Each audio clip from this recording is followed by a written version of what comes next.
almost missed it.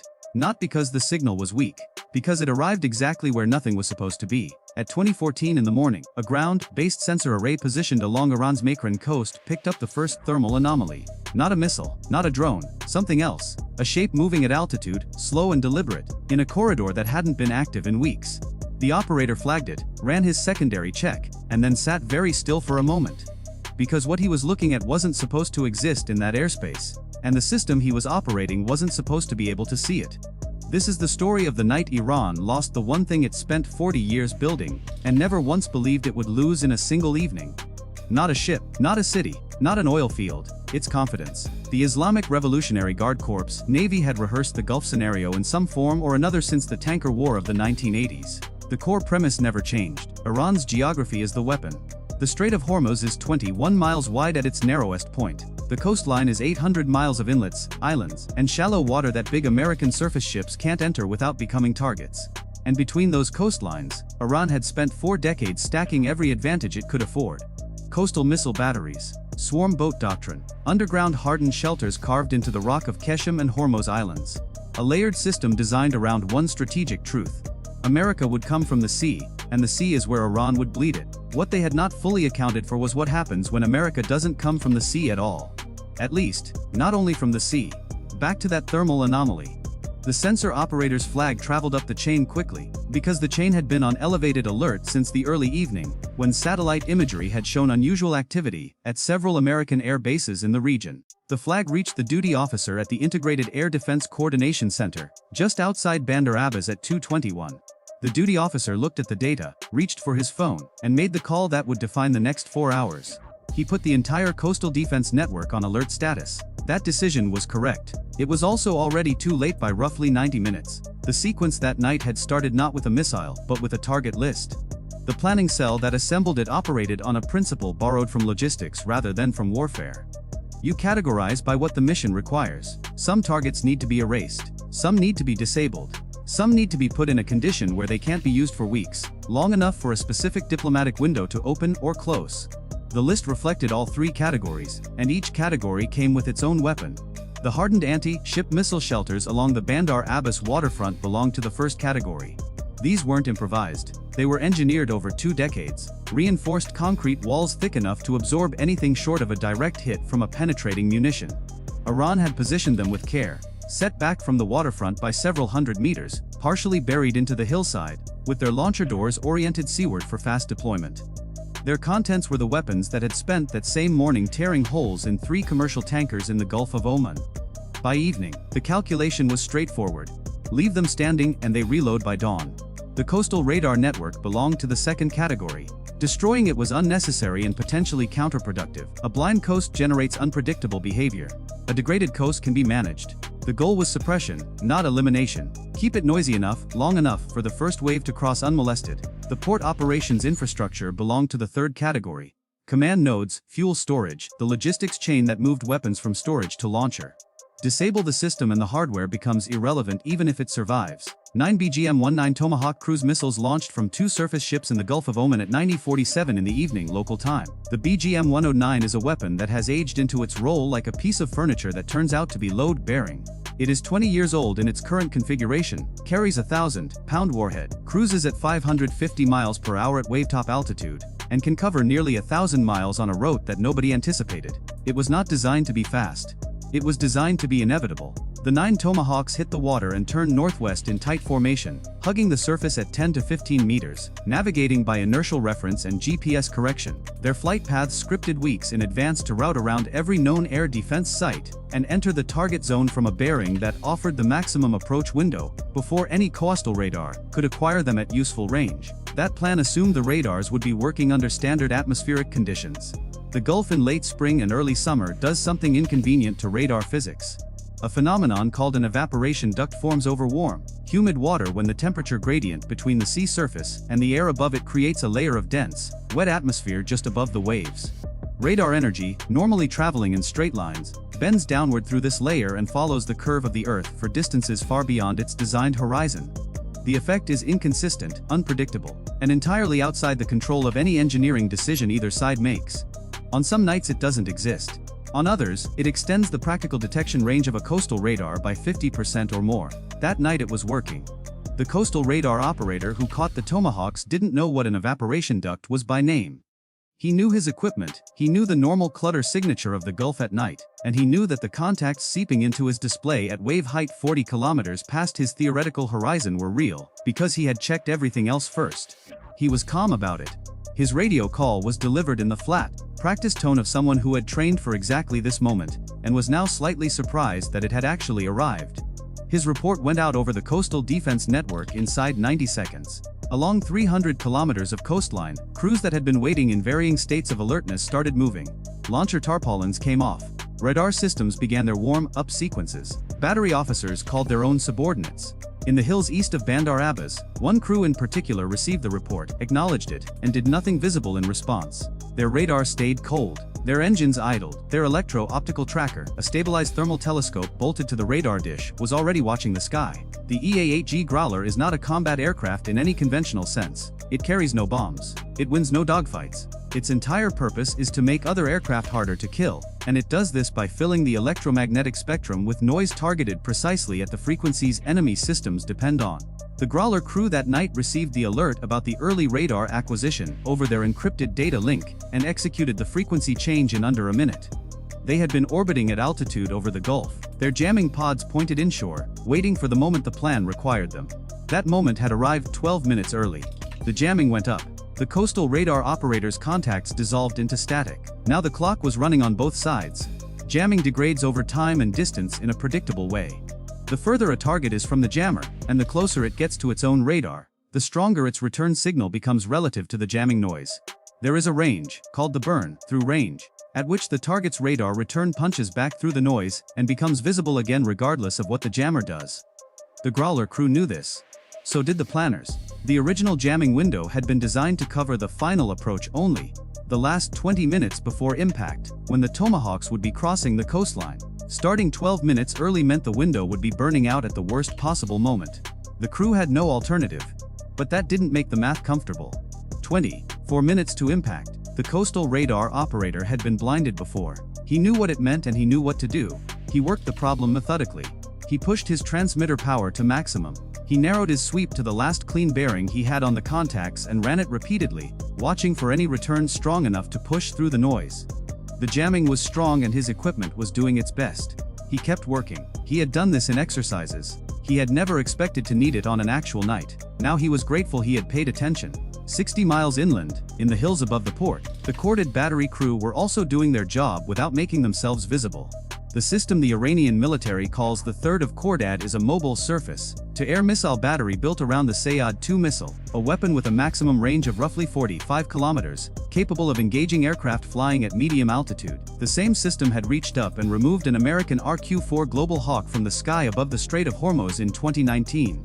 Its crews had learned since then that in this kind of environment, the radar is both the weapon and the target. 2 batteries had been destroyed earlier in the day, both lost within seconds of activating their radar systems, both killed by HAWARM missiles that rode the radar beam straight back to the source. This crew had internalized that lesson completely.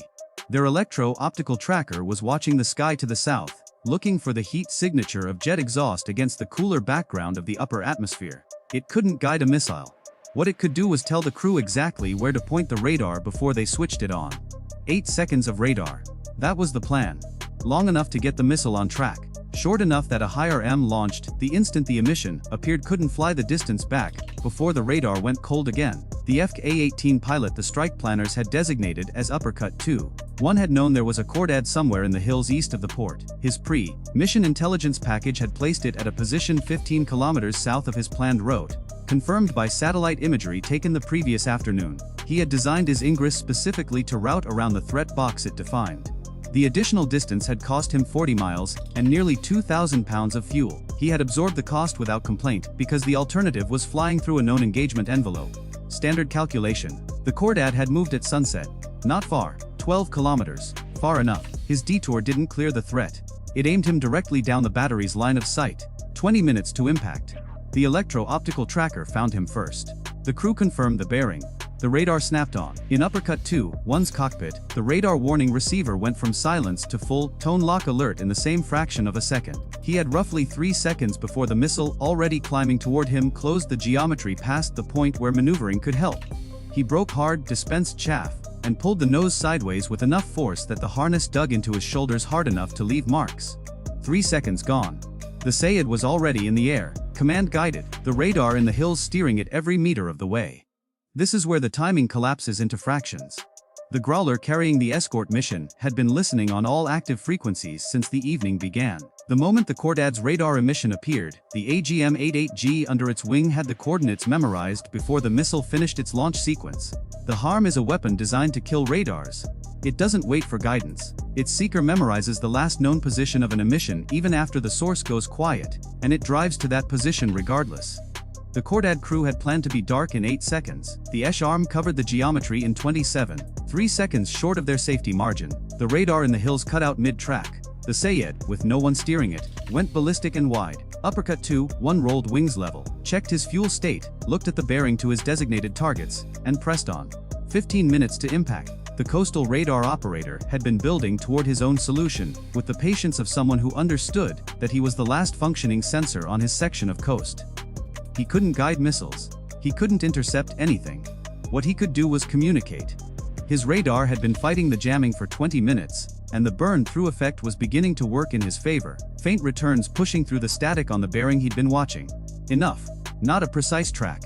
Enough to know the direction and the rough corridor.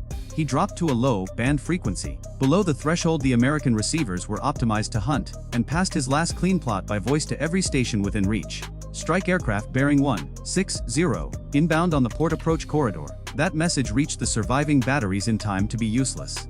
The one battery that mattered, the Corded, was already a burning truck in the hills. 8 miles offshore, the Tomahawks encountered their next problem. GPS works by receiving an extremely faint signal from satellites in orbit. A ground-based jammer broadcasting on the same frequency can flood the local area with interference strong enough to drown the satellite signal out. Iran had positioned a jammer on the coast specifically to degrade the terminal guidance phase of any cruise missile attack. Done correctly, the technique walks a weapon off its aim point by several hundred meters, enough to miss a hardened shelter entirely. The Tomahawk stopped receiving a clean GPS signal. The navigation system shifted to pure inertial guidance, counting its own velocity and heading without external correction, and held its course. This is the system's designed fallback response to GPS denial. When the coastline rose ahead of the nose camera, the terrain matching system, essentially a photographic comparison between what the camera saw and what the weapon had memorized from pre-mission imagery, snapped the position back into focus with an accuracy that the GPS jammer could not affect. You can flood a radio frequency. You cannot alter what a building looks like from the north at 2 in the morning. The weapons came down off the wave tops and ran straight for the port. The Panzer S-1 battery stationed on the port perimeter was a Russian-designed system carrying a radar, 12 surface-to-air missiles, and twin 30mm cannons on a single-wheeled vehicle. It was designed specifically to engage cruise missiles in their terminal phase, and its crew was competent. The first missile they fired detonated in the sea 50 meters short of a Tomahawk running at 10 meters altitude. The second missed on a similar geometry. The problem is not the Panzer's capability.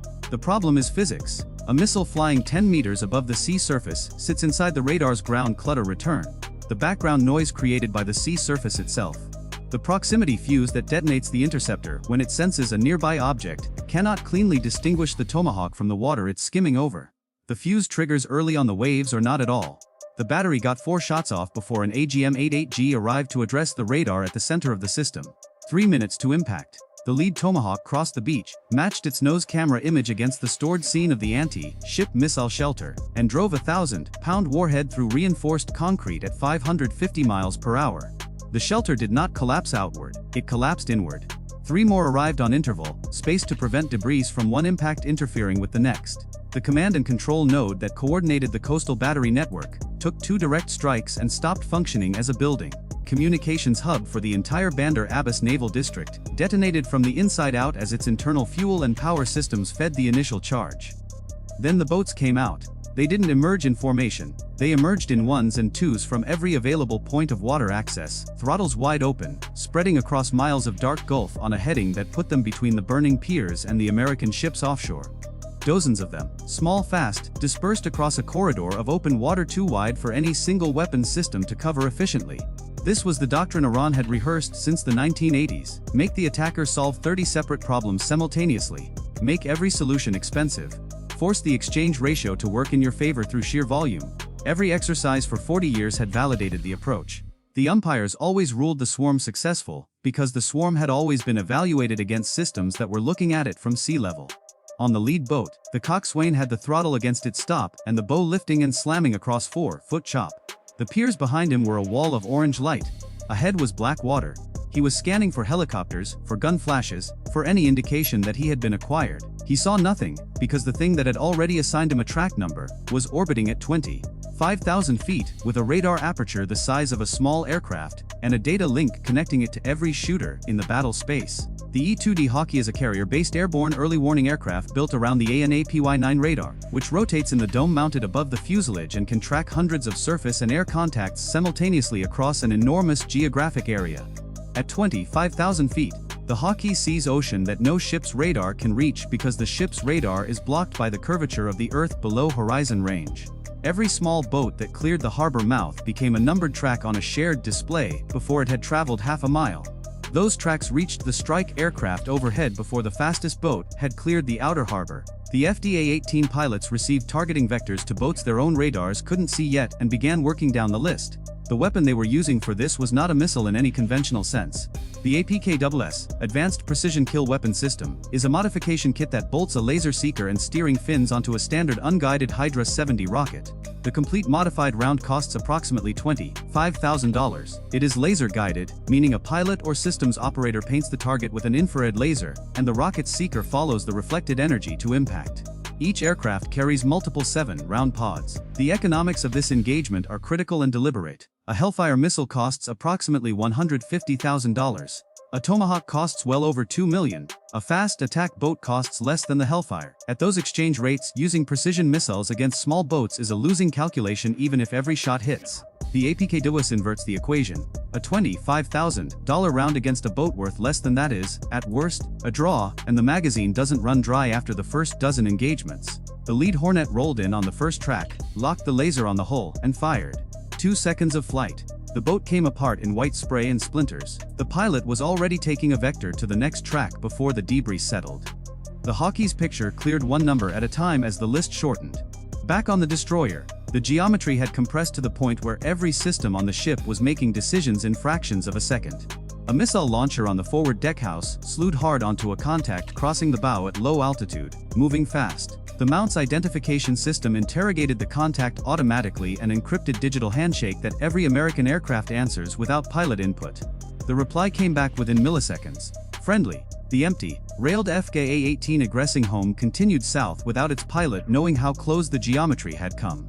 The point defense system that almost fired is a phalanx close in weapon system. A radar guided cannon that fires 4,500 rounds per minute and exists specifically for situations where every other defensive layer has been penetrated and a threat is seconds from the hull.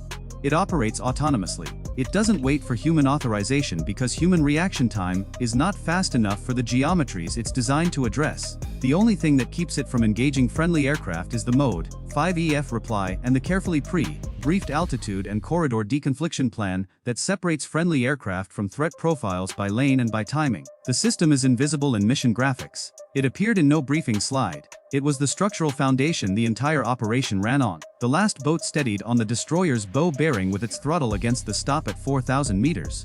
A Hornet tipped in from altitude, designated the target with a laser, and released. At 1,000 meters of range, the final round of the evening followed the laser spot down to the hull. The Hawkeye's picture went quiet. The tracks cleared one by one until the scope showed open water, smoke, debris, and nothing else moving. Over the port of Bandar Abbas, the fire from the boat sheds was burning tall enough to be visible 40 miles offshore.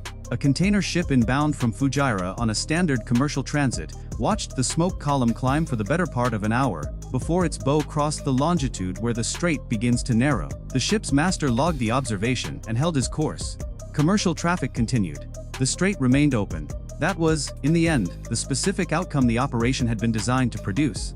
Not the destruction of a city, not the collapse of a government. A demonstrated cost for a specific behavior, delivered against a specific capability, at a specific time, with the strait still open when the sun came up.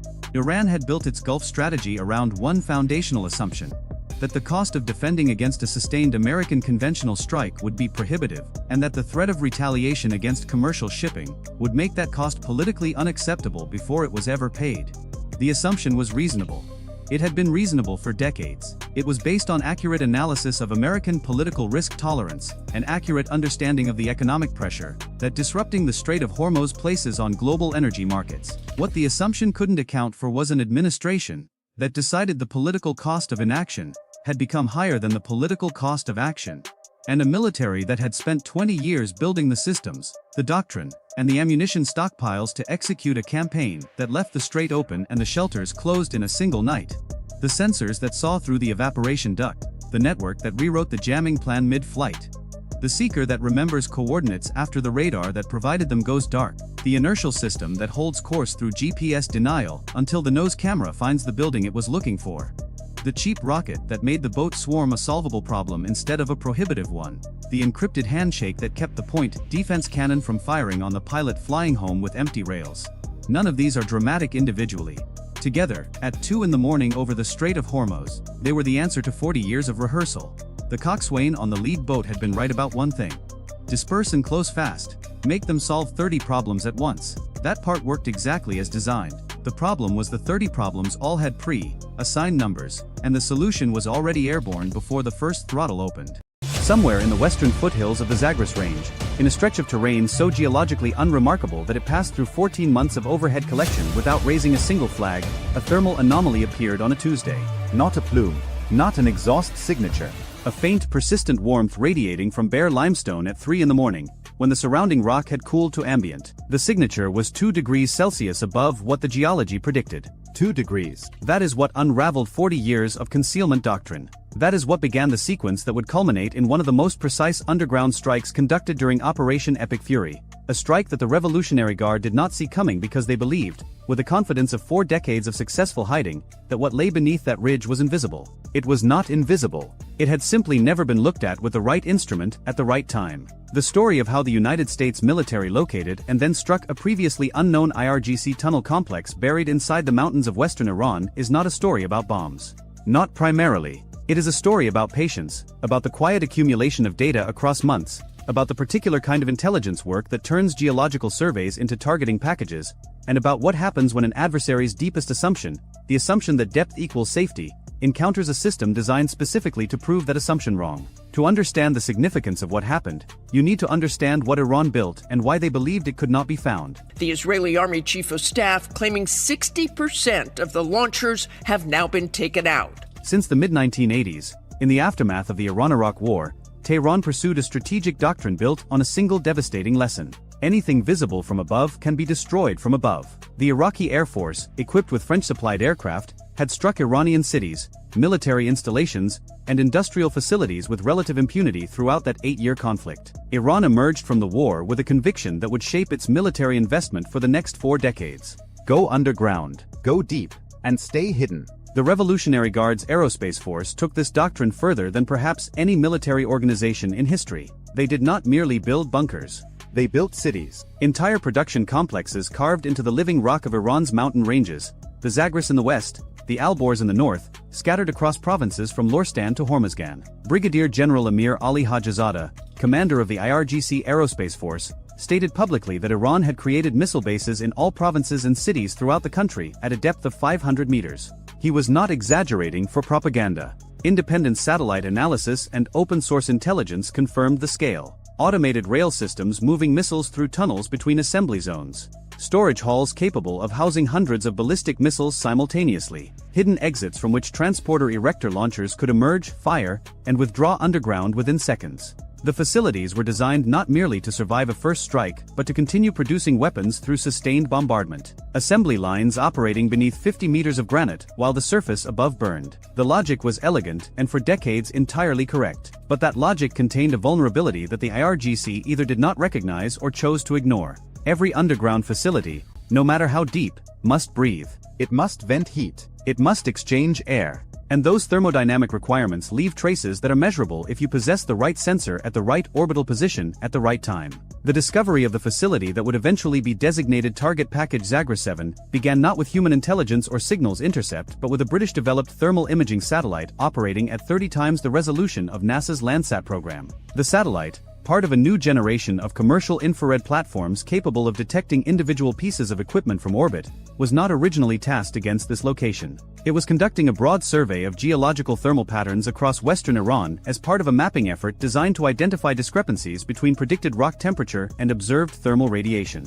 The discrepancy it found in the western Zagros was small, barely detectable against the noise floor of natural variation. But it was persistent. Night after night, the same patch of limestone radiated heat it should not have possessed. Not from sunlight retention, the geometry was wrong for that. Not from geothermal activity, there were no known sources in that specific formation. The heat was coming from below. From machinery, from ventilation, from the metabolic output of a facility operating inside the mountain. This initial detection triggered what intelligence professionals call a pattern of life study. Additional collection assets were redirected. Synthetic aperture radar mapped the subsurface density. Electro-optical satellites captured imagery at multiple resolutions across different times of day. Signals intelligence platforms listened for electromagnetic emissions. And slowly, across weeks and then months, the picture assembled itself. The facility was not a simple storage depot. Analysis of the thermal signature's variation over time, its rise during certain hours, its correlation with patterns observed at known IRGC production sites,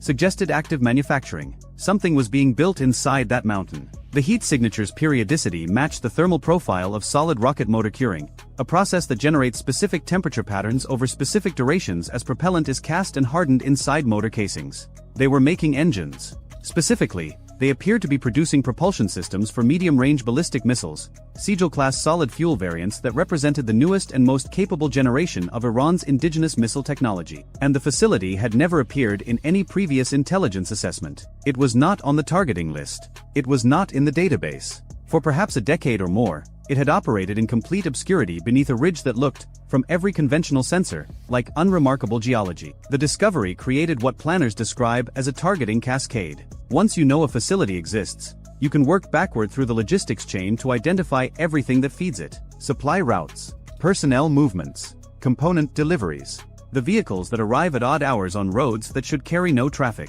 Each new thread of evidence confirmed and expanded the picture. Within 3 months of initial detection, analysts had mapped the facility's likely internal layout based on thermal distribution patterns, identified 3 probable access points based on subtle terrain modifications visible only in high-resolution radar returns, and located what they assessed to be ventilation shafts based on the spatial relationship between thermal hotspots and the known aerodynamic requirements of underground industrial facilities of this scale. The ventilation shafts became the critical targeting data point. Iran had learned from the experience at Fordo, where satellite imagery from earlier in the conflict showed the United States had targeted the precise locations of ventilation infrastructure to compromise the underground enrichment facility. Analysts at the International Institute for Strategic Studies had noted that ventilation shafts represent the most vulnerable points of any underground facility because the penetration through rock already exists. The shaft itself is a pre-made pathway into the mountain's interior. But locating shafts at a facility that was never meant to be found required an entirely different methodology than targeting shafts at a known site like Fordo. At Fordo, construction-era satellite imagery from 2009 had captured the shafts before they were buried and concealed. At Zagros 7, no such historical imagery existed. The facility had apparently been constructed with extraordinary concealment discipline, possibly over many years, with access limited to routes that blended into existing infrastructure. The breakthrough came from an unexpected convergence of 2 intelligence streams. The thermal satellite identified a periodic cooling event at 2 specific points on the ridge, locations where the rock temperature dropped below ambient for brief windows, consistent with cold air being drawn inward through an intake shaft. Simultaneously, synthetic aperture radar detected a structural discontinuity at those same coordinates, a break in the rock's density profile suggesting a void or constructed space within the first 15 meters of the surface. The confluence of thermal and radar data at identical coordinates provided what targeters call convergent confirmation. Not one sensor telling you something might be there. 2 independent physics-based measurements confirming that something is there. Planning for the strike against Zagros 7 began in early March 2026, during the most intensive phase of Operation Epic Fury. By this point, The campaign had already struck thousands of targets across Iran. The Iranian Navy had been largely eliminated. Air defense networks were degraded. Known missile sites had been struck repeatedly. But the campaign's central strategic challenge remained. Iran's underground production capacity was enabling continued missile launches despite the devastation above ground. The Institute for the Study of War documented that known facilities like the Yazd complex had been struck 6 times, and yet missiles were still being launched from or near the site. 77% of identified tunnel entrances had been hit, yet activity resumed within days as construction equipment cleared debris and reopened access. The problem was clear. Striking known facilities was necessary but insufficient. The unknown facilities, the ones that had never been identified, were sustaining Iran's ability to continue operations. Zagros 7 represented exactly this category, a facility so well hidden that without the thermal satellite detection, it might never have been found at all. The strike package assigned to Zagros 7 reflected both the difficulty of the target and the precision of the intelligence that had revealed it. 2B, 2 Spirit stealth bombers, operating from Whiteman Air Force Base in Missouri on a round-trip mission sustained by aerial refueling, carried GBU-57 massive ordnance penetrators. Each weapon, 30,000 pounds of hardened steel and explosive, was designed to penetrate up to 60 meters of earth or 200 feet of reinforced concrete before detonation. The weapon's GPS and inertial navigation guidance would bring them to within meters of a programmed aim point. But the aim points were not the facility's deepest chambers. They were the ventilation infrastructure. The shafts whose locations had been identified through thermal and radar convergence. The logic was the same logic that had guided the earlier strikes at Fordo. You do not need to collapse the entire mountain. You need to compromise the pathways that keep the facility alive. Seal the ventilation and the facility becomes uninhabitable. Destroy the air exchange system and the machinery inside overheats. The diesel generators that power the production equipment cannot operate without oxygen. The personnel cannot remain. The curing ovens for solid rocket motors cannot maintain temperature regulation. The facility does not explode. It suffocates. The B-2s approached Iranian airspace in the early hours, their radar-absorbing geometry rendering them functionally invisible to whatever degraded air defense capability Iran still possessed. The aircraft flew at high altitude, above the effective engagement envelope of any remaining surface-to-air systems. The weapons bay doors opened. The GBU-57s released, their massive weight pulling them earthward at terminal velocity while guidance fins made micro-corrections measured in fractions of a degree. The first weapon struck the ridge at the coordinates identified as ventilation point alpha. 30,000 pounds of kinetic energy and explosive force driving through limestone and into the void space beneath. The detonation occurred at depth, sending shockwaves through the mountain's internal structure. The shaft and whatever connected to it below experienced overpressure sufficient to collapse structural elements across a wide radius from the point of detonation. The second weapon struck ventilation point Bravo, 400 meters northeast of the first impact. The same physics. The same devastation delivered through the same pathway that air had once traveled. 2 shafts. 2 weapons. The facility's respiratory system severed at both points simultaneously. Post-strike analysis over the following days observed something that confirmed the intelligence assessment more definitively than any pre-strike data could have. Thermal emissions from the ridge ceased entirely. The persistent warmth that had first betrayed the facility's existence simply stopped. Machinery that had been operating continuously for years had gone silent. The mountain's thermal signature returned to what geology predicted. The facility had either been abandoned or was no longer capable of supporting operations. But the strike on Zagros 7 was not an isolated event. It was one node in a broader campaign of underground infrastructure neutralization that reflected a fundamental evolution in how the United States approached the problem of hardened buried targets. The traditional approach, the approach that had defined American bunker-busting doctrine since the First Gulf War, was to deliver the largest possible weapon against the target's strongest point and hope that sheer destructive force would overcome depth and hardening. Zagros 7 represented something different. Not overwhelming force against maximum protection, but precise force against identified vulnerability. The difference between trying to collapse a mountain and understanding how a mountain keeps its secrets. This distinction matters because it signals a shift that extends far beyond this single facility. The Wall Street Journal reported that US and Israeli aircraft were circling over subterranean bases, destroying missile launchers as they emerged to fire. CNN documented that Iran was using the ceasefire period to dig out missile launchers trapped underground by collapsed entrances. Satellite imagery showed bulldozers working frantically to clear debris from tunnel mouths. All of this pointed to a campaign that had systematically exploited the specific vulnerabilities of underground architecture, rather than simply attempting to punch through its strongest defenses. The ventilation problem is universal. Every underground military facility on Earth, whether in Iran, China, North Korea, or Russia, must solve the same thermodynamic equation. Machinery generates heat. Personnel consume oxygen. Diesel generators require air intake and exhaust. These requirements create signatures that advanced sensors can detect and targeting systems can exploit. The deeper you bury your facility, the more elaborate your ventilation system must become, and the more points of vulnerability you create in the process. Iran's defensive response to this vulnerability had been concealment rather than redundancy. Hide the shafts. Bury them. Make them indistinguishable from natural terrain. And for decades this worked.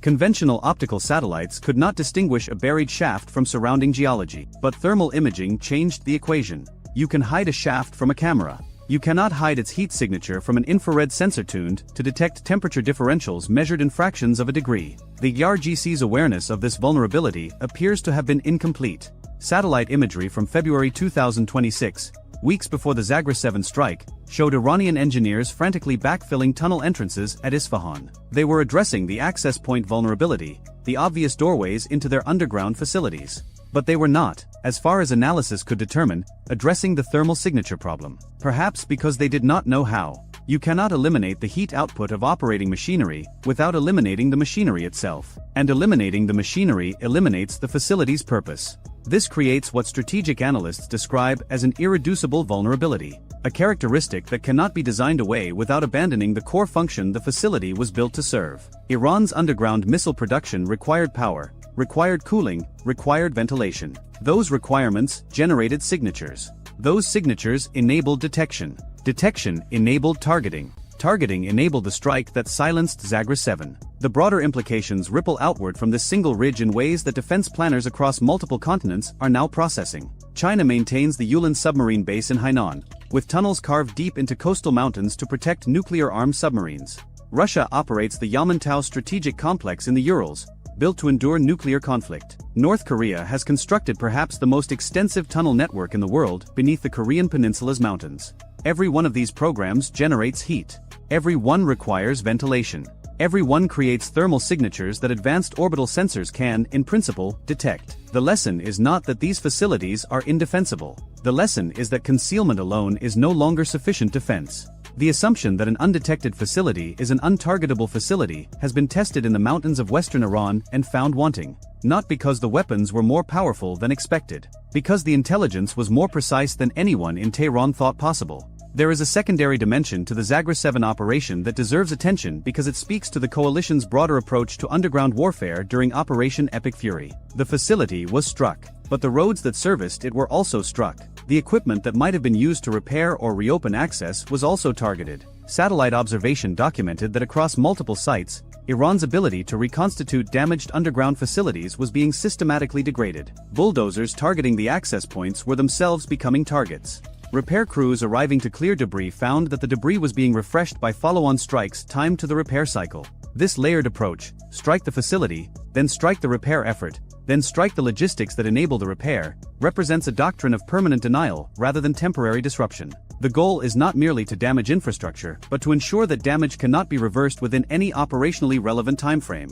Weeks become months. Months become years. And a facility that might have been restored to partial operation within days if left alone instead remains inert indefinitely because the entire support ecosystem that would enable restoration has been systematically dismantled. For the IRGC commanders who built their careers and their strategic doctrine on the promise that the mountains would protect Iran's military power, the implications are profound. The mountains still stand. The tunnels still exist. But the machinery inside has gone quiet, and the means to restart it have been methodically removed. The promise of invincibility that the underground cities represented to both the military and the civilian population has been undermined not by a single dramatic explosion, but by the patient, systematic application of intelligence and precision that turned the mountain's own thermal physics into a betrayal. As the ceasefire holds and negotiations continue, the question that Iran's military planners must answer is not whether to rebuild. It is whether rebuilding is even possible in an environment where the sensors that found Zagreb 7 continue to orbit overhead, where thermal signatures cannot be eliminated without eliminating function, and where the coalition has demonstrated both the capability and the willingness to strike what it finds with precision that exploits the very infrastructure designed to keep underground facilities alive. The ridge in the western Zagros looks the same as it did before. Unremarkable limestone, a natural fold in the terrain, indistinguishable from 10,000 other ridges across the range. But beneath its surface, where machinery once hummed and rocket motors once cured in temperature-controlled chambers, there is now silence. 2 degrees of thermal difference revealed what 40 years of concealment had hidden. and two 30,000-pound weapons ensured that what was revealed could not continue. The mountain keeps its silence now. But it is a different silence than before. Before, it was the silence of concealment, of something hidden and operating and waiting. Now it is the silence of conclusion, of a calculation that was tested and found insufficient, of a doctrine that met its counter and could not adapt in time. Whether Iran attempts to rebuild this capability, whether it seeks new methods of concealment, whether it accepts the strategic reality that has been imposed upon it or finds novel ways to circumvent it, these are questions whose answers will unfold across months and years. But the precedent has been established. The thermal signature of underground industry is a physical law that no amount of engineering can fully suppress. And the coalition has demonstrated that it possesses both the sensors to detect that signature and the weapons to exploit it. That combination, detection and precision delivered together, is the new reality of underground warfare. And it extends far beyond one ridge in one mountain range in one country. It reaches anywhere that military power has been buried beneath the earth with the expectation that depth alone provides security. That expectation has now been tested under operational conditions. The results speak through the silence of a mountain that once held an empire's most guarded capability and now holds only the evidence of what happens when concealment meets a sensor that measures the world in fractions of a degree. There is a ship sitting on the bottom of the Mediterranean Sea right now, 2,500 meters below the surface, somewhere between Spain and Algeria.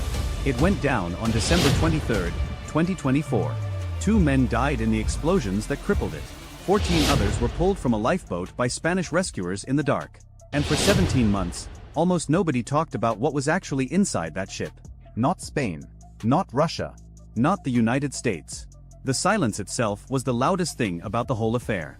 Because the cargo that sank with the Ursa Major may have been 2 nuclear reactors, pulled from decommissioned Russian submarines, headed for the one country on Earth least qualified to receive them. North Korea. The Ursa Major was not some anonymous freighter. She had a history, and all of it pointed in one direction. Built in Germany in 2009, 142 meters long, nearly 13,000 gross tons, this heavy lift ship changed names 5 times and flagged 6 before she ever touched the bottom. She started life as the Scan Britannia, became the Hyundai Britannia, then the Yiti Palmina, then Sparta III. And finally, in 2021, someone rechristened her the Ursa Major, as if a constellation might make people forget she had been running Russian military cargo to Syria for years. Under the name Sparta, she was a regular on Moscow's so-called Syrian Express, the maritime supply chain feeding equipment into Tartu's naval base. She hauled weapons, vehicles, hardware. She was not a cargo ship in any civilian sense. She was a logistics artery for the Russian military, wearing a merchant flag. By 2024, the Ursa Major was owned by a company called SK Yug, a subsidiary of Oberon Logistics, which itself was established under Russia's Ministry of Defense. The United States had sanctioned the ship. The European Union had sanctioned the company. None of that stopped her from loading cargo in early December at the fuel port of Ust Luga, on the Gulf of Finland, before moving to a container terminal in St. Petersburg. CNN later obtained satellite imagery showing her docked at Ust Luga on December 4. Time-lapse video, posted by Oberon Logistics themselves, showed containers being loaded into the hull with a gap left below. A gap just the right size for something heavy, something shaped like a lid, something that was not on the official manifest. The manifest said the Ursa Major was carrying 129 empty shipping containers, 2 large Liebherr cranes, and 2 items described as manhole covers. Manhole covers. That was the word used. The destination listed was Vladivostok, Russia's eastern port on the Pacific. A 15,000-kilometer voyage by sea, from one Russian city to another, to deliver empty containers and manhole covers. Russia has the longest rail network on the planet. The Trans-Siberian Railway connects St. Petersburg to Vladivostok in a straight line. No one ships empty containers around the world by boat when you can load them on a train for a fraction of the cost. Unless the cargo is something that cannot go by rail. Something too heavy, too sensitive, too politically dangerous to let cross a continent on tracks where someone might open the door and look inside. On December 11, 2024, the Ursa Major departed St. Petersburg and sailed west. She moved down the coast of France, into the Atlantic, and turned south toward the Strait of Gibraltar. She was not alone. 2 Russian Navy warships, the amphibious landing ship Ivan Gren and the Rapucha-class vessel Alexander Otrakhovsky, escorted her. Think about that for a second. 2 warships, displacing thousands of tons each, assigned to protect a cargo ship carrying empty containers and manhole covers. That level of escort does not exist for commercial freight. That is the kind of protection you provide when the cargo is irreplaceable, or when losing it would be a geopolitical disaster. Portuguese naval aircraft and patrol vessels picked up the convoy as it transited their waters. They tracked it through, monitoring heading, speed, and formation. On the morning of December 22, somewhere past the Portuguese zone and into Spanish waters, the Portuguese Navy dropped the tail. About 4 hours later, something happened. The Ursa Major's speed collapsed. She went from cruising speed to roughly 1 knot in a matter of hours. Spanish maritime rescue authorities, monitoring the area, radioed the ship and asked if she was in distress. The crew responded that everything was fine. Everything was not fine. Something had struck the ship. Later analysis by Spanish investigators found a hole in the hull, 50 centimeters by 50 centimeters, with a damaged metal bent inward. The captain told investigators he heard no blast, no impact. He simply noticed the ship slowing. Whatever hit the Ursa Major, it did so quietly. The Spanish investigation proposed a Barracuda supercavitating torpedo as a possible explanation. Supercavitating torpedoes work by generating an air envelope around the weapon as it moves through water, dramatically reducing drag and allowing speeds far beyond a conventional torpedo. The key characteristic is that some variants do not carry an explosive warhead. They rely on pure kinetic energy, punching through a hull at extreme velocity without detonation. Only the United States, a few NATO allies, Russia and Iran are believed to possess this type of weapon. That is a short list. Other experts disagreed. Mike Plunkett, senior naval platforms analyst at Janes, suggested the hole was more consistent with a limpet mine, a shaped charge explosive placed directly against the hull by a diver or an unmanned underwater vehicle. Whatever the method, the damage was done. The Ursa Major was taking water, slowing, listing. And for roughly 24 hours, nothing else happened. The ship drifted. The crew waited. The Russian escorts held their positions. Then on December 23, at 11:53 in the morning, 3 explosions ripped through the starboard side near the engine room. The ship lurched. 2 crew members, second mechanic Nikitin and mechanic Yakovlev, were in the engineering compartment. Their bodies were never recovered. The remaining 14 crew abandoned ship on a lifeboat. Spanish rescue services dispatched a helicopter, a fast rescue boat called the Salvamar Draco, and a tugboat. The crew was picked up. A Spanish military vessel arrived by 7:27 in the evening. Half an hour later, the Ivan Gren intervened. The Russian warship ordered all nearby vessels to maintain a distance of 2 nautical miles and demanded the immediate return of the rescued crew. Spanish authorities refused. They had a legal obligation to conduct a rescue operation and an investigation. A Spanish helicopter flew to the Ursa Major. Rescuers attempted to enter the engine room but found it sealed. They checked the living quarters for survivors. They peered inside some of the shipping containers. 2 were filled with trash, fishing nets, and miscellaneous equipment. Not exactly the cargo you escort with 2 warships across the length of Europe. The Ursa Major, listing and damaged but apparently stable, sat on the surface. Investigators believed she was unlikely to sink imminently. Then at 9:50 in the evening, the Ivan Gren fired a series of red flares over the scene. Some analysts believe the flares were intended to blind the infrared channels of intelligence satellites monitoring the area from orbit. 5 minutes after the flares, 4 explosions followed. Spain's National Seismic Network recorded 4 seismic signatures at that exact time, in that approximate location, with patterns resembling underwater mines or quarry blasts. By 11:10 that night, the Ursa Major was gone. She slipped beneath the Mediterranean and settled 2,500 meters down, taking her cargo, her secrets, and the bodies of 2 dead sailors with her. The 14 survivors were brought ashore at Cartagena, a port city on Spain's southeastern coast. Spanish police debriefed them. The captain, identified as Igor Vladimirovich Anisimov, was reluctant to speak. According to the Spanish government statement to Parliament, he came under pressure to clarify what he meant by manhole covers. And then he confessed. The items listed on the manifest as manhole covers were components of 2 nuclear reactors, similar to those used in submarines. He said, without being able to confirm it, that they did not contain nuclear fuel.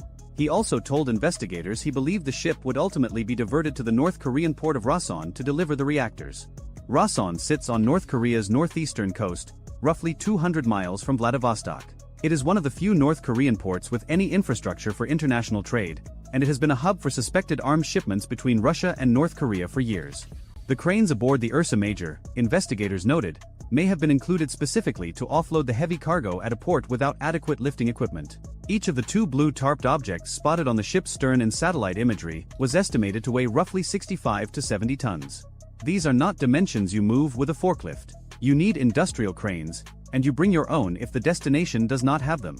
The Spanish investigation identified the reactor type as likely VM-4SG, a pressurized water reactor used aboard Russia's Delta IV class ballistic missile submarines. Each Delta IV carries a pair of them. A single VM-4SG generates roughly 90 megawatts of thermal energy, enough to propel a 15,000-ton submarine indefinitely beneath the ocean surface. The reactor vessels feature steel lids nearly a meter thick, designed to shield crews from ionizing radiation. That thickness, that weight, is exactly what you would expect from objects mislabeled as manhole covers on a shipping manifest.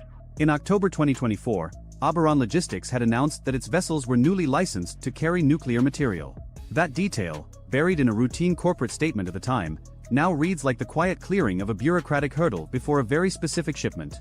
A week after the sinking, the Russians returned. The Yentar, officially classified as an oceanographic research vessel but widely identified by Western intelligence as a spy ship equipped for deep-sea intelligence gathering and subsea cable operations, positioned itself over the wreckage. Maritime tracking data shows the Yentar moored in Egypt, then Algeria, before sending a position ping roughly 20 kilometers from the Ursa Major's last known coordinates on January 15. The ship sat over the wreck site for 5 days. Then 4 more explosions were detected. Whether they were attempts to destroy the remaining evidence on the seafloor, to recover something from the wreckage, or to deny access to anyone else, remains unknown. The Yentar then left the Mediterranean through the Strait of Gibraltar. The Americans were watching too. A WC-135 R Constant Phoenix, one of the rarest aircraft in the United States Air Force inventory, flew over the wreck site on August 28, 2025, and again on February 6, 2026. The WC-135R is based at Offutt Air Force Base in Nebraska, home of the 55th Wing. Its sole mission is atmospheric collection, sampling the air for radioactive particles and gaseous debris that indicate nuclear activity. This aircraft is not deployed casually. It flies over suspected nuclear test sites, over the Russian Arctic, over Iranian facilities. The fact that it was sent twice to circle a patch of ocean off the Spanish coast tells you everything about what the United States believes is sitting on the sea floor down there. Chris Pierce, a spokesman for the 55th Wing, confirmed the aircraft's role supports nuclear debris collection and analysis but declined to comment on specific flight routing, mission findings, or any partner-related coordination. Another WC-135R had flown a relatively similar path 13 months before the Ursa Major sank, suggesting either prior interest in the region or routine monitoring. Either way, the United States was not flying 2 multi-million-dollar sorties over empty water for exercise. Now connect the timeline. In October 2024, North Korea deployed an estimated 10,000 troops to Russia to fight in the Kursk region against Ukraine's incursion. This was a massive escalation of cooperation between Pyongyang and Moscow. Troops for technology had been the suspected exchange framework for months. Munitions and soldiers flowing east to west, and in return, North Korea expected something. In December 2025, 1 year after the Ursa Major sank, North Korean state media released photographs of Kim Jong-un inspecting what Pyongyang claimed was its first nuclear-powered submarine. The images showed a completed hull at an indoor construction facility, displacement listed at 8,700 tons, comparable to a United States Virginia-class attack submarine. The pictures showed only the outer shell. No evidence of a functioning reactor was visible. If the reactors aboard the Ursa Major were meant to power that submarine, they never arrived. The decision by Russia to transfer nuclear propulsion technology to North Korea, if that is indeed what was happening, would represent one of the most significant acts of nuclear proliferation in decades. Mike Plunkett of Janes described it as something not undertaken lightly, something only done between very close allies.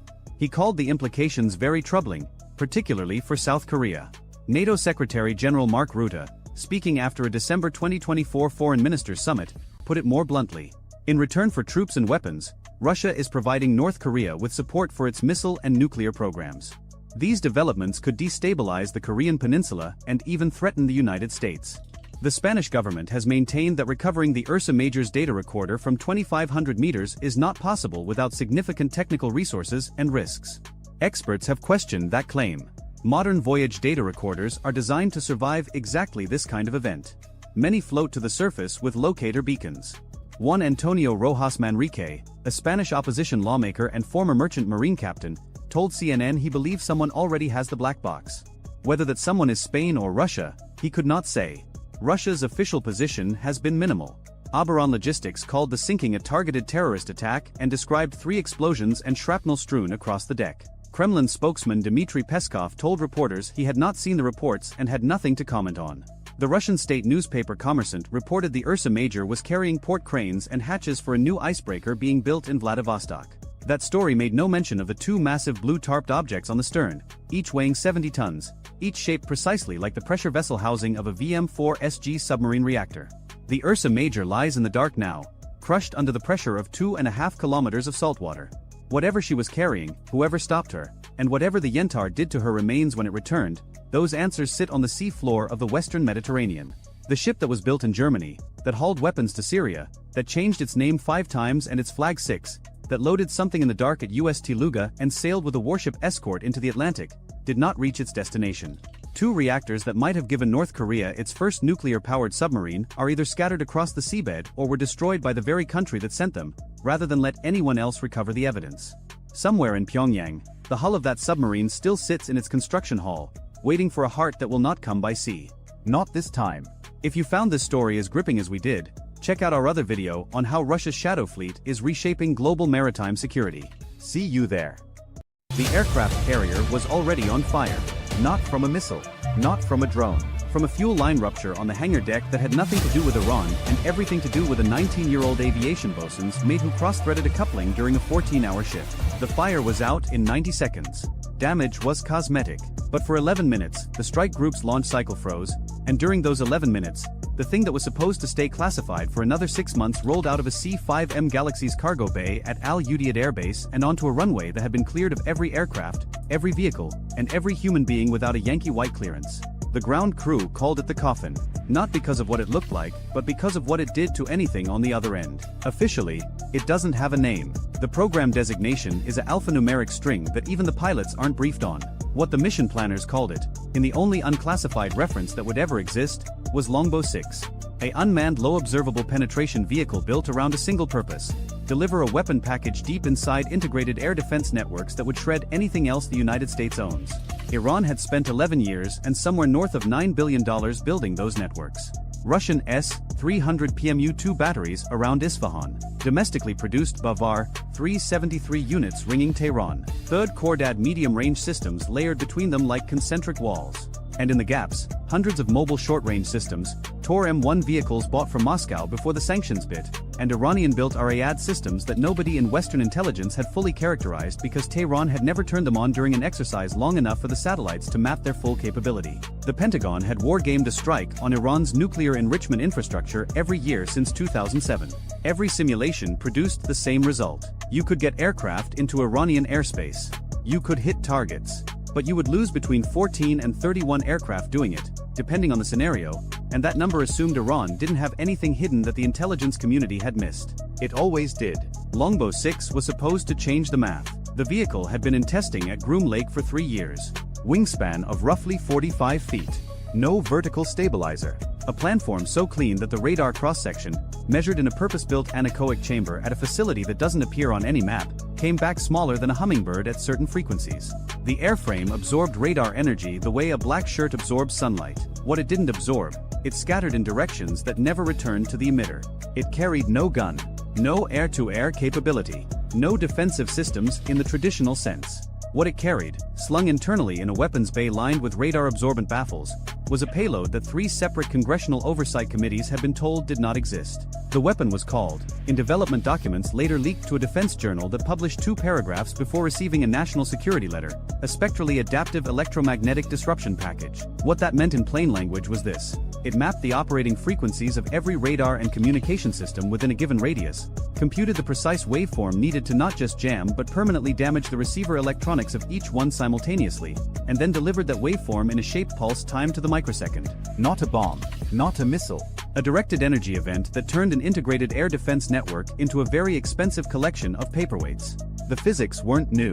The concept of burning out radar receivers with targeted electromagnetic energy dates back to the late Cold War. What was new was the ability to do it to dozens of systems operating on different frequency bands at the same time, from a single airborne platform, without the platform being detectable before, during, or after the pulse. Iran's air defense doctrine depended on one assumption: that any attacker would have to physically destroy radars and launchers with missiles, one at a time, in a sequence that could be tracked, predicted, and countered. The entire layered defense was built around redundancy. Kill one radar and the adjacent unit picks up coverage. Kill that one and a mobile backup relocates from a camouflaged revetment. The system was designed to bleed an attacker dry through attrition, forcing them to expend hundreds of cruise missiles and dozens of sorties just to open a corridor. Longbow 6 didn't need a corridor. It needed 12 seconds over the target area. At 0347 local time, the vehicle launched from Al Udeid on a trajectory that took it south over the Gulf of Oman, east toward the Pakistani border, and then north into Iranian airspace from a vector that Iran's coastal radar network wasn't optimized to cover. The southern and western approaches to Iran are where the threat lives. That's where the S-300 batteries face. That's where the search radars concentrate their scan volumes. The eastern border with Pakistan and Afghanistan is mountainous, remote, and covered primarily by aging early warning systems that Iran has never fully modernized because the threat from that direction has historically been smugglers and narcotics traffickers, not stealth aircraft. Longbow 6 entered Iranian airspace at 58,000 feet, above the ceiling of every interceptor in the Iranian Air Force inventory. The MiG-29s top out around 55,000 in a clean configuration. The F-14 Tomcats, the ones still flying, haven't reliably reached 50,000 since the mid-90s. And the domestically produced Kausar fighter, which Tehran had paraded on television with great fanfare, had a combat ceiling that classified U.S. assessments placed at 45,000 feet on a good day with a tailwind and a prayer. The vehicle crossed the Zagros Mountains at a point where two radar coverage zones met. There's always a seam. No radar network on Earth has perfect, seamless coverage because the planet is curved, the terrain is uneven, and electromagnetic waves travel in straight lines. Mountains create shadows. Valleys create dead zones. Longbow 6 flight path had been computed to thread every one of them. 300 miles inside Iranian airspace, the first radar painted the vehicle. A Nebo SVU VHF system, one of the newer Russian exports, operating in a frequency band that low observable aircraft are historically more vulnerable to. VHF radars have longer wavelengths, which means stealth shaping designed to deflect higher frequency X-band and S-band signals becomes less effective. This was the system that Iran's defense establishment had publicly claimed could detect any stealth aircraft the United States operated. The Nebo screen showed a return. Intermittent. Ambiguous. The operator saw it for 4 sweeps, roughly 8 seconds, then lost it. He flagged it in the system. Standard procedure. The track entered the network as a tentative contact, unconfirmed, bearing 047, range 180 kilometers, altitude unknown. Now here's where doctrine collides with reality. Iran's Integrated Air Defense Command operates on a hierarchical model. Sector commanders receive tracks from multiple radar sites, correlate them, and make engagement decisions. A single tentative contact from one radar isn't enough to trigger a launch. You need correlation from a second source.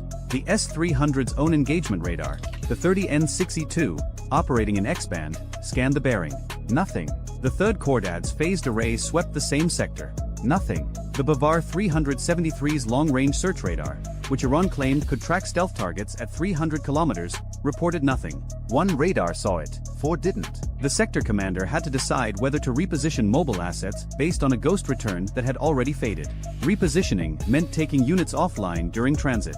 It meant breaking the coverage web to chase a contact that was probably atmospheric clutter or a flock of birds at altitude. He chose to log it and continue normal operations. Longbow 6 was 140 kilometers from the first target. The weapon's employment sequence began automatically 90 seconds before the optimal release point. Sensors in the vehicle's belly, passive receivers that detected radar emissions the way an ear detects sound without making any noise of its own, began cataloging every electromagnetic source within a 200-kilometer radius. Frequencies, pulse repetition intervals, scan rates, side lobe patterns. Each system had a signature as unique as a fingerprint, and the weapon's onboard processor was matching those fingerprints against a library that contained every known Russian, Chinese, and Iranian radar system's operating parameters. The library had been built over decades. Every time an Iranian radar turned on during an exercise, satellites recorded it. Every time a Russian system was exported and tested by its new operator, signals intelligence aircraft orbiting in international airspace captured the emissions. The library wasn't perfect. Some systems had been modified, some had firmware updates that shifted parameters. But the processor didn't need perfection. It needed to be close enough to compute a waveform that would couple with the target radar's receiver architecture and deliver energy in a pattern the receiver couldn't reject. Think of it like this. Every radio receiver is designed to listen for a specific type of signal. It amplifies that signal and filters out everything else. The weapon computed a signal so precisely matched to each receiver's acceptance parameters that the receiver would amplify it eagerly, the way a microphone amplifies the sound of a hand clap. Except this sound was loud enough to burn the amplifier out permanently. At 0411, Longbow 6 reached the release point. The vehicle was directly over the Natan's enrichment complex at 57,000 feet. Below it, arranged in concentric rings, were 3 S-300 PMU-2 batteries, 2 Bavar 373 units, 4 third Cordad systems, an unknown number of Tor M1 vehicles in camouflage positions, and a RAAD battery that US intelligence had only confirmed the existence of 6 weeks earlier, when a satellite caught the launcher covers being removed during what appeared to be a maintenance cycle. The weapons bay opened for 1.3 seconds.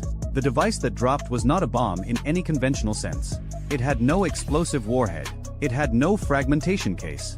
What it had was an array of phased emitters powered by a capacitor bank that stored enough energy to run a small town for about 1/10 of a second and released all of it in a shaped electromagnetic pulse calibrated to the specific systems below.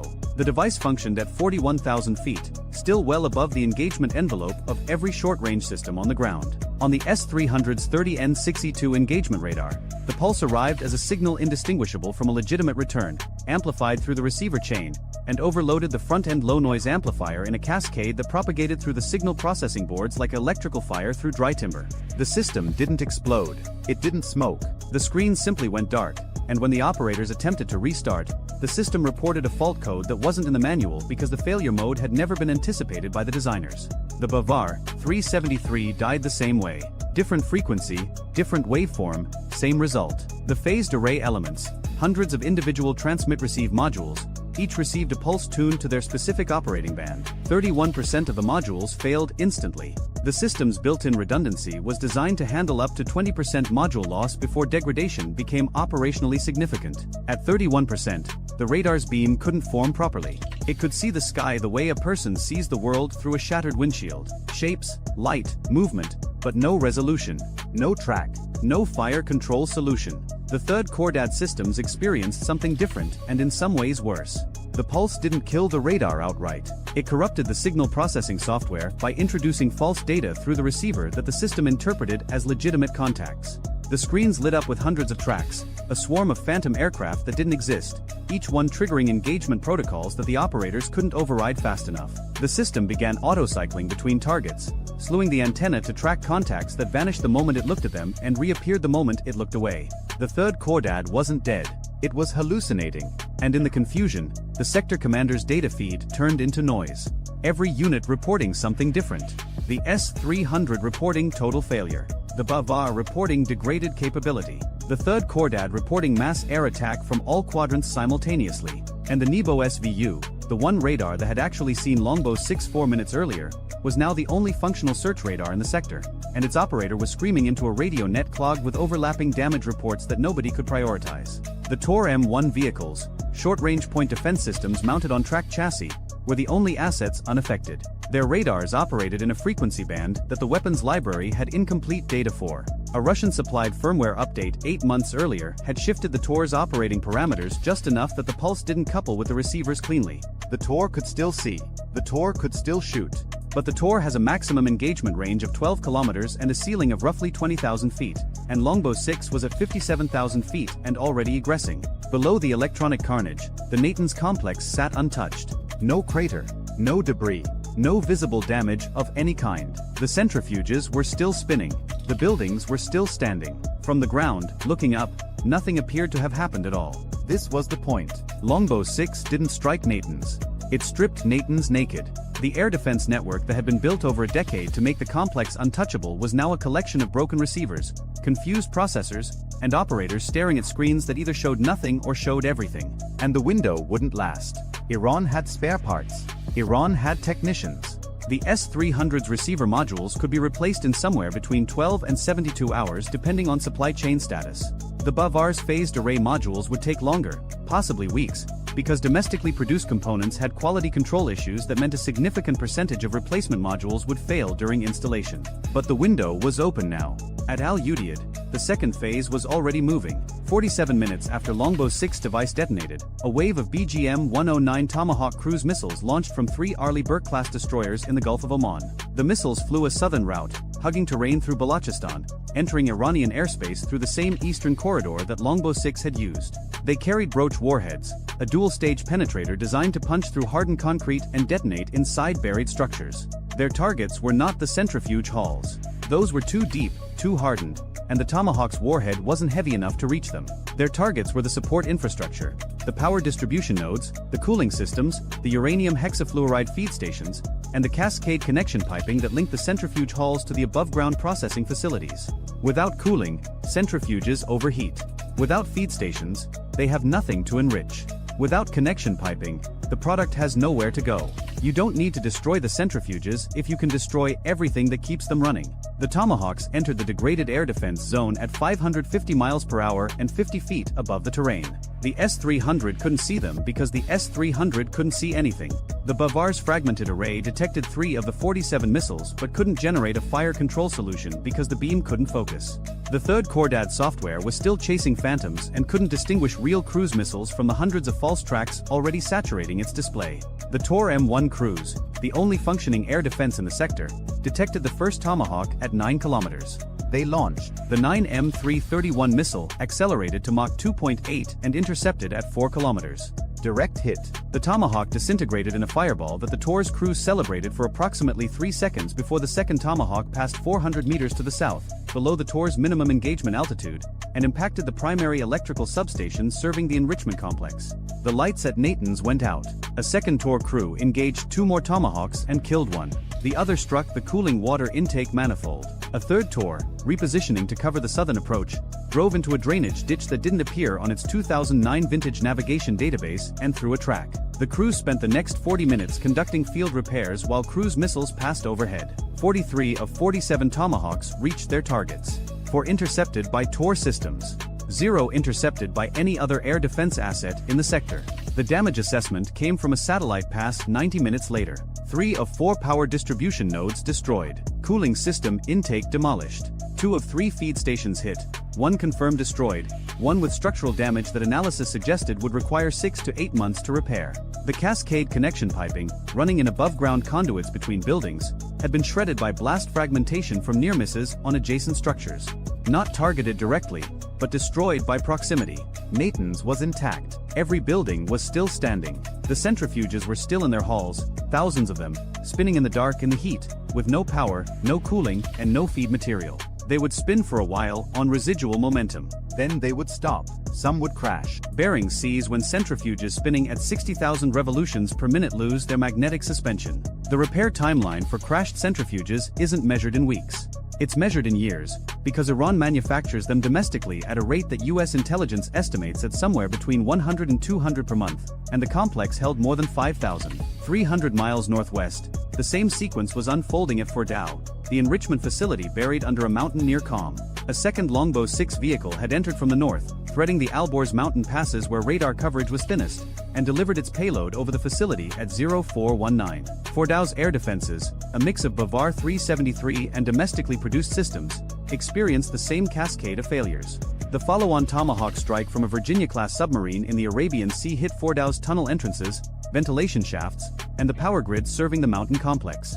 You can't Tomahawk a mountain. The rock wins. But you can seal the entrances with rubble, destroy the ventilation that keeps the air breathable for the workers inside, and cut the power that runs the centrifuges. Fordow became a tomb for machines. Everything inside was physically intact and operationally useless. Tehran learned about Natan's from the sector commander's fragmented damage report at 0438.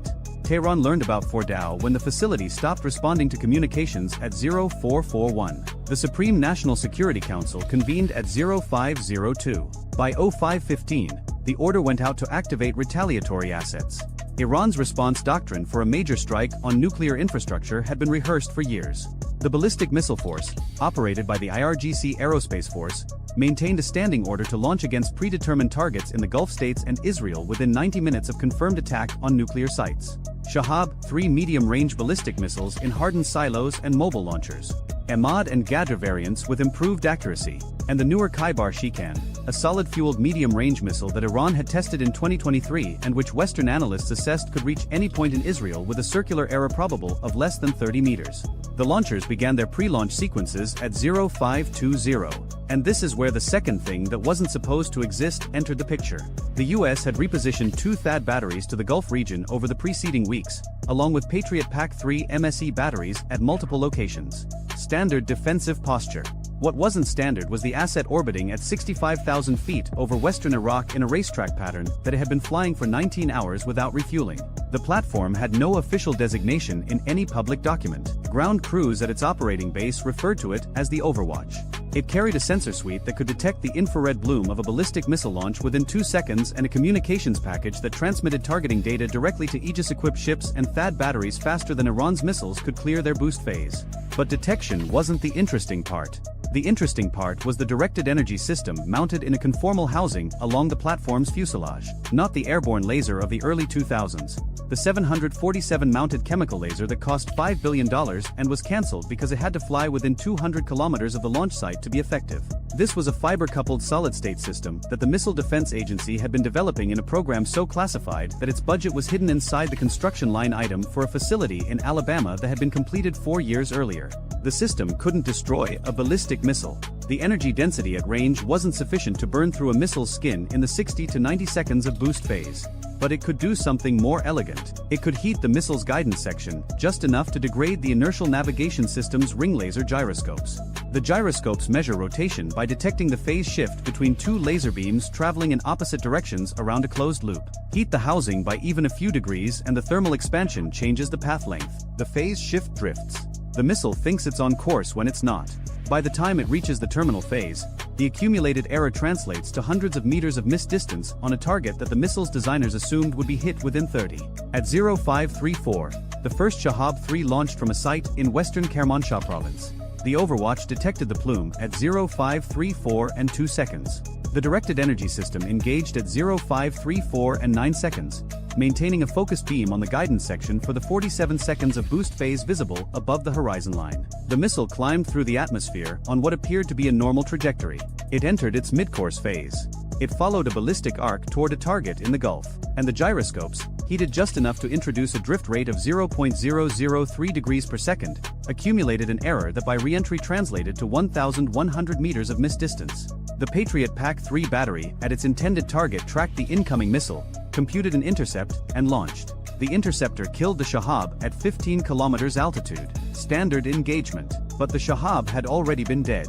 Even without the Patriot, it would have impacted in open desert over a kilometer from anything that mattered. 5 more Shahab-3s launched in rapid succession from dispersed mobile launchers. The Overwatch engaged each one during boost phase. 3 were subsequently intercepted by Patriot and THAAD. 2 were not intercepted because the defense batteries assessed them as non-threats based on their predicted impact points, which the degraded guidance had shifted into empty terrain. Iran launched 19 ballistic missiles over the next 3 hours. 11 were intercepted by missile defense systems. 8 were not intercepted. Of the 8 that completed their flights, 0 hit their intended targets. The closest impact to a populated area was 740 meters from the perimeter fence of a desalination plant in Bahrain. The farthest was 6 kilometers into the empty quarter of Saudi Arabia, where it created a crater that would eventually be discovered by a Bedouin herder who would assume it was an old ordnance test.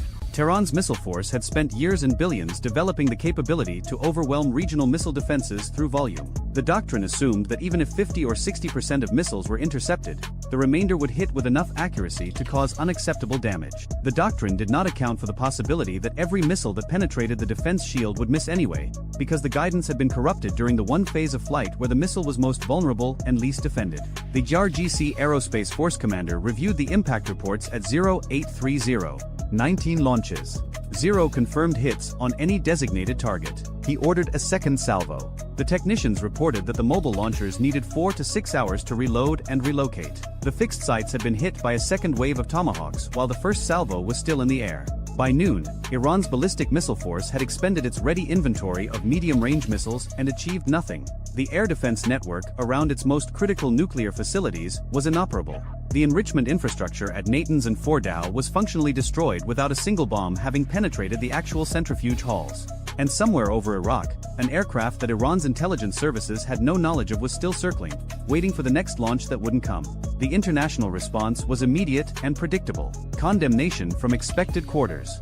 Backchannel communications through Oman. Oil futures spiked 14% at opening and then settled to 8% by close as the market realized the Strait of Hormuz was still open and Iran's retaliatory capability appeared to have been a fraction of what everyone had assumed. The classified after-action review, which would eventually be briefed to the president and a total of 11 other people, contained one assessment that the participants would later describe as the most significant conclusion. The operation had demonstrated that the United States possessed the capability to suppress a peer-level integrated air defense network, strike hardened infrastructure, and defeat a ballistic missile counterattack simultaneously, without a single manned aircraft entering contested airspace and without a single American service member being placed at risk. The briefing slide that summarized this conclusion contained 6 words that none of the 11 people in the room would ever repeat publicly. The slide read, "Deterrence has been replaced by denial." And somewhere in Tehran, an air defense commander was staring at a maintenance request for S-300 receiver modules that Russia could no longer supply because of its own war, and realizing that the system his country had spent a decade building had been rendered irrelevant in 12 seconds by a weapon he still didn't understand and couldn't prove existed. At 2:14 local time, an Israeli Air Force F-35 Ayadir dropped below 200 feet over the Persian Gulf, 40 miles south of Bandar Abbas, and released a payload that had never been used in combat before. The pilot didn't see the target. He didn't need to. The aircraft's mission computer had already confirmed coordinates transmitted from a source the pilot would never be briefed on, locked the weapon, and initiated release sequencing before the jet even crossed into Iranian airspace. The weapon fell for 11 seconds. Then its engine ignited and it disappeared from the pilot's heads-up display entirely. He pulled into a 7G climbing turn back toward tanker airspace. His part was done. The weapon's part was just beginning. 6 seconds later, 190 miles to the north, an operator at Iran's Karg Island oil terminal noticed something unusual on his monitoring screen. A pressure reading in the main crude distribution manifold had dropped by 4%. He noted it in his log. He assumed it was a sensor fault. Karg Island processes roughly 90% of Iran's crude oil exports. On a normal day, 5 million barrels pass through its loading systems. This was not going to be a normal day. 1,200 miles to the west, at Nevatim Air Base in the Negev Desert, the operations center was running at full capacity. 47 personnel occupied stations in a room roughly the size of a basketball court. The air smelled like coffee and static electricity. 3 screens along the far wall displayed feeds from assets the Israeli Air Force doesn't publicly acknowledge having in theater. One of them showed a live infrared image of Karg Island from 62,000 feet. The operator watching it said nothing. He just marked a timestamp. 2:14 and 31 seconds. 700 miles southeast, in the waters off Fujairah, 3 commercial supertankers sat at anchor waiting for loading schedules. Each one carried roughly 2 million barrels of capacity. Each one was empty. They had been empty for 11 days. The shipping companies that owned them had received quiet advisories from their insurance underwriters to delay Persian Gulf transits. No reason was given. No reason needed to be. When Lloyd's of London tells you to wait, you wait. And in Washington, D.C., where it was still 5:14 in the evening of the previous day, a statement had been drafted but not yet released. The statement concerned the Strait of Hormuz. It contained exactly one sentence that would rearrange global oil markets within hours of its publication. The sentence had been reviewed by the National Security Council, the Secretary of Defense, and the President himself. It read in part that the United States would consider any hostile interdiction of commercial shipping in the Strait of Hormuz as an act requiring immediate and proportional military response. The word proportional was doing a lot of heavy lifting in that sentence. It was about to do more. Back over the Persian Gulf, the weapon released from the F-35 I had covered 140 miles in just under 4 minutes. It was a variant of the Rampage air-to-surface missile, a supersonic precision munition with a range of approximately 190 miles and a warhead designed not for blast damage but for structural penetration. Think of a telephone pole made of tungsten and high explosive moving at Mach 2.4. It doesn't need to destroy everything. It just needs to hit the right thing. At 2:18 local time, it hit the right thing. The target was not a military installation. It was not a nuclear facility. It was not a government building. It was a 36-inch high-pressure crude oil pipeline junction at the southern edge of Karg Island's Tank Farm No. 3. This junction connected the main export pipeline to 3 of the island's 6 single-point mooring buoys, the floating loading stations where tankers connect to take on crude. Without this junction, those 3 buoys were dead metal in the water. Half of Karg Island's export capacity disappeared in a moment measured in milliseconds. The explosion itself was modest. A flash. A pressure wave that broke windows in a control building 400 meters away. Then a fire that burned at 1,100 degrees for the next 14 hours. The operator who had noted the pressure drop 4 minutes earlier now had a very different problem on his screen. He wasn't looking at a sensor fault. He was looking at zero flow across the entire southern distribution network. He reached for the emergency communications panel. The line was dead. That wasn't an accident. 70 seconds before the Rampage missile reached its target, an Israeli cyber operation that had been dormant inside Karg Island's communications infrastructure for an estimated 19 months activated a prepositioned payload. It didn't destroy the communication system. That would have been obvious and quickly repaired. Instead, it introduced a 5,000 millisecond delay on all outgoing signals from the island's primary and secondary communications nodes. 5 seconds. That doesn't sound like much. In the next 90 minutes, it would be enough. 320 miles to the northwest, a second strike was arriving. This one came from the Mediterranean. 2 Israeli F-15I RAM aircraft operating from a position over northern Syria had launched 4 Delilah cruise missiles 12 minutes earlier. The Delilah is slower than the Rampage, subsonic, about 600 miles per hour. But it has a capability the Rampage doesn't. It can loiter. It can circle a target area for up to 30 minutes, waiting for updated targeting data before committing to its final attack run. These 4 Delilahs were not circling. They were inbound and locked. Their target was the Abadan oil refinery complex in southwestern Iran, one of the oldest and most important refineries in the country. Abadan processes 400,000 barrels of crude per day. It sits on the Shat al-Arab waterway, 11 miles from the Iraqi border. The Delilahs were coming in from the west, below 100 feet, following the river. Iranian air defense coverage in Khuzestan province is dense. On paper, the province hosts 3 battalions of S-300 PMU-2 long-range surface-to-air missile systems, 2 batteries of Bavar 373 indigenous air defense systems, and multiple short-range point defense installations. On any other night, detecting 4 subsonic cruise missiles crossing the border at low altitude would have been difficult but possible, given the radar coverage overlaps designed into the network. On this night, it was impossible. Because at 2:11 local time, 3 minutes before the first Rampage hit Karg Island, every early warning radar in a 200-mile radius of Abadan experienced what would later be described as a catastrophic synchronization failure. This was the second cyber operation, and it was significantly more aggressive than the first. Rather than introducing delays, this payload attacked the timing protocols that allow multiple radar installations to coordinate their coverage and hand off tracking data between stations. Without synchronized timing, each radar station still functioned individually. Each one could still detect objects in its own sector. But none of them could talk to each other. And none of them could pass targeting data to the missile batteries that depended on that information to engage threats. Each radar operator saw pieces of the picture. None of them saw all of it. The 4 Delilahs threaded through the gaps like water through a cracked dam.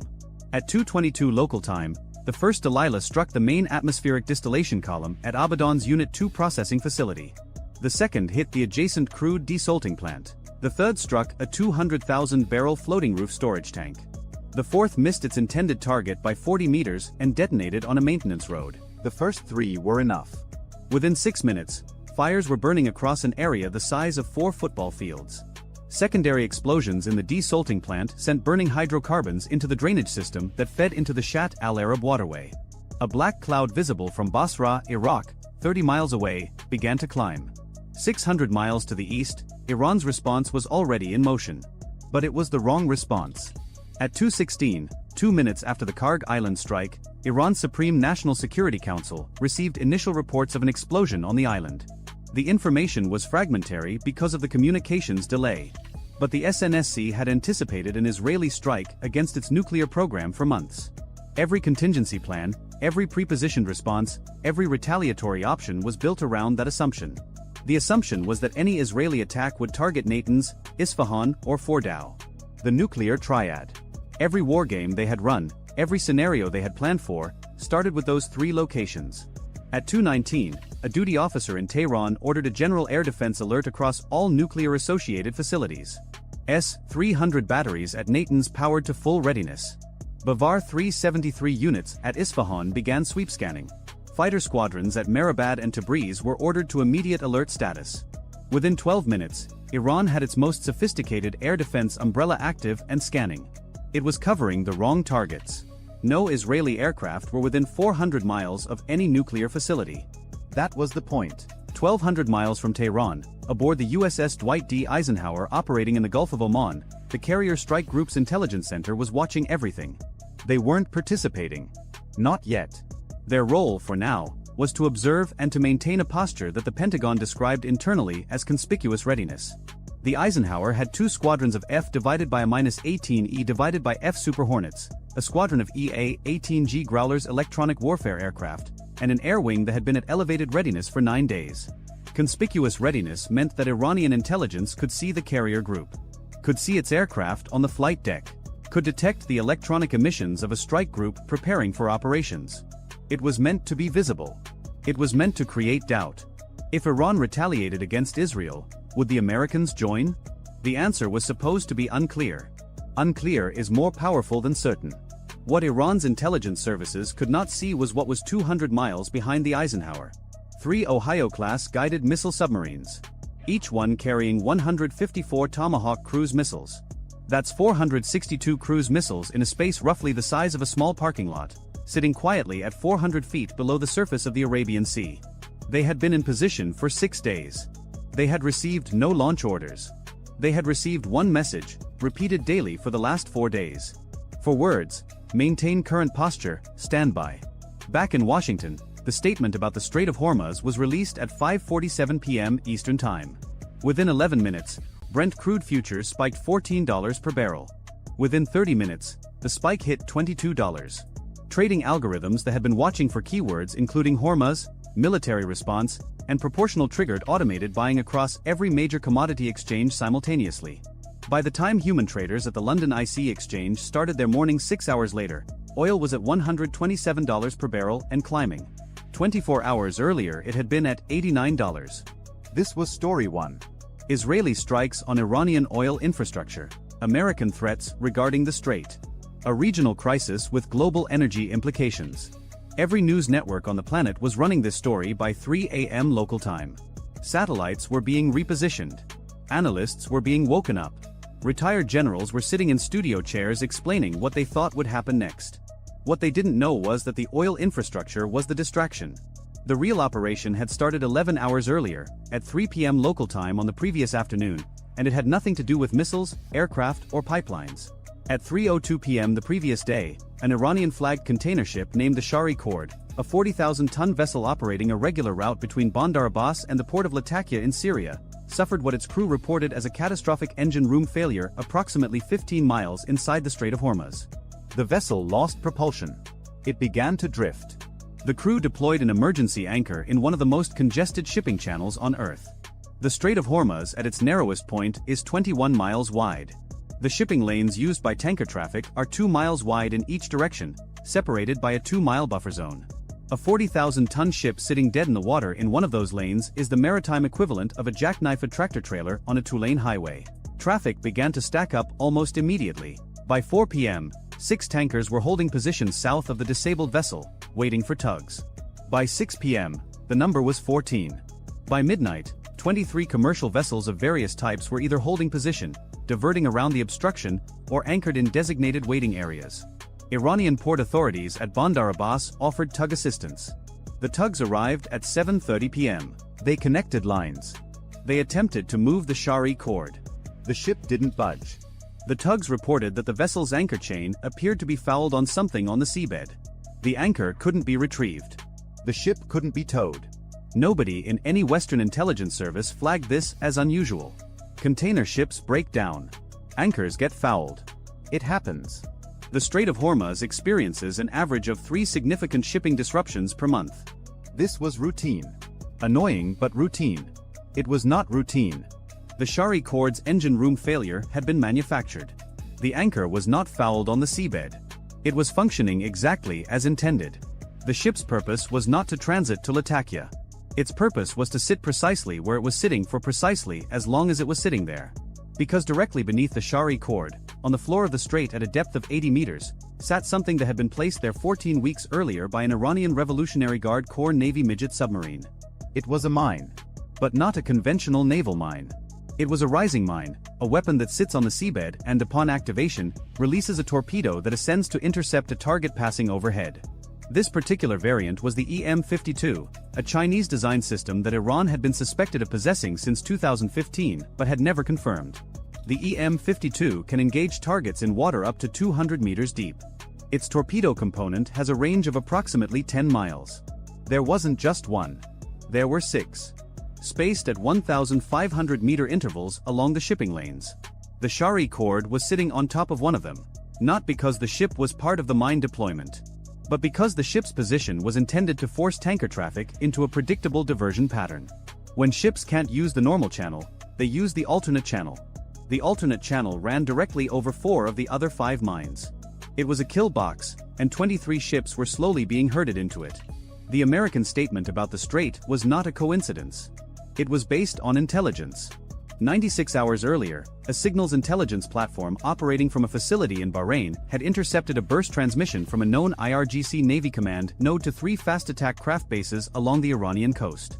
The transmission was encrypted, but its structure matched a pattern that NSA analysts had catalogued 4 years earlier during a previous escalation. The pattern was associated with mine warfare activation. Not deployment. Activation. The mines were already in the water. What the transmission ordered was the arming sequence. A second intercept, from a different source, provided partial geographic coordinates. Those coordinates were in the Strait of Hormuz. They were verified within 12 hours by an underwater drone launched from a Virginia-class submarine operating in the Gulf of Oman. The drone, an autonomous system called Razorback, covered 45 miles of seabed and returned with sonar imagery confirming 6 bottom-mounted objects consistent with EM-52 mine profiles. That intelligence went from Bahrain to CENTCOM in Tampa to the Pentagon to the White House in less than 4 hours. The presidential statement about the strait was drafted the same day.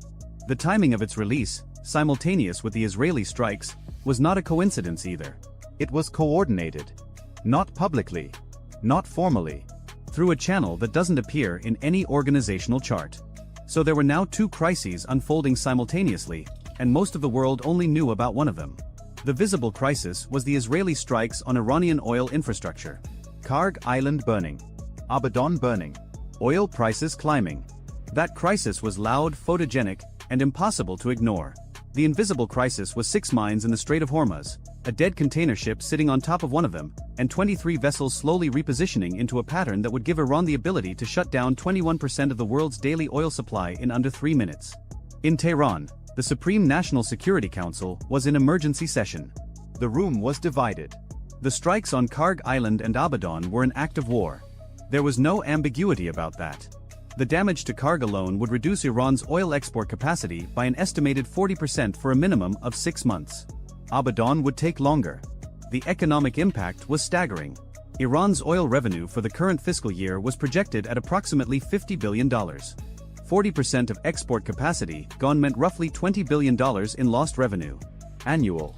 For at least a year. The math was not complicated. The IRGC commander present in the session argued for immediate activation of the strait contingency. The mines were armed.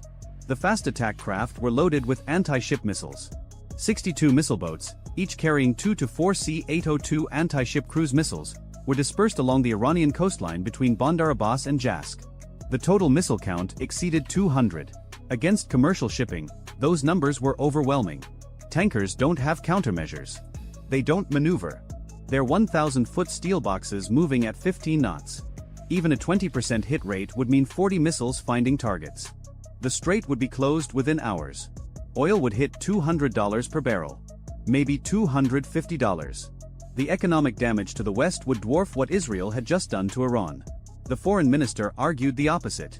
The American statement had changed the calculus. Closing the strait would not trigger an American diplomatic protest. It would trigger a military response. And unlike previous administrations that had drawn red lines and then negotiated around them, this White House had positioned assets that made the threat credible. The Eisenhower strike group was visible. The statement was public. The word proportional gave the Americans legal and political cover to do almost anything. What the foreign minister didn't know, and what the IRGC commander didn't know, was what was 200 miles behind the Eisenhower. Those 3 Ohio-class submarines. 462 Tomahawk cruise missiles. Proportional is an interesting word when you have 462 cruise missiles available. The debate in Tehran lasted 47 minutes. The decision was to activate Phase 1 of the strait contingency but not Phase 2. Phase 1 meant the fast attack craft would deploy from their bases and take up pre-assigned positions along the coast, visible to American surveillance, creating a threat posture. The mines would remain armed but not triggered. Phase 2, the actual mining and missile attacks on shipping, would be held in reserve as a deterrent. The logic was that the threat of closing the strait was almost as powerful as actually closing it, and significantly less likely to result in an American attack. It was a reasonable calculation. It had one flaw. The flaw was that Israel already knew about Phase 1. They knew because the communications network that carried the SNSC's orders to IRGC Navy Command was compromised. Not the encryption. The metadata. Israeli signals intelligence didn't know what the order said, but they knew when they were sent, from where, to whom, and the response patterns they generated. When 62 missile boats began leaving their berths within 20 minutes of the SNSC session ending, the pattern matched what Israeli intelligence had predicted for a strait closure posture. At 3:40 local time, roughly 90 minutes after the first strike on Karg Island, the Israeli operation entered its second phase. This phase had no missiles, no aircraft, and no explosions. It was conducted entirely in the electromagnetic spectrum.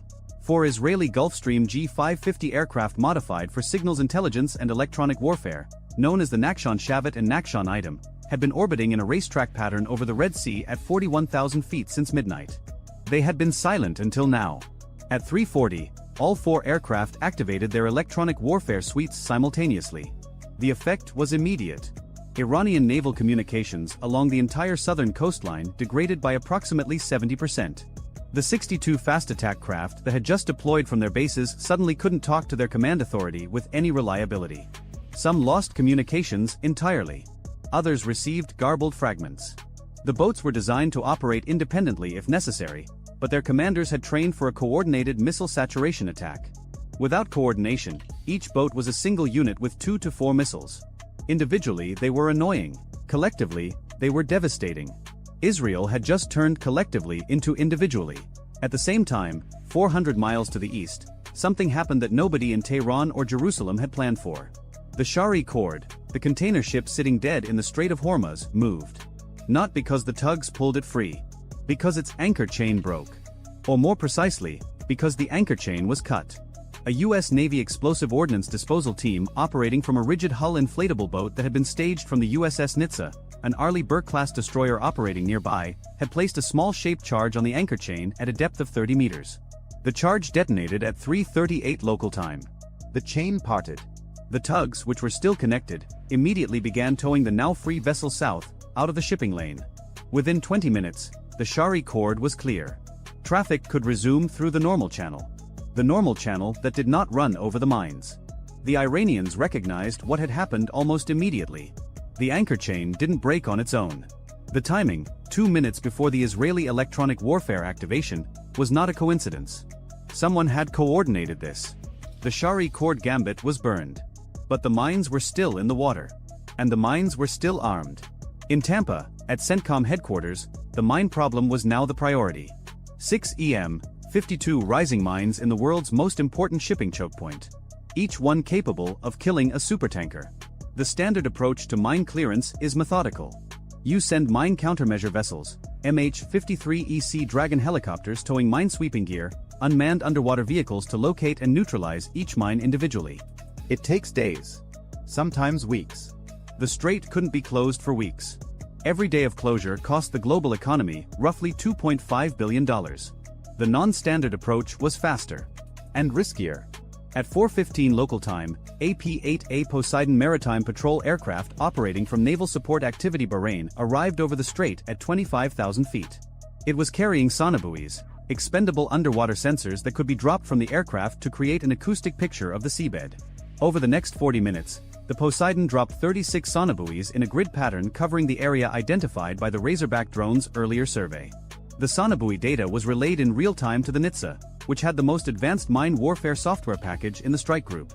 Simultaneously, 2 MH-60S Seahawk helicopters launched from the Eisenhower carrying airborne mine neutralization systems, essentially remote-controlled underwater vehicles with explosive charges that could be guided to a mine and detonated. Each helicopter carried 2 neutralization vehicles.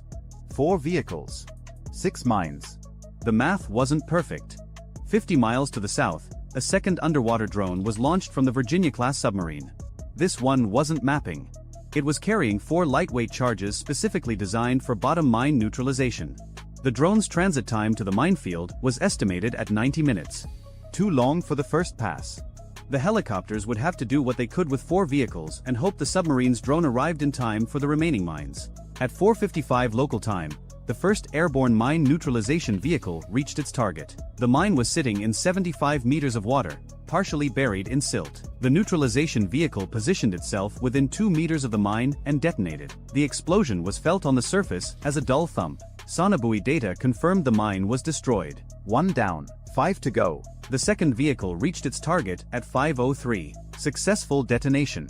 2 down. The third vehicle experienced a guidance malfunction at 5:10 and drifted off course. The operator on the Seahawk attempted to regain control. The vehicle's battery died at 5:14.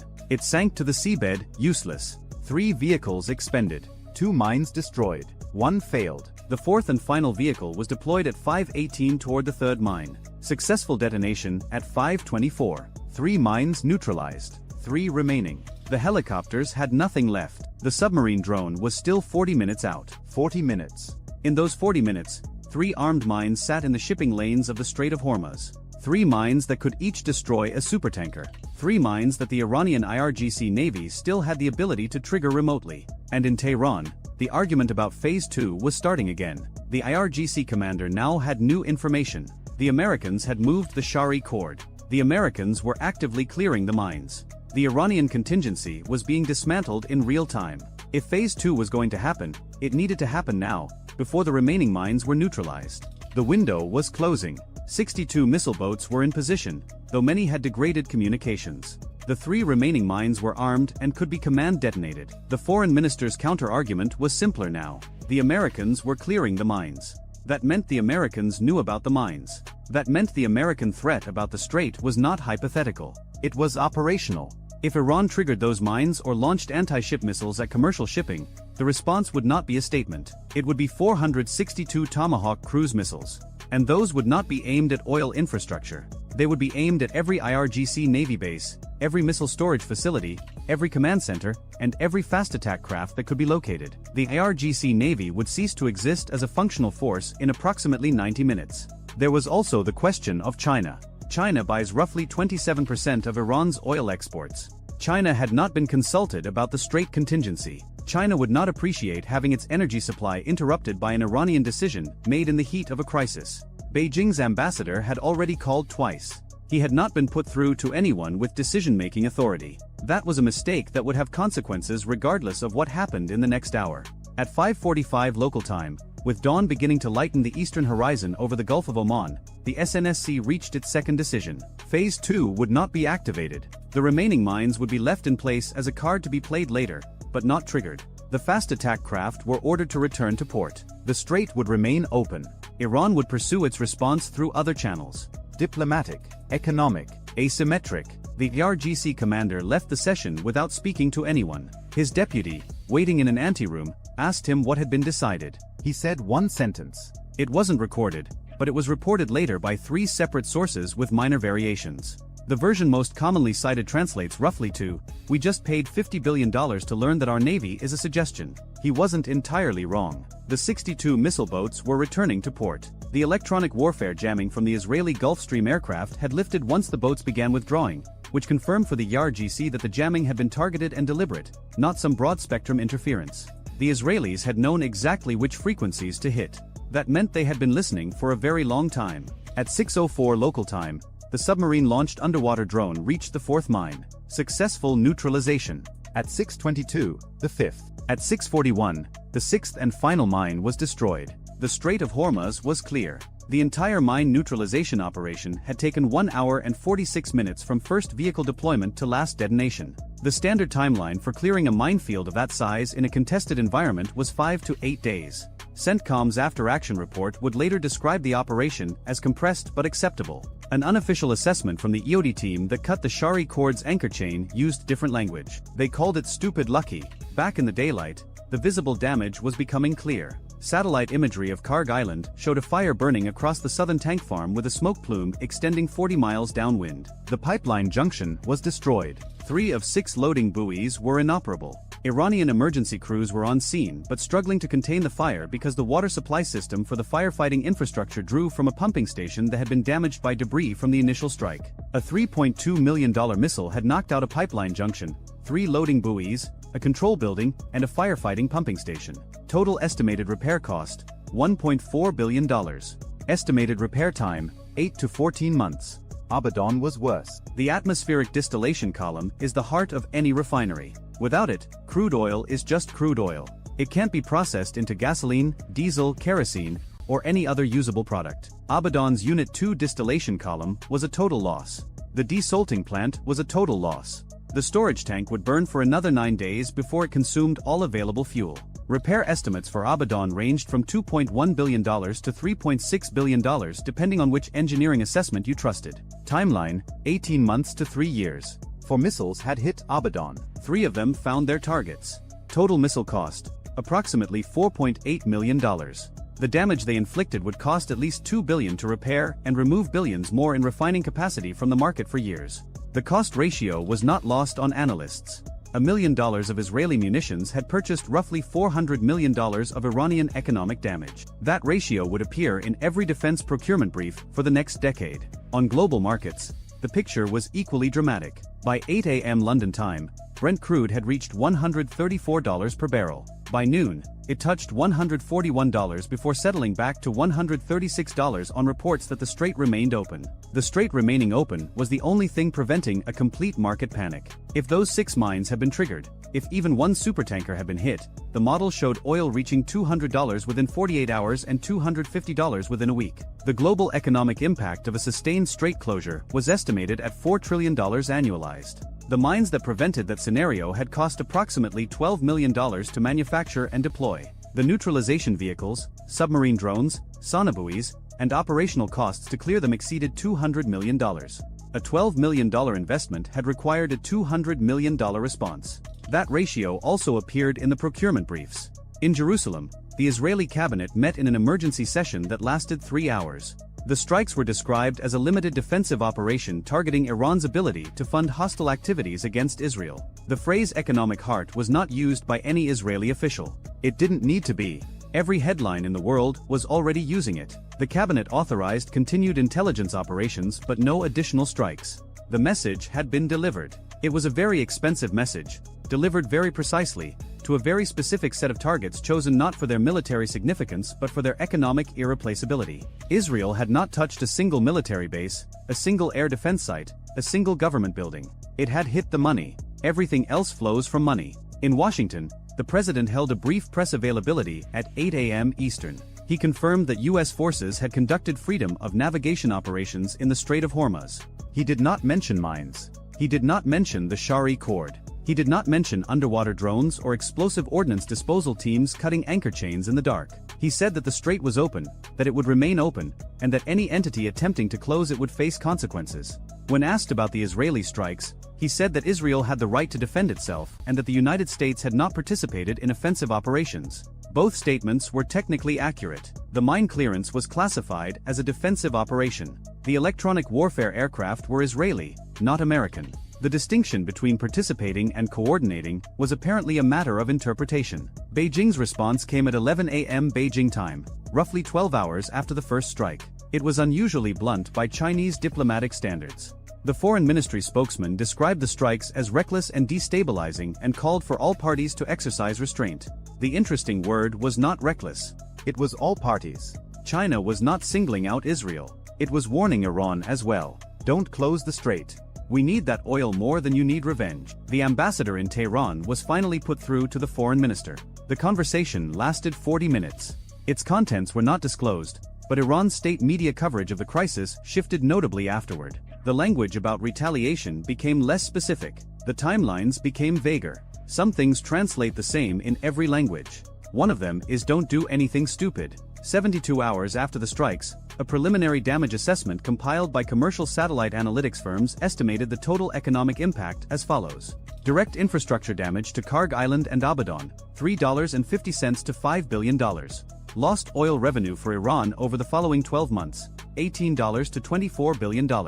Increased global oil costs attributable to the supply disruption, approximately $400 billion annualized, distributed across every oil-importing economy on the planet. Cost of the Israeli munitions used in the strikes, approximately $17 million.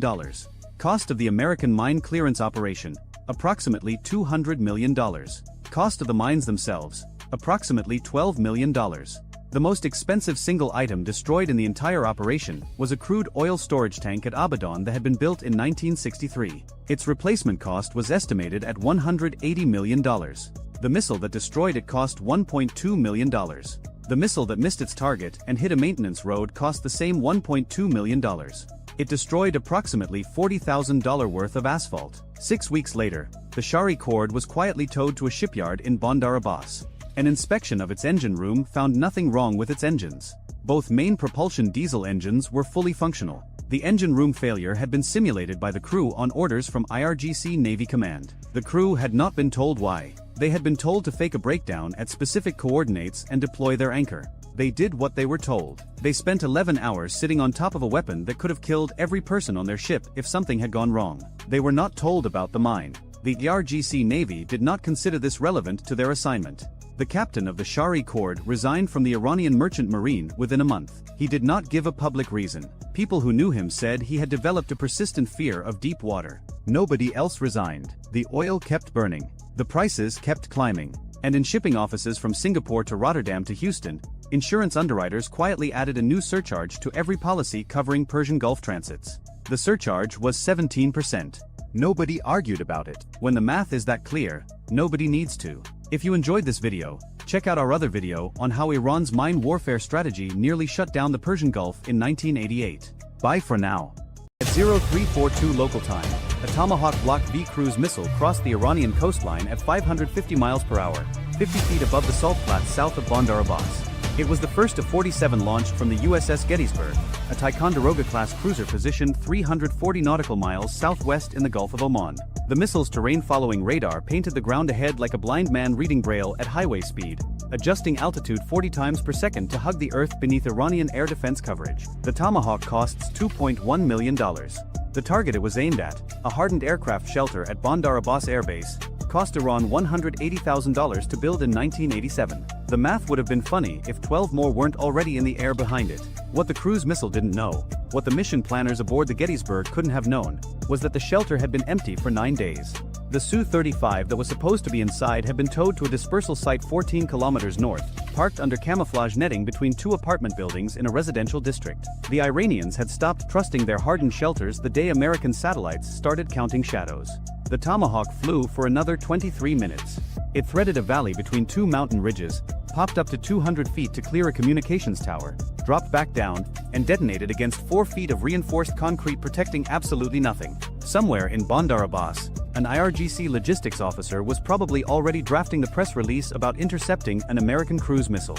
120 nautical miles to the north, over the Strait of Hormuz, the real problem was just getting started. An E-2D Advanced Hawkeye, call sign Overwatch, orbited at 25,000 feet with its APY-9 radar spinning lazy circles above the water. The APY-9 can track over 2,000 targets simultaneously out to 350 nautical miles.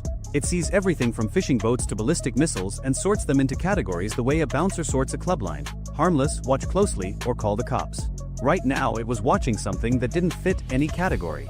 A surface contact, radar cross-section consistent with a small fishing vessel, had been tracking northeast at 8 knots for the past 6 hours.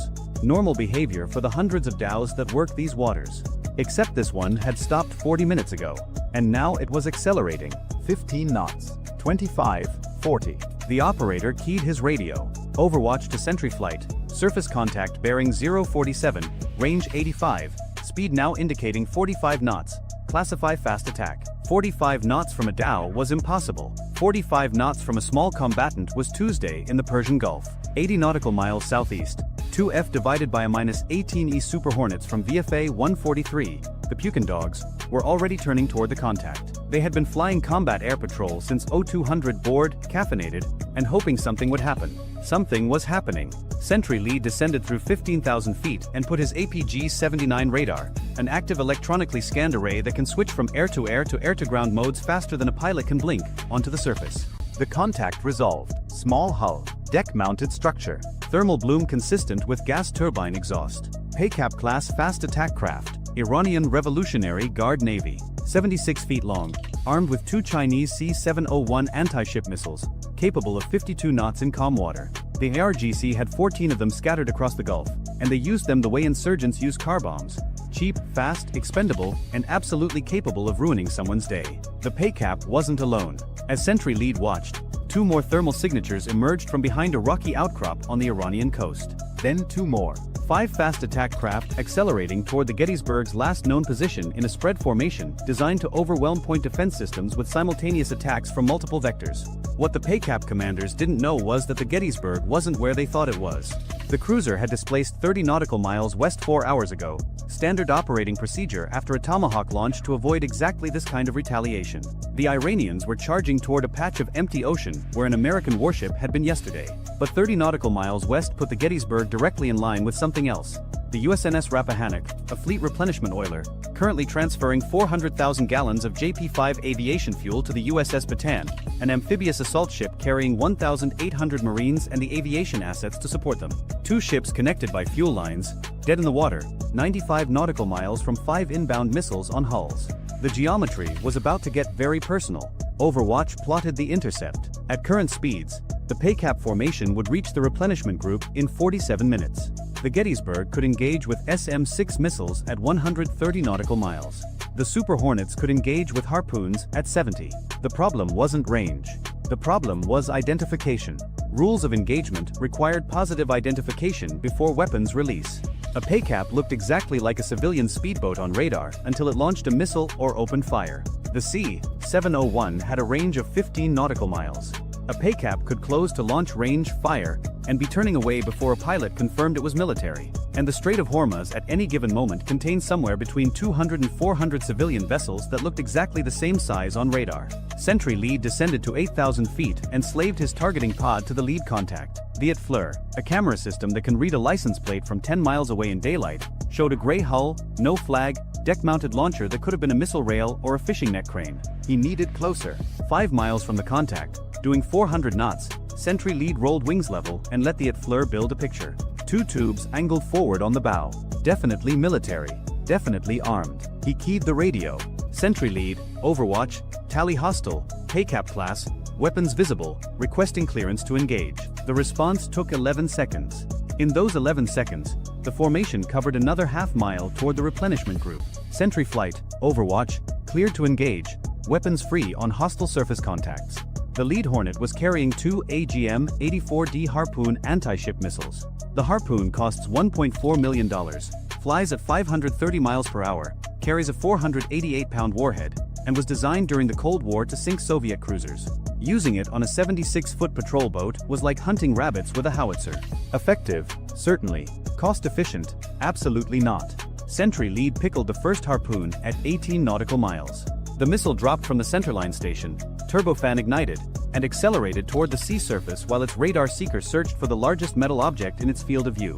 The pay cap's radar warning receiver screamed. At 52 knots, the patrol boat commander had roughly 90 seconds to decide between evasion and acceptance.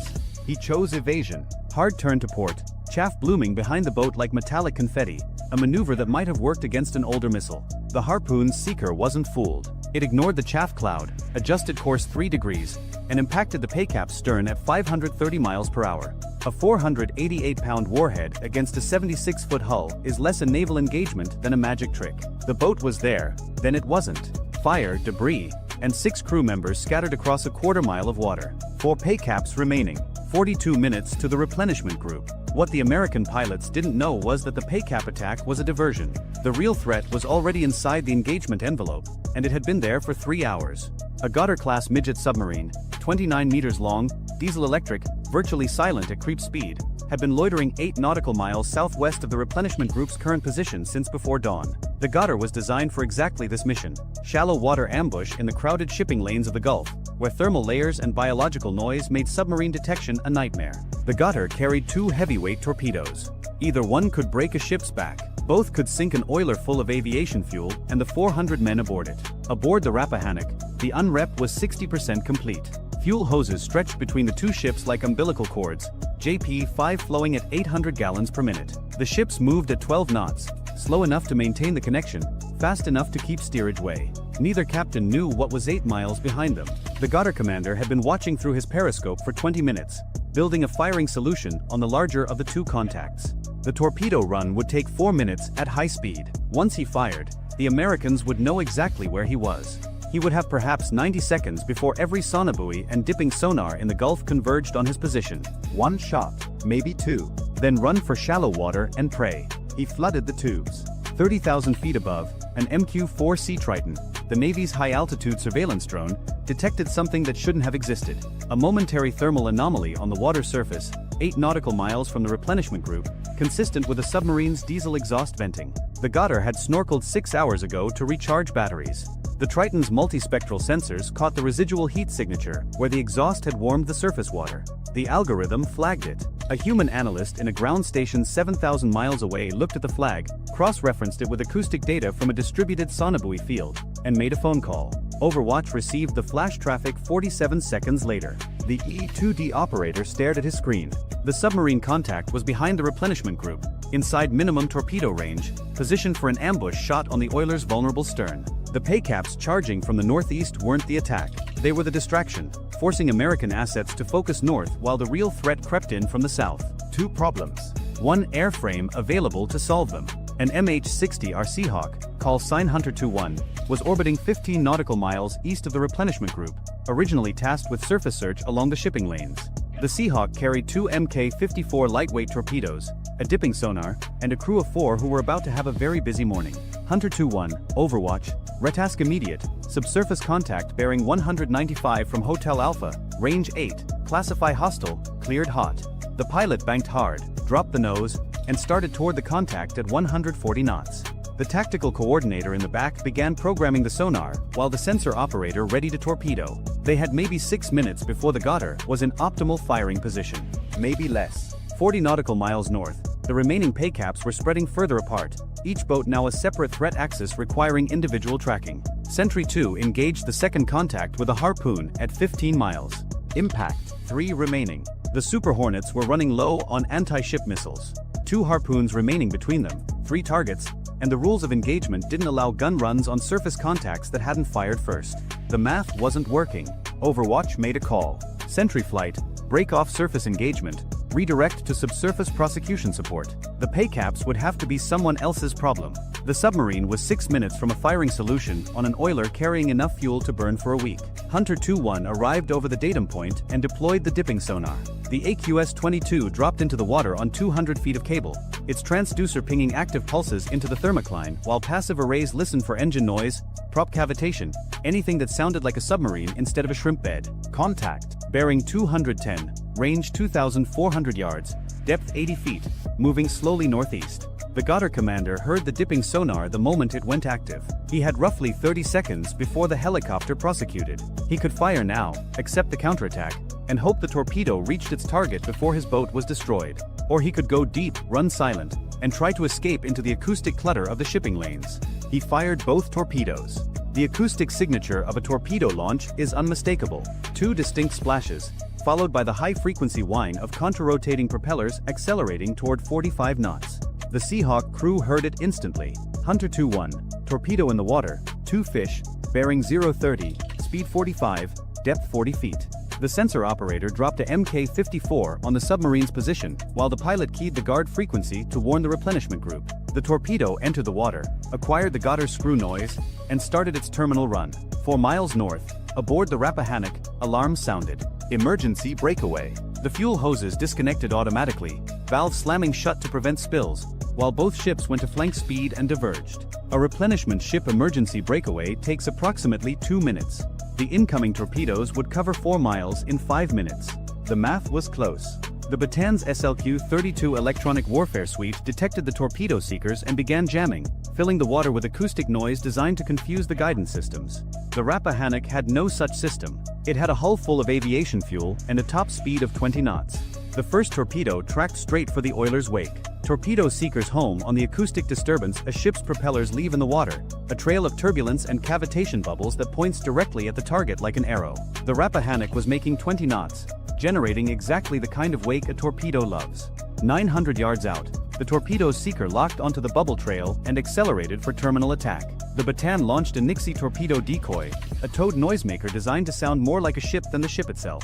It pulled away from the formation at 25 knots, trailing 500 yards behind the Bataan's stern, screaming acoustic energy into the water like a drunk at a concert. The second torpedo, the one tracking the Bataan, diverted. It abandoned the warship's wake and chased the Nixie, detonating 200 yards behind the decoy in an explosion that sent a geyser of water 100 feet into the air. The concussion rattled windows aboard the Bataan but caused no damage. The first torpedo didn't have a decoy to chase. The Rappahannock didn't carry Nixie. It carried fuel. 400 yards. 300.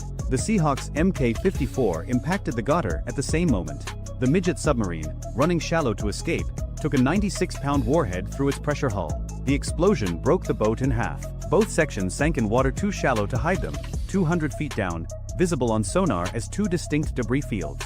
29 Iranian sailors died without ever knowing if their torpedoes hit. They didn't. At 150 yards, the Iranian torpedo's guidance system suffered a failure that the after-action report would later attribute to thermal gradients near the surface.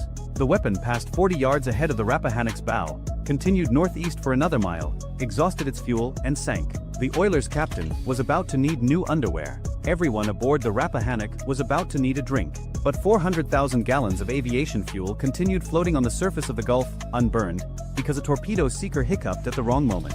Luck is not a military strategy, but it is occasionally a military outcome. 70 nautical miles to the north, the remaining three paycaps had closed to within 25 nautical miles of where they thought the Gettysburg was. They were still charging toward empty ocean. The Gettysburg, now fully aware of the threat, had launched two SM-6 missiles at the closest contact. The SM-6 is a different animal than the Harpoon. It costs $4.3 million, flies at Mach 3.5, and was designed to intercept aircraft and cruise missiles at extreme range. Using it against a patrol boat was like swatting a mosquito with a sledgehammer. But the sledgehammer was available and the mosquito was 25 miles away and carrying anti-ship missiles. The first SM-6 impacted the third paycap in a vertical dive from 70,000 feet, converting the boat into scattered debris before the crew knew they'd been targeted.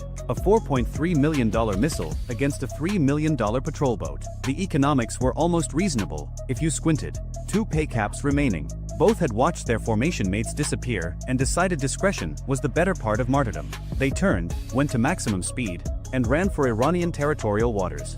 The Gettysburg could have pursued. The ROE allowed engagement of hostile forces attempting to flee. But two patrol boats running home at 52 knots weren't a threat anymore. They were a message. Iran had just lost a submarine, for fast attack craft, and approximately 80 personnel in under 30 minutes.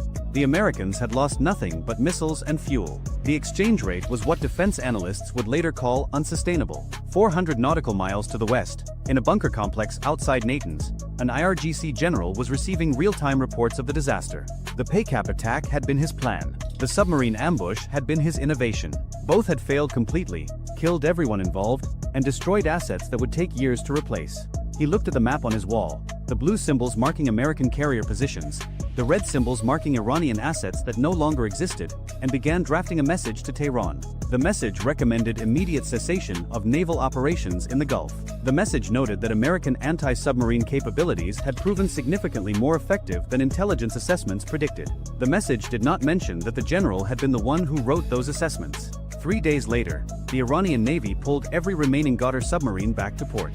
The paycap fleet, now reduced by a third, was ordered to cease operations in international waters.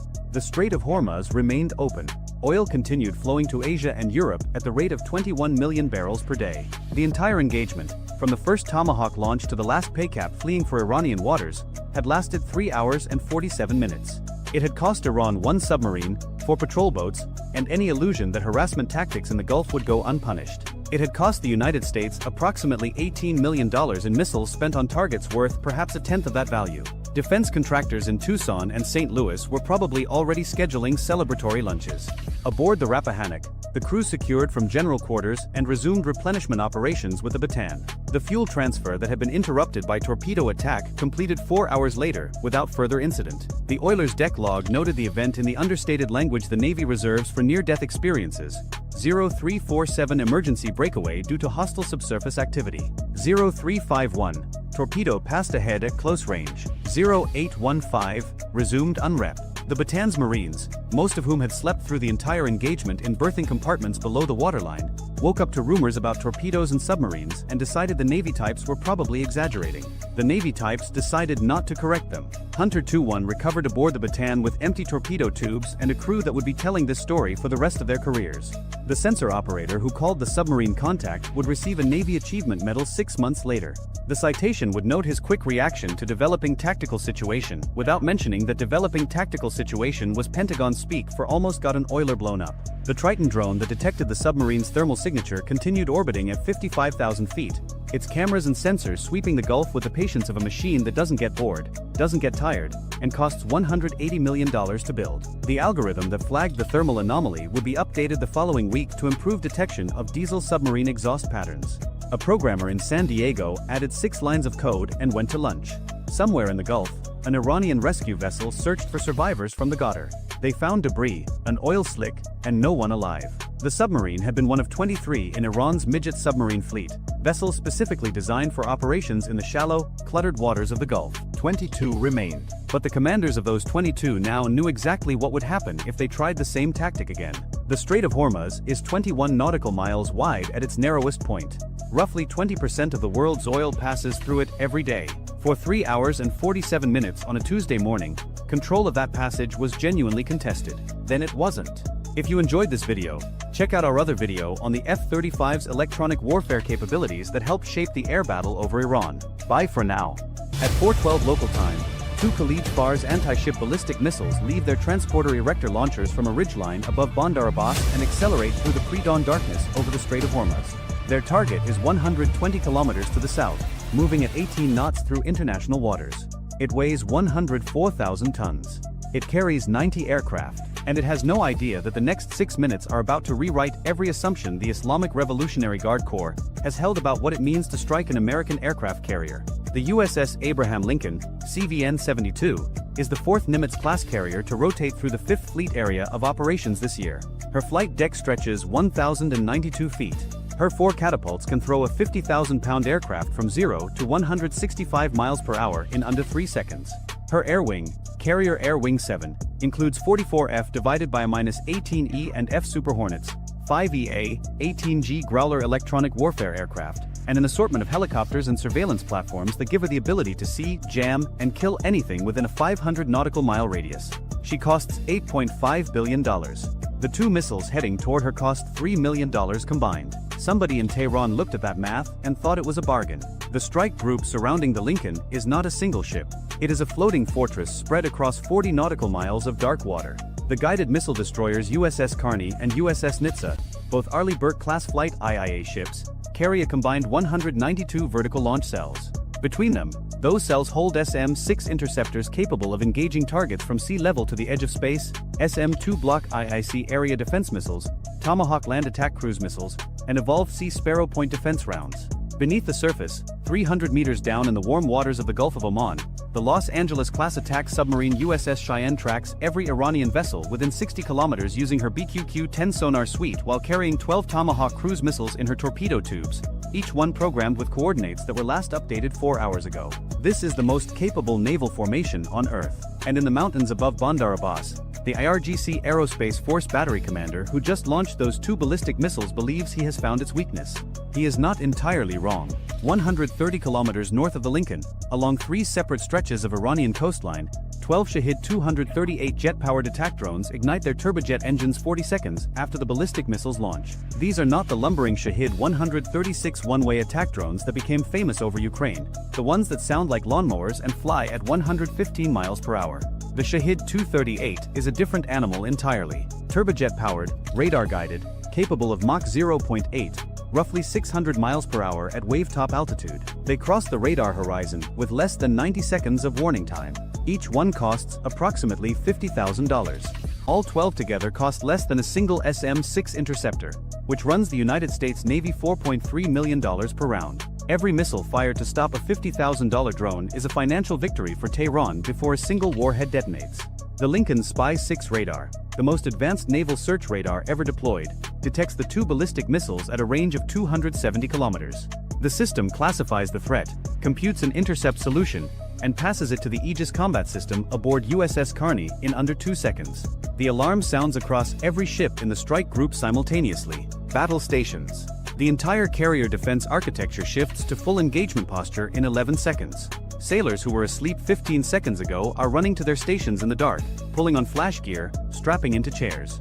USS Carney fires 2 SM-6 interceptors at the lead ballistic missile. The SM-6 is a 3,300-pound missile that accelerates to Mach 3.5, roughly 2,700 miles per hour, and can engage targets at ranges exceeding 150 nautical miles. Think of a telephone pole that steers itself through the atmosphere using an active radar seeker in its nose, hunting its target the way a flashlight finds a face in a dark room. The first SM-6 finds the lead Khalij Fars cleanly. Intercept at 60 kilometers. The ballistic missile disintegrates.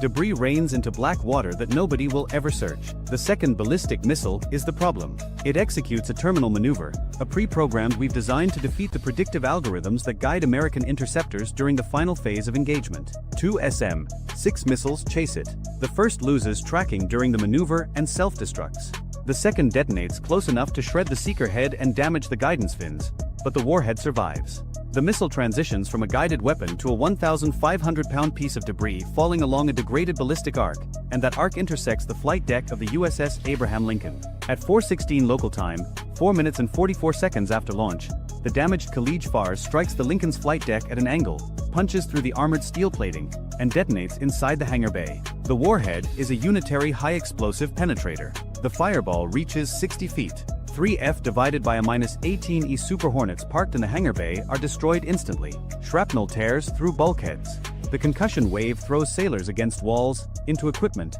onto the deck. 9 American sailors in the hangar bay die in the first second. 27 more are wounded by blast, burns, and fragmentation. The flight deck buckles across a 40-meter section. The number 3 catapult is offline. Fire suppression systems activate automatically, but the hangar bay fire has already found aircraft fuel, and the drones are 30 seconds out. What the IRGC planners understood, what made their attack architecture genuinely brilliant, was sequencing. The ballistic missiles were never meant to sink the Lincoln. They were meant to saturate the Aegis engagement timeline at exactly the moment the low-altitude drone swarm crossed the radar horizon. Every SM-6 fired upward at a ballistic missile is an SM-6 that cannot be fired laterally at a sea-skimming drone. Every second the fire control system spends computing a ballistic intercept solution is a second it is not tracking the wave-top threats approaching from 3 different azimuths. It is the right idea. It has been the right idea in every simulation the IRGC has run for the past decade. And in this moment, it is working. 12 Shahid 238 drones cross the radar horizon at 18 kilometers. The Aegis systems aboard Carney and Nitsa detect them, but the engagement windows are compressed. 7 drones are intercepted, 5 by SM-2 missiles, 2 by the Phalanx CWS close-in weapon systems, the automated 20mm Gatling guns that serve as the final layer of defense. Each Phalanx fires 75 rounds per second, throwing a wall of tungsten into the path of an incoming threat at a range of less than 2 kilometers. 5 drones penetrate. 2 strike the Lincoln's Island superstructure, the command tower rising above the flight deck. 1 hits the forward flight deck near the damaged section, compounding the structural failure. 2 hit USS Nitsa. Her bridge is destroyed. Her commanding officer, executive officer, and 6 watchstanders are killed instantly. 8 more American sailors dead. At 4:17 local time, 5 minutes into the attack, the toll stands at 17 American sailors killed and 62 wounded across 2 ships. The Lincoln's flight deck is burning. Nitsa is combat effective from her secondary control station, but her command structure has been decapitated. Carney is undamaged but has expended 23 SM-6 interceptors, each one worth $4.3 million. The math so far: Iran spent roughly $6.6 million in weapons. The interceptors alone cost $98.9 million. Tehran's procurement office could call that a win even if every weapon missed. What the IRGC battery commander did not know, what his intelligence officers could not have told him, what no Iranian signals intercept or Russian satellite feed had ever revealed, was that the response to his attack had been planned, authorized, armed, and loaded into launch systems 11 months before he pressed the fire button. Operation Granite Hammer. Classified contingency strike package, submitted by United States Central Command to the Secretary of Defense following 14 months of escalating IRGC harassment of American carrier groups in the Strait of Hormuz. The package identified 41 Iranian military targets within 350 kilometers of the strait. Every radar site, missile battery, command node, fuel depot, weapons storage facility, drone launch platform, and naval base that contributes to Iran's ability to threaten carrier operations in the Hormuz transit corridor. Each target was assigned to a specific platform. Each platform was assigned specific weapons. Flight routes were deconflicted. Time on target calculations ensured simultaneous impact across all 41 targets. And the Secretary of Defense signed pre-delegated launch authority. No White House phone call. No National Security Council meeting. No congressional notification before execution. The trigger condition was simple. Confirmed hostile fire from Iranian territory resulting in American casualties aboard a United States warship. Iran satisfied that condition at 4:16 local time. The execution order reaches 5 platforms simultaneously at 4:18, 2 minutes after the Lincoln took her first hit. 180 nautical miles to the southeast, in the deep water of the Gulf of Oman, the USS Florida surfaces to launch depth. Florida is not a regular submarine. She is an Ohio-class guided missile submarine, originally built as a ballistic missile boat, converted to carry 154 Tomahawk cruise missiles in 22 vertical launch tubes.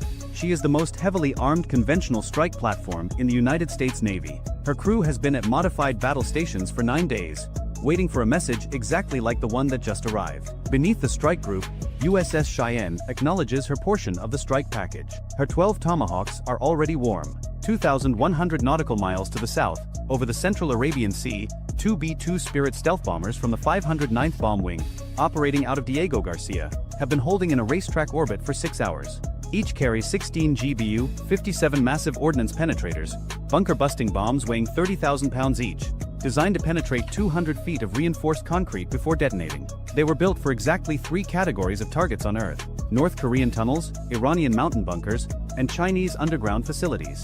Today they have Iranian addresses. Aboard USS Carney, despite the chaos of the past 5 minutes, the weapons officer executes her assigned launch sequence. Her vertical launch cells still function. Tomahawks begin rising from the forward deck. And on the Lincoln herself, even as damage control teams fight the hangar bay fire, 12F divided by a -18E Super Hornets from Strike Fighter Squadron 86 that were already airborne on Combat Air Patrol receive updated targeting packages. Each aircraft carries 2 AGM-158C long-range anti-ship missiles reconfigured for land attack, known as JSSMER, the Joint Air-to-Surface Standoff Missile Extended Range. Range: 575 miles. They can release from outside Iranian radar coverage, turn around, and land back on an Allied airfield without ever crossing into Iranian airspace. From authorization to last weapon away, 6 minutes and 11 seconds. Total precision-guided munitions converging on Iranian territory, 148. 41 targets. Simultaneous time on target impact calculated to the second. The largest coordinated naval strike since Operation Desert Storm, assembled from assets that were pre-positioned, preloaded, and waiting for exactly this morning. Somewhere in a Raytheon boardroom, the next quarterly earnings call just wrote itself. First impacts begin at 4:27 local time, 11 minutes after the Lincoln took her hit. Bandar Abbas Integrated Missile Command Center. This is the brain. The facility that coordinated the morning's attack sits under 3 meters of reinforced concrete, hardened against conventional cruise missile strikes, considered survivable against anything short of a nuclear weapon. 2 GBU, 57 massive ordnance penetrators arrive 0.4 seconds apart. The first punches through the roof and buries itself in the operations level. The second follows through the entry hole and detonates at a depth of 40 feet. 30,000 pounds of guided American steel moving at 700 miles per hour does not care about reinforced concrete. The command center collapses into itself. Every officer who planned and executed the morning's carrier strike dies in the same detonation. Their screens are still showing the damage assessment of the Lincoln when the ceiling becomes the floor. 90 kilometers east, at Bandar Jask, the Khalij Fars battery that launched the 2 missiles at the Lincoln this morning is still repositioning its transporter erector launchers for a second salvo. The battery commander has been on the radio for 6 minutes trying to confirm the Lincoln's damage. He wants to fire again. 8 Tomahawks arrive before he gets his answer. The launch vehicles explode on their transports. The reload trucks, parked 200 meters behind the ridgeline in what the battery crew believed was a concealed position, cook off simultaneously. The fuel depot ignites. Secondary explosions continue for 9 minutes. Every piece of equipment and every crew member associated with the morning's ballistic launch ceases to exist. Iran's carrier killer battery program just became a $400 million debris field. 200 kilometers to the west, Kish Island Air Defense Radar Complex. This is the installation that provided the Lincoln's coordinates to the missile battery. Without its long-range phased array radar feeding targeting data in real time, the ballistic strike could not have been coordinated. 12 Tomahawks are allocated. The phased array antenna, a structure the size of a 3-story building, disappears in the first 4 impacts. The command building takes 3 direct hits through its roof. Backup generators, communication towers, the vehicle park, all destroyed within 40 seconds. Iranian maritime surveillance across a 200-kilometer sector of the strait goes permanently dark. The operators who spent 9 hours tracking the Lincoln and feeding her position to the missile crews have the same amount of warning time their targets did. Which is to say, none. Keshem Island IRGC Naval Base. Iran's forward operating position for fast attack boat operations in the strait. 47 missile-armed speedboats are tied to their moorings. Each boat carries 2 C-802 anti-ship missiles, a Chinese-derived weapon with a range of 120 kilometers. In IRGC doctrine, these boats would swarm an American warship in coordinated waves, overwhelming point defenses with sheer numbers. 8 Tomahawks hit the pier complex. Boats explode at their berths as their missile magazines detonate. The fuel farm ignites into a column of fire visible from 60 kilometers. The barracks, the maintenance shops, the base commander's headquarters, systematically destroyed in a 90-second window. 47 boats that were supposed to be Iran's insurance policy against American naval power burn at the waterline. It turns out the swarm doctrine works better when the swarm survives to launch. Shahid Bayhoner Naval Base.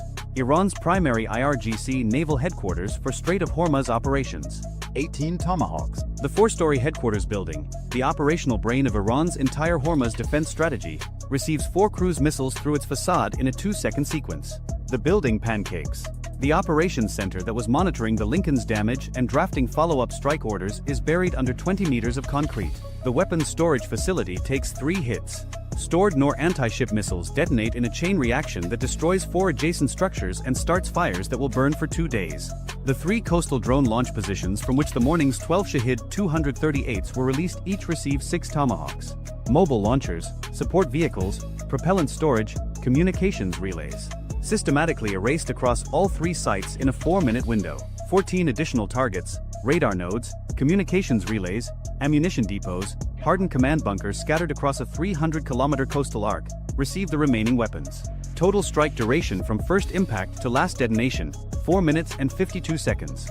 At 4:32 local time, 20 minutes after the attack on the Lincoln began, the Islamic Revolutionary Guard Corps' entire integrated anti-ship and anti-carrier strike network along the Strait of Hormuz, a system that took 30 years and an estimated $40 billion to construct, exists only as satellite imagery of burning wreckage. The infrastructure is not damaged. It is not degraded. It is gone. And it was gone before the fires on the Lincoln's flight deck were contained. The exchange, calculated with the cold precision that defense analysts prefer. Iran fired 14 weapons. America returned 148. Iran killed 17 American sailors. An estimated 670 Iranian Revolutionary Guard personnel died across 41 facilities. Iran damaged 1 carrier and 1 destroyer, both reparable. America destroyed 41 installations, none rebuildable under current sanctions in any timeline that matters. Iran spent $6.6 million in munitions. The American response cost approximately $320 million in weapons expenditure, roughly the cost of 3 days of carrier operations in the 5th Fleet area of responsibility. Iran traded 30 years of military infrastructure for 6 minutes of footage showing smoke rising from an American flight deck. That footage will play on Iranian state television for decades. But the satellite images of 41 burning facilities will play in every IRGC planning room for longer. The diplomatic aftermath unfolds with mechanical predictability. Iran's foreign ministry claims the Lincoln violated an Iranian maritime exclusion zone, a zone that does not exist under international law and has never been recognized by any nation including Iran's own allies. The United States releases full radar tracks proving the Lincoln's position in international waters, communications intercepts confirming attack authorization from IRGC headquarters, and satellite imagery of every destroyed facility. The evidence package reaches the United Nations, NATO, and every Gulf capital within 3 hours. Saudi Arabia calls the Iranian attack unprovoked aggression. The UAE offers expanded port access for American ship repairs. Bahrain reaffirms its defense cooperation agreement. Even Oman, Tehran's traditional back-channel partner, issues a statement expressing deep concern. The regional message is unanimous and clear. Nobody is mourning Iran's missile batteries. The Lincoln returns to Bahrain under her own power. Flight deck repairs are estimated at 11 months. The 17 sailors killed are transported home with full military honors. Their families received notification before any public statement. They were 21 years old, 23 years old, 34 years old. They had plans they had not yet finished making. And in every IRGC command post from Bandar Abbas to Tehran, the officers who survived the morning of the Lincoln incident now carry one piece of knowledge they did not have 24 hours ago. The American response to a carrier attack is not a decision. It is not a debate. It is not a proportional, calibrated, diplomatically sensitive reply designed for international optics. It is a preloaded, pre-authorized, pre-aimed annihilation package that activates automatically the moment American blood hits an American deck. The officer who gives the launch order does not just order an attack on a carrier. He orders the simultaneous destruction of his own command center, his own radar stations, his own missile batteries, his own naval base, and his own life. He just does not know it yet. Iran found out why Americans do not have free healthcare. If you enjoyed this video, check out our other video on what happens when China's carrier killer missiles meet the USS Gerald Ford's layered defense network. Bye for now. The radar operator at Bandar Menja stared at his screen and saw nothing where something should have been. At 0237 local time, 90 miles north of the Iranian oil terminal at Karg Island, the entire southern air defense sector of the Islamic Republic of Iran had just gone dark. The first Scalp cruise missile was already 11 minutes into its terrain-hugging flight, and the Emirati pilots who launched it were turning for home before Iran knew a war had started. Shift 340 miles south to Al Dhafra Air Base, just outside Abu Dhabi. 8 UAE Rafale F-4 fighters sat on the apron 90 seconds earlier with their canopies already closing. Each aircraft carried 2 Black Shaheen cruise missiles, the Emirati designation for the Scalp EG, a 2,900-pound stealth-shaped cruise missile with a published range of 250 miles and a unit cost of roughly $3 million. The Rafale F-4 itself runs about $115 million per airframe. The terminal they were about to hit, by contrast, handles 90% of Iran's crude oil exports and pumps an estimated $1.5 billion of revenue per week into the Iranian treasury. 8 jets, 16 missiles. One island holding up the entire Iranian economy. The lead pilot pushed the throttles. Wheels up. Radio silence. Shift 1,100 miles west to Washington, D.C. In the Situation Room, the president had already signed off on the operation 14 hours earlier under a classified annex to a maximum pressure directive. The public message had been delivered the previous afternoon on the South Lawn, when Donald Trump told reporters that if Tehran did not reopen the Strait of Hormuz to inspections within 72 hours, quote, they're next. Tehran assumed he meant American bombers flying out of Diego Garcia. Tehran assumed wrong. What the Iranian Air Defense Command did not know was that the operation was never going to be American. It was going to be Emirati hardware, French missiles, American satellite queuing, and Israeli electronic warfare data, fused over a private link the Iranians did not believe existed.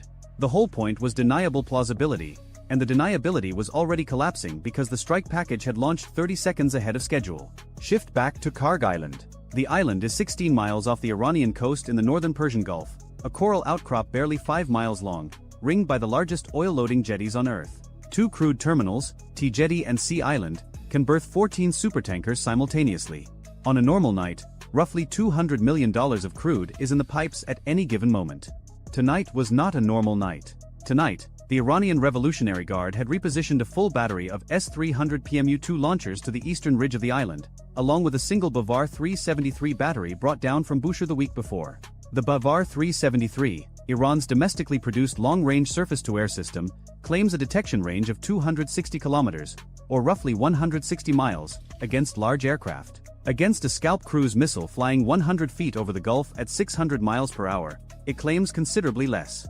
The radar plot the Iranians had drawn assumed any attack would come from the west, from American carriers in the Red Sea or bombers from Al Udeid in Qatar. The Bavar 373 antennas were oriented accordingly. The missiles were coming from the south. Shift 95 miles southeast to the lead Rafale, callsign Falcon 1.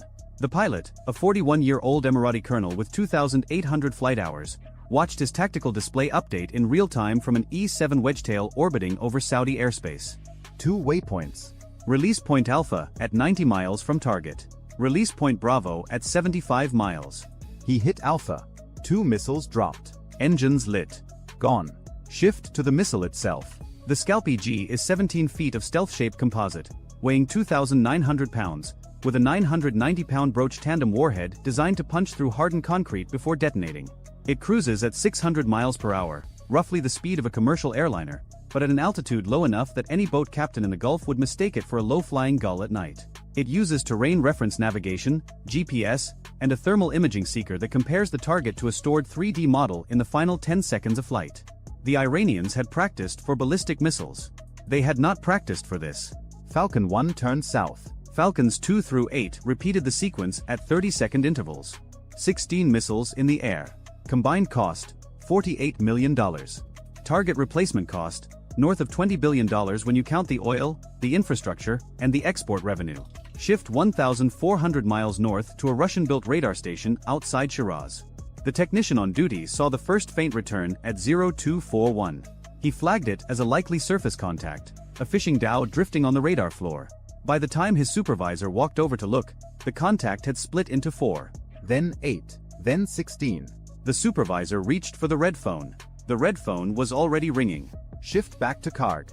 The first scalp came in from the southeast at 110 feet, popped up to 400 feet at the 4-mile mark, and angled down into the central pumping manifold of T-jetty.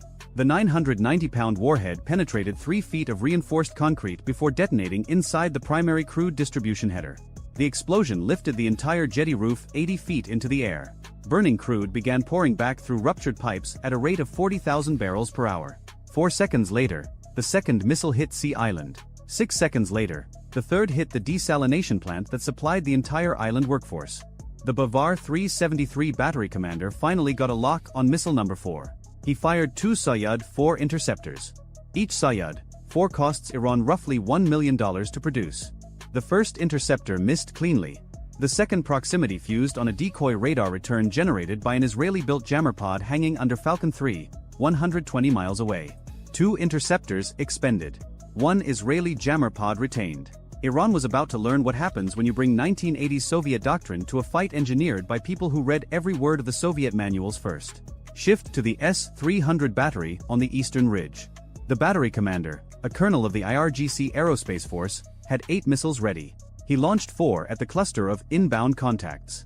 The 48 N-6E2 interceptor screams off the rail at Mach 6, 6 times the speed of sound, climbs to 90,000 feet, and noses over. Against a fighter jet, it is devastating. Against a sea-skimming cruise missile masked by the radar horizon of the island itself, it is searching for a target that, from the radar's perspective, does not yet exist. 3 of the 4 interceptors flew their full kinematic envelope and self-destructed over open water. The 4th got a partial lock and clipped the wing of an inbound scalp. The scalp cartwheeled into the Gulf 800 yards short of the target. Cost of the interception, roughly $4 million. Cost of the missile destroyed, roughly $3 million. Cost of being 1 for 16, incalculable. Shift 16 miles back to the Iranian mainland, to the command bunker at Geneva. The general staring at the threat board watched the icons multiply faster than his operators could read them out. He ordered every fighter at Bushehr scrambled. 4 F-4 Phantoms, airframes older than every pilot flying them, began the long taxi to the runway. The lead Phantom rotated at 0247. By 0247 and 30 seconds, the last scalp had already detonated inside the Central Petroleum Storage Farm. Shift to the storage farm. 12 tanks. Each holding 1 million barrels of crude. The warhead found tank number 3. Tank 3 ignited tank 4. Tank 4 breached tank 5. The fireball was visible from the Qatari coast, 180 miles away, where an American satellite operator filing nightly weather imagery suddenly had a daytime photograph at 3 in the morning. Shift back to Falcon 1, now 200 miles south, descending toward Al Dafra. The colonel's radio crackled. A single word from AWACS. Splash. He acknowledged with a single click of the transmit button. The aircraft behind him repeated the click in sequence. 8 clicks. 8 Rafales. 0 losses.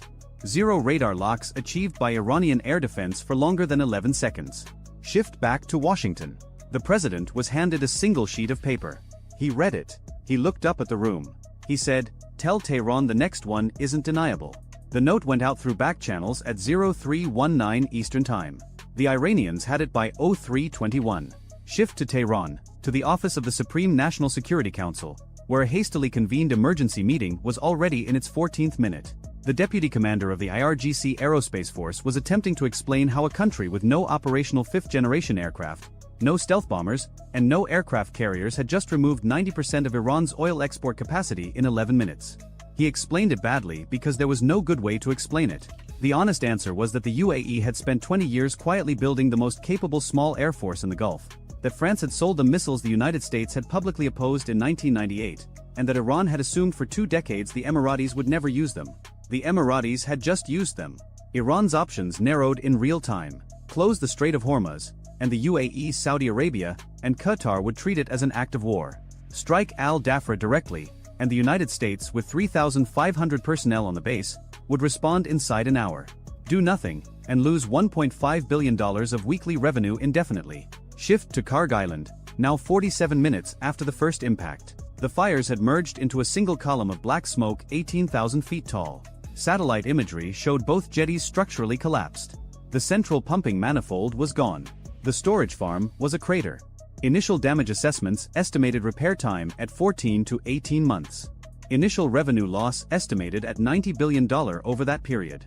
The total cost to the UAE for the operation, including missiles, fuel, and crew hours, came to approximately $52 million. Iran had just paid roughly $1.7 billion per minute to learn that the radar facing the wrong direction is the same as no radar at all. Shift to the runway at Al-Dhafra. Falcon 1 taxied to the apron at 0341 local time. The colonel cut the engines. The crew chief climbed the ladder. The colonel removed his helmet. He said 3 words to the crew chief. The crew chief later told a friend, who later told a journalist, who later printed it. The 3 words were, "It worked perfectly." Across the Gulf, on Karg Island, the fires would burn for another 9 days. If you enjoyed this video, check out our other video on Iran's failed S-300 deployments. Bye for now. The signal was already there, had been there for 11 minutes. The petty officer watching the passive sonar suite in the Combat Information Center of USS Mason hadn't flagged it yet, not because he missed it, but because it didn't match the profile of anything threatening. It was faint, directionally ambiguous, and rhythmically inconsistent, which, as any experienced ASW operator will tell you, is exactly what a diesel-electric submarine sounds like when it's running on battery power and its crew is trying very hard not to exist. The date was a Tuesday. That matters only because Tuesdays in the Strait of Hormuz don't look different from Wednesdays or Saturdays. The water is murky and hot near the surface, cold and dense lower down. The thermoclines, those invisible boundaries where water temperature shifts abruptly, scatter sound in ways that make acoustic tracking feel less like science and more like weather forecasting. Traffic is relentless.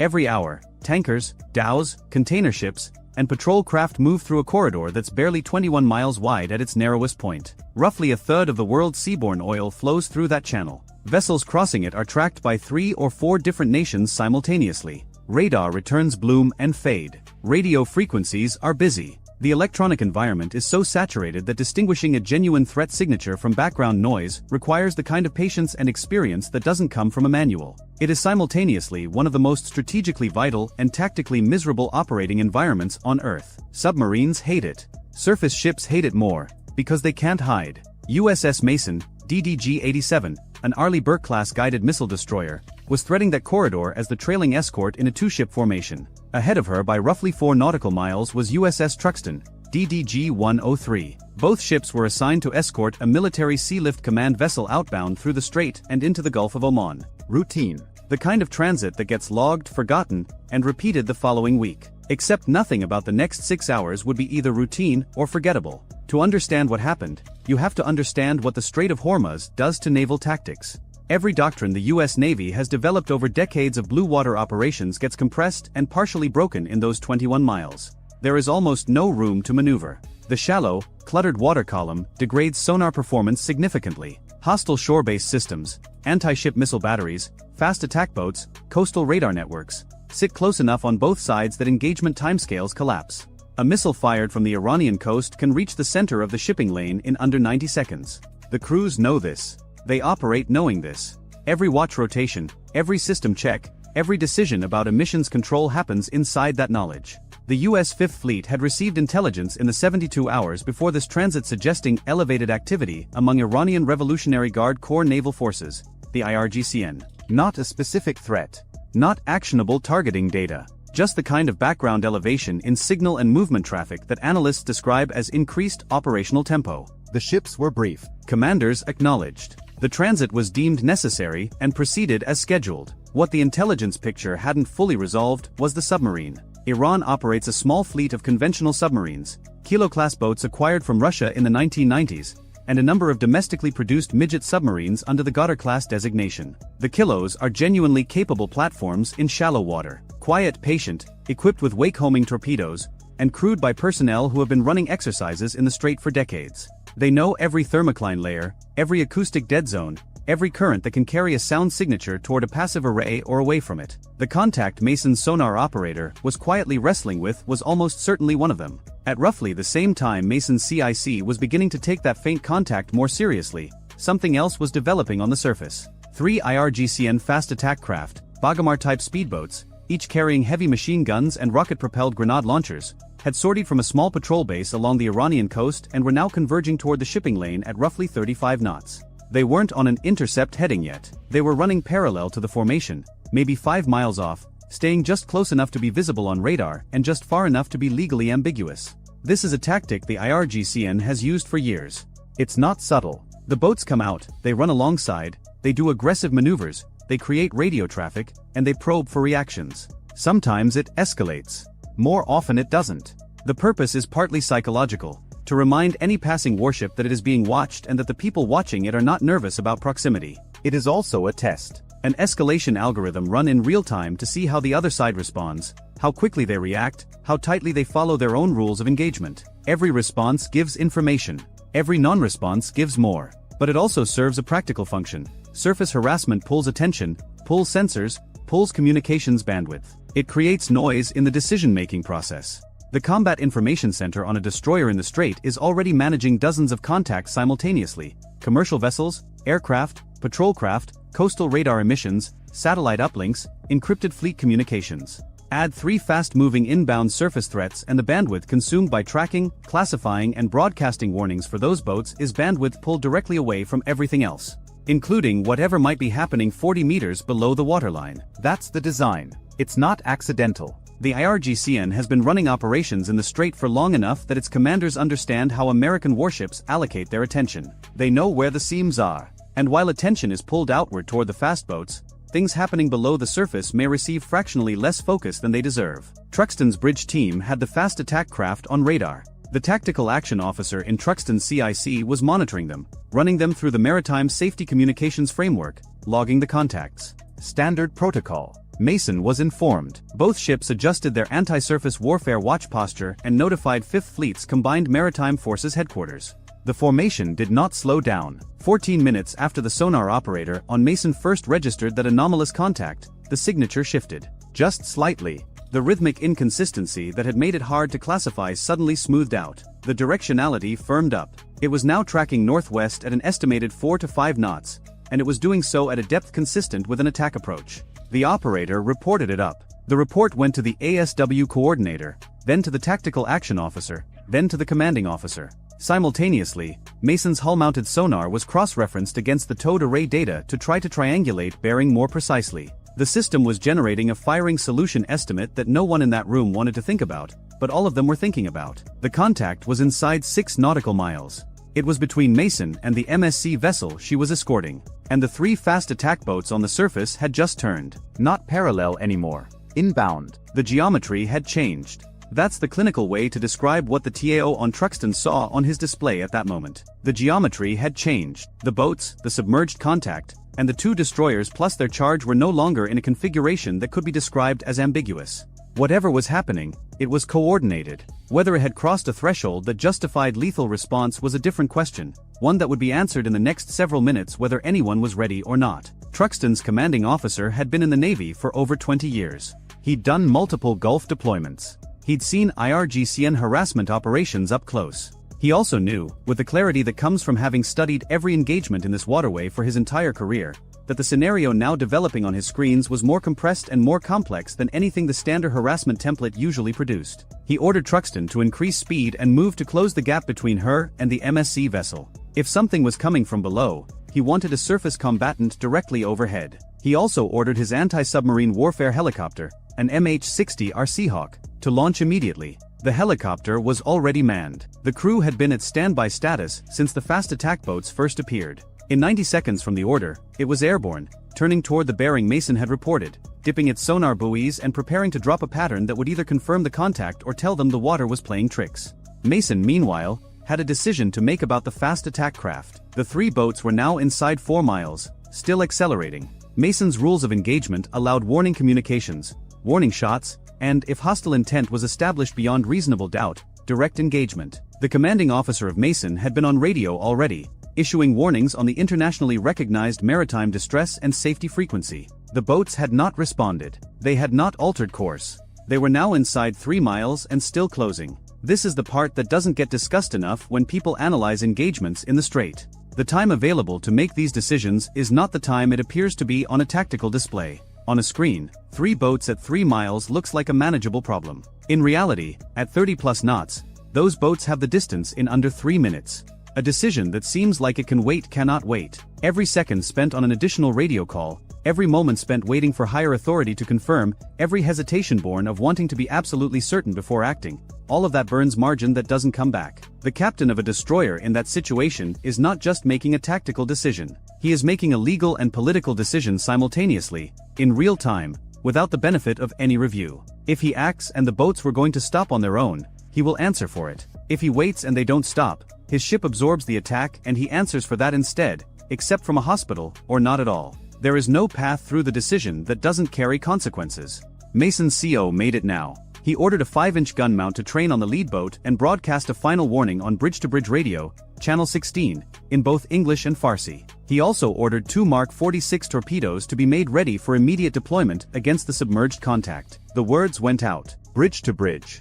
Multiple transmissions. The boats heard it. They had to have heard it. Whether they were going to listen was another matter. Overhead, the MH-60R from Truxton was getting something solid. The first sonar buoy dropped had come back with an inconclusive return. The second had a contact, faint, moving slowly. The third buoy, dropped slightly ahead of the projected track, gave them a clean return. Bearing, range, depth, all within parameters. This was a real platform, real propulsion signature, real torpedoes presumably loaded, in real tubes pointed somewhere in the general direction of the formation below. The helicopter crew reported back to Truxton. Truxton relayed to Mason. The sonar supervisor on Mason, listening to the same buoy audio feed, confirmed. The contact was now inside 3 miles of the MSC vessel and had altered course slightly toward it. That alteration was not innocent navigation. That was a firing setup. There is a threshold in maritime warfare called hostile act. Below that threshold, you issue warnings, you posture, you attempt de-escalation. Once a submarine begins an overt firing setup against a vessel you are protecting, you are no longer obligated to wait for the torpedo in the water before responding. The argument can be made, has been made in the doctrine manuals, that the firing setup itself is the hostile act. Mason's commanding officer made that call. He authorized the helicopter to attack. The MH-60R carries the Mark 54 lightweight torpedo. It's the current production anti-submarine weapon for U.S. surface and air forces.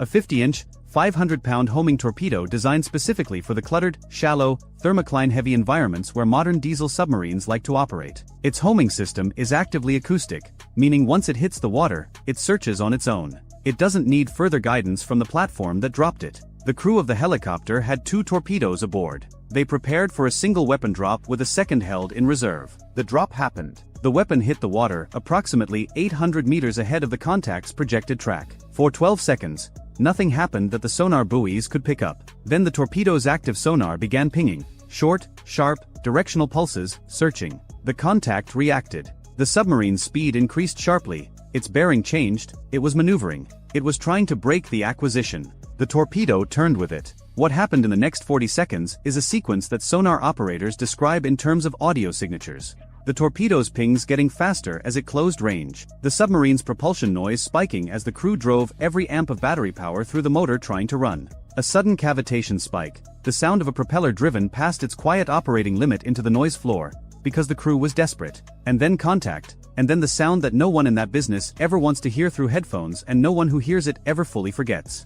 The submarine did not surface. The fast attack boats had watched this happen. Or more precisely, they had been close enough to hear the explosion. Maritime sound travels very well, and their radar returns, which Mason CIC was watching in real time, showed an immediate and significant change in behavior. The 3 boats slowed, then they turned. Within 2 minutes of the detonation, all 3 were running back toward the Iranian coast at full speed. There would be no more warnings needed on bridge-to-bridge radio. The MSC vessel, which had spent the last 8 minutes under the direction of Truxton's bridge team to increase speed and stay within the protective envelope of both destroyers, continued its transit. Its crew knew something significant had just happened. The sound was audible from their deck. The radio traffic, even encrypted, gave the general shape of events. They kept moving. The formation cleared the narrowest point of the strait 40 minutes later. In the hours and days that followed, the incident was processed through the layers of military bureaucracy that exist for exactly this purpose.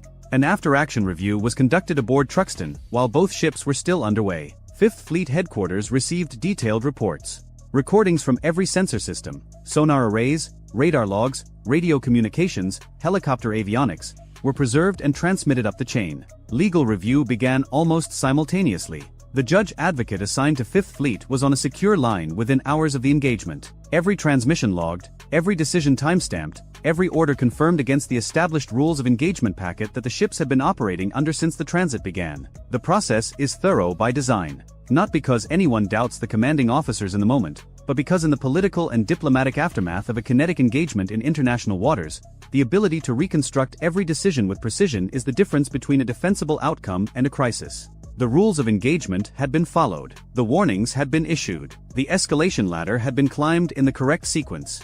Every box that needed to be checked had been checked. That doesn't make the outcome easier to describe in plain language, but it matters. In an environment where the margin between correct procedure and disaster is measured in seconds and hundreds of meters, the fact that both ships' commanding officers made the right calls at the right times, under conditions designed specifically to prevent them from doing so, is the thing that needs to be understood. The IRGCN harassment operation was a layered plan. That much was clear in hindsight. The fast attack boats were the visible surface pressure, designed to pull command attention, communications capacity, and sensor resources away from what was happening below. The submarine was the real weapon, positioned to exploit whatever moment the surface harassment created. The two elements were coordinated. They were not independent decisions made by different commanders who happened to be in the same area. This was a combined arms approach in a contested maritime choke point, executed against two of the most capable anti-surface and anti-submarine warships in the American inventory. It almost worked. Not because of any single failure in the defensive response. It almost worked because the window between the moment the threat became unambiguous and the moment it would have become irreversible was extremely small. 14 minutes of uncertain sonar contact, 3 minutes of inbound fast attack boats, 40 seconds of torpedo acquisition. The entire engagement from first credible detection to resolution was under an hour. For an engagement of that consequence, that is a very short hour. The deeper question, which never fully goes away in these situations, is about thresholds and precedent.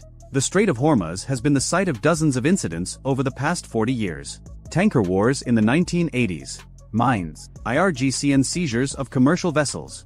Repeated harassment of U.S. warships. The pattern is consistent enough that it has its own chapter in naval history textbooks. Provocation, escalation, de-escalation, reset, repeat. Most of these incidents have ended without the kind of kinetic conclusion that this one did. Most of the time, warnings work, or the geometry doesn't close to an irreversible point, or one side blinks before the other has to make a final decision. This time, the geometry closed. The warnings were ignored. And the commanding officers of two American destroyers found themselves at the point where the decision to not act would have been its own kind of action, the choice to absorb a torpedo strike rather than fire first. Neither of them made that choice. There is something worth holding on to in the way both ships operated throughout this engagement. Truxtun pushed forward toward the MSC vessel, accepting greater personal risk to place herself between the threat and the ship she was protecting. Mason held the rear, absorbed the surface pressure, tracked the submarine contact, and made the call to authorize the weapon strike. Neither commanding officer hesitated in a way that created additional danger.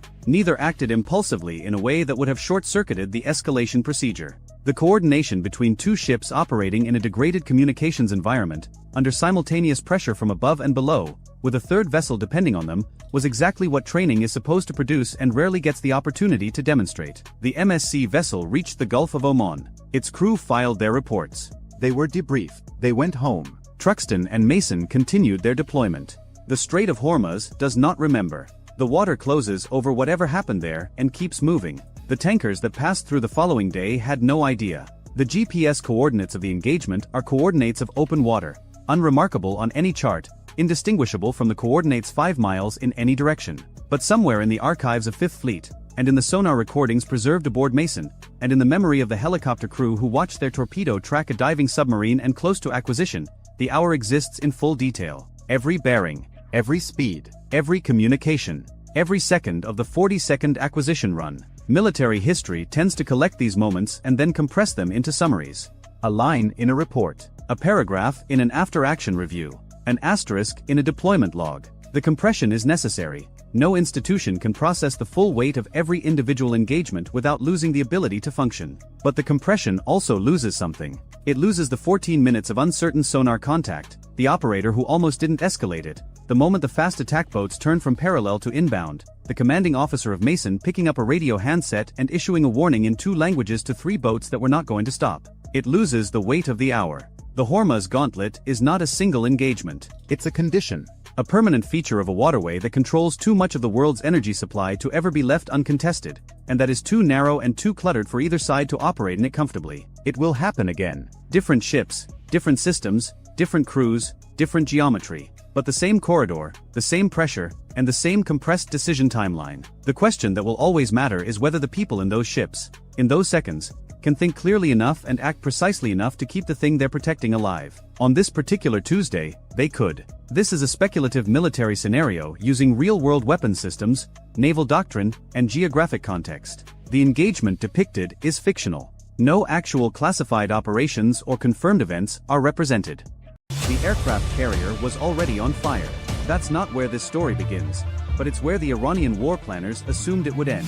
The entire doctrine behind what was hidden inside a gorge in the southern Alborz Mountains, less than 40 kilometers northeast of Tehran, was built around a single premise: that the weapons concealed there would never need to be used, because the threat of their existence would be sufficient. And for that premise to hold, the weapons could never be found. They were found on a Wednesday, not by a spy, not by a defector, not through a communications intercept or a bribed official or any of the traditional methods that had historically compromised Iranian military secrets. They were found by a geologist, a civilian contractor working at the National Geospatial Intelligence Agency who was reviewing subsurface density measurements from a synthetic aperture radar platform that had been retasked over northern Iran during the early phase of Operation Epic Fury. She was not looking for a missile base. She was mapping fault lines, because one of the campaign's secondary objectives required updated seismic data for targeting calculations against facilities in the Tehran Basin. The Alborz Mountains presented a complex geological picture: Jurassic limestone over Paleozoic formations, dense Eocene volcanic tufts in the south-central ridges, sedimentary layers folded and faulted by millions of years of tectonic compression between the Arabian and Eurasian plates.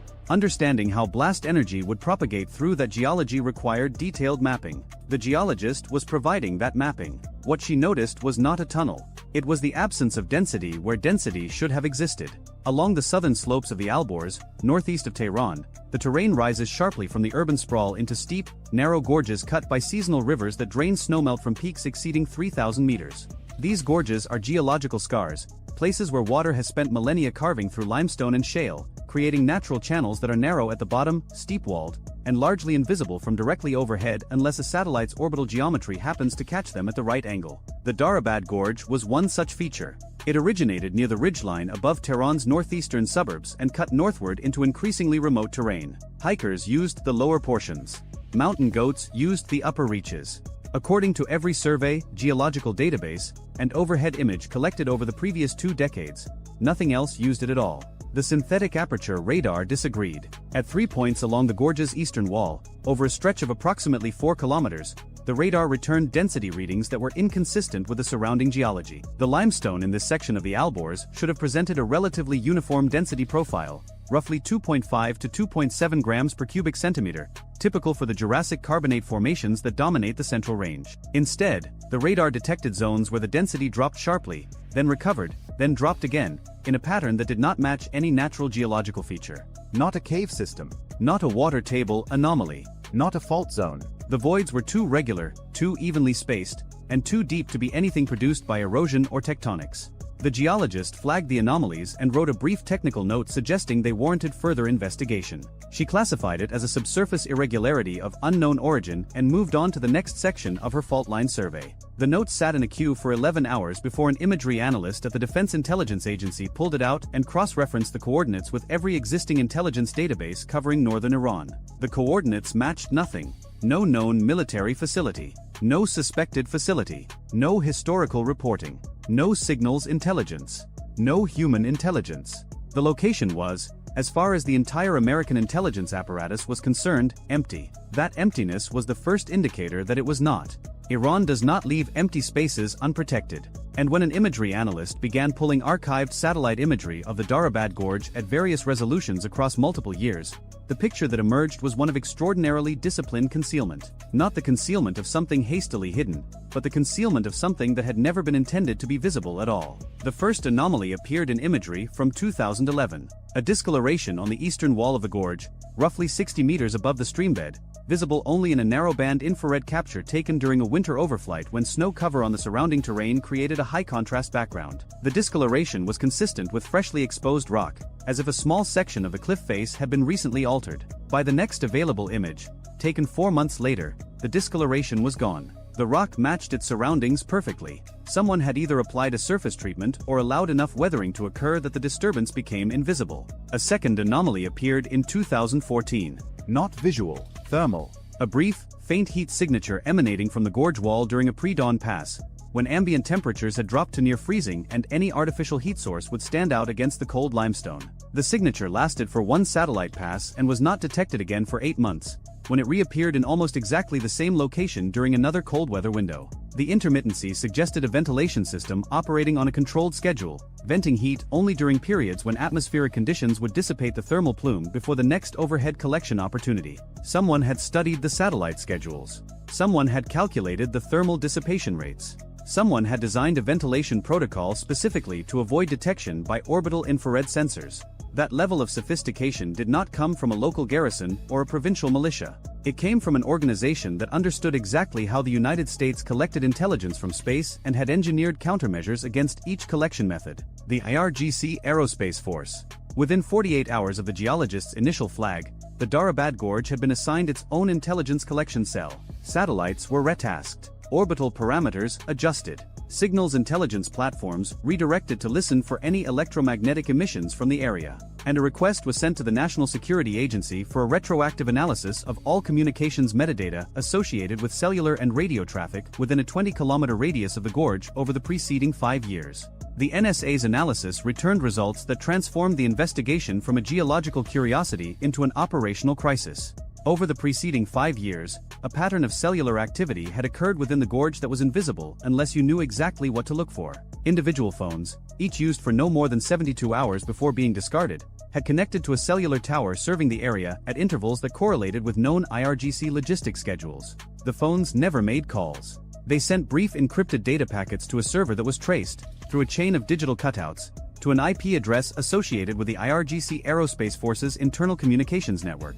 The content of the packets was unrecoverable, but their timing, their destination, and the pattern of their transmission told a story.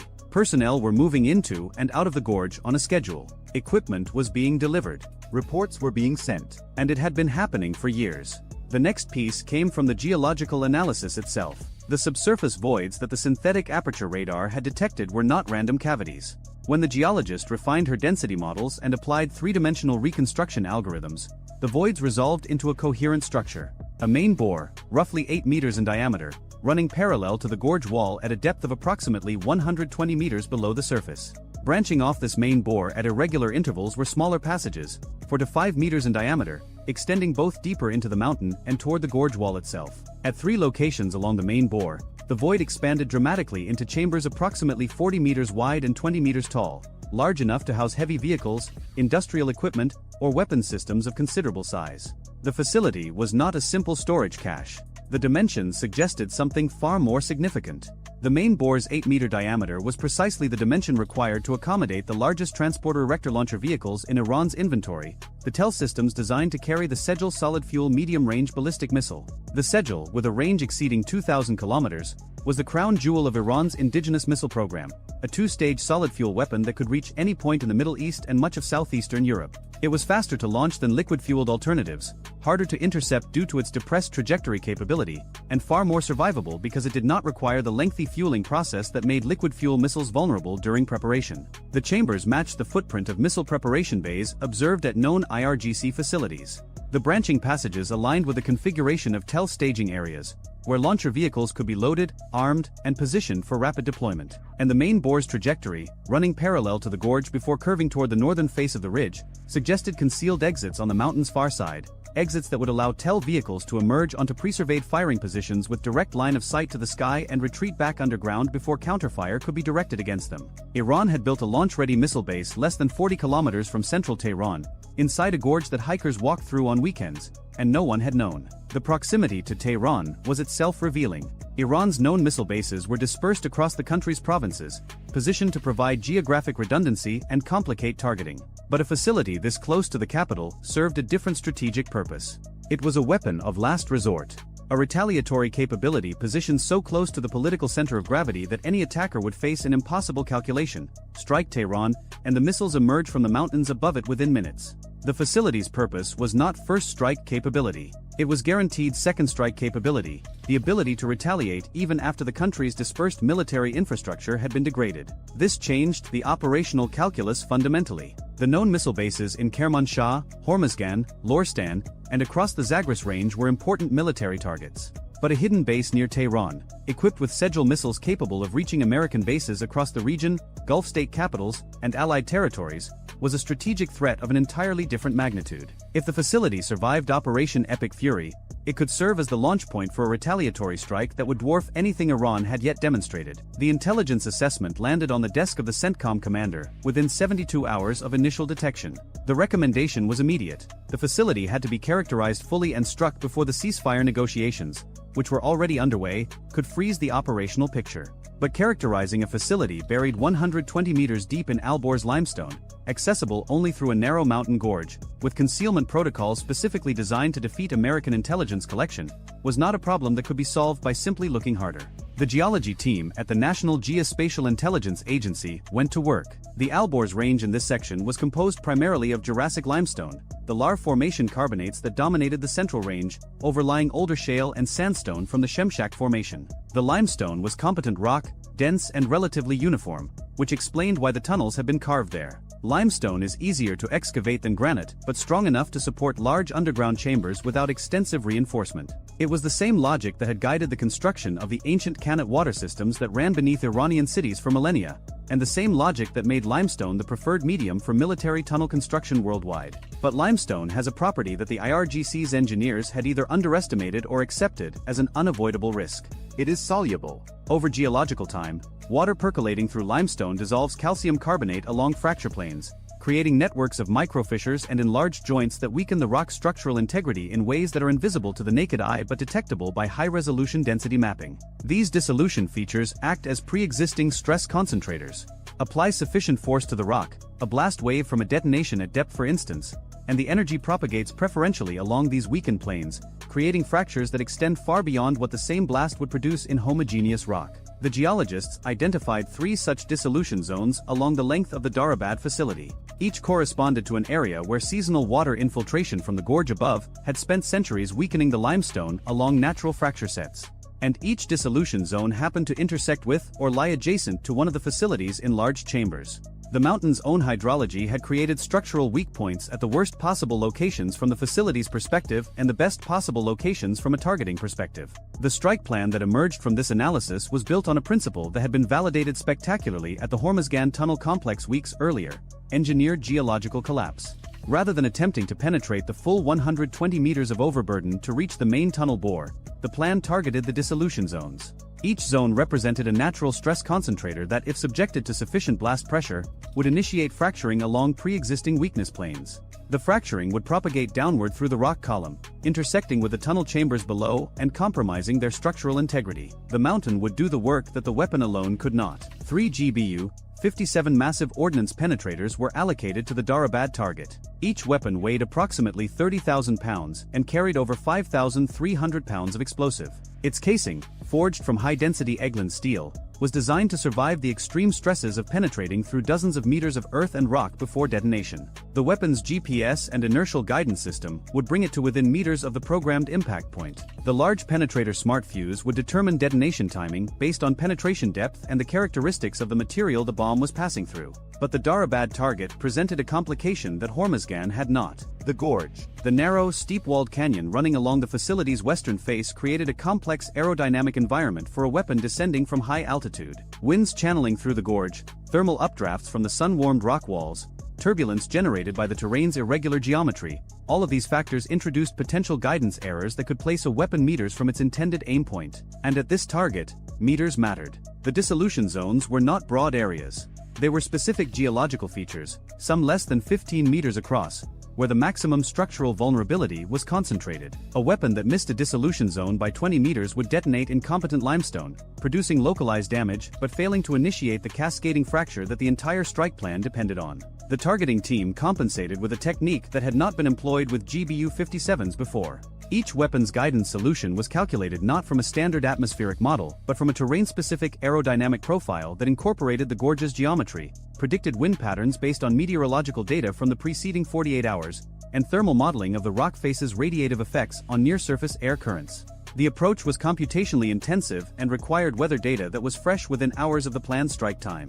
A meteorological reconnaissance drone, too small and slow to attract attention, loitered at altitude over the Darabad area for 6 hours prior to the strike window, feeding real-time atmospheric data to the targeting cell. The B-2 Spirit assigned to the Darabad mission launched from Diego Garcia, where the bombers had been forward deployed since the opening days of the campaign. It carried 2 GBU-57s. A second B-2 carried the third weapon. The mission profile called for a southwesterly approach, crossing into Iranian airspace over the western portion of the country where air defense coverage had been most thoroughly suppressed during the campaign's first weeks. Iran's S-300 batteries and indigenous Bavar 373 systems in the northern sector had been targeted early and repeatedly. Assessment data indicated that effective air defense coverage in the Tehran corridor had been degraded by roughly 70%, though the possibility of surviving mobile systems could not be entirely discounted. The bombers flew at altitudes exceeding 50,000 feet, well above the engagement envelope of any remaining short-range systems and at the outer edge of what the degraded long-range systems could plausibly track. The B-2's radar cross-section, measured in fractions of a square meter, made detection at that altitude functionally impossible for anything short of a fully operational, cued early warning system. Iran no longer possessed such a system.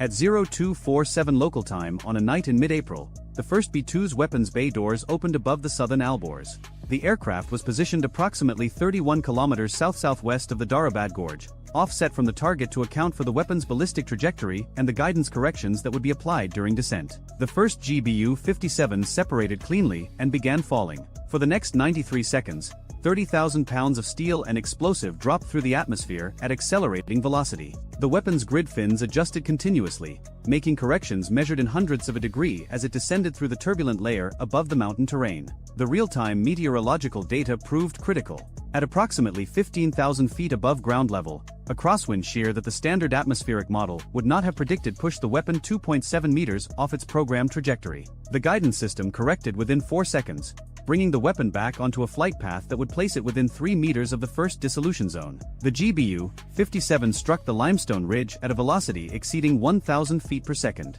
It entered the rock like a nail driven by a hydraulic press. The Eglin steel casing fractured through the upper weathered zone, punched through competent Lar formation limestone, and continued downward. The large penetrator smart fuse registered the changing density of the material and calculated detonation timing. At a depth of approximately 55 meters, the bomb detonated. The blast did not need to reach the tunnel. The geology reached it instead. Over 5,000 pounds of explosive produced a pressure wave that radiated outward from the detonation point in every direction. In competent rock, this wave would have dissipated within a radius of perhaps 50 meters, creating a cavern of shattered limestone but leaving the tunnel chambers at 120 meters depth largely undisturbed. But the dissolution zone changed the equation entirely. The pre-existing network of water-enlarged fractures and weakened joint planes acted as conduits for the blast energy, channeling it downward along paths of least resistance. The pressure wave propagated through the dissolution zone at velocities and pressures far exceeding what the surrounding competent rock experienced. When it reached the boundary of the first enlarged chamber, it encountered the void space that the tunnel's excavation had created. The chamber's ceiling, 120 meters of limestone that had supported itself for geological ages, was now subjected to a dynamic stress load that arrived not uniformly from above, but preferentially along the very fracture planes that were already the weakest elements of the rock mass. The ceiling did not collapse all at once. It failed progressively, as individual fracture planes opened under the stress, connected with adjacent fractures, and created slabs of rock that detached from the ceiling and fell into the chamber below. Each slab that fell removed load-bearing material that had been supporting the slabs above it, creating a cascading failure that propagated upward through the rock column even as the blast energy continued to radiate outward. Within the chamber itself, the pressure wave that entered through the fracture network created overpressure sufficient to destroy anything that was not hardened to military blast resistance specifications.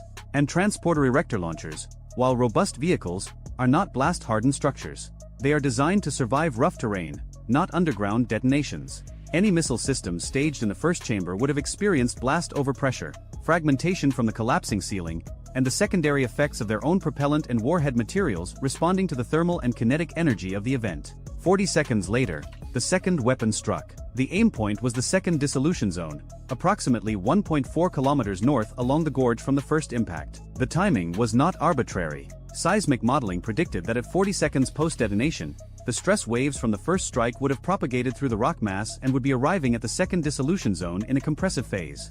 The rock was already stressed when the second weapon arrived, already weakened by the passage of energy through its fracture networks. The second detonation exploited this pre-existing stress, compounding it to a degree that exceeded what either weapon could have achieved independently. The second chamber collapse was more violent than the first. The geologists' models had predicted this, because the second dissolution zone was broader and more developed than the first, with fracture apertures that were wider and more interconnected. The blast energy found more pathways, propagated further, and produced structural failure across a larger volume of rock. Satellite-mounted seismometers registered the event as two distinct pulses, the weapon's detonation and the subsequent rock mass failure, separated by approximately 1.3 seconds. The third weapon struck 11 minutes later, after the second B-2 had maneuvered into its release position. This weapon targeted the northernmost dissolution zone, the point where the main tunnel bore curved away from the gorge toward the concealed exits on the mountain's northern face. This was operationally the most critical aim point, because even if the southern chamber survived, the northern exits were where the TEL vehicles would need to emerge to launch. Sealing these exits would trap the surviving weapons inside the mountain as effectively as destroying them. The third GBU-57 detonated at a depth of 48 meters, slightly shallower than the first two because the dissolution zone at this location extended closer to the surface. The resulting collapse was different in character from the first two. Rather than a progressive sealing failure that propagated downward into a chamber, the third strike triggered a lateral collapse along the tunnel bore itself. The fracture network at this location ran roughly parallel to the tunnel's axis, and the blast energy propagating along these fractures produced a shearing failure that displaced an entire section of the tunnel wall inward, filling the bore with thousands of tons of fractured rock across a distance of approximately 300 meters. The concealed exits were not merely blocked. The rock that had contained them was no longer structurally coherent. Reopening them would require not clearing debris from an intact tunnel, but re-excavating through a rock mass that had been converted from stratified limestone into a jumbled aggregate of displaced blocks, some the size of automobiles, compressed together under the weight of the overburden above. Years of work, boring machines, and the certainty that every satellite in orbit would be watching. Post-strike imagery arrived in stages. The first indicator came from seismic monitoring stations across the region, which recorded 3 distinct events at the correct times, locations and magnitudes to confirm successful detonations. The second came from optical satellites passing over the area within hours. The gorge itself showed no dramatic surface changes visible to the casual observer. No Hollywood crater. No mushroom cloud frozen in aftermath. The strikes had occurred deep enough that the surface effects were subtle, but they were measurable. Interferometric synthetic aperture radar, which detects surface displacement measured in millimeters, showed that the ridgeline above the tunnel complex had subsided by approximately 11 centimeters along a 4-kilometer stretch. 11 centimeters does not sound like much until you understand what it represents. The mountain had settled into its own hollowed interior. Chambers that had been open were now closed. Tunnels that had been passable were now rubble-filled voids. Thermal imagery confirmed the assessment from a different angle. In the days before the strike, the faint thermal signatures that had originally betrayed the facility's existence had been detected at low levels, consistent with a facility operating at reduced capacity during wartime conditions. After the strike, the thermal signatures did not diminish. They vanished. The mathematical precision of the disappearance was itself telling. A facility that had been damaged but not destroyed would show residual heat from fires, from trapped machinery still operating, from the slow thermal decay of heated rock. A facility that showed zero residual thermal signature was a facility where the heat-generating equipment had either been destroyed or buried under enough rock that the thermal energy could no longer reach the surface through any pathway. But the most revealing intelligence came from the signals domain, and it arrived not as a dramatic intercept but as an absence. Before the strike, The NSA's retroactive analysis had identified the pattern of encrypted data transmissions from the Darabad area. These transmissions, sent from disposable phones at irregular but predictable intervals, had been the digital heartbeat of the facility, proof that personnel were present, that operations were continuing, that the base was alive. After the strike, the transmissions stopped. Not immediately, which would have suggested a communications blackout or a deliberate shutdown. They stopped over a period of approximately 72 hours, a pattern consistent with personnel at the periphery of the facility gradually realizing that the facility no longer existed as a functional entity and ceasing to report to a command structure that could no longer receive their reports. One final transmission was detected 41 hours after the strike, originating from a location approximately 3 kilometers north of the gorge. Sent to the same IRGC Aerospace Force server that had received all previous transmissions from the site. The content, again, was encrypted and unrecoverable, but its metadata was informative. The transmission lasted 14 seconds and was sent from a phone that had never been used before and was never used again. It was, in all probability, a damage report. The last communication from a facility that had operated in complete secrecy for more than a decade and was now nothing more than rubble and silence. In the days that followed, American surveillance assets tracked the IRGC's response.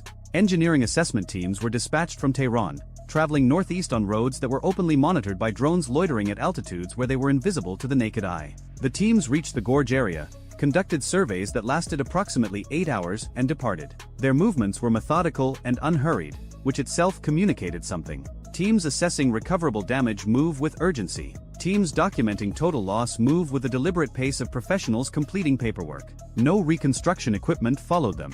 No boring machines. No concrete trucks. No earth movers. In the weeks after the Hormuzgan strikes, a similar absence of follow-on activity had been observed, and the interpretation had been the same. The assessment teams had looked, measured, photographed, and concluded that what they found was beyond repair within any time frame that mattered. The IRGC attempted one response that revealed the depth of the strategic loss. Within a week of the Darabad strike, Signals Intelligence detected a dramatic increase in encrypted communications traffic between IRGC Aerospace Force headquarters and the known missile base at Karamabad in Lorestan province, the facility that housed the largest number of missile silos in the country. The traffic pattern was consistent with an attempt to redistribute strategic assets, to compensate for the loss of the Darabad facility by dispersing its assigned mission to surviving sites. But the surviving sites were themselves under pressure. Karamabad had been struck 3 times during Operation Epic Fury. Its tunnel entrances had been collapsed and partially cleared, collapsed again and cleared again, in the grim cycle that had defined the entire campaign's approach to underground infrastructure. The facility was functional but degraded, and adding the Darabad mission to its burden meant stretching already damaged infrastructure to cover a gap that had never been planned for. Because the Darabad base had never been planned for in anyone's calculations except the IRGC's. Its existence had been unknown to every intelligence service outside Iran. Its destruction was therefore not merely the loss of a military asset but the loss of a strategic assumption. The IRGC had built its retaliatory doctrine on the certainty that the Darabad facility would survive any first strike because it could not be targeted if it could not be found. The discovery and destruction of the facility in a single operational sequence, from the geologist's initial flag to the last bomb's detonation in less than 3 weeks, invalidated a premise that had shaped Iranian strategic thinking for more than a decade. The deeper tunnels, the ones that extended below the main bore into what the density mapping suggested were secondary chambers or deep storage vaults at depths exceeding 180 meters, were beyond the direct reach of the GBU-57 even through the dissolution zones. But they were not beyond the reach of physics. The cascading collapse that the 3 strikes initiated propagated not just laterally along the tunnel system, but vertically through the rock column. The secondary chambers, if they existed, were now sealed beneath hundreds of meters of fractured, displaced rock. Whatever was stored at those depths, if anything was stored there, was entombed in a manner that made recovery a theoretical exercise rather than a practical one. You would need to bore a new shaft through the debris field, through rock that no longer possessed any structural predictability because its internal fracture patterns had been randomized by the blast events. Boring machines operate on the assumption that rock behaves in geologically predictable ways. Post-strike rock does not. The financial dimension of the loss was considerable, but secondary to the strategic one. Iran had invested an estimated amount in the range of hundreds of millions of dollars over more than a decade to excavate, equip, and conceal the Darabad facility. The missiles stored inside, Sejal medium-range ballistic missiles with a unit cost that reflected their status as the most advanced weapons in Iran's indigenous arsenal, represented an additional investment that could not be quickly replaced, particularly given that the production facilities that manufactured Sejal components had themselves been targeted during the campaign. The factory at Isfahan, the engine test facilities, the solid fuel propellant plants, all had been struck repeatedly. The supply chain that would produce replacement missiles was as damaged as the facility that had stored them. But the strategic loss transcended money and material. The Darabad base represented something that cannot be purchased or manufactured: strategic surprise. The YAR-GC had possessed a hidden retaliatory capability that no adversary knew about. That knowledge gap was, in itself, a weapon.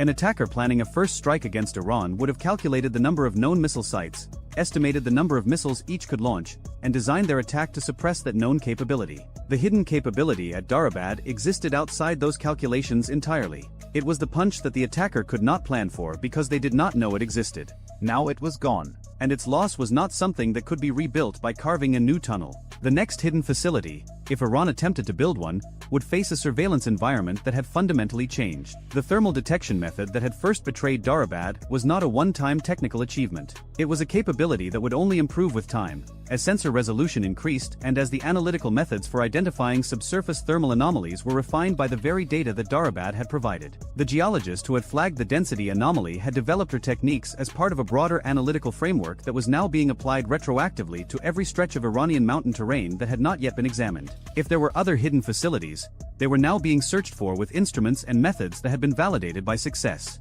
For the defense establishments of nations that maintained their own underground military infrastructure, the Darabad strike added a specific lesson to the broader one that Hormuzgan had established weeks earlier. At Hormuzgan, the lesson was that sequenced detonations could exploit geological stress points to collapse entire tunnel networks. At Darabad, the lesson was different and in some ways more unsettling. You did not need to collapse the entire mountain. You did not need to penetrate to the target's depth. You needed to understand the geology well enough to identify where nature had already done most of the work, where water had spent centuries weakening the rock along fracture planes that extended from the surface to the target depth. Find those planes, strike them with sufficient force, and the geology does the rest. North Korea's tunnel complexes beneath the Korean peninsula are carved into granite, which is harder than limestone but not immune to fracture propagation along joint sets and foliation planes. China's underground submarine base at Yulin on Hainan Island is excavated into coastal rock formations that include both limestone and metamorphic units with known fault structures.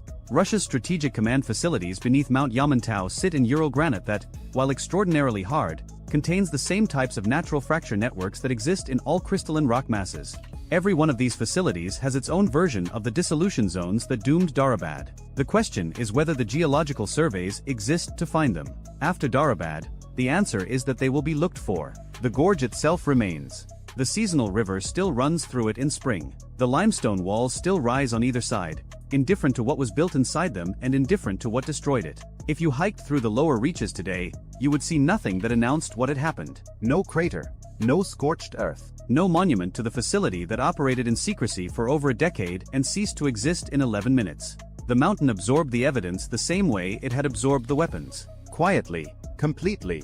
Leaving only the silence that follows when something that was hidden is found, and something that was built is unbuilt, and the calculation that it all rested on, that depth and darkness and patience were sufficient protection against an adversary with the right instruments, proves to have been not wrong in principle but fatally incomplete in practice. The Sejal missiles are still in there. Somewhere beneath the rubble, beneath the collapsed chambers and the fractured rock and the sealed passages, the weapons that were meant to guarantee Iran's retaliatory capability rest in darkness. They will not launch. They will not be recovered. They will corrode slowly over decades as groundwater, now flowing freely through the fracture networks that the strikes widened, reaches the steel casings and the solid fuel propellant and the guidance electronics and reduces them to components that will never again be assembled into a threat. The mountain keeps them now. Not as a guardian. As a grave. This is a speculative scenario. Real weapon systems, platforms, geological formations, and strategic doctrines are referenced, but the events depicted are entirely fictional.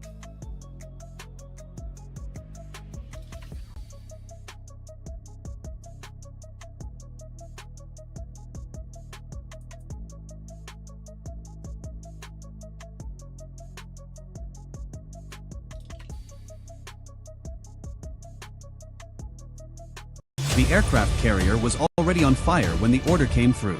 Not the Reagan itself. Not yet. But one of the commercial tankers 3 nautical miles off the port bow was venting a column of black smoke so thick it bent the horizon, and for about 90 seconds every watchstander on the bridge of the USS Ronald Reagan thought they were looking at the opening minutes of a war they hadn't been briefed on. They weren't. The tanker was a Panamanian-flagged chemical carrier called the Delos Prosperity, 620 feet long, and what it was venting was the result of an engine room fire that had started 11 minutes earlier when a fuel transfer valve failed. The crew of 23 was already at their muster stations. The fire was contained. It was, by any operational definition, someone else's problem. But the smoke was everyone's problem because it was drifting southeast across the traffic separation scheme in the Strait of Hormuz at 8 knots, laying a gray-brown curtain across 2 miles of navigable waterway, and that curtain was about to become the backdrop for the worst miscalculation the Islamic Revolutionary Guard Corps Navy had made in 30 years. The Ronald Reagan, CVN-76, Nimitz-class nuclear-powered aircraft carrier, 1,092 feet long, 97,000 tons full load,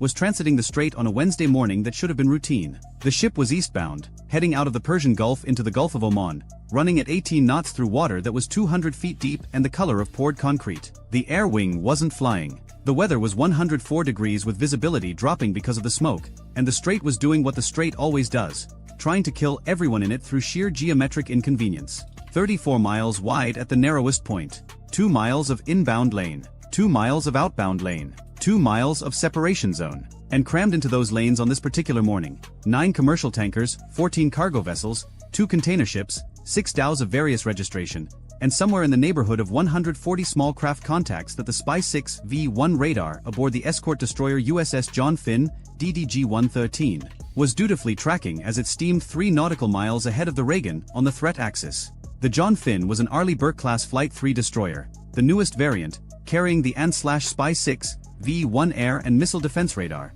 which represented a quantum leap over the older Spy-1D. The SBY-6 used gallium nitride transmit/receive modules that gave it roughly 35 times the sensitivity of its predecessor. It could detect a target with a radar cross-section of 0.1 square meters at ranges exceeding 200 nautical miles. It could track ballistic missiles in the upper atmosphere while simultaneously maintaining a surface picture dense enough to count fishing boats. It was, by a considerable margin, the most capable naval radar ever put to sea on a destroyer hull. And on this particular morning, it was staring north into the Iranian coastline, painting every square foot of water between Keshem Island and the Musandam Peninsula, and the picture it was painting was about to get very crowded. On the Reagan's flag bridge, Rear Admiral Catherine Harlow, commander of Carrier Strike Group 7, was halfway through her second cup of coffee and reviewing the morning intel brief. The brief mentioned increased IRGC Navy activity at Bandar Abbas over the past 72 hours.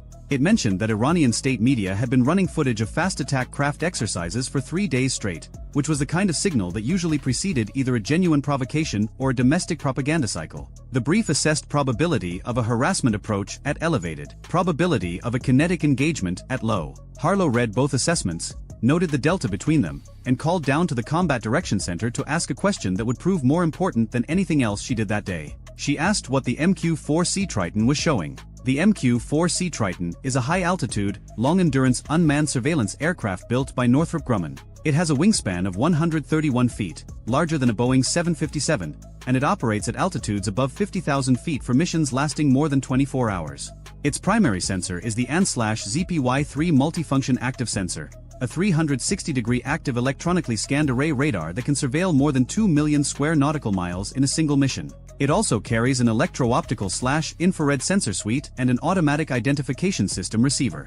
The Navy operates it specifically for maritime domain awareness, which is a polite way of saying it watches the ocean and tells you everything that's moving on it. The Triton orbiting over the northern Gulf that morning had been on station since 2200 the previous night. Its radar had been building a comprehensive surface picture for over 8 hours, layering pass after pass into a track history so detailed that analysts at the Maritime Operations Center in Bahrain could see not just where every vessel was, but where it had been, how fast it had moved, when it had stopped, and in several cases which pier it had departed from. The answer to Harlow's question came back in 4 minutes. The Triton was showing 52 fast surface contacts forming up in the anchorage east of Bandar Abbas. 52. Not a drill formation. Not a transit column. 52 boats in 3 distinct clusters, each cluster arranged in a wedge, and all 3 wedges oriented on a southbound heading directly into the strait. Harlow set her coffee down. The boats were a mix of types the IRGC Navy had been accumulating for 2 decades. The backbone was the Bagamar-class fast patrol craft, the same fiberglass speedboats Iran had been using since the tanker war in the 1980s, updated with newer engines but fundamentally the same design philosophy: small, fast, cheap, expendable. Mixed in were several larger Paycap-class missile boats and at least 6 of the newer Zulfigar-class fast attack craft, which were 16-meter catamaran hulls capable of 65 knots and equipped with Nasser-1 anti-ship cruise missiles. The Nasser 1 was an Iranian development of the Chinese C-704, a sea-skimming missile with a range of about 22 miles, a speed of roughly Mach 0.8, and a 330-pound semi-armor-piercing warhead. Not sophisticated by Western standards. Not precision-guided in the way an American weapon was. But it didn't need to be. A 330-pound warhead moving at 600 miles per hour does not need to be sophisticated. It needs to arrive. And 52 boats carrying 1 or 2 missiles each meant somewhere between 52 and 100 missiles potentially inbound in a single coordinated salvo. Harlow picked up the red phone, 300 miles to the south, aboard the cruiser USS Chancellorsville, CG-62, operating in the Gulf of Oman as the air defense commander for the strike group's southern element. The tactical watch officer received a flash message from 5th Fleet headquarters in Bahrain that had been originated by the Combined Air Operations Center at Al Udeid Air Base in Qatar. The message upgraded the threat condition for the Strait Transit and authorized a series of pre-planned responses that had been sitting in a binder in every combat direction center in the strike group since the transit planning conference 6 days earlier. The responses were not improvised. They were the product of 2 decades of wargaming this exact scenario, refining it after every exercise, every real-world harassment incident, every intelligence report on IRGC Navy tactics. The Navy had lost the 2002 Millennium Challenge exercise to a swarm attack so badly that it had spent the next 23 years making sure it never lost that way again. The doctrine was called Distributed Maritime Operations, and at its core was a simple principle: never let the swarm become a swarm. Engage it while it's still a formation. Disrupt it before it reaches launch range. And if you can't disrupt it, dilute it so that no single ship absorbs the full salvo. Harlow issued 3 orders in 90 seconds. The first order vectored a pair of F divided by a -18E Super Hornets from the Reagan's Air Wing, already airborne on a routine combat air patrol south of the strait, to reposition north at 25,000 foot over the Omani coast with ordnance hot. Each Super Hornet was carrying 2 AGM-84 Harpoon anti-ship missiles and 4 AGM-65F Maverick infrared-guided air-to-surface missiles, plus a full drum of 570 rounds of 20mm ammunition for the M61A2 Vulcan cannon. The Harpoons were overkill for fast boats. The Mavericks were not. The Mavericks' imaging infrared seeker could lock onto a boat engine's thermal signature from 14 miles, and its 300-pound penetrating blast fragmentation warhead would disintegrate a fiberglass hull so completely that recovery crews would find nothing larger than a cooler lid. The second order pushed the John Finn forward, accelerating to 30 knots on a northwest heading to open the engagement geometry and put the destroyer's full weapons suite between the approaching swarm and the carrier. The John Finn carried 96 vertical launch system cells, but for this threat, the relevant weapons were the Mark 45 Mod 4 5-inch gun on the foredeck, the two 25mm Mk38 Mod 2 chain guns amidships, and the Block 1B Phalanx close-in weapon system on the fantail. The 5-inch gun could fire 20 rounds per minute to a range of 13 nautical miles using GPS-guided extended-range munitions that cost about $2,000 each. At that price, the Navy could afford to be generous. The third order was the one that mattered most, and it went not to a ship but to an aircraft already on station. The MQ-9A Reaper drone orbiting at 42,000 foot over the northern strait received a retasking command that shifted its sensor ball from wide-area surveillance to individual target tracking. The Reaper's MTSB electro-optical sensor could identify and classify small surface craft at ranges exceeding 30 miles from its operating altitude. Within 4 minutes of Harlow's order, the Reaper's operator at a ground control station in an air-conditioned trailer somewhere in the Middle East had each of the 52 boats individually designated, numbered, and classified on the targeting network. Every ship in the strike group could now see every boat, its heading, its speed, and its type in real time, on the same screen. The IRGC had planned for American hesitation. They had not planned for American omniscience. At 0618 local time, the 52 boats cleared the anchorage east of Bandar Abbas and entered the strait. They were running in 3 groups. The Western group, 18 boats, hugged the Iranian coastline headed south-southeast toward the outbound shipping lane. The Central group, 20 boats, pushed straight south through the separation zone. The Eastern group, 14 boats, angled southeast toward the inbound lane where the Reagan's formation was steaming. The 3 groups were spread across a front roughly 15 miles wide, and at speeds between 45 and 55 knots, the entire formation would reach potential missile launch range of the carrier in approximately 26 minutes. 26 minutes is both a long time and no time at all. It is long enough to launch aircraft and reposition escorts. It is not long enough to get a tanker out of the way or to call Washington for permission to do something that might end up on the front page. Harlow did not call Washington. She had weapons-free authority from 5th Fleet, which had weapons-free authority from Central Command, which had been granted pre-authorized responses for exactly this scenario by the Secretary of Defense during the transit approval process. The chain of command had already made its decision. It had made it 6 days ago, in a conference room in Bahrain, over PowerPoint slides and legal review. The boats did not know this. The 52 boat commanders, most of them junior officers or senior enlisted equivalent in the IRGC Navy, had been briefed on a plan that depended on closing to 8 nautical miles before the Americans could sort the threat from the background clutter and obtain authorization to engage. Their laminated mission cards showed a timeline. 15 minutes to cross the separation zone, 8 minutes in the engagement zone, 3 minutes inside missile launch range, fire at 8 miles or closer, Turn east. run for Omani waters. The total exposure time in the Americans' weapons envelope was supposed to be 11 minutes. The plan assumed 11 minutes of American paralysis. Classification, identification, escalation, authorization, weapons release. 11 minutes of a democracy arguing with itself while fiberglass boats crossed open water. The plan? The Mark 45 barked. The sound of a 5-inch naval gun firing is not what movies suggest. It is a short, brutal crack that hits the chest before the ears process it, followed by the clatter of the automatic loader cycling the next round. The first projectile left the barrel at 2,690 feet per second, an extended-range guided munition that deployed stabilization fins and began adjusting its trajectory via GPS 3 seconds after leaving the muzzle. The target was a Bagamar 11.4 nautical miles northwest, running at 48 knots on a heading of 165 degrees. The round arrived in 26 seconds. The Bagamar was constructed of fiberglass over a plywood frame with a foam core. It had no armor.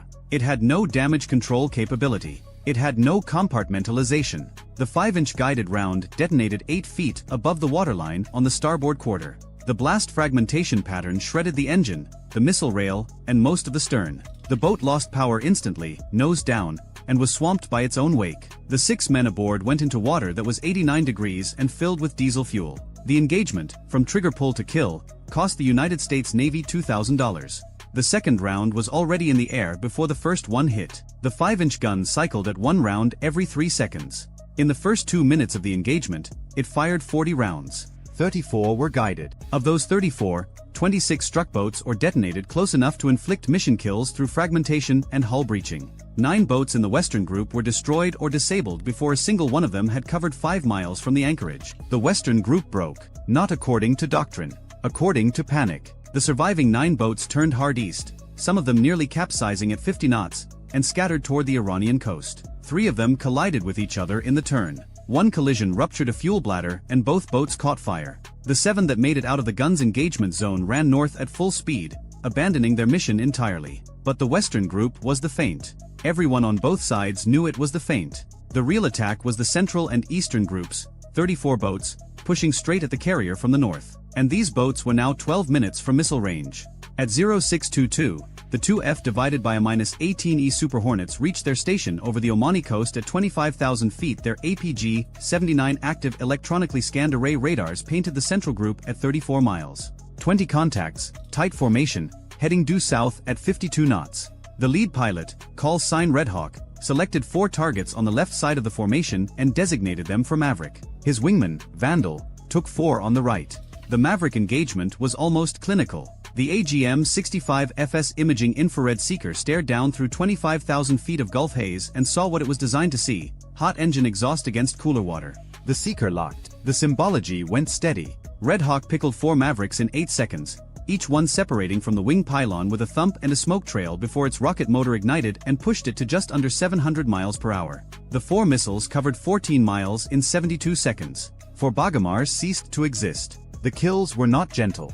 A 300-pound warhead impacting a fiberglass boat at 700 miles per hour does not leave a boat. It leaves a debris field the size of a tennis court. The shockwave from each impact was visible on the Reaper's feed as a white flash followed by a rapidly expanding ring of spray. The infrared sensor showed each impact point cooling from white-hot to ambient in under 10 seconds. There was nothing left to burn. Vandal's 4 Mavericks hit 7 seconds later. 8 missiles, 8 boats, 8 kills. 1,600 pounds of Maverick warhead against $2 million worth of Iranian fast attack craft. The Central Group lost 8 of its 20 boats in under 2 minutes without having fired a shot, without having seen the aircraft that killed them, without any warning at all. The 12 surviving boats in the Central Group did something unexpected. They did not scatter. They accelerated. The formation tightened, the boats moving closer together and increasing speed to 55 knots, pushing their engines past the red line. The IRGC Navy had trained for this. The doctrine said that if the outer boats were killed, the inner boats were supposed to compress the formation and sprint for launch range, accepting the losses,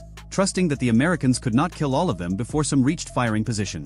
It was the logic of the swarm reduced to its most brutal arithmetic: enough of us will survive. The arithmetic was wrong, but the courage was real. At 0626, the Eastern Group, 14 boats, cleared the radar shadow of a cluster of anchored tankers near Larik Island and appeared on the Spy 6 as 14 new contacts bearing 020 degrees from the Reagan at a range of 18 nautical miles. These boats had taken a longer route, hugging the island chain, and they were now closer to the carrier than the Central Group. 18 nautical miles. At 52 knots, that was approximately 20 minutes to missile range if they maintained their current course.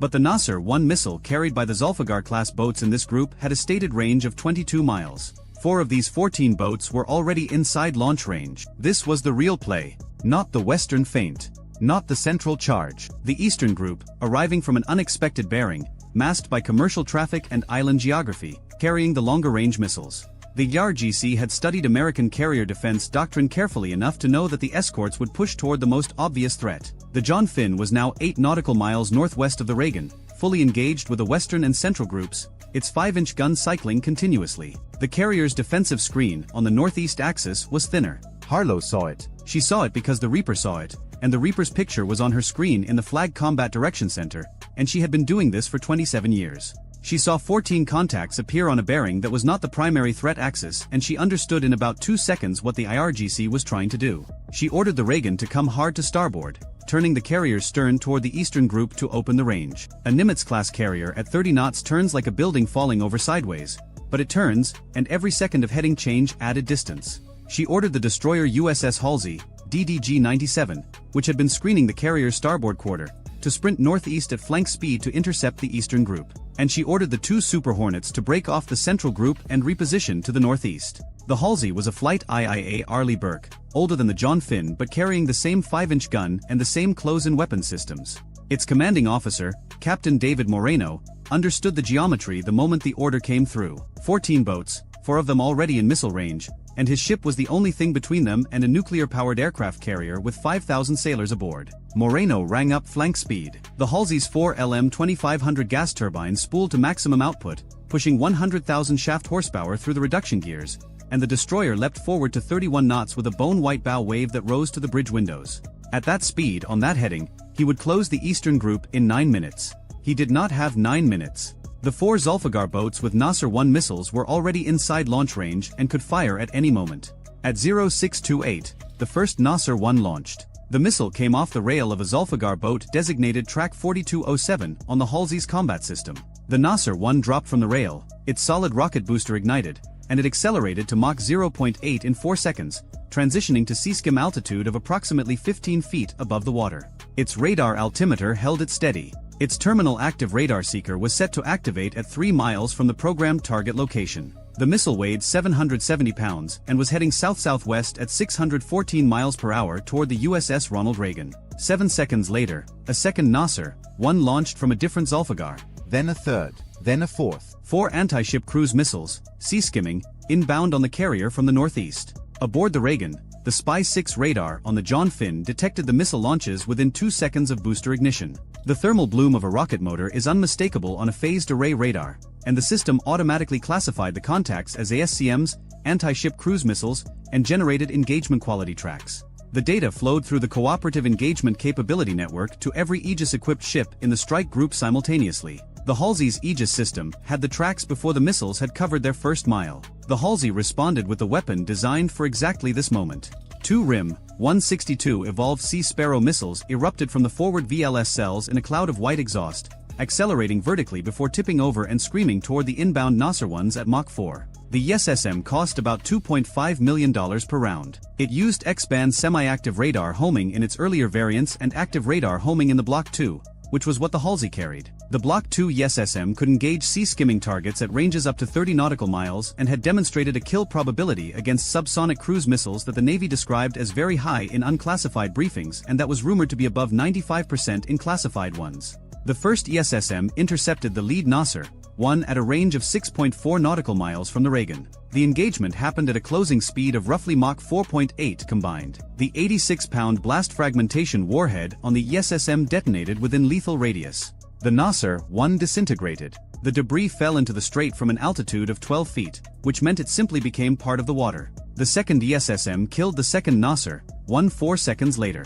range 5.8 miles from the carrier. Clean kill. Debris in the water. The third Nasser, 1 was killed by the Reagan's own close-in defense. The ship's self-defense system aboard the carrier detected the inbound missile, classified it, and automatically engaged it with a RIM-116 rolling airframe missile fired from one of the 2 Mk-49 launchers mounted on the carrier sponsons. The RAM is a small, fast, infrared homing missile that costs about $1 million and was specifically designed to kill the missile that gets past everything else. It killed the third Nasser, 1 at a range of 1.9 nautical miles, close enough that several sailors on the carrier's weather decks saw the flash. The fourth Nasser, 1 was killed by the Phalanx CWS on the Reagan's starboard quarter. The Block 1B Phalanx tracked the incoming missile with its Ku-band search and track radar, calculated a firing solution in 0.3 seconds, and opened fire with its 20mm M61A1 Gatling gun at a range of 1,600 yards. The gun fired 270 rounds in 3.6 seconds. 11 of them struck the missile. At 3,650 feet per second, each tungsten penetrator carried enough kinetic energy to punch through an engine block. They punched through the Nasser 1's airframe, its fuel section, and its warhead casing. The missile tumbled, broke apart, and impacted the water 890 yards from the carrier's hull. Close. Too close. Close enough that the spray from the impact was visible from the flight deck. Close enough that the after-action report would later describe the engagement as inside minimum acceptable engagement range. 4 missiles fired. 4 missiles killed. 0 hits on the carrier. But the margin had been measured in hundreds of yards and single-digit seconds, and every officer in the Combat Direction Center knew that if there had been 10 missiles instead of 4, the math might have been different. The Zulfiqar boats that had fired were now empty. Their one contribution to the fight had been launched, intercepted, and destroyed. They had nothing left. The RGC doctrine at this point called for them to turn east and run for Omani territorial waters. 3 of the 4 did exactly that, peeling off at maximum speed. The 4th did something no one anticipated. It turned toward the Halsey and accelerated. Track 4207, the first boat that had launched, was now heading directly at the destroyer at 62 knots. The Zulfiqar class was faster than the Bagamar, and this one had shed the weight of its missile and most of its fuel. It was running lighter and faster than anything in the IRGC inventory was rated for. The range was 4 nautical miles and closing. Moreno did not hesitate. He didn't have time to wonder whether this was a suicide run or a navigation error or a mechanical failure that had locked the helm. 4 miles at 62 knots was 3 minutes and 40 seconds. He ordered the Mk-38 25mm chain gun to engage. The Mk-38 Mod 2 is a stabilized remotely operated weapon that fires 25mm high-explosive incendiary rounds at a rate of 180 per minute, accurate to 2,500 meters against surface targets. The gun costs about $500,000. Each round costs about $25. The chain gun opened fire at 2,200 meters. The first burst of 15 rounds walked across the water and into the Zulfiqar's bow. Fiberglass shattered. The second burst hit the wheelhouse. The boat veered to port, then corrected, then veered again. The third burst struck the engine compartment. Black smoke erupted from the stern. The boat decelerated from 62 knots to 30 knots, then to 15, then to nothing. It wallowed beam to in a cloud of its own diesel smoke 1,100 meters from the Halsey's hull. Total ammunition expended, 45 rounds. Total cost, $1,125. The engagement lasted 22 seconds. Meanwhile, the Central Group was dying. 12 boats had compressed their formation and sprinted south, trusting the doctrine, trusting the numbers, trusting that enough of them would survive. The 2 Super Hornets had repositioned overhead after dealing with the Eastern Group's missile launches. Red Hawk and Vandal were now out of Mavericks but still carrying full guns. They descended to 3,000 feet and began strafing runs. The M61A2 Vulcan on a Super Hornet fires 6,000 rounds per minute of 20mm PGU-28/B semi-armor-piercing high-explosive incendiary rounds. Each round weighs about half a pound. At 6,000 rounds per minute, the gun empties its 570-round drum in 5.7 seconds. A 1-second burst puts 100 rounds into an area the size of a car at a range of 2,000 feet against a fiberglass boat. A 1-second burst is excessive. A half-second burst is excessive. But at 480 knots and 3,000 feet, the geometry of a strafing run does not allow for surgical precision. The pilots took what the physics gave them. Red Hawk's first pass destroyed 2 Bagamars and damaged a third. The damaged boat lost power and began circling to port with its helm jammed. Vandal's first pass killed 1 boat and set another on fire. The burning boat's crew went over the side. They were in the water for 40 minutes before an Omani Coast Guard cutter picked them up. The 5-inch gun on the John Finn was still firing. It had been firing for 12 minutes. It had expended 147 rounds. The barrel was approaching its recommended sustained fire limit, and the gun captain was monitoring barrel temperature with the focus of a man who understood that a cracked gun tube meant losing the ship's primary surface weapon in the middle of a fight. He slowed the rate of fire to 12 rounds per minute. At that rate, the barrel would hold. The central group was down to 5 boats. Then 3, then 1.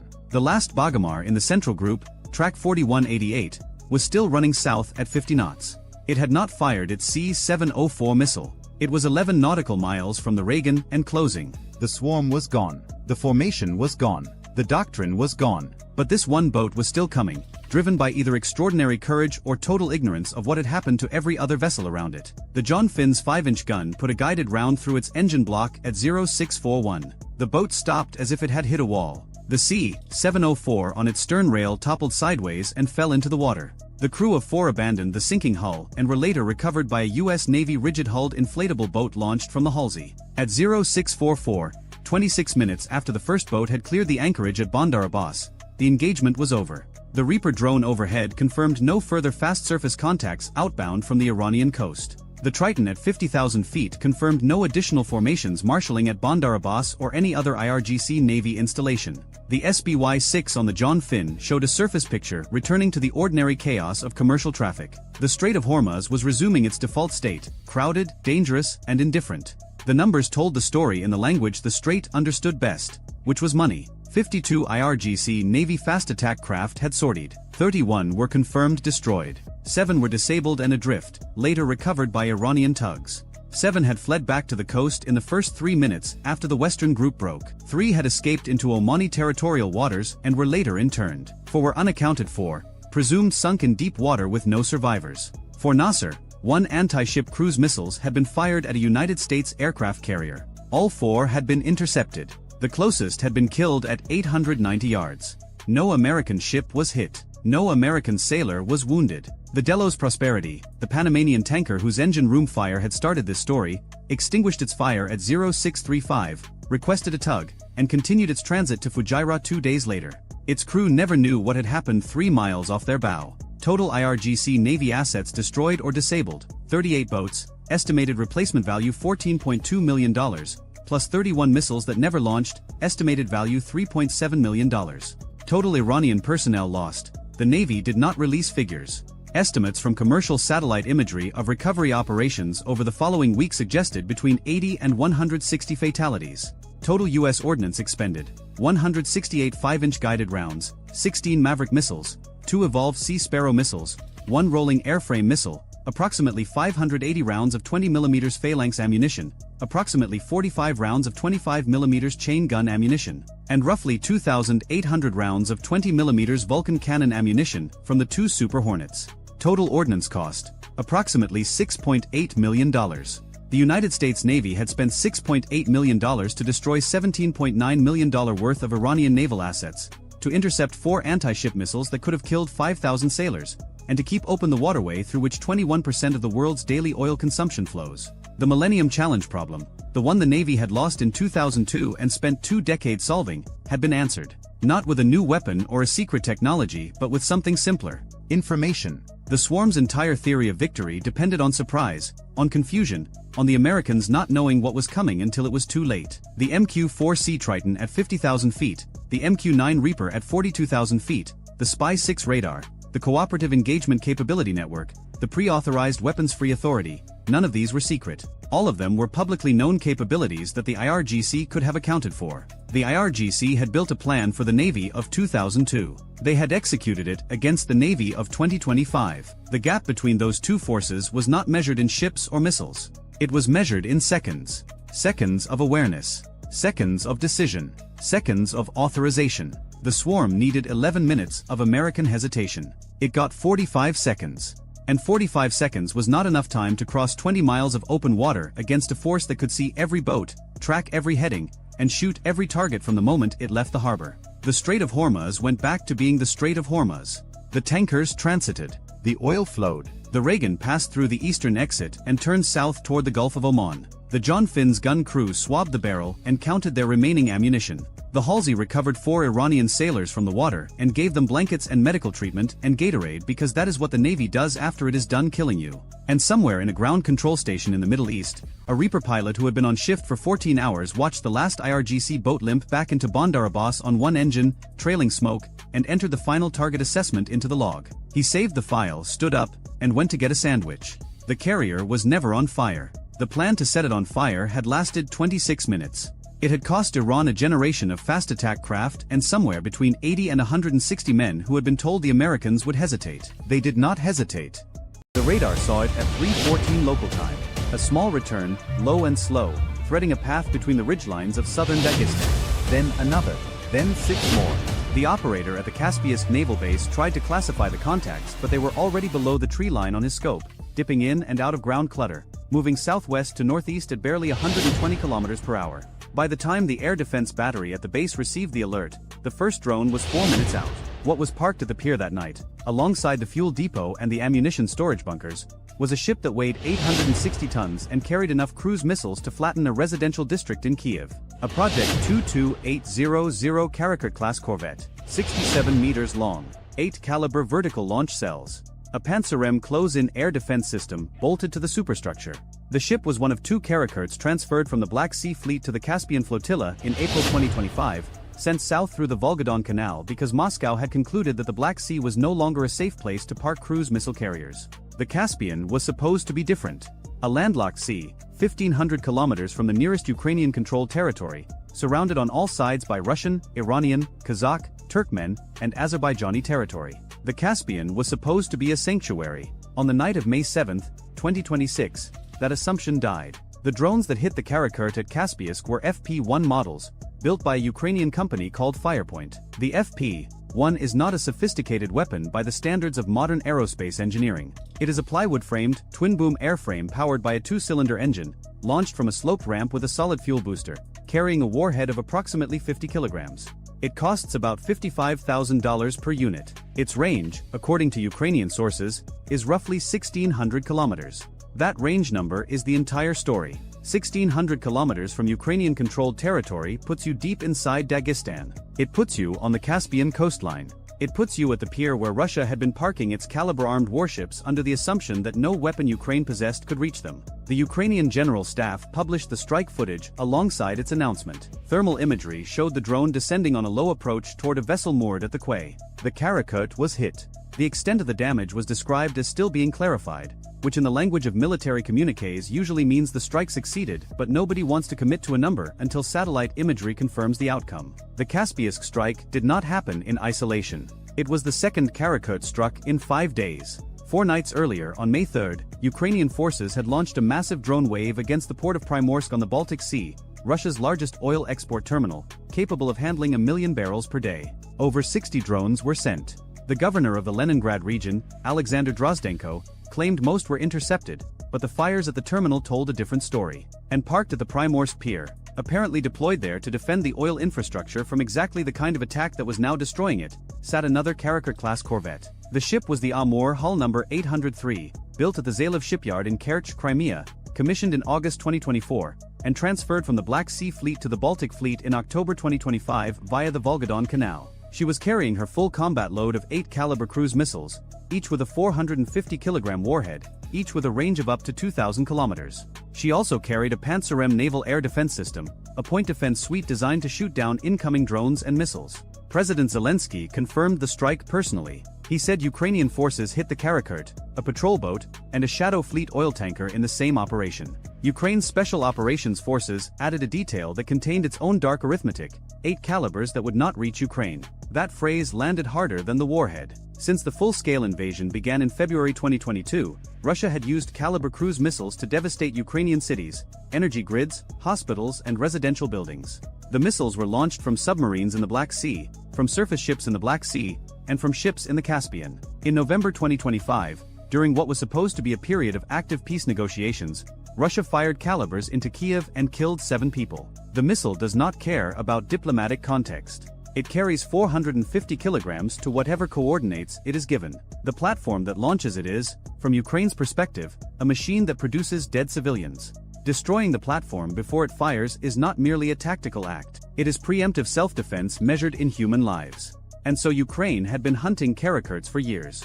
The first one was hit in November 2023, when the Askold, still being built at the Zalev shipyard in Kerch, was struck by what Politico speculated was a French-made Scalp-EG air-launched cruise missile. The damage was severe. Photographs showed a ship that had been opened up from above, its internal compartments exposed to the sky. Askold never entered service.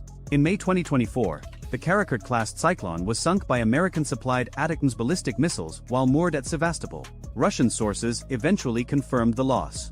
After those two strikes, Moscow pulled its remaining Black Sea Karakurts out of the theater entirely. The Caspian and the Baltic became their new hiding places. Now both hiding places had been found. The strategic logic of what Ukraine was doing was straightforward, even elegant. Russia had built the Karakurt class as a cheap alternative to larger frigates, a way to put caliber launch capability on a small, relatively affordable hull that could be produced in numbers. 16 were planned. 13 had been completed. Of those, several were now damaged or destroyed. Each one that burned at its pier represented not just a loss of hardware but a subtraction from Russia's total caliber launch capacity, the number of cruise missiles Moscow could put in the air during any given strike package against Ukrainian cities. That capacity was not infinite. Russia had been struggling for years to sustain its missile production rates against the demands of a war that consumed munitions faster than Soviet-era stocks and modern factories could replenish them. Every Karakurt that went up in flames was a permanently cancelled salvo. But Ukraine's reach into the Caspian raised questions that went far beyond the bilateral war. The Caspian Sea is not just a Russian lake, it is bordered by 5 nations. Its southern shore belongs to Iran, and in the spring of 2026, the Caspian had become something it had never been before in modern military history, a contested logistics corridor at the intersection of 2 simultaneous wars. The first war was Russia's invasion of Ukraine, now in its 4th year, grinding through eastern Donetsk, consuming divisions, burning through missile stocks, and slowly eroding the Russian Navy across every fleet. The second war had begun on February 28, 2026, when the United States and Israel launched joint strikes against Iran. The conflict had reshaped the Persian Gulf's geography in ways nobody in Washington, Tehran, or Riyadh had fully anticipated. Iran had closed the Strait of Hormuz. Over 1,500 commercial vessels were stranded. Oil prices had surged past $120 a barrel. A ceasefire brokered by Pakistan took effect on April 8, but the strait remained closed. Iran continued demanding transit coordination through the IRGC, and the world's energy supply remained hostage to 34 miles of contested water between the Iranian coast and Oman. The connection between these two wars ran directly through the Caspian Sea. Since at least 2022, the Caspian had served as the primary logistics route between Russia and Iran. Iranian-designed Shahid drones, later manufactured in Russia and rebranded as the Garan II, were shipped northward from the port of Bandari Anzali on Iran's Caspian coast to Astrakhan. The volumes were staggering. Western intelligence estimated over 300,000 artillery shells, 1 million cartridges, and vast quantities of drone components moved along this corridor. In the other direction, Russia sent military technology southward, including air defense components, captured NATO equipment for reverse engineering, and according to reporting from early 2026, Su-35 spare parts and radar systems routed to the Islamic Revolutionary Guard Corps. In December 2025, Russia reportedly concluded an agreement to supply Iran with 500 Verba man-portable air defense systems and 2,500 associated missiles, deliveries scheduled between 2027 and 2029. Israel had noticed. On March 18, 2026, the IDF struck the port of Bandari Anzali directly, hitting Iranian naval vessels, a port command center, and maintenance infrastructure.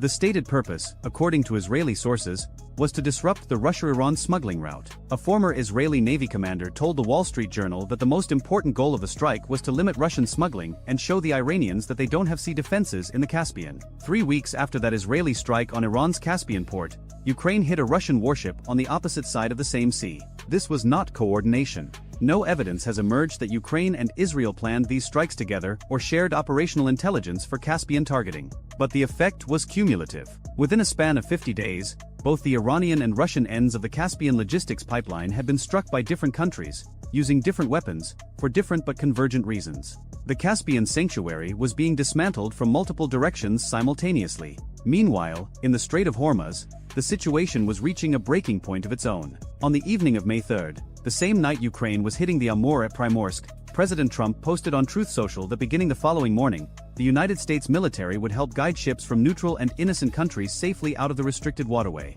He called it Project Freedom.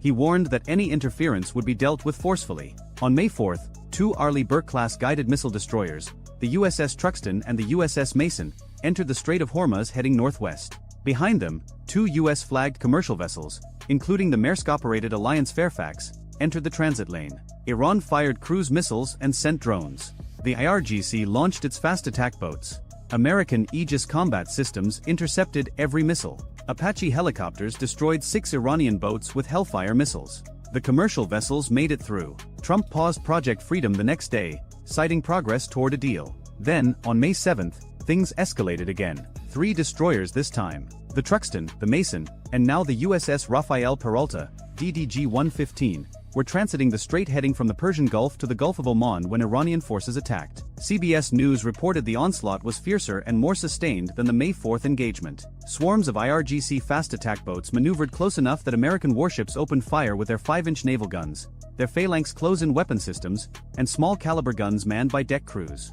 Apache helicopters fired Hellfire missiles. 50-caliber machine guns hammered from the ship's rails. Iranian forces launched anti-ship ballistic missiles, cruise missiles, and kamikaze drones simultaneously. CENTCOM's statement was terse. No U.S. assets were struck. The United States eliminated inbound threats and targeted Iranian military facilities responsible for attacking U.S. forces, including missile and drone launch sites, command and control locations, and ISR nodes. The U.S. struck Bandar Abbas, Keshem Island, and Bandar Kargan. The IRGC claimed it had caused significant damage to 3 American destroyers and forced them to flee. CENTCOM denied any hits. Trump told reporters the same evening, "They trifled with us today.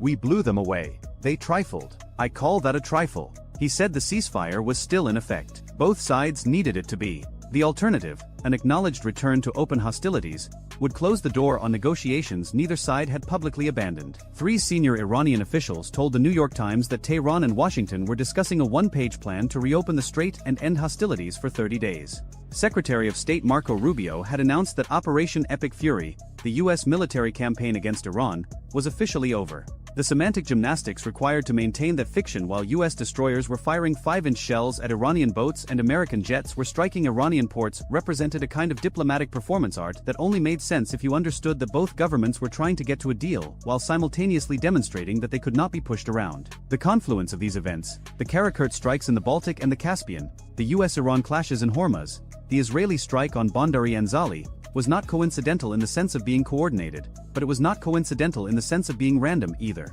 All of these actions were responses to the same structural reality. The Caspian Sea and the Persian Gulf had become 2 ends of the same strategic corridor, and control of that corridor was being contested by 5 or 6 nations simultaneously, each with different objectives, different timelines and different thresholds for escalation. Russia needed the Caspian to park its cruise missile carriers safely and to move weapons to Iran. Iran needed the Caspian to receive those weapons and to ship drones and ammunition northward. Ukraine needed to destroy the cruise missile carriers before they could fire and to disrupt the pipeline that kept Russian munitions flowing.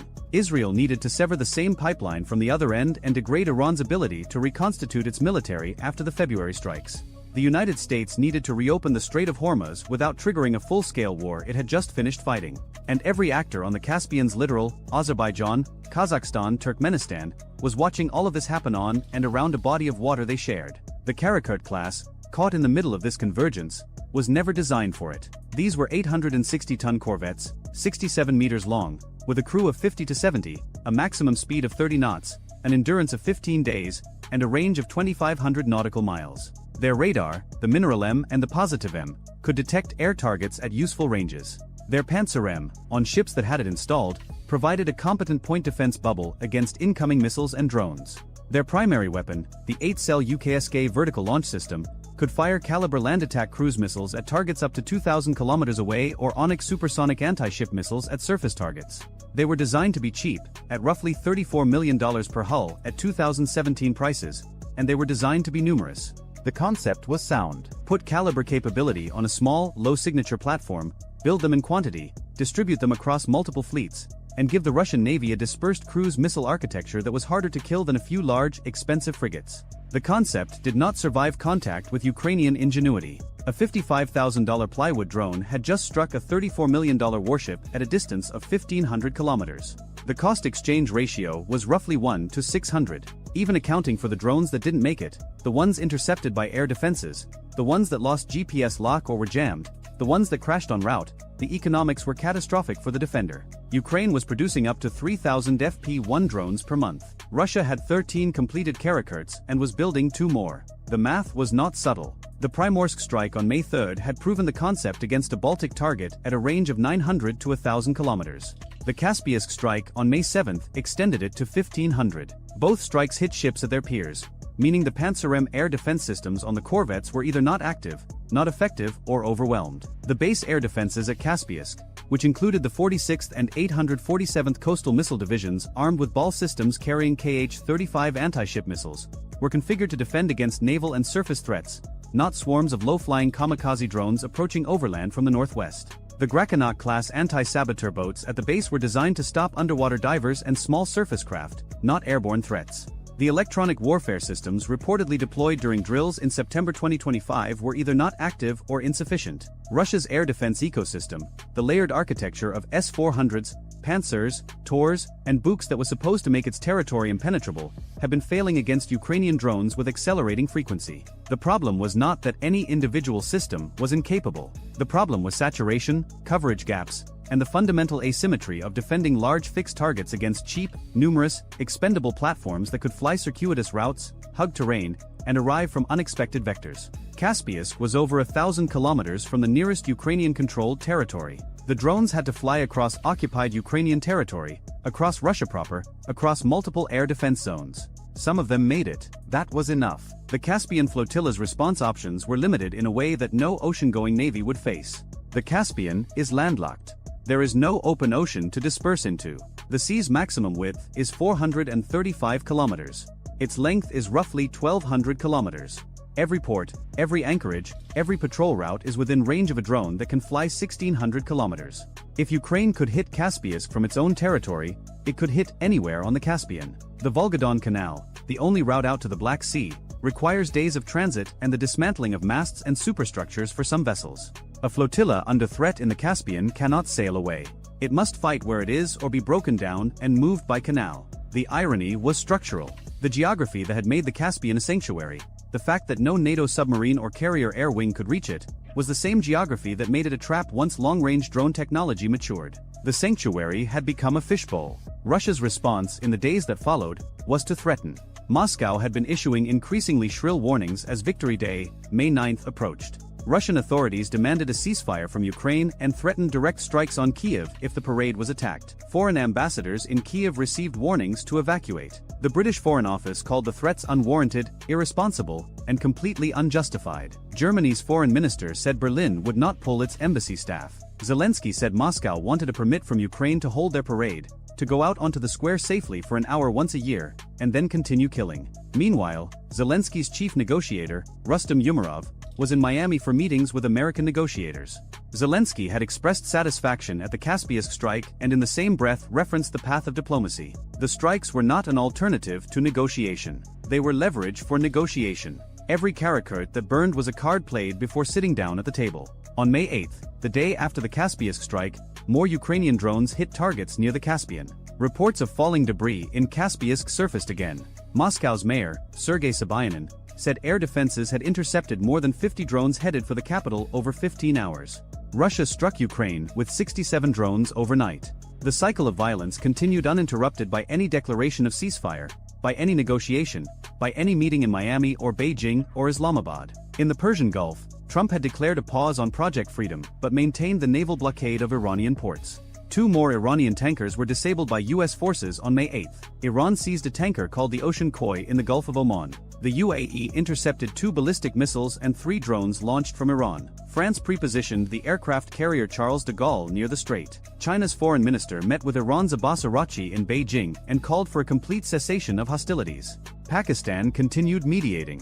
The one-page deal was reportedly still being discussed. Somewhere in that constellation of events, there were 2 burned Karakurt corvettes, one at a Baltic oil terminal and one at a Caspian naval base, and 3 American destroyers that had just run a gauntlet of Iranian missiles, drones, and fast boats without taking a scratch. The ships that mattered most were the smallest ones.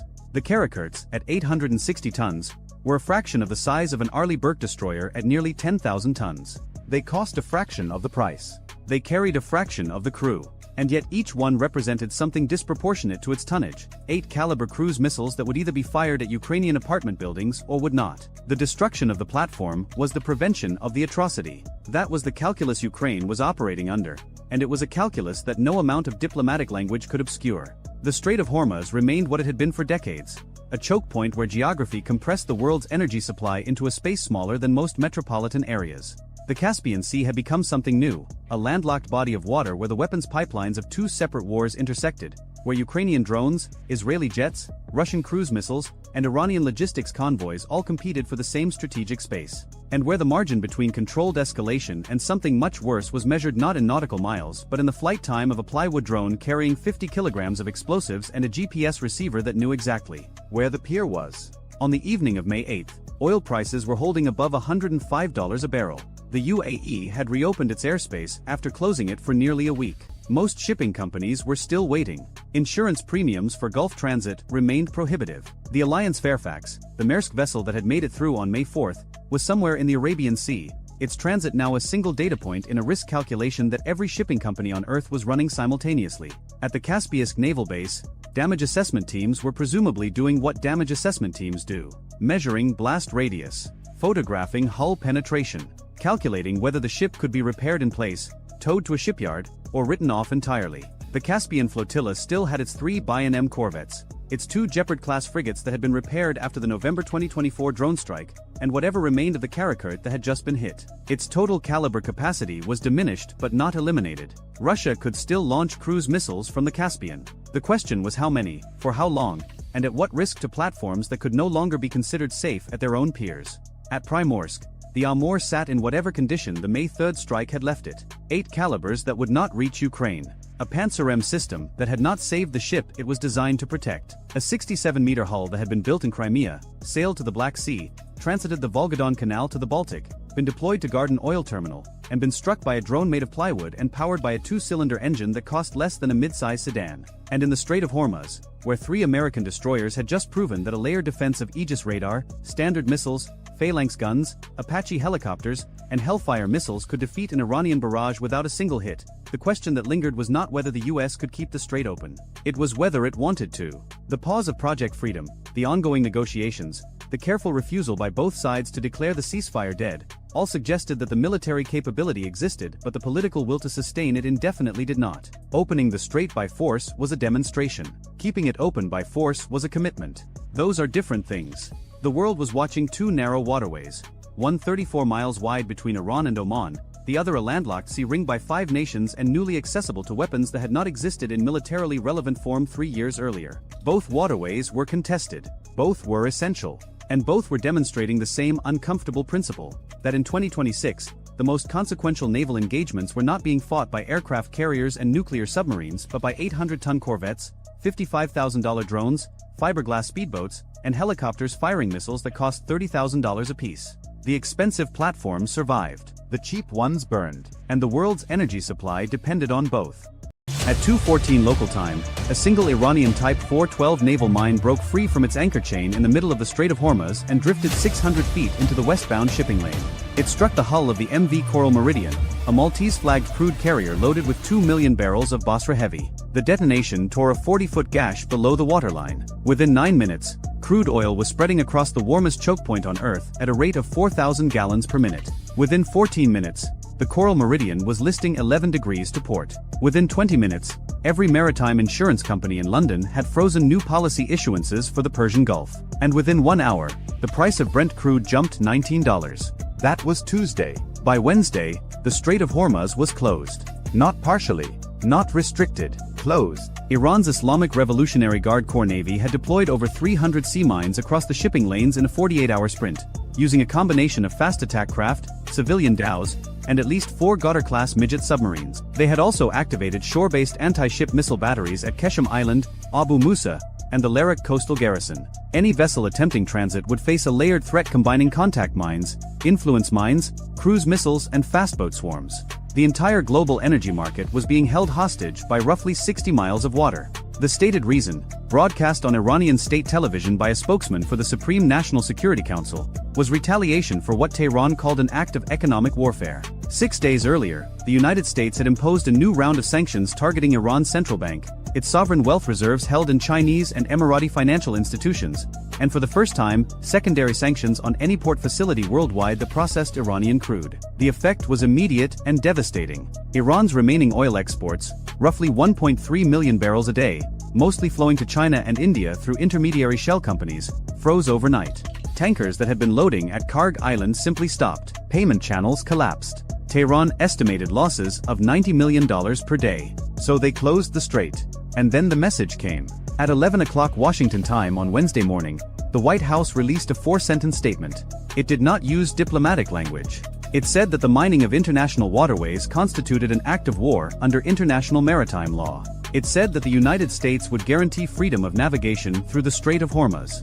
It said that Iran had 48 hours to begin verifiable mine clearance operations and withdraw all anti-ship missile systems to a distance of 50 kilometers from the coastline. And it said that failure to comply would result in the United States and its coalition partners taking all necessary action to reopen the strait. 48 hours. That was the number. Not 72. Not a week. 48. Tehran's public response arrived in under an hour. The Supreme Leader's office issued a statement calling the ultimatum an act of arrogance that would be met with fire. The GRGC Navy commander went on television and said that any American warship entering the strait would be sent to the bottom. Social media accounts linked to the Basij militia began posting coordinates of American bases in the region with targeting overlays. The rhetoric was loud. The rhetoric was expected. But 600 miles to the south, at the Combined Air Operations Center at Al Udeid Air Base in Qatar, the rhetoric was irrelevant. What mattered was the clock. 48 hours. And the first 12 were already gone. At Al Udeid, the air tasking order for what was being called Operation Bright Horizon was already on its 3rd revision. The problem was not firepower. The United States 5th Fleet, already forward deployed in Bahrain, had been reinforced over the previous 72 hours by the Gerald R. Ford Carrier Strike Group, which had transited the Suez Canal at flank speed, and the America Amphibious Ready Group coming from the Western Indian Ocean. Combined with assets already in theater, the Navy had 2 aircraft carriers, 9 Arleigh Burke-class destroyers, 4 Ticonderoga-class cruisers, 3 Virginia-class attack submarines, and a combined air wing of over 140 aircraft. Ashore, the Air Force had F-35A Lightning IIs staged at Al Dhafra in the UAE, F-15E Strike Eagles at Al Udeid, B-1B Lancers rotating through Diego Garcia, and a squadron of F-22A Raptors that had quietly arrived at an undisclosed Gulf State airfield 3 days before the crisis even started. The problem was not firepower. The problem was mines. Sea mines are the most cost-effective weapon in naval warfare. An Iranian EM-52 rising mine costs roughly $10,000 to manufacture. The mine countermeasure vessel needed to find and neutralize it costs $600 million. A single mine can close a shipping lane for days. 300 mines can close it for weeks. And unlike missiles which can be intercepted or ships which can be sunk, mines just sit there. Silent, patient, waiting for something heavy to pass overhead. Clearing them requires specialized ships, underwater drones, helicopter-towed sleds, and time. Lots of time. The U.S. Navy's mine countermeasures force in the Gulf consisted of 4 Avenger-class mine countermeasure ships, 8 MH-53EC Dragon helicopters, and a handful of unmanned underwater vehicles. Under normal conditions, clearing 300 mines from a waterway the size of the Strait of Hormuz would take 30 to 45 days. They did not have 30 to 45 days. They had 36 hours. 1,200 miles to the west, at Ramstein Air Base in Germany, the airlift was already underway. 2 C-17 Globemaster IIIs loaded with Mk-18 Mod 2 Kingfish unmanned underwater vehicles and their support equipment had departed 4 hours after the ultimatum. A third C-17 carried components of the AN/AQS-20 mine-hunting sonar system. A fourth carried a Navy explosive ordnance disposal team and 60,000 pounds of expendable mine neutralization charges. All 4 aircraft were bound for Bahrain. They would arrive in 11 hours. The equipment would need 6 hours to unpack and integrate. That left 19 hours before the deadline to actually start clearing mines. 300 miles southeast of the strait, the Virginia-class submarine USS Montana was running at 400 feet, making 8 knots on a course that would bring her to the eastern entrance of the strait within 14 hours. Her mission was not mine clearance. Her mission was something much more specific, and her crew did not yet know what it was. The captain had received a fragmentary order coded Pinnacle Lightning. The full tasking would arrive in 4 hours. Until then, they waited. At Bandar Abbas, the largest Iranian naval base on the Gulf, the IRGC Navy was not waiting. They were reinforcing. Commercial satellite imagery captured by Planet Labs at 9:47 local time showed 11 fast attack craft being loaded with what imagery analysts at the National Geospatial Intelligence Agency identified as C-802 anti-ship cruise missiles. Each of those missiles carried a 365-pound warhead and had a range of 75 miles. 11 boats, each carrying 2 missiles. 22 missiles that could be launched from small, fast, difficult-to-track platforms dispersed along hundreds of miles of coastline. A single C-802 had crippled the Israeli corvette Hanit in 2006. 22 of them, fired in a coordinated salvo, could overwhelm the defenses of a destroyer. But the fast boats were only one layer. At Jask, 190 miles east of the strait, Iran had positioned its newest coastal defense system, the Khaliji-Fars ballistic anti-ship missile. This was a weapon the Pentagon had been watching for years. A modified Fateh 110 short-range ballistic missile with a terminal guidance seeker designed to hit moving ships. It came down at Mach 3 from the upper atmosphere, giving defenders seconds to react. Each launcher carried 2 missiles. Satellite imagery showed 4 launchers, meaning 8 missiles. The system had never been used in combat. Nobody wanted to find out if it worked the way the Iranians claimed it did. They were about to find out anyway. At 6:30 Wednesday evening, 20 hours into the countdown, the Combined Force Commander at 5th Fleet Headquarters in Bahrain held a video teleconference with CENTCOM in Tampa, the Joint Staff at the Pentagon, and the White House Situation Room. The plan that emerged had 4 phases and 0 margin for error. Phase 1 was suppression. Before a single mine could be cleared, the anti-ship missile threat had to be destroyed. Every known coastal defense site, every mobile launcher hide, every fastboat pen along the Iranian coast from Jask to Bushehr would be hit simultaneously. The Air Force would handle fixed sites with standoff weapons. The Navy would handle mobile targets and pop-up threats. Cyber Command would handle something else entirely. Phase 2 was clearance. The moment air superiority was established over the strait, mine countermeasure assets would begin sweeping a 6-mile-wide safe corridor through the densest minefields. MH-53E helicopters towing Mk-105 magnetic influence sweep sleds would handle the influence mines.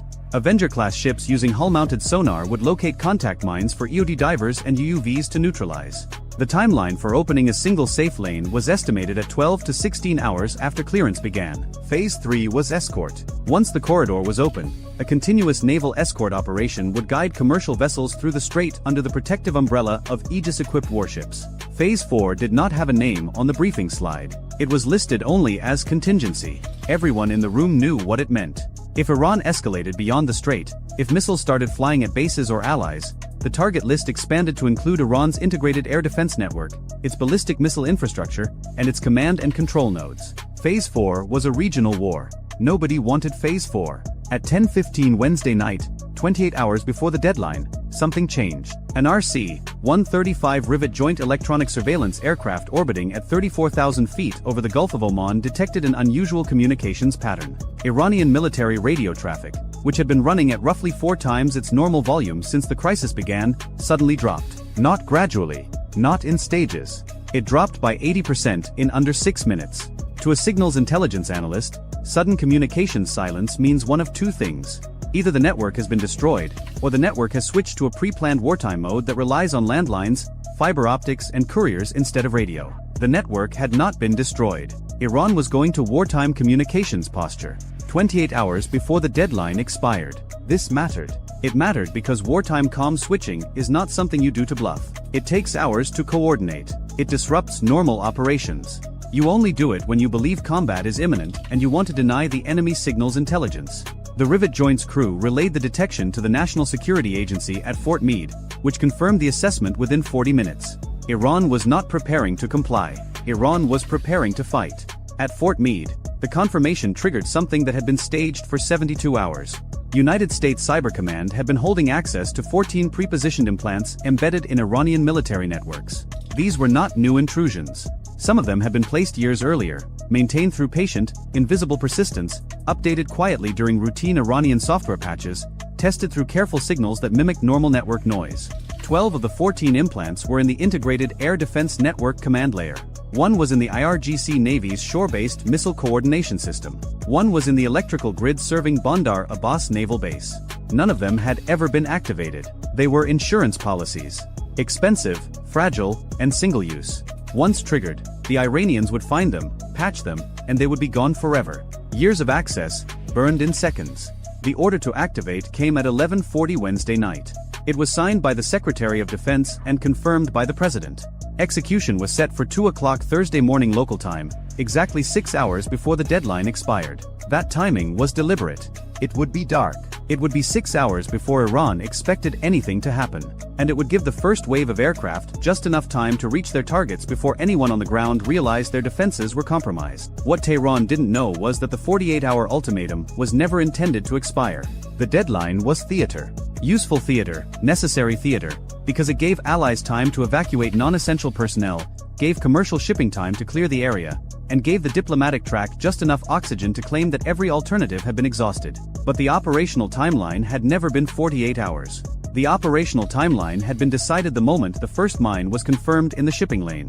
The only variable was how long it took to move assets into position. By Wednesday night, they were in position. 190 miles to the east, at Jask, the 4 Khaliji Fars launchers were being loaded onto their transport erector vehicles for dispersal. Iranian doctrine called for mobile launchers to relocate every 4 to 6 hours to avoid being caught by satellite surveillance. The launchers had been photographed at their garrison at 2 p.m. By midnight, they would be gone, scattered along 80 miles of coastline, hidden under bridges, in warehouses, in the shadows of apartment buildings.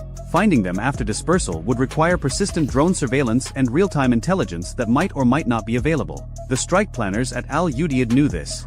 The Jask launchers had to die in their garrison before they moved. That meant the timeline just got 6 hours shorter. At 11:50 p.m. Wednesday, a pair of B-2A Spirit stealth bombers passed south of Diego Garcia heading north. They had launched from Whiteman Air Force Base in Missouri 17 hours earlier, refueled twice over the Atlantic, once over the Indian Ocean, and were now entering their pre-strike holding pattern. Each B-2 carried 16 GBU, 31 Joint Direct Attack munitions in its internal weapons bays.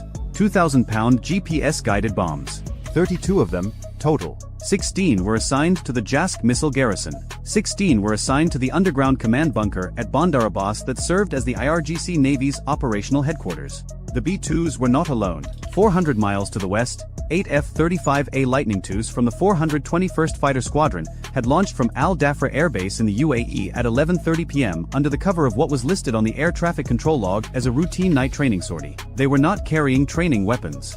Each aircraft carried 2 AGM-154 Joint Standoff weapons and 2 ALM-120D AMRAAM air-to-air missiles. Their targets were the anti-ship missile batteries on Keshem Island and Abu Musa Island, the two positions that most directly threatened mine clearance operations in the strait itself. The F-35s would strike from standoff range, roughly 40 miles from the targets, using their low observable profiles to avoid detection until weapons release. Simultaneously, the destroyer USS Nitsa, positioned 110 miles south of the strait in the Gulf of Oman, began programming 96 Tomahawk land attack missiles in her vertical launch cells. 96 missiles from a single ship. Her targets included radar sites, communication nodes, fastboat pens at 3 different harbors, and the Noor anti-ship missile battery near Sirik. The Tomahawks would fly circuitous routes, approaching their targets from unexpected directions, timed to arrive within a 60-second window starting at 2:04 a.m. But the Nitsa was not the only ship launching Tomahawks. The cruiser USS Gettysburg, sailing with the Ford Carrier Group now positioned 240 miles south of the strait, had another 64 Tomahawks programmed and ready. The destroyer USS Halsey, forward deployed from Bahrain, had 47. Combined with the Nitsa, that was 207 Tomahawk cruise missiles that would be in the air before a single Iranian radar operator noticed anything unusual. 207 Tomahawks cost roughly $400 million. The coastal defense systems they were targeting had cost Iran approximately $90 million to acquire. That math looks bad until you consider that a single day of the strait being closed cost the global economy an estimated $1.2 billion. At 1:47 a.m. Thursday local time, 13 minutes before H-hour, the cyber weapons activated. The first effect was subtle. The primary radar at Iran's Kish Island air defense sector, a Chinese-supplied JY-14 medium-range surveillance radar, began receiving false returns. Not many. Not enough to trigger an alert. Just enough to place Phantom aircraft tracks 80 miles south of their actual position. The radar operators saw what they expected to see, American aircraft flying patrol patterns in international airspace. They did not see the 8 F-35s that were now 70 miles closer than any Iranian sensor indicated. The second effect was less subtle. At Bandar Abbas Naval Base, the electrical grid serving the port facility and the adjacent IRGC Navy headquarters experienced a cascading voltage irregularity. It lasted 9 seconds. When power returned, the shore-based missile coordination network needed 4 minutes to reboot.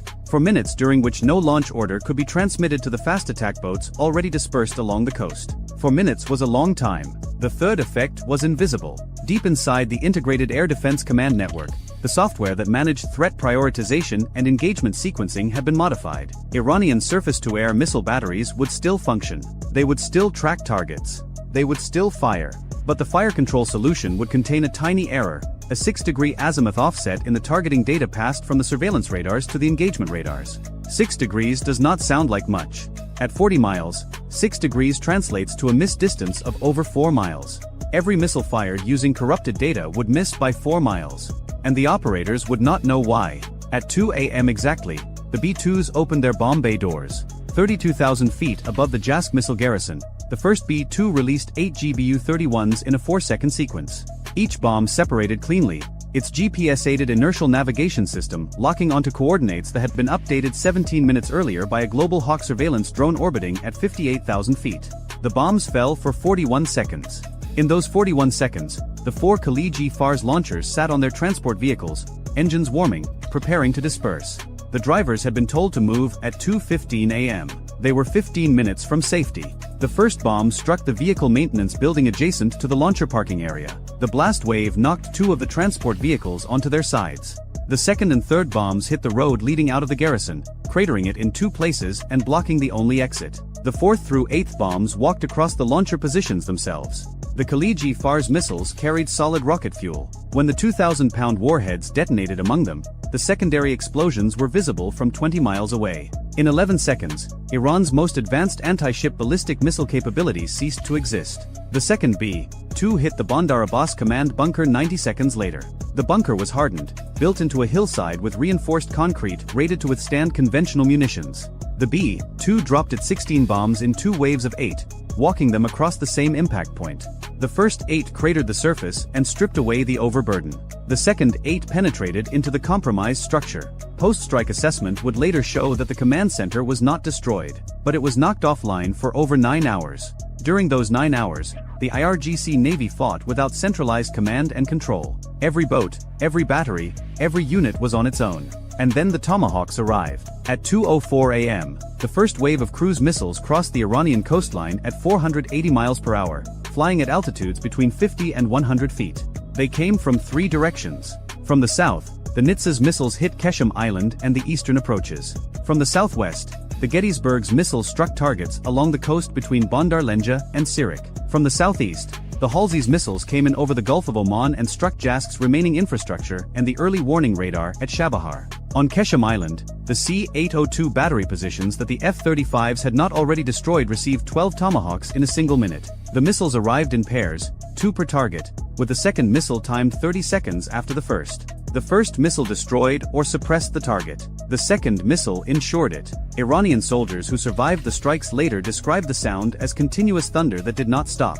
At Abu Musa Island, the garrison received 8 Tomahawks and 4 AGM-154 joint standoff weapons from the F-35s. The island's anti-ship capability consisted of 2 C-802 launchers and a single Chinese-made HQ-7 short-range air defense system. The HQ-7 actually fired. It launched 2 missiles at incoming Tomahawks and hit one out of 207.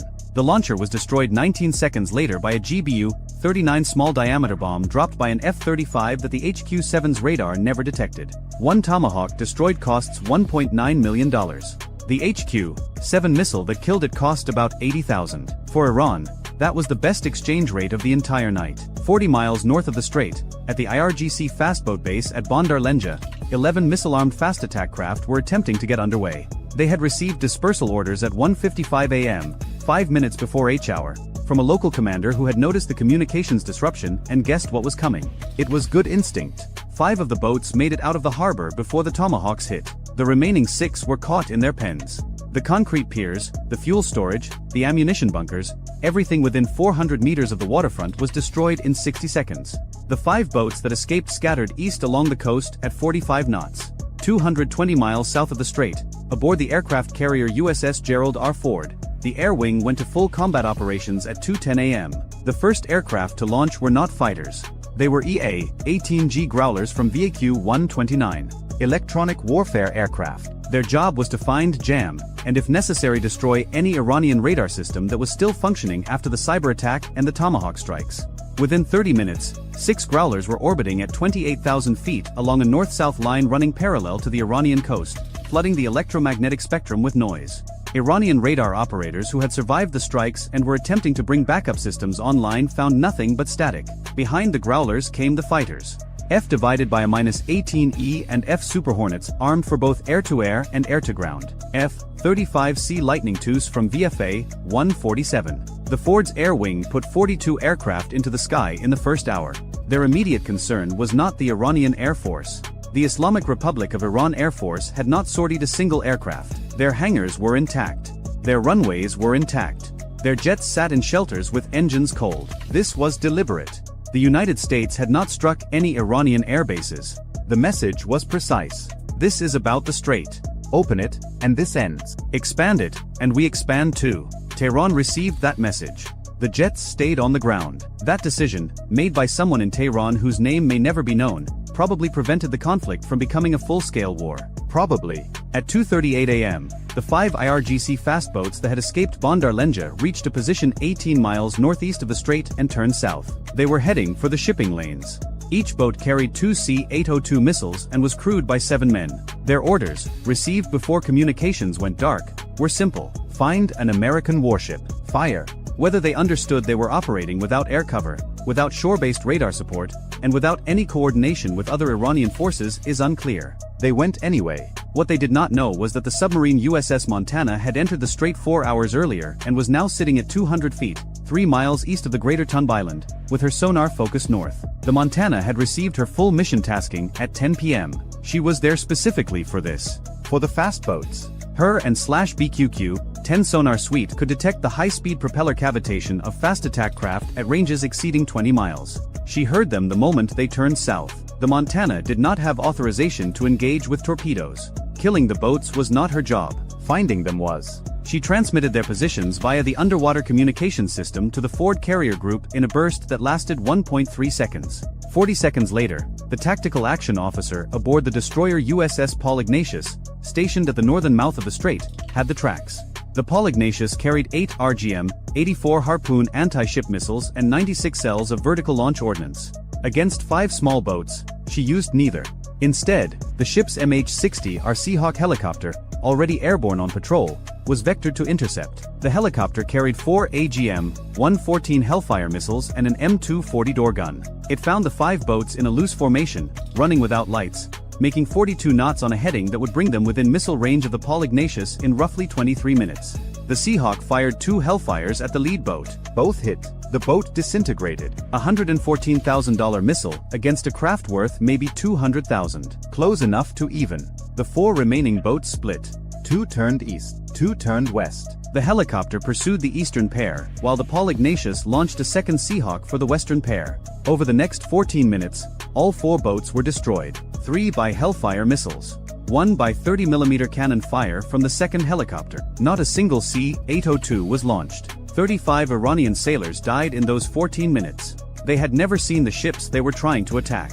In those same 14 minutes, mine clearance operations began. The 4 Avenger-class minesweepers had been holding position 12 miles south of the strait, waiting for the word. At 2:50 a.m., with the immediate anti-ship threat suppressed, they advanced into the eastern approach channel at 6 knots.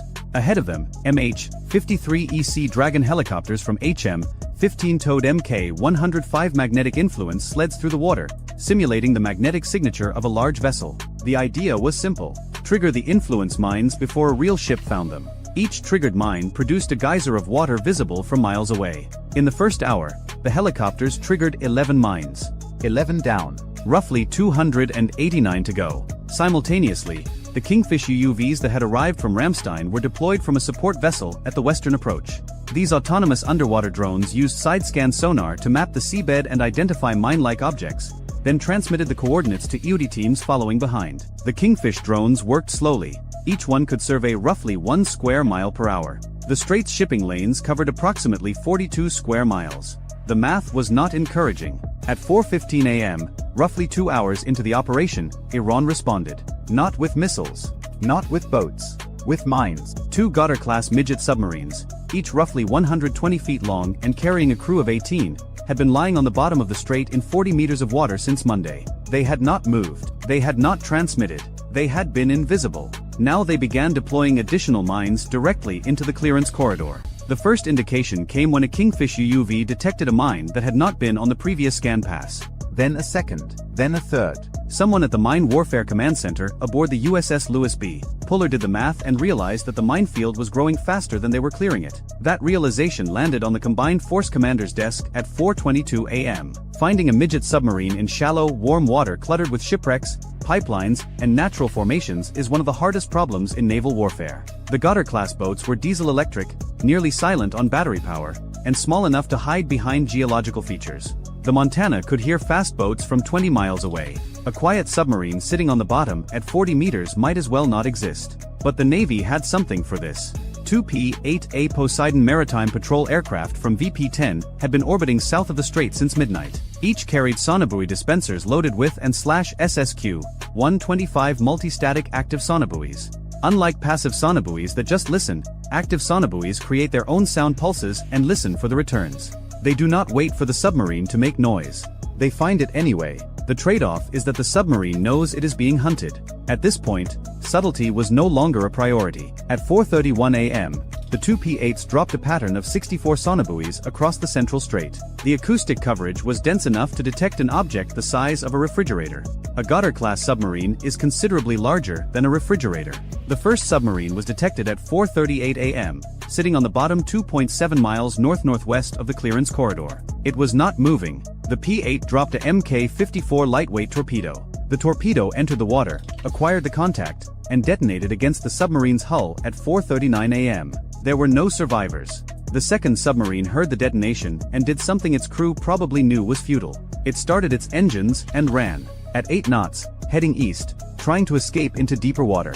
The noise gave it away instantly. The second P-8 dropped a Mk-54 at 4:44 a.m. The torpedo hit the submarine at 4:45 a.m. 18 more men gone. A Goddard-class submarine costs approximately $40 million to build. A Mk-54 torpedo costs roughly $700,000. 2 torpedoes, $1.4 million. 2 submarines, $80 million. The exchange rate was not in Iran's favor. With the submarine threat neutralized, mine clearance accelerated. By 6 a.m. Thursday, 4 hours into the operation, 38 mines had been swept or neutralized. By 9 a.m., the number was 71. By noon, it was 112. The pace was increasing as crews developed better understanding of Iranian mine-laying patterns. The mines were not randomly distributed. They had been placed along predictable lines designed to cover the shipping lanes at regular intervals. Once you found the pattern, you knew where to look next. At 11 a.m. Thursday, exactly 12 hours before the original deadline expired, the Combined Force Commander declared a safe corridor through the strait. It was narrow, 600 meters wide and 31 miles long. It was not a permanent solution. It was a keyhole, but a keyhole was enough. At 11:47 a.m., the first vessel transited the corridor. It was not a warship. It was not a tanker. It was the container ship MSC Aurora, Panamanian flagged, carrying 14,000 shipping containers from Singapore to Rotterdam. She was escorted by the destroyer USS Fitzgerald on her port side and the British frigate HMS Richmond on her starboard side. Both warships had their phalanx close-in weapon systems active, their electronic warfare suites radiating, and their crews at general quarters. The transit took 2 hours and 14 minutes. The MSC Aurora's master later described it as the most stressful transit of his 30-year career. But she made it through. Behind her, 16 more vessels were queued. Commercial satellite imagery showed another 43 anchored at Fujairah, waiting. At 1 p.m. Thursday, Iranian state television broadcast a statement from the Supreme National Security Council. It did not mention the word surrender. It did not mention the word defeat. It said that Iran had demonstrated its ability to close the strait and would do so again if provoked. It said that mine clearance was a violation of Iranian sovereign waters. It said many things. But buried in the 7th paragraph was a single sentence stating that the IRGC Navy had been ordered to cease offensive operations in the Strait of Hormuz pending a review of the military situation. That sentence was the white flag, written in bureaucratic Persian and buried where they hoped nobody would notice. By Thursday night, mine clearance operations had expanded the safe corridor to 2 miles wide. American, British, French, and Australian minesweepers were working side by side. The Royal Navy had dispatched the Hunt-class mine countermeasure vessels HMS Ledbury and HMS Penzance from Bahrain. The French frigate Alsace had arrived to provide air defense coverage. The Australians sent a P-8 from their detachment in the UAE. The cost accounting, when someone eventually did it, was staggering. The United States had expended 207 Tomahawk cruise missiles, 32 DAMs, 16 joint standoff weapons, 12 small diameter bombs, 11 Hellfire missiles, 2 lightweight torpedoes, and approximately 40,000 pounds of miscellaneous ordnance. Total munitions cost was estimated at $480 million. Aircraft operating costs, ship operating costs, and logistics for the 48-hour operation added another $300 million.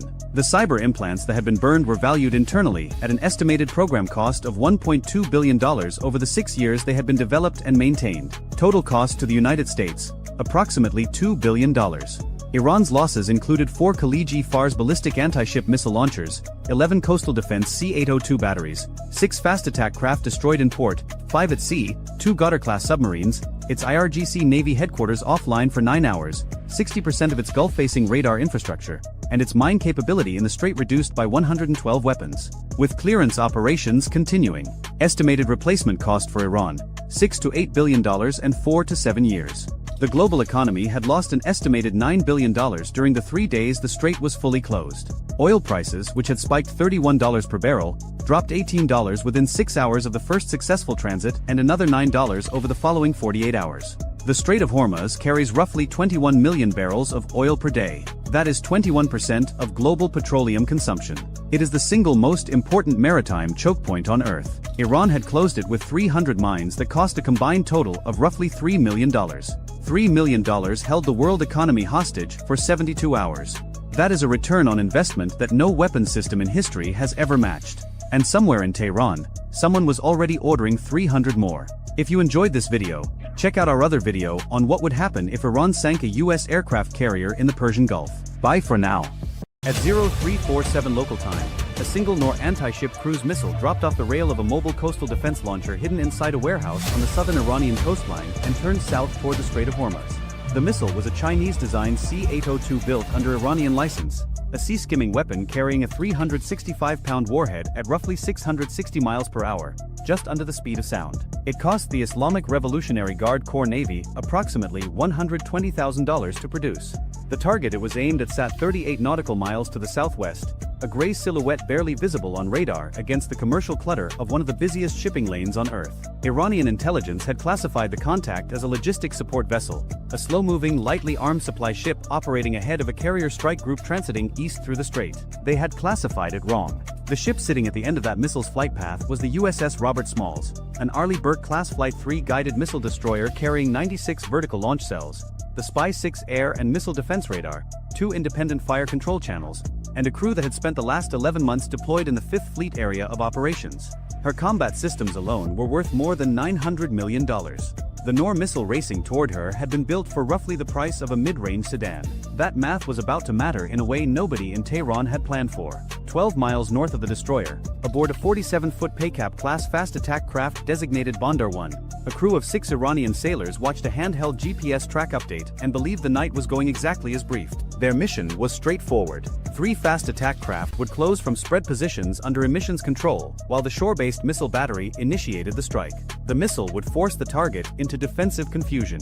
The boats would exploit the confusion to press inside 8 nautical miles and release their own weapons, a coordinated saturation attack against a vessel they expected to have no meaningful ability to fight back. 900 meters to port, Bandar 2 held formation in the dark. A third craft, Bandar 3, ran wider to the east, tasked with cutting off any escape route toward Omani waters 22 miles to the south. The plan was built on speed, darkness, and the assumption that the target could not see them coming. In the Combat Information Center of the Robert Smalls, 24 feet below the waterline, an Operations Specialist second class was the first to see the anomaly. A brief radar return appeared and vanished near the Iranian coast, inconsistent with the established shipping tracks her team had been monitoring for the previous 6 hours. She flagged it without drama.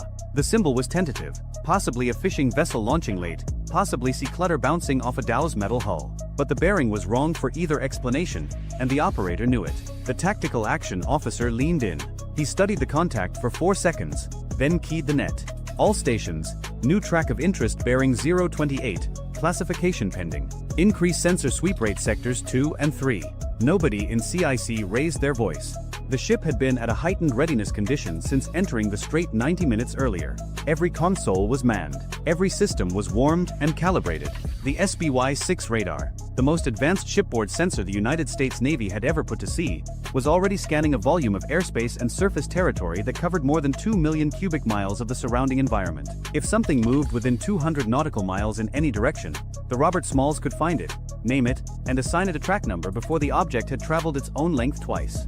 The Nor missile was now 30 nautical miles out and descending toward its terminal approach altitude, roughly 15 feet above the water. At that height, the weapon was designed to hide inside sea clutter, invisible to older radars until the final seconds before impact. Against the Spy-6, the tactic bought the missile approximately 9 additional seconds of concealment. That was all. Track 7021, now classified as cruise missile threat, the Air Defense Coordinator announced. Inbound, single body, sea skimmer, speed 570 knots.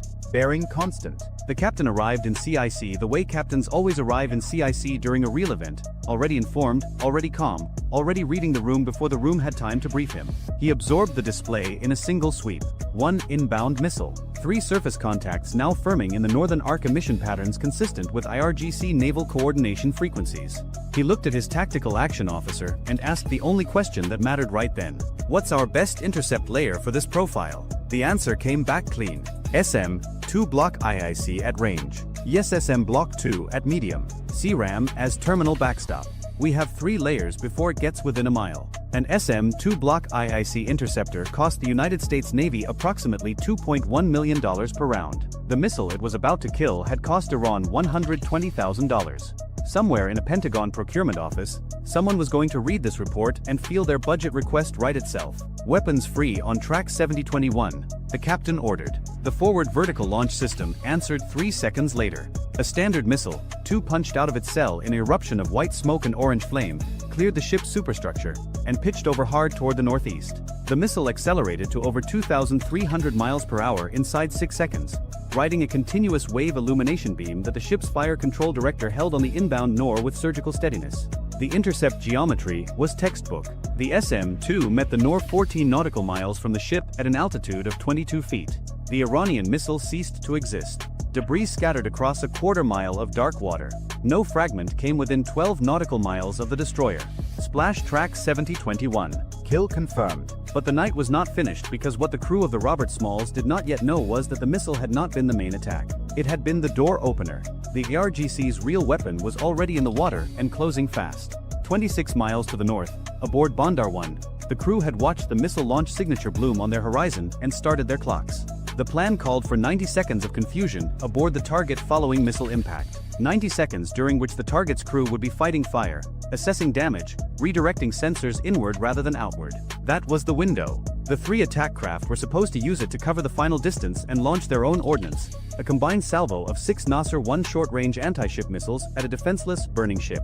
Instead, the Nor had died 14 miles from the target, and the confusion window had never opened. Bandar 1's commander made a decision in the dark that would define the rest of the engagement. He ordered full speed ahead. All 3 craft surged to maximum power, their twin diesels pushing 47-foot hulls to 52 knots across black water, throwing rooster tails of white spray into the moonless air behind them.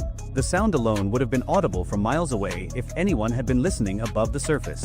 Below the surface, in the acoustic quiet of the Robert Smalls sonar room, the sudden bloom of high-speed propeller cavitation lit up the display like someone had switched on a flashlight in a dark hallway. 3 high-speed surface contacts, bearing 015 through 042, converging, speed 52 knots and accelerating.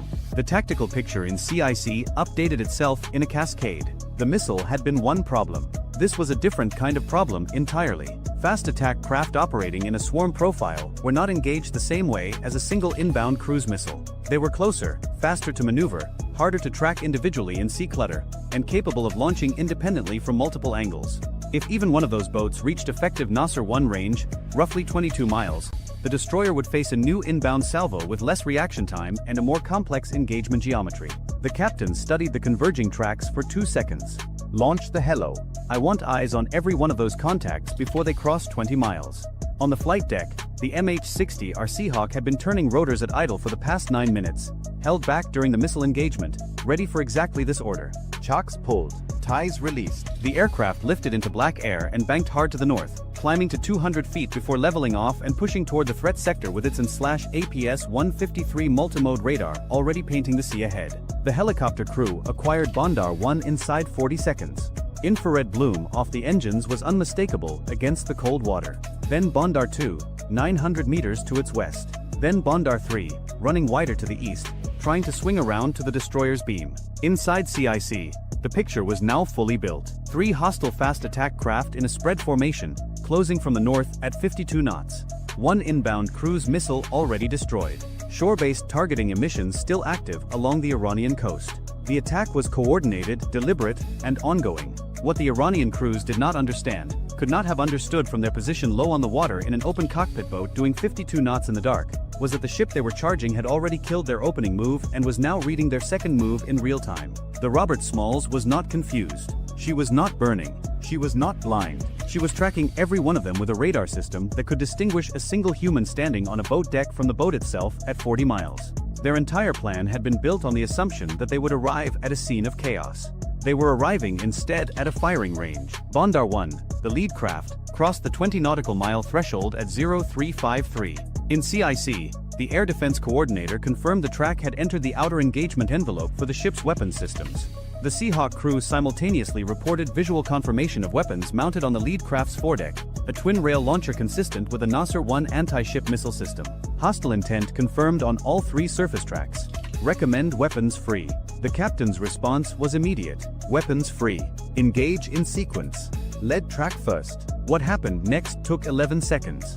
A single RGM-84 Harpoon anti-ship missile launched from the Robert Smalls midships canister bank, turned north, dropped to sea-skimming altitude, and covered the distance to Bondar 1 at 537 miles per hour. The fast attack craft never saw it coming. The Harpoon carried a 488-pound blast fragmentation warhead designed to kill vessels displacing up to 3,000 tons. Bondar 1 displaced approximately 13 tons. The result was not an engagement.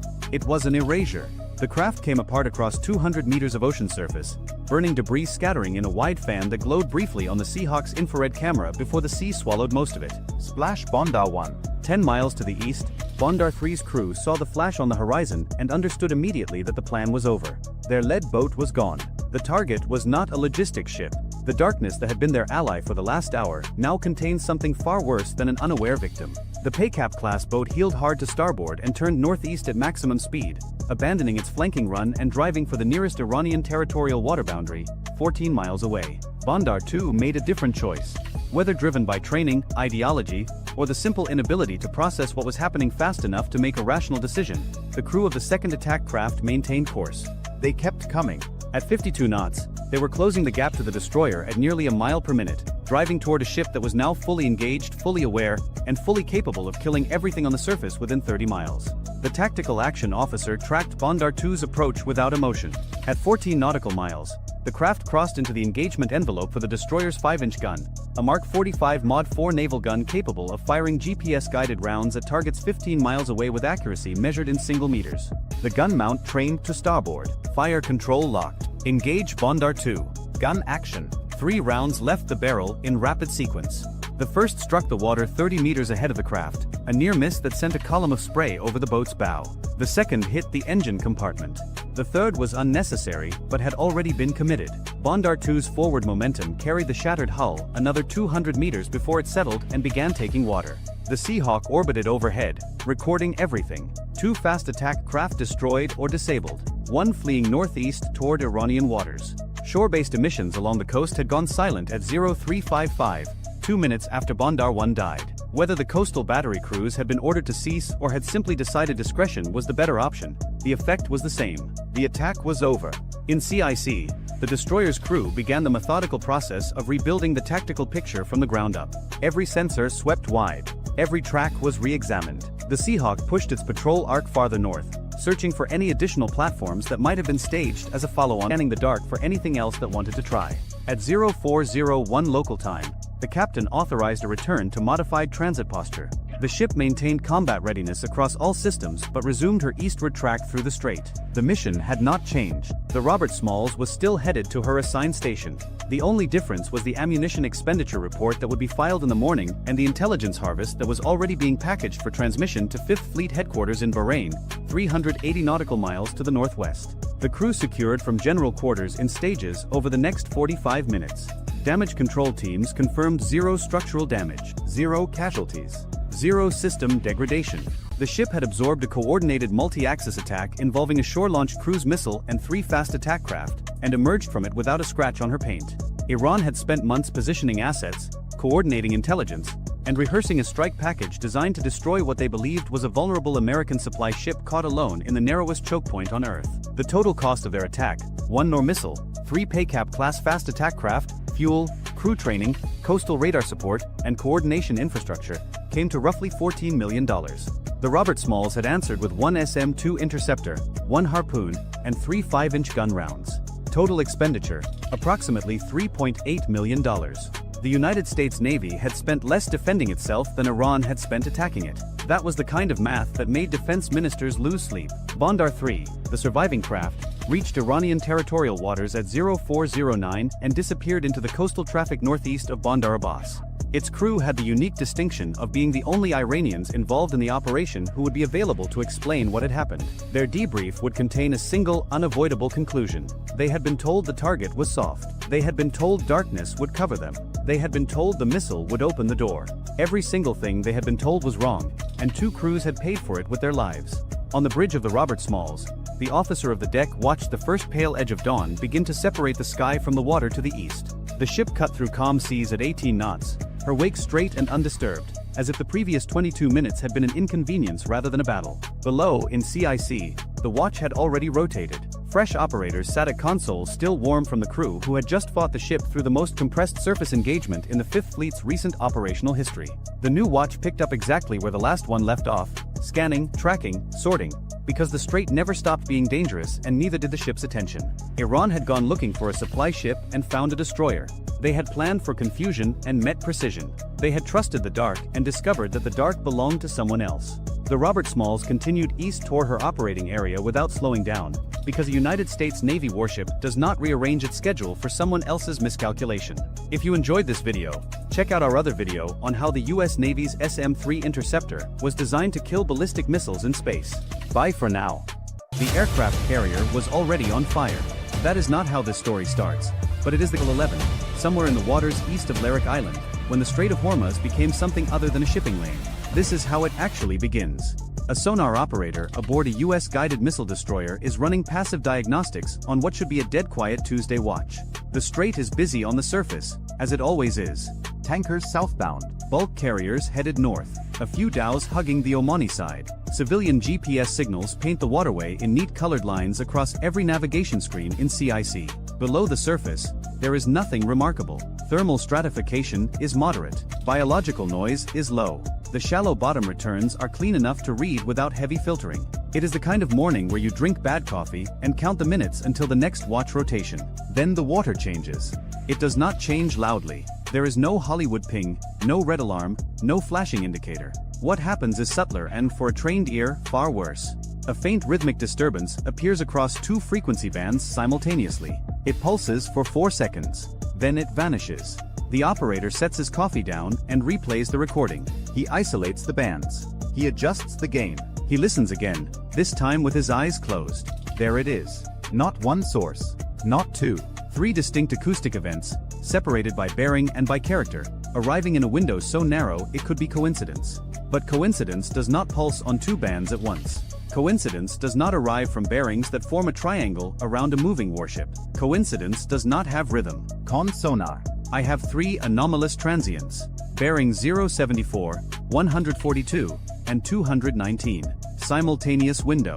Recommend classification priority. That sentence changes the morning.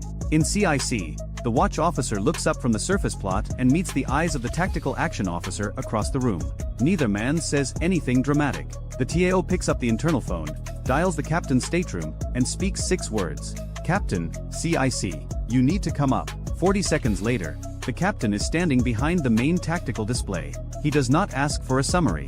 He reads the screen himself, absorbs the 3 bearing lines radiating outward from the ship symbol, and then does something that tells the room more than any order could.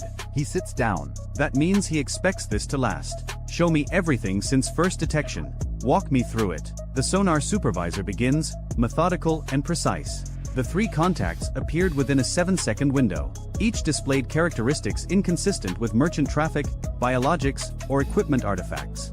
One exhibited faint narrowband tonal suggesting rotating machinery at low RPM. Another showed intermittent broadband bursts consistent with a ballast adjustment or a depth correction. The third was the weakest, barely above ambient noise floor, but it moved. Not drifted. Moved. With intent. The captain listens to all of it without interrupting. When the briefing finishes, he asks one question. Are they diesel-electric? The sonar supervisor pauses before answering. Acoustic signatures are preliminary, but yes sir. Profile is consistent with Kilo class or a variant. Possibly Goddard class on the weaker contact. That distinction matters. A Kilo class submarine, Russian-designed and Iranian-operated, is a credible threat in open water and a nightmare in confined spaces. It is quiet on battery. It carries wake-homing torpedoes.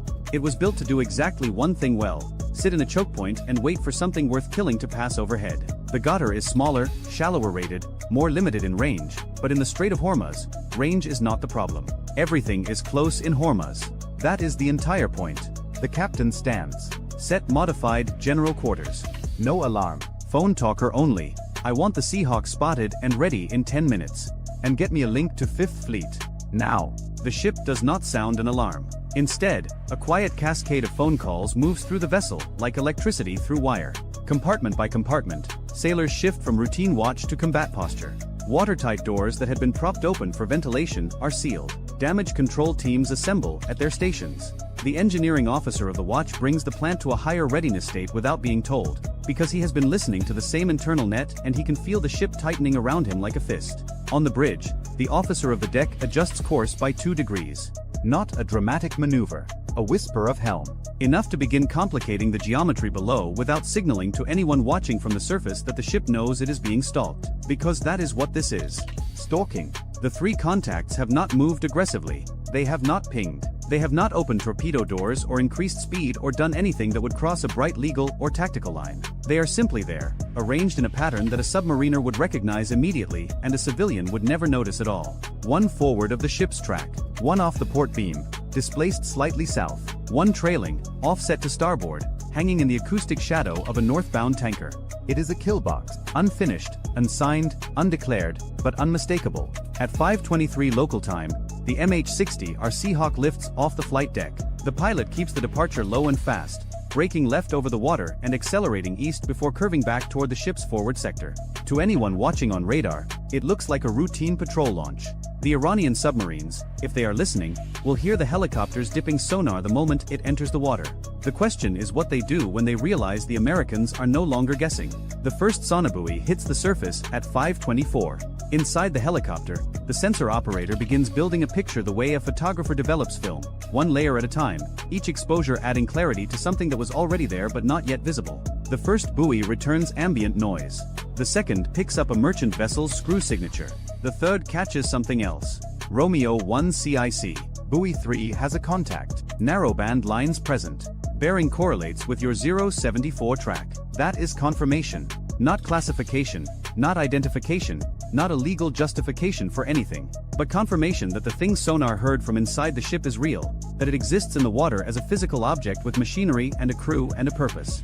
The captain receives the report without visible reaction. He is watching the display, thinking 3 moves ahead, the way a chess player does when the board has shifted from opening to mid-game and the pieces are no longer where he expected them to be. Here is the problem he is solving. He commands a single surface combatant in one of the most constrained waterways on Earth. His ship is fast, well-armed, and crewed by professionals. But it is alone. The nearest friendly warship is 90 nautical miles southeast, too far to matter in the next hour. Air support from Bahrain could arrive in 40 minutes if launched immediately, but launching requires a request, a decision chain, and a political calculation that extends far beyond his authority. He has one helicopter with a limited fuel state, a towed array that works best at moderate speed, a hull-mounted sonar that struggles in shallow water, and a crew that has trained for this exact scenario but has never lived it. Against him, potentially, are 3 submarines operating in their home water, pre-positioned on a transit route they have studied for decades, crewed by sailors who know the thermal layers and bottom contours and ambient noise patterns of the Strait of Hormuz the way a hunter knows the trails of his own land. If this is an exercise, a provocation, a test of American reaction time, then patience is the correct response. Watch. Report. Do not escalate. Let the submarines play their game and document every second of it for the intelligence analysts who will spend months dissecting the encounter afterward. But if this is an attack, patience kills. The captain decides to do something unusual. He does both. Bridge. Come to new course 095. Increase speed to 14 knots. Make it look like a routine adjustment. On the surface, the ship angles slightly deeper into the strait, as if adjusting for traffic. Below, the course change does something more important. It shifts the ship's acoustic profile relative to all 3 contacts simultaneously, giving sonar a new set of angles to work with and forcing the submarines to react or lose their geometry. Within 90 seconds, 2 of them react. Contact 074 adjusts bearing. Small correction. Contact 219 increases speed briefly, then slows. Contact 142 does not move. The one that doesn't move is the one the captain watches most carefully, because the submarine that holds perfectly still while its partners adjust is the one that already has its solution built. It is the one that does not need to move. Then, at 5:31, the ocean breaks. It does not break with a torpedo. It breaks with a sound. A hard mechanical transient from bearing 142, south-southeast. The contact that had been silent, the one sitting in perfect stillness while the other 2 danced. Con sonar. Transient bearing 142. Classify as possible torpedo tube event. The room contracts. Not physically, but in every way that matters. Sound compresses. Time stretches. The distance between hearing the words and understanding them collapses to 0, and then every trained reflex aboard the ship fires at once. The captain does not hesitate. He does not ask for confirmation. He does not wait for a second opinion. All ahead flank. Hard right rudder. Deploy countermeasures. Launch the weapon on contact 142 if we get a firing solution within 60 seconds. The ship lurches. Not gracefully. Warships at flank speed in shallow water do not move with elegance. They move with violence. The stern digs. The bow rises. The wake behind the ship turns from a smooth V into a churning white scar across the surface. Inside CIC, sailors grab console edges as the deck tilts. On the bridge, the helmsman puts the rudder over hard and holds it there, feeling the ship fight its own momentum as it tries to swing 40,000 tons of steel through a turn that the laws of physics would prefer to take more slowly. The Nixie deploys. The towed acoustic decoy hits the water behind the ship and begins broadcasting, throwing out a signal louder and more attractive than the ship's own propellers, begging any inbound weapon to chase the wrong target. Then sonar confirms the nightmare. Con sonar. Torpedo in the water. Bearing 142. Inbound. High speed. The officer of the deck repeats the helm order with a voice that has gone flat as concrete. Maintaining hard right rudder. All engines ahead flank. Speed answering 28 knots. 28 knots in the Strait of Hormuz is reckless by peacetime standards. The channel is narrow. Traffic is dense. The margins are thin. But peacetime standards stopped applying the moment a torpedo entered the water, and now the only margin that matters is the one between the weapon and the hull. The MH-60R gets the call. Romeo 1, we have torpedo inbound. Prosecute contact 142 immediately. You are weapons free. The helicopter banks so hard the sensor operator's shoulder presses against the airframe. The pilot drops altitude, racing toward the southern sector where the shooting submarine has just revealed itself with the loudest possible announcement. A torpedo launch is an acoustic scream. The submarine that fired is no longer hidden. It is naked. Above and below, the geometry begins to unravel. The inbound torpedo tracks toward the ship's former position, adjusting as its seeker head acquires noise. But the ship is no longer there. The hard right turn has opened the bearing. The Nixie is streaming behind the ship, offering a fat, juicy acoustic target where the warship used to be. The torpedo has a decision to make, and unlike the humans above it, the torpedo cannot weigh consequences. It follows the loudest thing it can hear. Con sonar. Torpedo bearing shifting aft. Possible decoy attraction. The ship continues its turn, bending the wake, dragging the Nixie through disturbed water, making the decoy signal even harder for the torpedo to distinguish from the real thing. For 12 seconds, nobody in CIC breathes in any way that could be called normal. Then the sound comes. A muffled concussive event, felt more than heard, transmitted through the water and into the hull as a single low-frequency shudder. The torpedo has detonated. Not against the ship. Against the water behind it. Against the ghost. Con sonar. Weapon detonation stern quarter. No hull impact. No damage indicators. The captain does not celebrate. He turns to the TAO. Where are the other two? The answer is not good. Contact 074 has gone active. Not with sonar. With propulsion. It is accelerating, repositioning, adjusting its angle relative to the ship's new course. The first submarine fired and missed. The second one watched the defensive maneuver and is now moving to exploit the turn. This is the layered geometry of a coordinated attack. Fire, force a reaction, use the reaction against the target. And the third submarine, the trailing contact from 219, has done something worse. It has disappeared. Con sonar. Contact 219 lost. Last bearing 219. No current returns. Lost in Hormuz does not mean gone. It means hiding. It means a submarine with a crew that knows these waters has found a thermal pocket or a noise shadow or a patch of bottom clutter and has gone completely silent, waiting for the ship to show its belly during the confusion. At 5:34, the helicopter reaches the southern sector and drops a rapid sonobuoy pattern around the shooter's last known position. The submarine that fired the first torpedo is moving now, trying to put distance between itself and the counterattack it knows is coming. The first buoy picks up machinery noise. The second catches a bearing shift. The third delivers what the sensor operator needs. Romeo 1 CIC. Firm track on shooter. Bearing correlates 142. He's running southeast, shallow depth. Speed increasing. The helicopter positions for a torpedo drop. One lightweight Mark 54 torpedo hangs beneath the aircraft, waiting for the commit order that has already been given. Romeo 1. Drop. The torpedo enters the water with a clean vertical splash and immediately begins its search pattern. The submarine below hears it, because a Mark 54 entering the water is not subtle, and its response is instant. Hard turn. Depth change. Decoy deployment. The acoustic space around the submarine becomes a mess of noise and countermeasures and machinery stress as the crew fights to break the incoming weapons track. But the Mark 54 is patient. It was designed for exactly this scenario: shallow water, high clutter, maneuvering target. It circles, listens, eliminates false returns, and narrows its search cone with each pass. Then a deep, resonant thud rolls through the water. Not the sharp crack of a warhead strike, the heavier sound of a weapon detonating in proximity. Close enough to matter. Close enough to damage. Close enough that the submarine on the other end of that explosion is no longer thinking about attacking an American warship. It is thinking about survival. Romeo 1 CIC. Detonation on track. Contact 142 now showing erratic movement. Possible damage. Cavitation signature has changed. The TAO marks it on the display. One submarine potentially damaged and withdrawing. One maneuvering aggressively to reposition. One missing entirely. The missing one is the problem. At 5:38, the ship steadies on a new course. The captain has ordered a heading that keeps the stern away from the last known bearing of the vanished contact while maintaining enough speed to make targeting difficult. It is an imperfect solution to an imperfect situation. Every course he chooses opens one sector and closes another. Every speed decision trades sonar performance against torpedo vulnerability. There is no option available that does not carry risk. He picks the one that carries the least. Then contact 074, the repositioning submarine, makes its move. It does not fire a torpedo. It does something the Americans did not expect. It goes active. A single loud sonar pulse erupts from below, sweeping the water column. Not a search ping, a targeting ping. The kind of emission a submarine uses when it already knows where you are and wants to refine the solution to firing accuracy. Con sonar. Active emission bearing 078. Submarine source. Single pulse. Possible fire control quality. The captain processes that in about 1 second. If 074 just pinged us for a firing solution, we have less than a minute. Hard left rudder.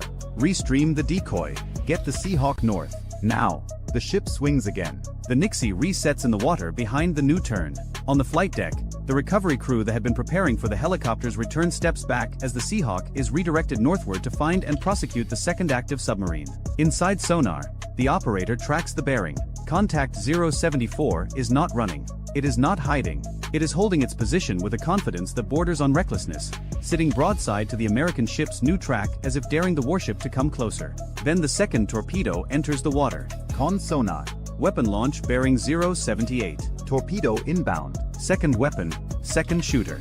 The captain does not flinch, but the nature of his orders changes. This is no longer a ship reacting to a single threat. This is a crew fighting a second engagement before the adrenaline from the first has even metabolized. Maintain hard left. Keep the decoy streaming. Set shallow depth charges to standby. If he's that close and that bold, I want every option on the table. The second torpedo is different from the first. It is faster, or the submarine launched from closer range, or both. The bearing rate is higher. The time to impact is shorter. The margin between the decoy working and the weapon finding the ship is measured in seconds rather than tens of seconds. Sonar calls the updates like a countdown. Torpedo bearing steady. Speed high. Range decreasing. No bearing drift. Steady bearing. No drift. That means the weapon is pointed directly at the ship and closing. The Nixie is streaming behind and to the right, but the torpedo has not taken the bait. Not yet. Con sonar.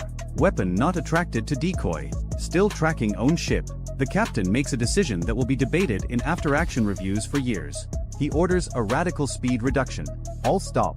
Then immediately all ahead flank on the opposite engine, creating a sudden asymmetric thrust that slews the stern sideways and changes the ship's acoustic signature in a way that no pre-programmed torpedo seeker is expecting. The ship shudders. The hull groans. The helmsman grips the wheel and holds course by instinct more than instrumentation.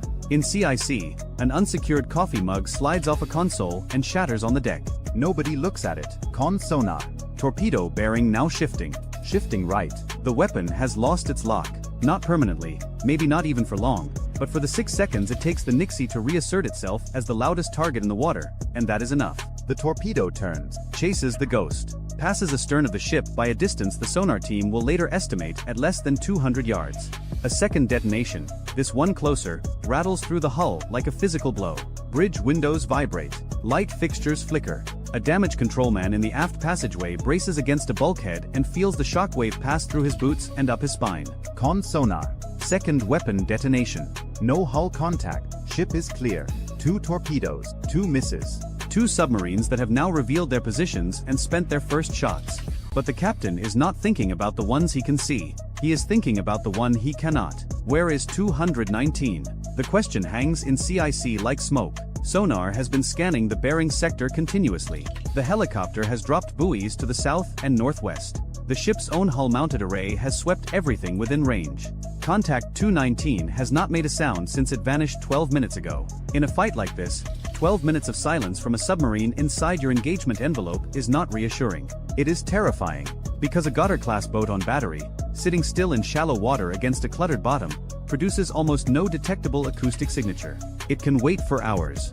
It can wait until the ship passes directly overhead. It can wait until the crew is exhausted from fighting the first 2 boats and has begun, without realizing it, to relax by a fraction of a degree. That fraction is all it needs. At 5:47, the helicopter finishes its northern prosecution run. Contact 074 is withdrawing, moving east at increasing speed, its screw noise sloppy and undisciplined in a way that suggests a crew more concerned with escape than stealth. The sensor operator tracks it for 2 more minutes, confirms the disengagement, and then redirects south. Romeo 1 CIC. 074 is leaving the area, redirecting to search for missing contact 219. The buoy field expands. One by one, new sonobuoys splash into the water along the last known bearing of the vanished submarine, forming a net of listening posts across the shallow water south-southwest of the ship's track. 4 minutes. Nothing.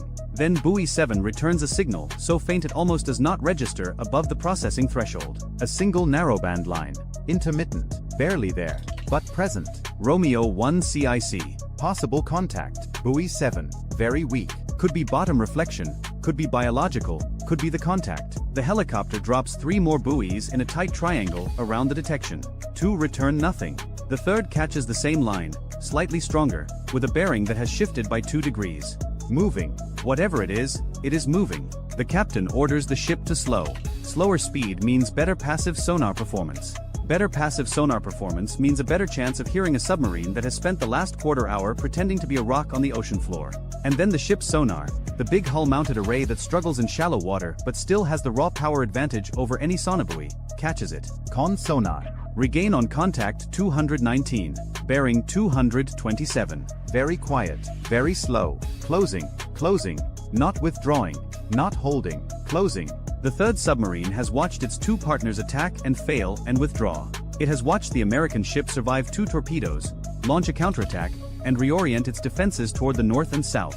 And it has decided, with the cold patience of a crew that has been waiting in silence for the better part of 20 minutes, to continue the mission alone. The captain understands this instantly. The geometry is different now. The ship is slower. The helicopter is repositioning. The Nixie has been recovered and must be redeployed. The crew is running on adrenaline that is beginning to curdle into fatigue. This is the most dangerous moment of the entire engagement, not because the submarine is more capable than the others, but because the ship is less ready than it was 30 minutes ago. Go active. Maximum power. I want that boat lit up like daylight. The sonar dome erupts. A wall of sound hammers into the water, sweeping the bearing sector with an active pulse strong enough to reflect off a submarine hull at any depth the strait allows. The ping rolls outward, bouncing off the bottom, the surface, merchant hulls, and then, unmistakably, off something small, metallic, and man-made sitting at 35 meters depth on a slow intercept course. Contact 219. Active return confirmed. Range close. He is inside 2,000 yards. The response aboard the ship is immediate and absolute. Weapons free on 219. Engage with organic torpedo. Seahawk engage simultaneously. I want convergence. From the ship, a torpedo tube trains out and fires. The Mark 54 hits the water off the port side and begins its search. From the helicopter, a second torpedo drops, splashing in 300 yards north of the ship's weapon. Two torpedoes, converging from different angles, boxing the submarine the same way the submarines had tried to box the ship. Below, the Goddard crew hears both weapons enter the water. The submarine turns hard. Its electric motor screams to full power, throwing the kind of cavitation noise that a submarine on battery should never make, the sound of desperation, the sound of a boat that has run out of stealth and is now running on nothing but speed and luck. Neither is enough. The ship's torpedo acquires first. The helicopter's weapon adjusts seconds later. Between them, the submarine has nowhere to go that does not bring it closer to one or the other. A deep, heavy detonation shakes the water column, then a second, overlapping the first. The acoustic returns from the contact scatter, break apart, and do not reform. Con sonar.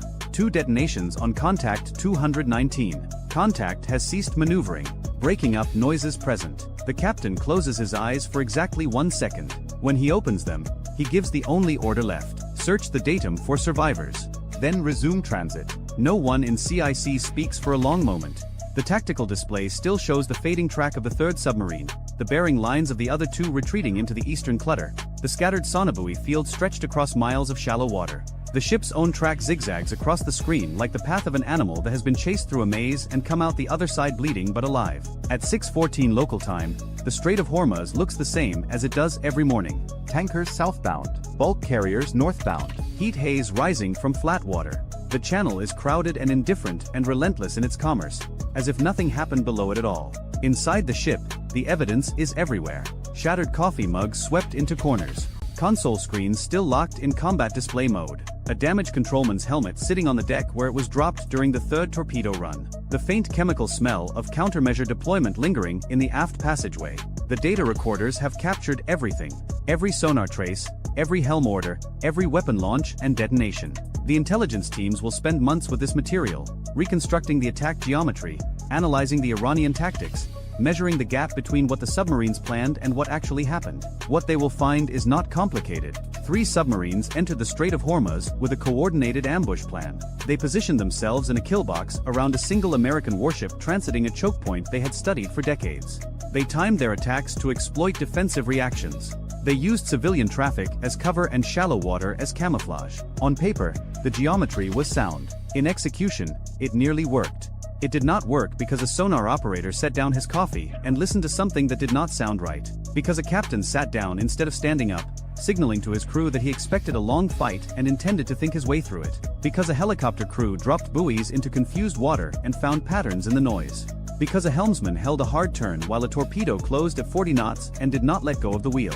Because a damage controlman checked every compartment even after the shooting stopped. The Strait does not care about any of this. It moves the same oil, carries the same ships, reflects the same sunlight it did before the first torpedo entered the water. By afternoon, the commercial traffic will have closed the gap where the warship maneuvered, filling the space with ordinary hulls and ordinary noise, erasing the acoustic memory of the morning. But somewhere east of Larak Island, 2 Iranian submarines are limping home with empty torpedo tubes and damaged pride. A third is not coming home at all. And 1 American warship is still on course, still on mission, still moving through the throat of the world's most dangerous choke point as if it has every right to be there. Because it does. 12 hours earlier, in a planning room 300 miles south of Bandar Abbas, the doctrine was rehearsed like scripture. 3 submarines, different classes, different roles. 1 mission. The Iranians had spent almost a decade studying the American carrier strike group, watching the repetition of its patrols, the rhythm of its escorts, the predictable way it advanced through choke points, and showed its silhouette to anyone patient enough to wait. They had modeled the distances at which destroyers could hear, the angles at which towed arrays performed best, the way a carrier's own massive weight created a sound shadow that quiet submarines could press against. Every detail had been refined, then refined again, across exercises in the Caspian, in the Southern Gulf, in places where Iranian submarine crews were trained to think slowly, breathe slowly, and make no noise at all. Their 3 boats came from different streams of Soviet and Chinese parentage. The lead submarine was a Kilo, Russian, built, diesel-electric, deep-running, a hull optimized for long endurance and patient waiting. Its captain, a man named Hossein Falaki, had been running this kind of mission since the early 2000s. Never in combat, never against an American carrier, but inside every operational rehearsal his navy possessed. The second boat was a newer Type ZO-33, lighter, faster, designed for coastal ambush, with a thin hull that could push shallow and disappear under surface noise. Its captain was younger, more aggressive, more willing to gamble speed for surprise. The third submarine was older, smaller, an old midget boat intended neither to outrun anything nor outfight anything. It was the bait, the distraction, the piece the plan counted on the American defenders to chase. Iran's logic was clean enough to be dangerous. Most carrier strikes never started close enough for submarines to matter. Aircraft and cruise missiles did the opening work. But Iran's arsenal of long-range attack missiles was aging, monitored, and increasingly visible to satellites and radar picket ships. If war came, Tehran knew the first hours would be a contest of pre-planned strikes, not improvised ambushes. The submarines were meant to be the second move, the one that came after American airpower had already been spent and American attention had already been pulled elsewhere. They were meant to find a carrier that was tired, blind in one direction, and surrounded by a screen that had been chasing decoys and noise in the wrong quadrant. Falaki had walked through this plan a dozen times. He did not believe in luck. Luck was for fleets that had not properly accounted for the geometry of their own failure. He walked one more time. At 300 hours, the 3 boats slipped from their pens in sequence. No horns, no flags, no surface lights. Each boat dived within sight of the harbor wall, ran shallow toward the first waypoint, and then went deep into the thermal layer where the warm surface water met the cold deep ocean, and created a barrier thick enough to bend sonar away from it. Above the layer, the sea sounded like a city in restless sleep. Below it, sound behaved differently. It bent, scattered, sometimes vanished. A submarine hiding here could disappear if everything else went right. Everything did not go right, but not in the way the Americans would eventually decide. Far to the north, the USS Gerald R. Ford was supposed to be a routine presence. She had left the Mediterranean through the Suez Canal 6 days earlier, transited the Red Sea at standard cruise speed, made her way down the Bab el-Mandeb into the Gulf of Aden, and was now cutting east through waters that Iran's submarines understood better than almost any American captain alive. Her flight schedule was full. Her air wing was loaded with fuel, heavy strike configurations. Her escorts were led by 3 Arleigh Burke-class destroyers, a Ticonderoga-class cruiser, and a pair of fast attack submarines that no Iranian surface sensor had ever caught. Iran's planners had watched her transit through the northern Arabian Sea 2 days earlier. They had plotted her likely course. They had estimated her arrival near the Strait of Hormuz. They had even guessed, correctly, that she would hold a screening posture shaped for threat from fast attack craft, not submerged submarines. Carrier strike groups in this part of the world did not usually fear submarines. They feared missile boats, mines, fast inshore patrol craft, and the sprawling, layered threat that Iran's Revolutionary Guard Navy had built along its own coast. Iranian diesel-electric submarines had been studied more than they had been hunted, and the difference between the two was a gap that Iran's admirals had quietly built into their doctrine. Falaki counted on that gap. He did not count on an American P-8 Poseidon that was scheduled for an unrelated maritime patrol flight at the same time. He also did not count on the captain of the USS Mason, an Arleigh Burke-class destroyer sailing on the carrier's port quarter, who had spent the last 36 hours running a quiet sonar drill with nothing to do with Iran. The drill had ended 6 hours earlier. The sonar operators were still sharp. At 23:30, 8 hours, 2 hours before the ambush was scheduled to begin, the Poseidon dropped its first passive search buoy. The buoy splashed 10,000 feet below the aircraft. It sat in the layer. It listened. It did not ping. Passive sonobuoys are the quietest instruments in naval aviation. They simply record and forward, no signal, no warning to anything below.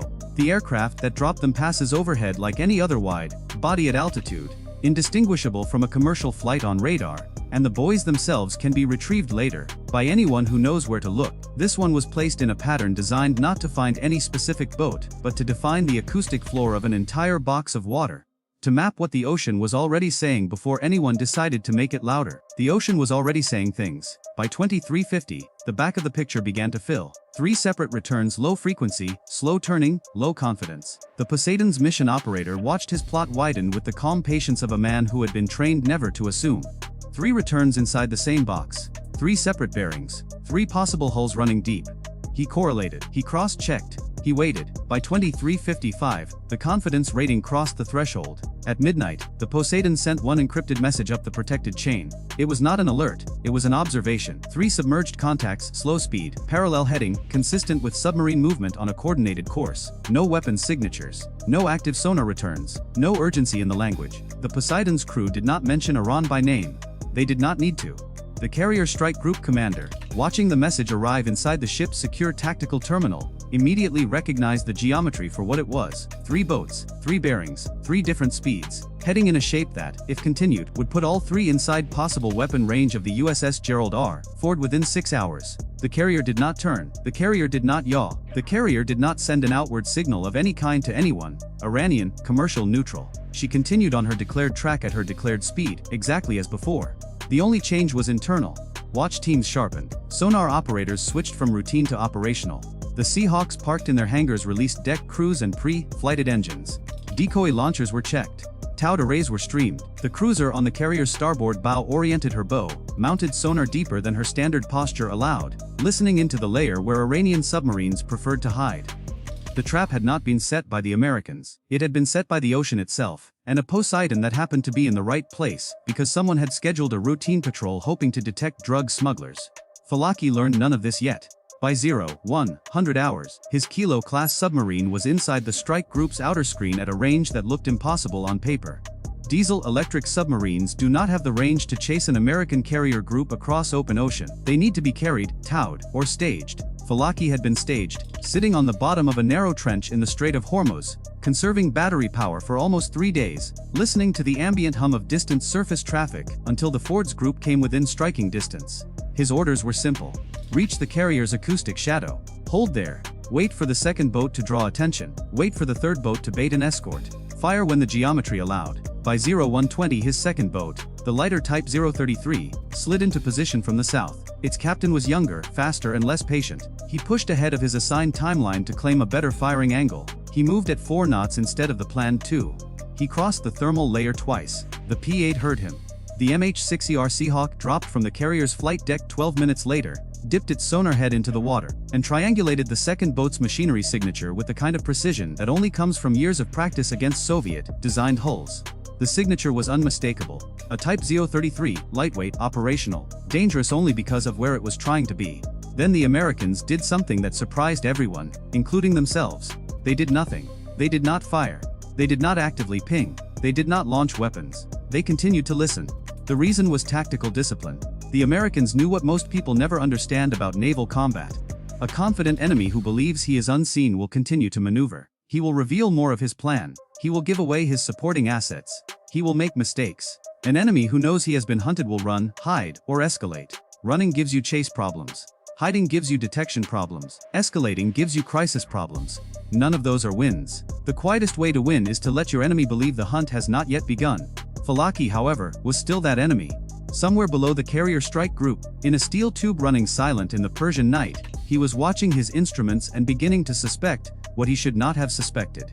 His hull was reacting to water pressure differently than it had ever reacted in exercises. There was a faint additional tone in the water, not a ping, not an active pulse, but a steady mechanical rhythm that sounded, very faintly, like a propeller turning very slowly somewhere behind him.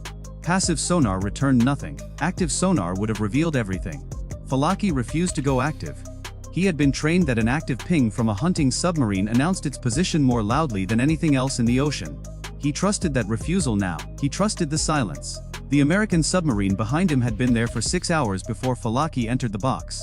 It had watched his Kilo descend from the staging trench. It had tracked every turn. It had heard every pump cycle of his batteries, every shift of his trim planes, every bow plane correction made to compensate for the gentle current of the strait. It had done all of this without firing a single active pulse. It had done all of this while the Ford strike group steamed overhead without ever knowing the silent hunter was there. This was the part the Iranians had forgotten. They had modeled the surface screen.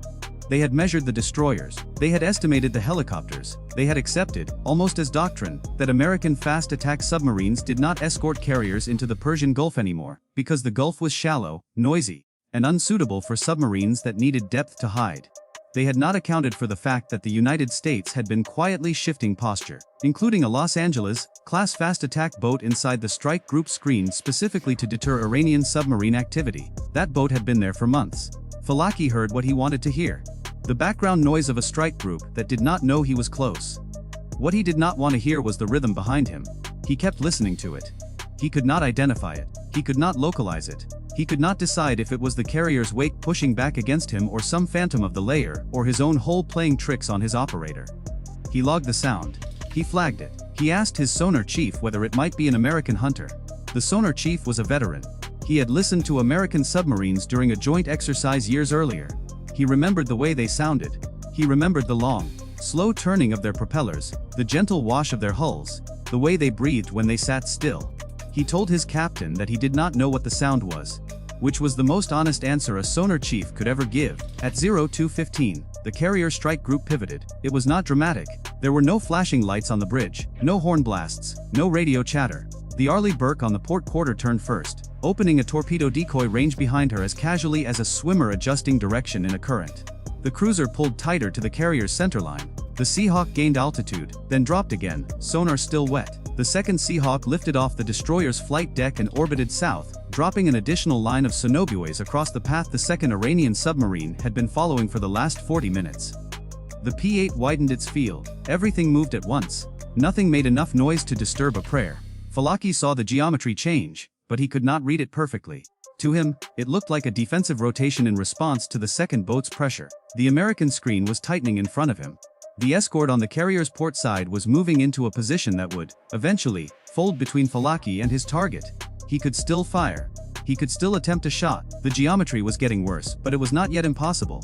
At 02:23, the second Iranian submarine tried to bait an escort. It deployed a noisemaker, a small, towed acoustic device designed to imitate a much louder propeller signature and draw a destroyer or helicopter toward it. The decoy bloomed bright on the passive sonar of every ship in the group. For 10 seconds, it was the loudest thing in the water. The American anti-submarine warfare commander watched it bloom, classified it, and refused to take the bait.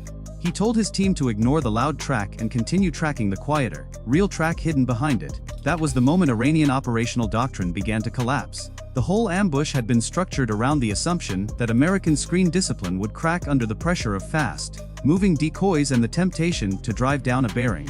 The screen had not cracked. The Americans had listened through the noise, found the real hole, and marked it. At this point, Falaki's mission had failed in everything but outcomes. 3 submarines had entered the carrier's vicinity with a layered plan. 2 of them had been tracked since before they arrived at their firing lines. The third, the older midget submarine acting as bait, had been marked on a piece of paper in the operations center aboard the P-8 for almost 2 hours. None of them knew they had been seen from the moment they crossed the box's outer boundary. Falaki could still fire. He chose not to. Not because he was afraid, but because his instruments were showing him something his training could not dismiss. The sound behind him had grown louder, not in volume, but in clarity. It was no longer ambiguous. It was the rhythmic pulse of a propeller turning slowly behind his own stern. It was the kind of sound that comes from a submarine that has been trailing for hours, and no longer needs to be silent because it already knows exactly where its target is. He held his tubes. He held his fire. At 02:40, the Iranian Type Zevran 33 broke first. Its captain was younger, less patient, less willing to gamble on a plan that was clearly not unfolding the way it had been briefed. He swung his bow toward the carrier's stern and accelerated. He crossed a sound threshold the American sonobuoys had been waiting for. They recorded his propeller cavitation, the formation of tiny vapor bubbles around fast, spinning blades, and forwarded the trace through the tactical network in seconds. The P-8 marked him. The destroyer's bow sonar locked him. The Seahawk reoriented south. 3 torpedoes were never launched from American tubes. None needed to be. The carrier strike group simply closed the geometry, sealed the firing lanes, and made every shot the Iranian submarine could attempt geometrically improbable. If he fired toward the carrier, his torpedo would have to cross 3 separate sonar barriers filled with decoys, into water dominated by the wake of a moving carrier group, into a screen tightened by 2 destroyers and a helicopter armed with active sonar.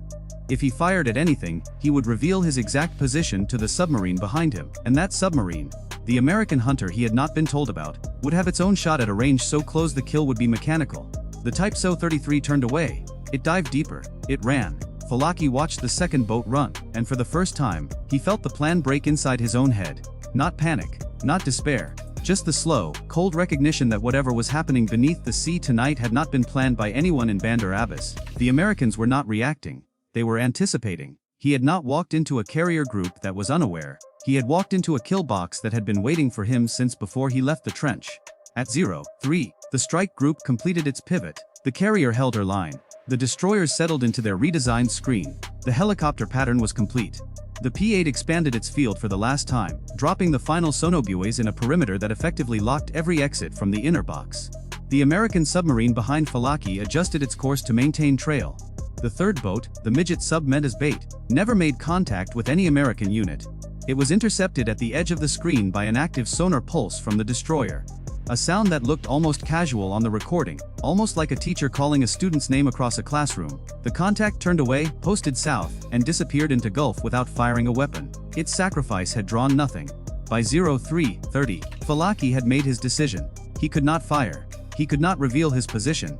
He could not retreat through any of the exits the strike group had not already sealed. He was being hunted by something behind him that he could hear, but could not see, and he was being shadowed by helicopters and sonobuoys he could not escape.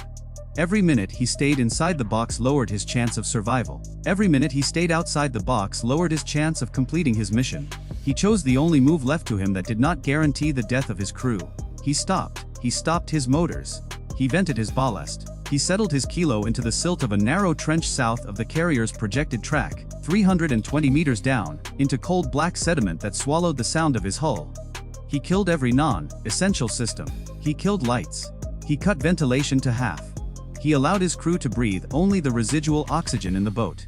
He accepted that he would have to surface eventually, that he would have to come up for air, and that when he did, every ship and aircraft in the strike group would see him. But that was his gamble.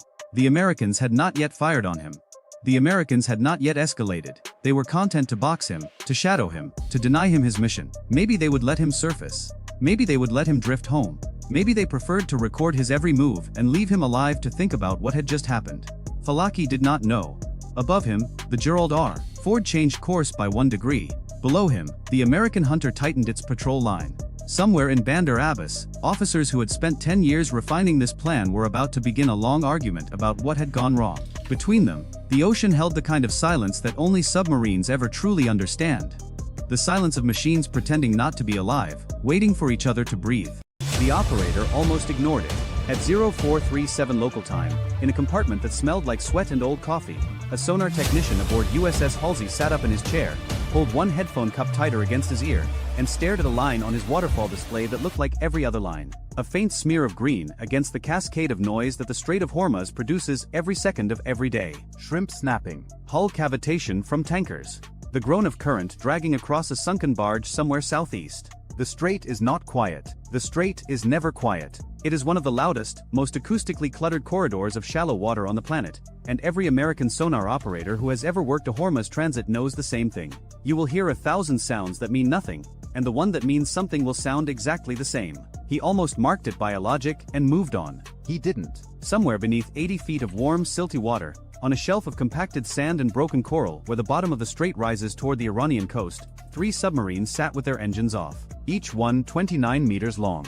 Each one displacing 120 tons submerged. Each one built for approximately $15 million. Gautar class. Diesel electric. Iranian. Derived from North Korean designs that were themselves derived from Yugoslav coastal defense boats from the 1970s. They are small. They are cheap. They are not sophisticated. And in the right water, at the right depth, doing absolutely nothing, they are functionally invisible to every major anti-submarine warfare system the United States Navy has spent the last 4 decades perfecting. Because those systems were not built for this. The American anti-submarine playbook is a masterpiece of deep water detection. Towed arrays that can hear a Russian Akula at 40 nautical miles. Hull-mounted sonars that can track a Chinese Jean-class ballistic missile submarine through convergence zones across hundreds of miles of Pacific Ocean. Sonobuoy patterns that can sanitize a box of open water the size of Connecticut in under an hour. In blue water, the United States Navy finds submarines the way a hawk finds mice. Patiently, precisely, and from a distance that makes the kill inevitable before the prey knows it has been seen. The Strait of Hormuz is not blue water. The Strait of Hormuz is a bathtub. The deepest point in the shipping lanes barely reaches 260 feet. The average depth in the traffic separation scheme is closer to 150. The water temperature in summer creates thermal layers so dense that active sonar pulses refract, scatter, bounce off the bottom, bounce off the surface, and return to the transducer as a wall of meaningless noise. The seabed is uneven, cluttered with pipelines, old anchors, debris from decades of tanker traffic, and geological formations that return sonar pings with signatures almost identical to submarine hulls. American sonar operators working the strait have a name for the experience. They call it being deaf in a nightclub. Everything is loud. Nothing is useful.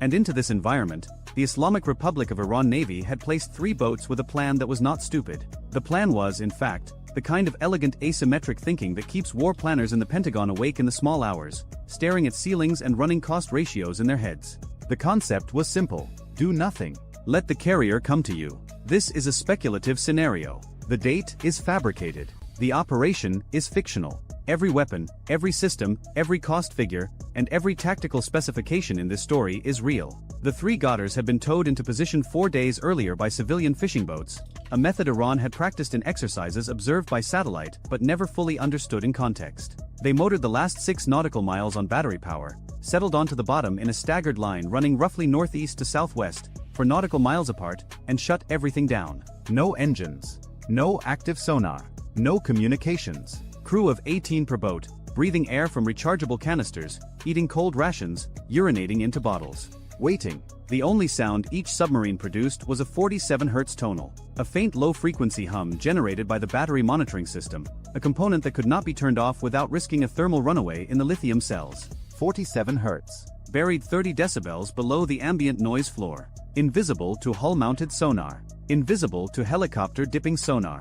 Invisible to every active sensor in the American inventory for this environment. But not invisible to everything. The staggered line was oriented to bracket the narrowest segment of the eastbound shipping lane, a stretch where the navigable channel for a ship drawing 37 feet of water contracts to less than 6 nautical miles across.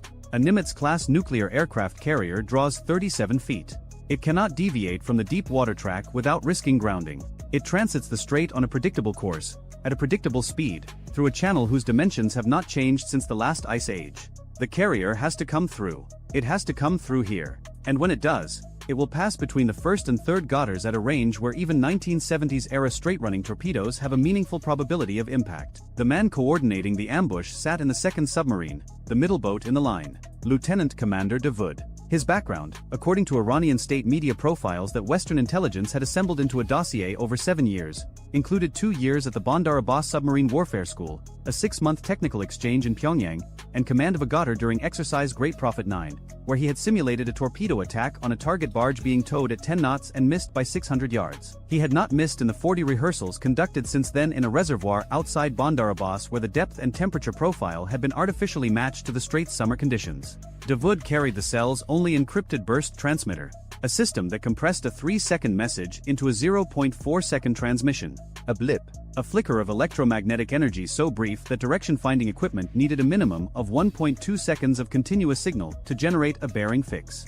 The burst would be over before the American electronic warfare systems could triangulate. That was the theory. 12 nautical miles to the south-southwest, the USS Abraham Lincoln, CVN-72, was making her transit. The Lincoln is a Nimitz-class carrier. She displaces approximately 100,000 tons at full load. Her flight deck is 1,092 feet long. Her crew numbers over 5,000. Her air wing, Carrier Air Wing 7, represents roughly $4.5 billion in aircraft alone. The ship herself cost approximately $13 billion in current replacement value. She was making 12 knots eastbound, surrounded by her escort screen, heading for a deployment in the 5th Fleet area of operations that had been scheduled 9 months earlier and accelerated 3 weeks ago when Iran began moving fast attack craft into formations near Abu Musa Island and publicly threatened to close the strait to military traffic.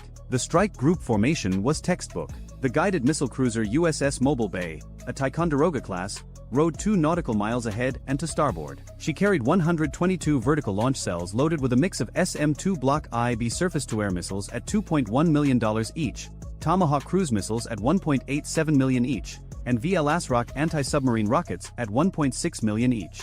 Her hull-mounted and SQS-53C sonar was pinging on a 30-second cycle, its active pulses radiating outward through water that returned so much clutter the sonar supervisor had already downgraded confidence on 4 separate contacts in the past hour, all of which turned out to be bottom features. The destroyer USS Sterett held the port quarter at 3 nautical miles. An Arleigh Burke-class flight IIA, $1.8 billion, 96 vertical launch cells, and SQS-53C hull sonar, and the newer and SQR-20 multifunction towed array, which the Navy quietly considered the most capable passive submarine detection system deployed on any surface combatant in the fleet. The SQR-20 was specifically optimized for low-frequency detection in cluttered littoral environments. It was designed, almost literally, to find exactly the kind of sound a Goddard battery monitoring system makes. The SQR-20 was not in the water. 2 hours earlier, Sterett's sonar team had requested permission to reel in the towed array. The cable was picking up so much flow noise from the shallow bottom currents, so many false tonals from the commercial traffic, so much interference from the thermal inversions that the operators were spending more time dismissing phantom contacts than looking for real ones. Lieutenant Commander Okafor, running Sterett's anti-submarine warfare module, approved the request. This was standard operating procedure for Hormuz transit. Every Burke that had transited in the last 18 months had done the same thing. The towed array in the strait was considered a liability, not an asset. Nobody had tested that assumption against a submarine sitting motionless on the bottom.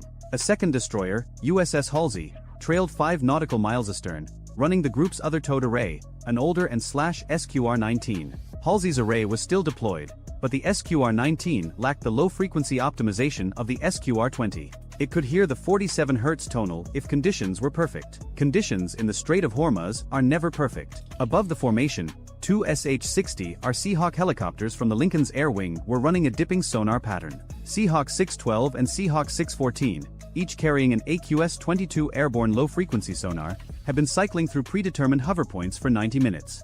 Lower the transducer on its cable. Ping. Listen. Reel up. Fly to the next point. The pattern was designed to sanitize a corridor ahead of the strike group's advance, focusing on the approach vectors that intelligence assessed as the most likely submarine threat axes. The assessed threat axis pointed south. Iranian submarine activity and exercises had consistently originated from the southern approaches, from the vicinity of Keshem Island and the deep channel south of Larak. The dipping sonar pattern was weighted accordingly. The hover points were concentrated south and southwest of the formations track. The gutters were northeast. Already inside the screen. Already ahead of the formation. Already waiting. The helicopters were looking in the right ocean. They were searching the wrong water. At 0441, Commander Reyes stood in Mobile Bay's Combat Information Center, watching the radar picture with the particular tension that every surface warfare officer feels during a Hormuz transit. The Spy 1B displays showed 47 surface contacts within 30 nautical miles, most of them tankers, container ships, dhows, and fishing boats that the strait produces in unending streams day and night. The air picture was cleaner.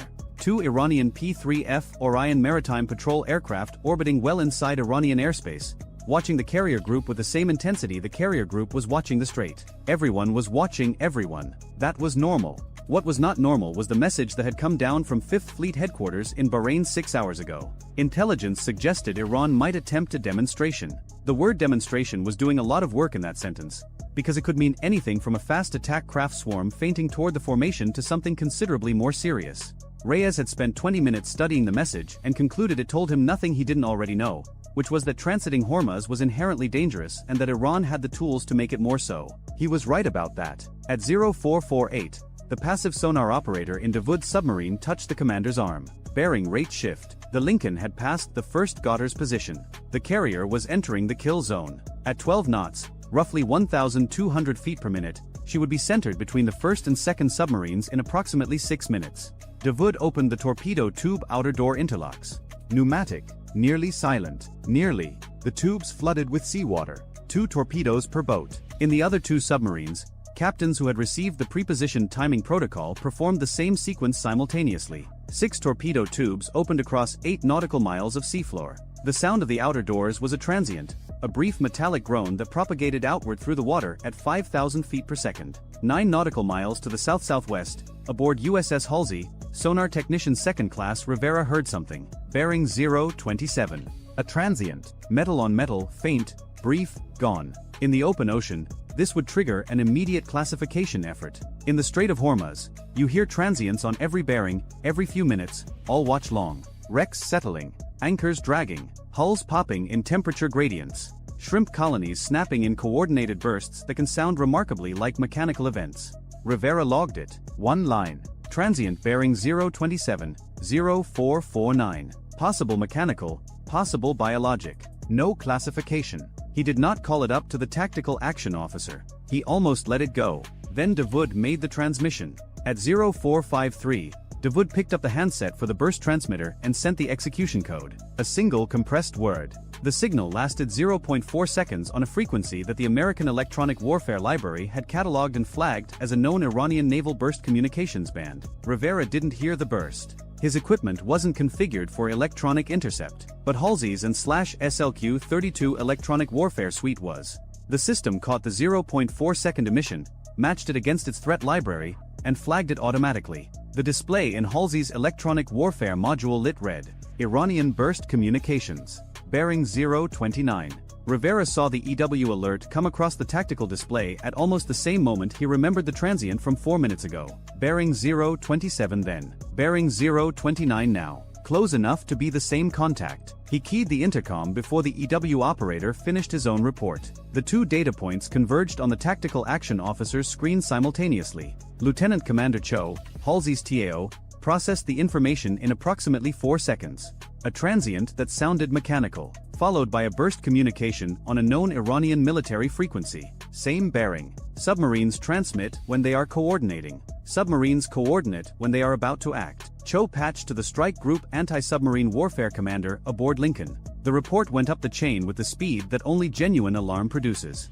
At 0454, Rear Admiral Price, the Strike Group Commander, issued a single command across the ASW net. Prosecute Sierra 47. All units. And now the math that Iran had so carefully constructed began to invert. Seahawk 612, 3 nautical miles west of the Ghottar's position, banked hard to the east. Lieutenant Junior Grade Pham pushed the helicopter's nose down and accelerated. Petty Officer First Class Gutierrez, her sensor operator, was already reeling the AQS-22 dipping sonar cable back onto its drum. The helicopter crossed the distance in under 4 minutes, arrived on bearing 029 referenced from Halsey's fix, and Gutierrez lowered the transducer back into the water. He went active.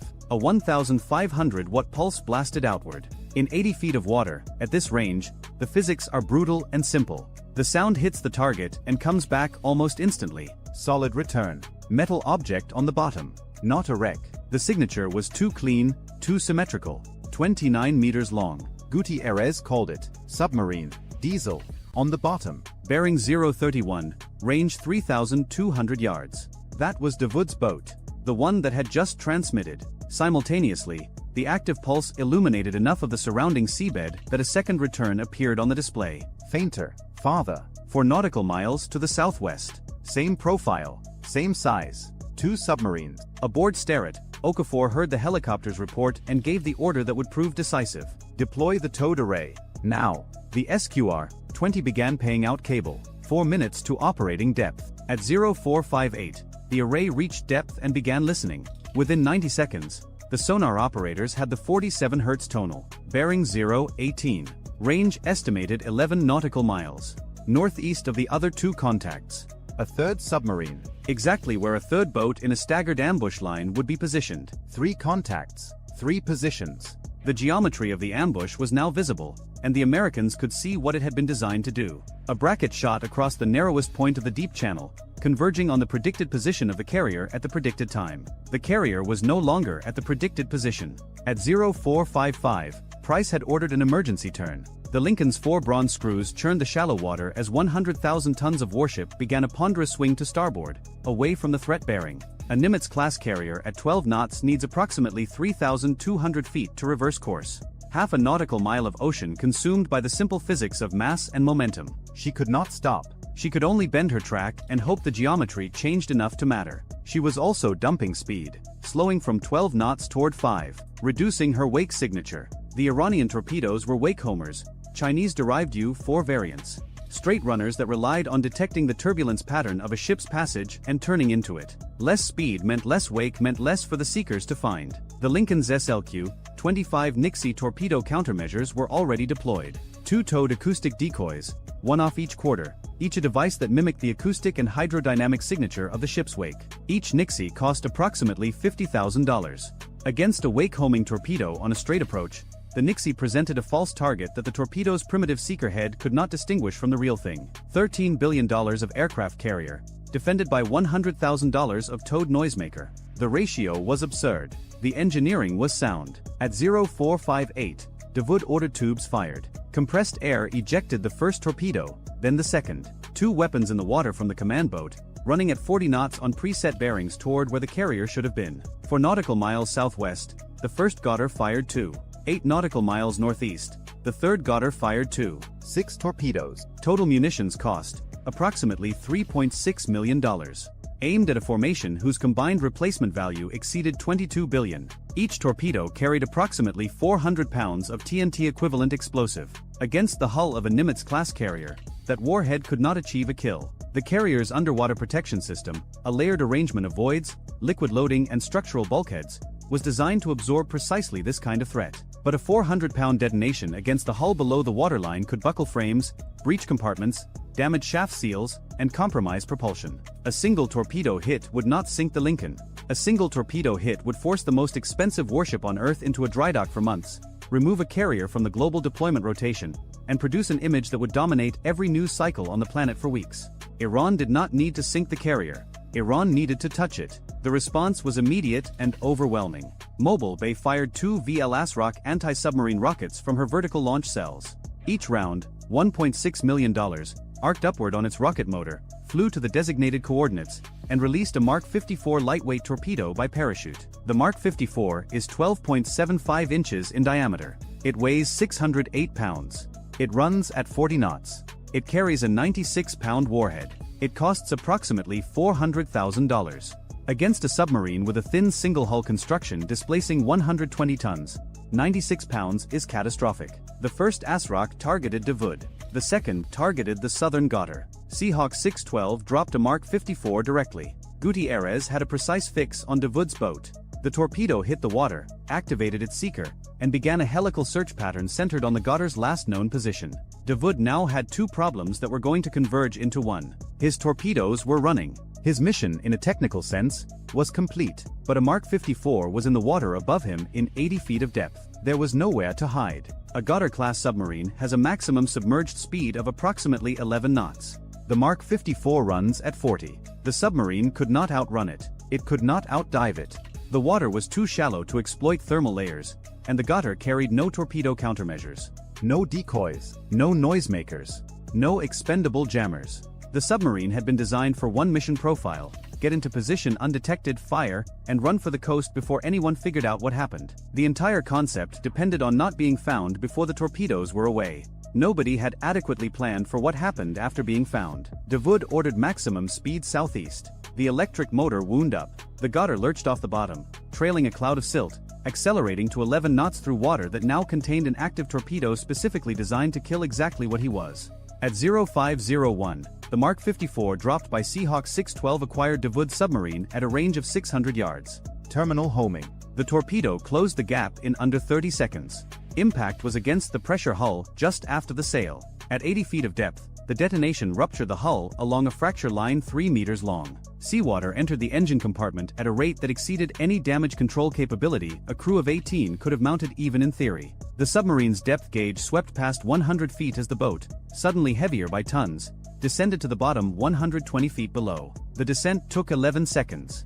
A $400,000 torpedo had just killed a $15 million submarine that was trying to kill a $13 billion aircraft carrier. 4 nautical miles to the southwest, the first Ghawtar's captain heard the explosion through his hull. He also heard the ASROC torpedo enter the water above him. He did not know the details of what had just happened to the command boat. He knew it was loud and it was close, and the sound that followed it was the unmistakable high-frequency ping of an active torpedo seeker sweeping toward him. His own torpedoes were already running. There was nothing more he could do for them. He ordered immediate ascent and maximum speed. Southeast. The Iranian coast lay 38 nautical miles away. At 11 knots, roughly 3.5 hours. He needed 3.5 hours. He had approximately 90 seconds. The Mark 54 from Mobile Bay's ASROC acquired him at 800 yards. Same result. The warhead opened the hull. The sea came in. The submarines settled to the bottom of the strait in a spreading cloud of silt and debris and rising bubbles that would mark the grave site for the salvage divers who would come later. 2 submarines destroyed in 4 minutes. Cost of the 2 Mark 54 torpedoes, $800,000. Cost of the ASROC delivery vehicles, $3.2 million. Total American expenditure to neutralize both boats, $4 million. The submarines they killed had cost a combined $30 million to build. 8 nautical miles to the northeast, the third Goddard was running. The third captain had heard both explosions. He had transmitted once after firing, a brief burst to confirm torpedoes away. That transmission was intercepted by Halsey's electronic warfare suite. Bearing 041. Sterrett's freshly deployed towed array confirmed with a 47 Hz tonal, now Doppler shifted by the submarine's movement, giving both bearing and speed. Seahawk 614 was already repositioning.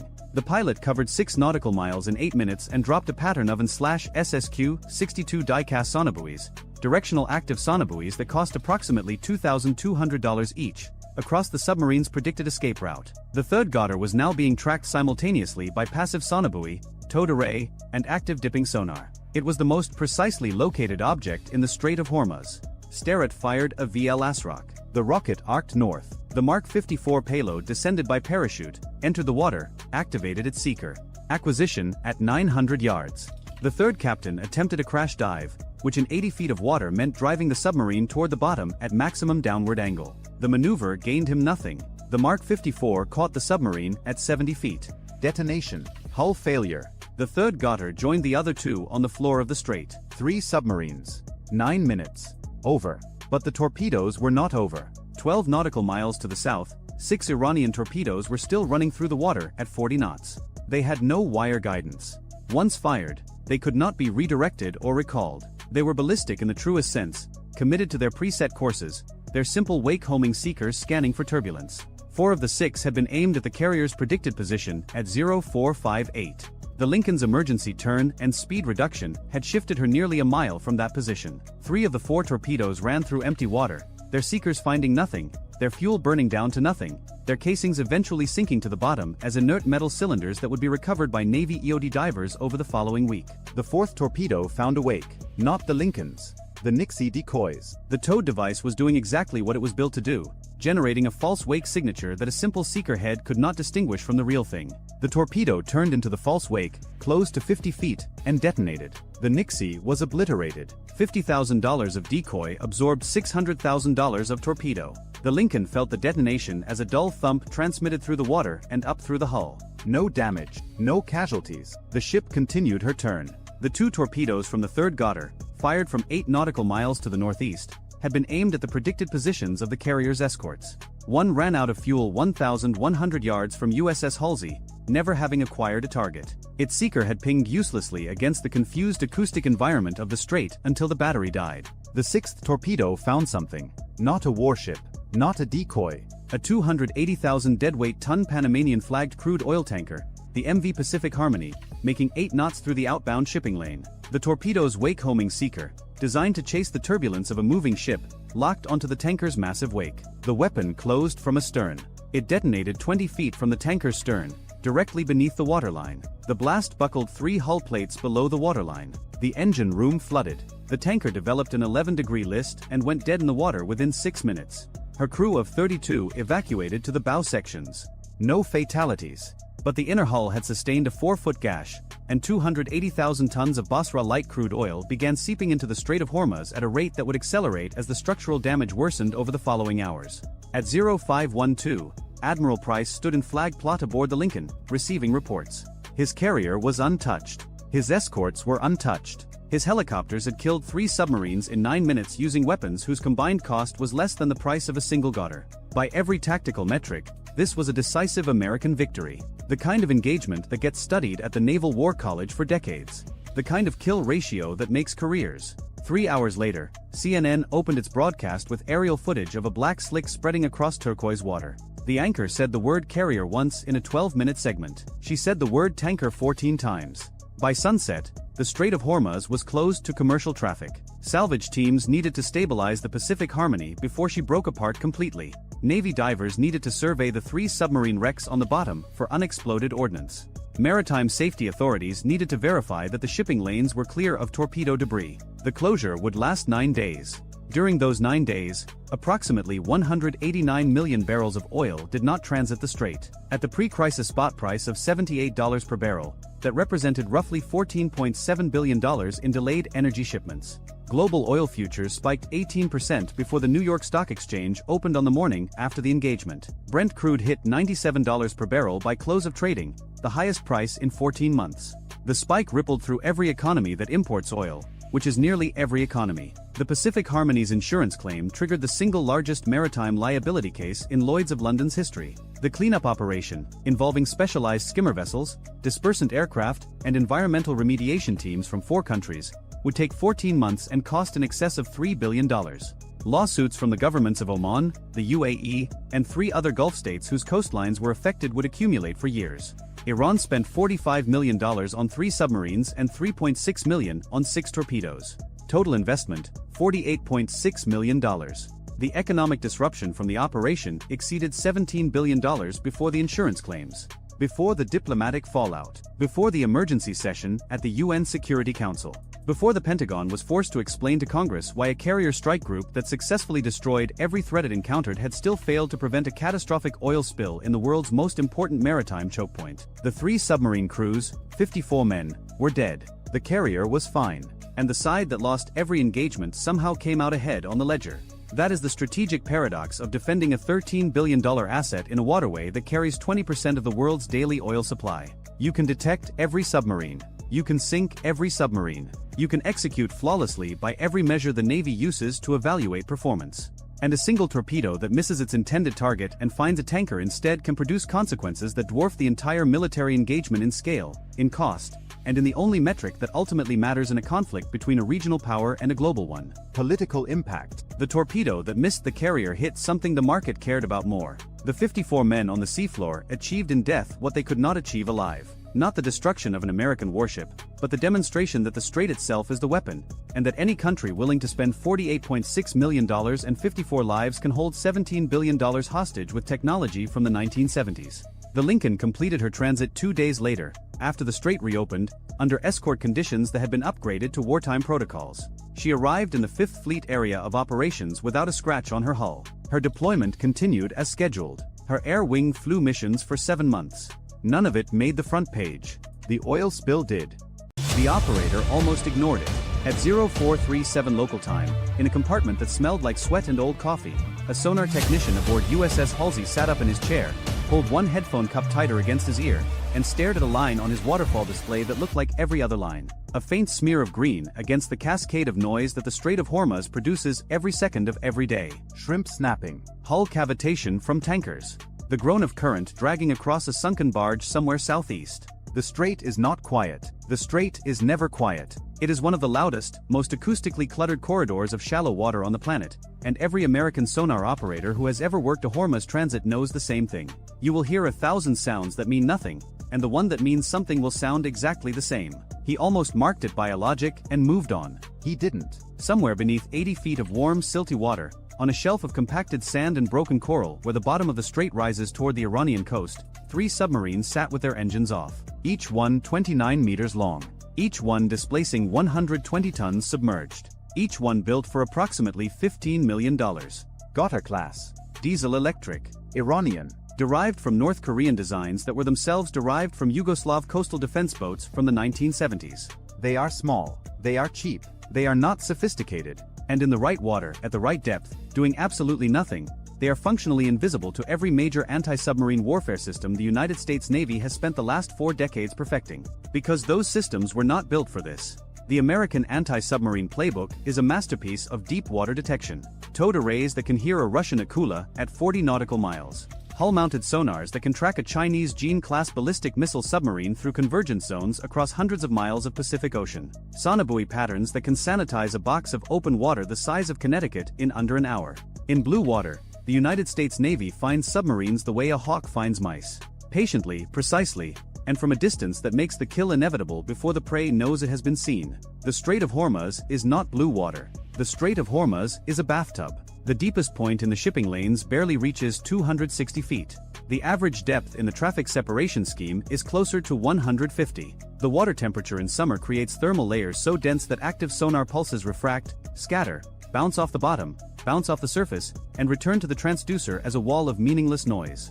The seabed is uneven, cluttered with pipelines, old anchors, debris from decades of tanker traffic, and geological formations that return sonar pings with signatures almost identical to submarine hulls. American sonar operators working the strait have a name for the experience. They call it being deaf in a nightclub. Everything is loud. Nothing is useful. And into this environment, the Islamic Republic of Iran Navy had placed 3 boats with a plan that was not stupid. The plan was, in fact, the kind of elegant asymmetric thinking that keeps war planners in the Pentagon awake in the small hours, staring at ceilings and running cost ratios in their heads. The concept was simple. Do nothing. Let the carrier come to you. This is a speculative scenario. The date is fabricated. The operation is fictional. Every weapon, every system, every cost figure, and every tactical specification in this story is real. The 3 Godders had been towed into position 4 days earlier by civilian fishing boats, a method Iran had practiced in exercises observed by satellite but never fully understood in context. They motored the last 6 nautical miles on battery power, settled onto the bottom in a staggered line running roughly northeast to southwest, 4 nautical miles apart, and shut everything down. No engines. No active sonar. No communications. Crew of 18 per boat, breathing air from rechargeable canisters, eating cold rations, urinating into bottles. Waiting. The only sound each submarine produced was a 47 Hz tonal, a faint low-frequency hum generated by the battery monitoring system, a component that could not be turned off without risking a thermal runaway in the lithium cells. 47 Hz. Buried 30 decibels below the ambient noise floor. Invisible to hull-mounted sonar. Invisible to helicopter dipping sonar. Invisible to every active sensor in the American inventory for this environment. But not invisible to everything. The staggered line was oriented to bracket the narrowest segment of the eastbound shipping lane, a stretch where the navigable channel for a ship drawing 37 feet of water contracts to less than 6 nautical miles across. A Nimitz-class nuclear aircraft carrier draws 37 feet. It cannot deviate from the deep water track without risking grounding. It transits the strait on a predictable course, at a predictable speed, through a channel whose dimensions have not changed since the last ice age.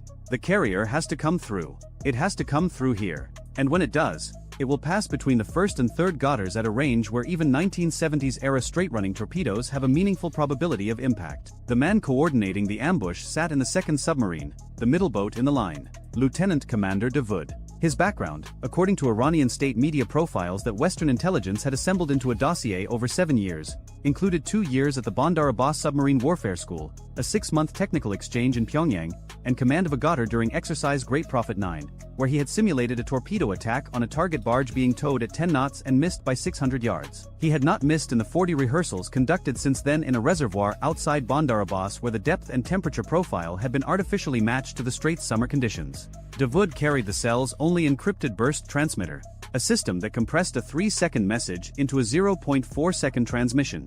A blip. A flicker of electromagnetic energy so brief that direction-finding equipment needed a minimum of 1.2 seconds of continuous signal to generate a bearing fix. The burst would be over before the American electronic warfare systems could triangulate. That was the theory. 12 nautical miles to the south-southwest, the USS Abraham Lincoln, CVN-72, was making her transit. The Lincoln is a Nimitz-class carrier. She displaces approximately 100,000 tons at full load. Her flight deck is 1,092 feet long. Her crew numbers over 5,000. Her air wing, Carrier Air Wing 7, represents roughly $4.5 billion in aircraft alone. The ship herself cost approximately $13 billion in current replacement value. She was making 12 knots eastbound, surrounded by her escort screen, heading for a deployment in the 5th Fleet area of operations that had been scheduled 9 months earlier and accelerated 3 weeks ago when Iran began moving fast attack craft into formations near Abu Musa Island and publicly threatened to close the strait to military traffic. The strike group formation was textbook. The guided missile cruiser USS Mobile Bay, a Ticonderoga class, rode 2 nautical miles ahead and to starboard. She carried 122 vertical launch cells loaded with a mix of SM-2 Block IB surface-to-air missiles at $2.1 million each, Tomahawk cruise missiles at $1.87 million each, and VL Asrock anti-submarine rockets at $1.6 million each. Her hull-mounted and SQS-53C sonar was pinging on a 30-second cycle, its active pulses radiating outward through water that returned so much clutter the sonar supervisor had already downgraded confidence on 4 separate contacts in the past hour, all of which turned out to be bottom features. The destroyer USS Sterett held the port quarter at 3 nautical miles. An Arleigh Burke-class flight IIA, $1.8 billion, 96 vertical launch cells, and SQS-53C hull sonar, and the newer /SQR-20 multifunction towed array, which the Navy quietly considered the most capable passive submarine detection system deployed on any surface combatant in the fleet. The SQR-20 was specifically optimized for low-frequency detection in cluttered littoral environments. It was designed, almost literally, to find exactly the kind of sound a Goddard battery monitoring system makes. The SQR-20 was not in the water. 2 hours earlier, Starrett's sonar team had requested permission to reel in the towed array. The cable was picking up so much flow noise from the shallow bottom currents, so many false tonals from the commercial traffic, so much interference from the thermal inversions that the operators were spending more time dismissing phantom contacts than looking for real ones. Lieutenant Commander Okafor, running Starrett's anti-submarine warfare module, approved the request. This was standard operating procedure for Hormuz transit. Every berth that had transited in the last 18 months had done the same thing. The towed array in the strait was considered a liability, not an asset. Nobody had tested that assumption against a submarine sitting motionless on the bottom.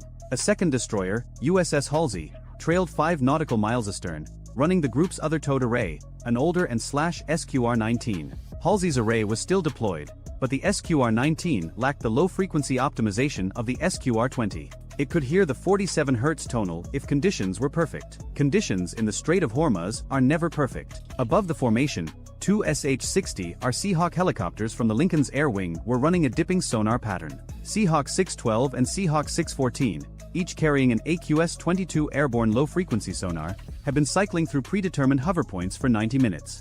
Lower the transducer on its cable. Ping.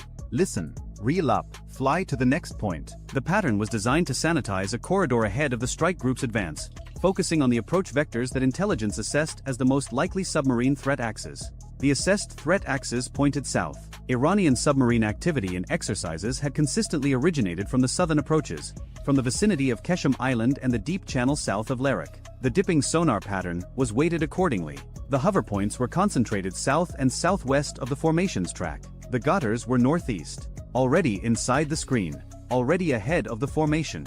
Already waiting. The helicopters were looking in the right ocean. They were searching the wrong water. At 0441, Commander Reyes stood in Mobile Bay's Combat Information Center, watching the radar picture with a particular tension that every surface warfare officer feels during a Hormuz transit. The Spy 1B displays showed 47 surface contacts within 30 nautical miles, most of them tankers, container ships, dhows, and fishing boats that the strait produces in unending streams day and night. The air picture was cleaner.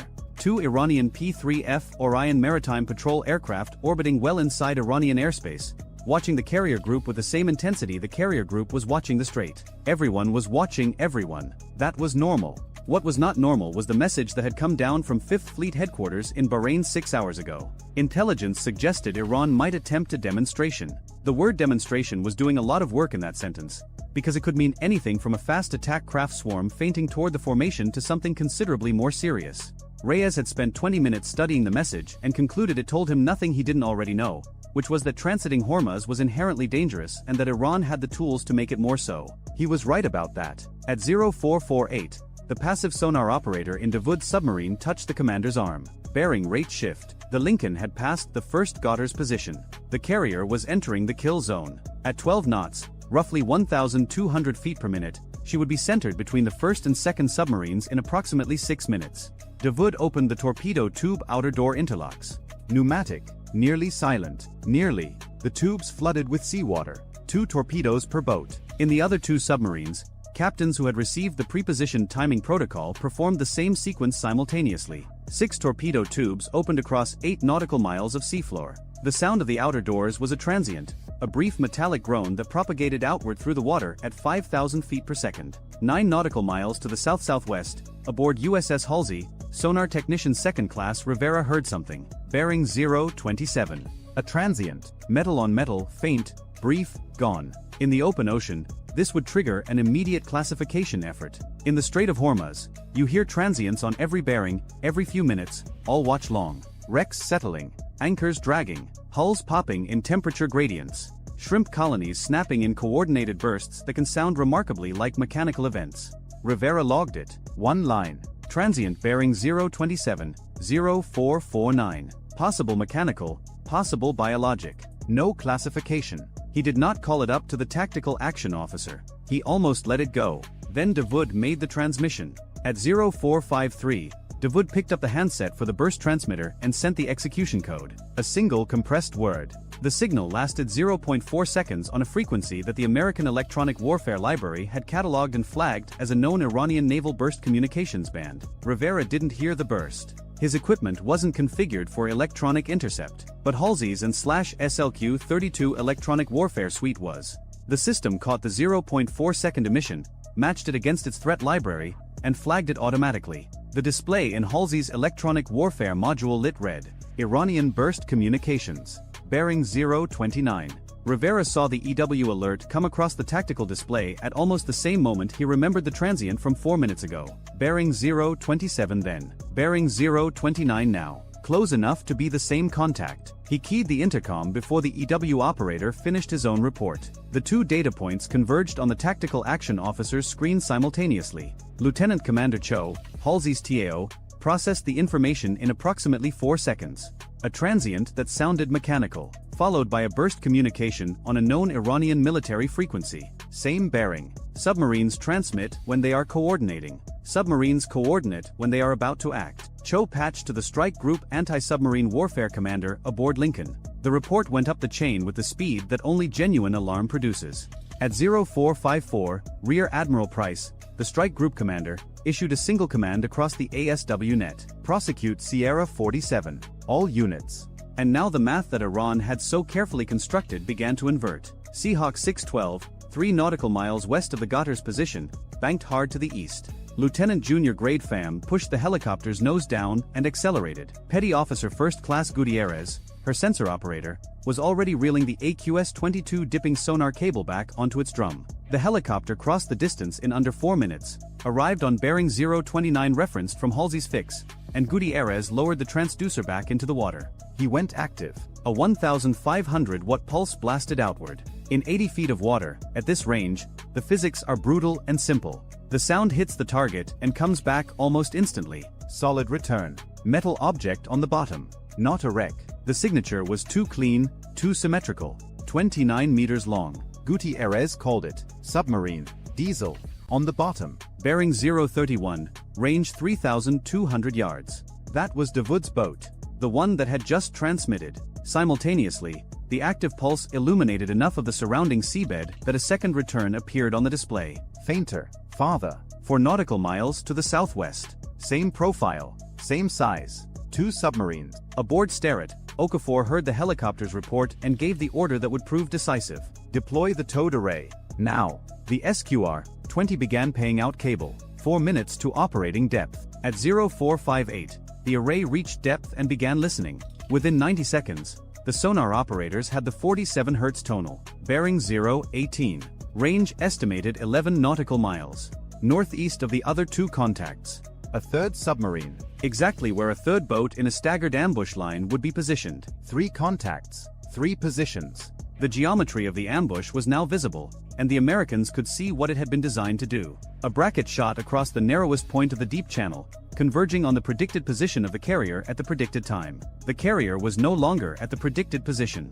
At 0455, Price had ordered an emergency turn. The Lincoln's 4 bronze screws churned the shallow water as 100,000 tons of warship began a ponderous swing to starboard, away from the threat bearing. A Nimitz-class carrier at 12 knots needs approximately 3,200 feet to reverse course. Half a nautical mile of ocean consumed by the simple physics of mass and momentum. She could not stop. She could only bend her track and hope the geometry changed enough to matter. She was also dumping speed, slowing from 12 knots toward 5, reducing her wake signature. The Iranian torpedoes were wake homers, Chinese-derived U-4 variants. Straight runners that relied on detecting the turbulence pattern of a ship's passage and turning into it. Less speed meant less wake meant less for the seekers to find. The Lincoln's SLQ-25 Nixie torpedo countermeasures were already deployed. 2 towed acoustic decoys, 1 off each quarter, each a device that mimicked the acoustic and hydrodynamic signature of the ship's wake. Each Nixie cost approximately $50,000. Against a wake-homing torpedo on a straight approach,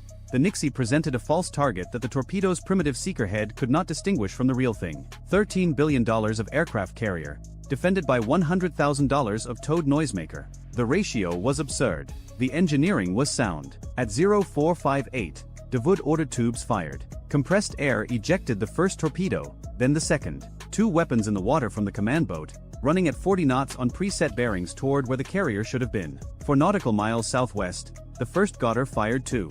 8 nautical miles northeast, the third gunner fired 2. 6 torpedoes. Total munitions cost approximately $3.6 million.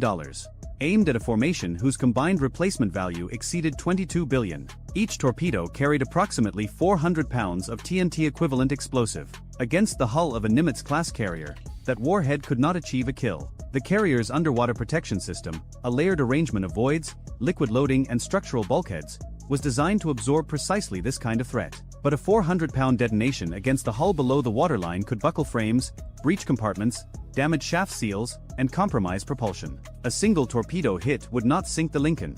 A single torpedo hit would force the most expensive warship on Earth into a dry dock for months, remove a carrier from the global deployment rotation, and produce an image that would dominate every news cycle on the planet for weeks. Iran did not need to sink the carrier. Iran needed to touch it. The response was immediate and overwhelming. Mobile Bay fired 2 VL ASROC anti-submarine rockets from her vertical launch cells. Each round, $1.6 million, arced upward on its rocket motor, flew to the designated coordinates, and released a Mark 54 lightweight torpedo by parachute. The Mark 54 is 12.75 inches in diameter. It weighs 608 pounds. It runs at 40 knots. It carries a 96-pound warhead. It costs approximately $400,000. Against a submarine with a thin single-hull construction displacing 120 tons, 96 pounds is catastrophic. The first ASROC targeted Davoud. The second targeted the southern Ghouta. Seahawk 612 dropped a Mark 54 directly. Gutierrez had a precise fix on Davoud's boat. The torpedo hit the water, activated its seeker, and began a helical search pattern centered on the Ghouta's last known position. Davoud now had 2 problems that were going to converge into one. His torpedoes were running. His mission, in a technical sense, was complete, but a Mark 54 was in the water above him in 80 feet of depth. There was nowhere to hide. A Ghouta-class submarine has a maximum submerged speed of approximately 11 knots. The Mark 54 runs at 40. The submarine could not outrun it. It could not outdive it. The water was too shallow to exploit thermal layers, and the Ghouta carried no torpedo countermeasures. No decoys. No noisemakers.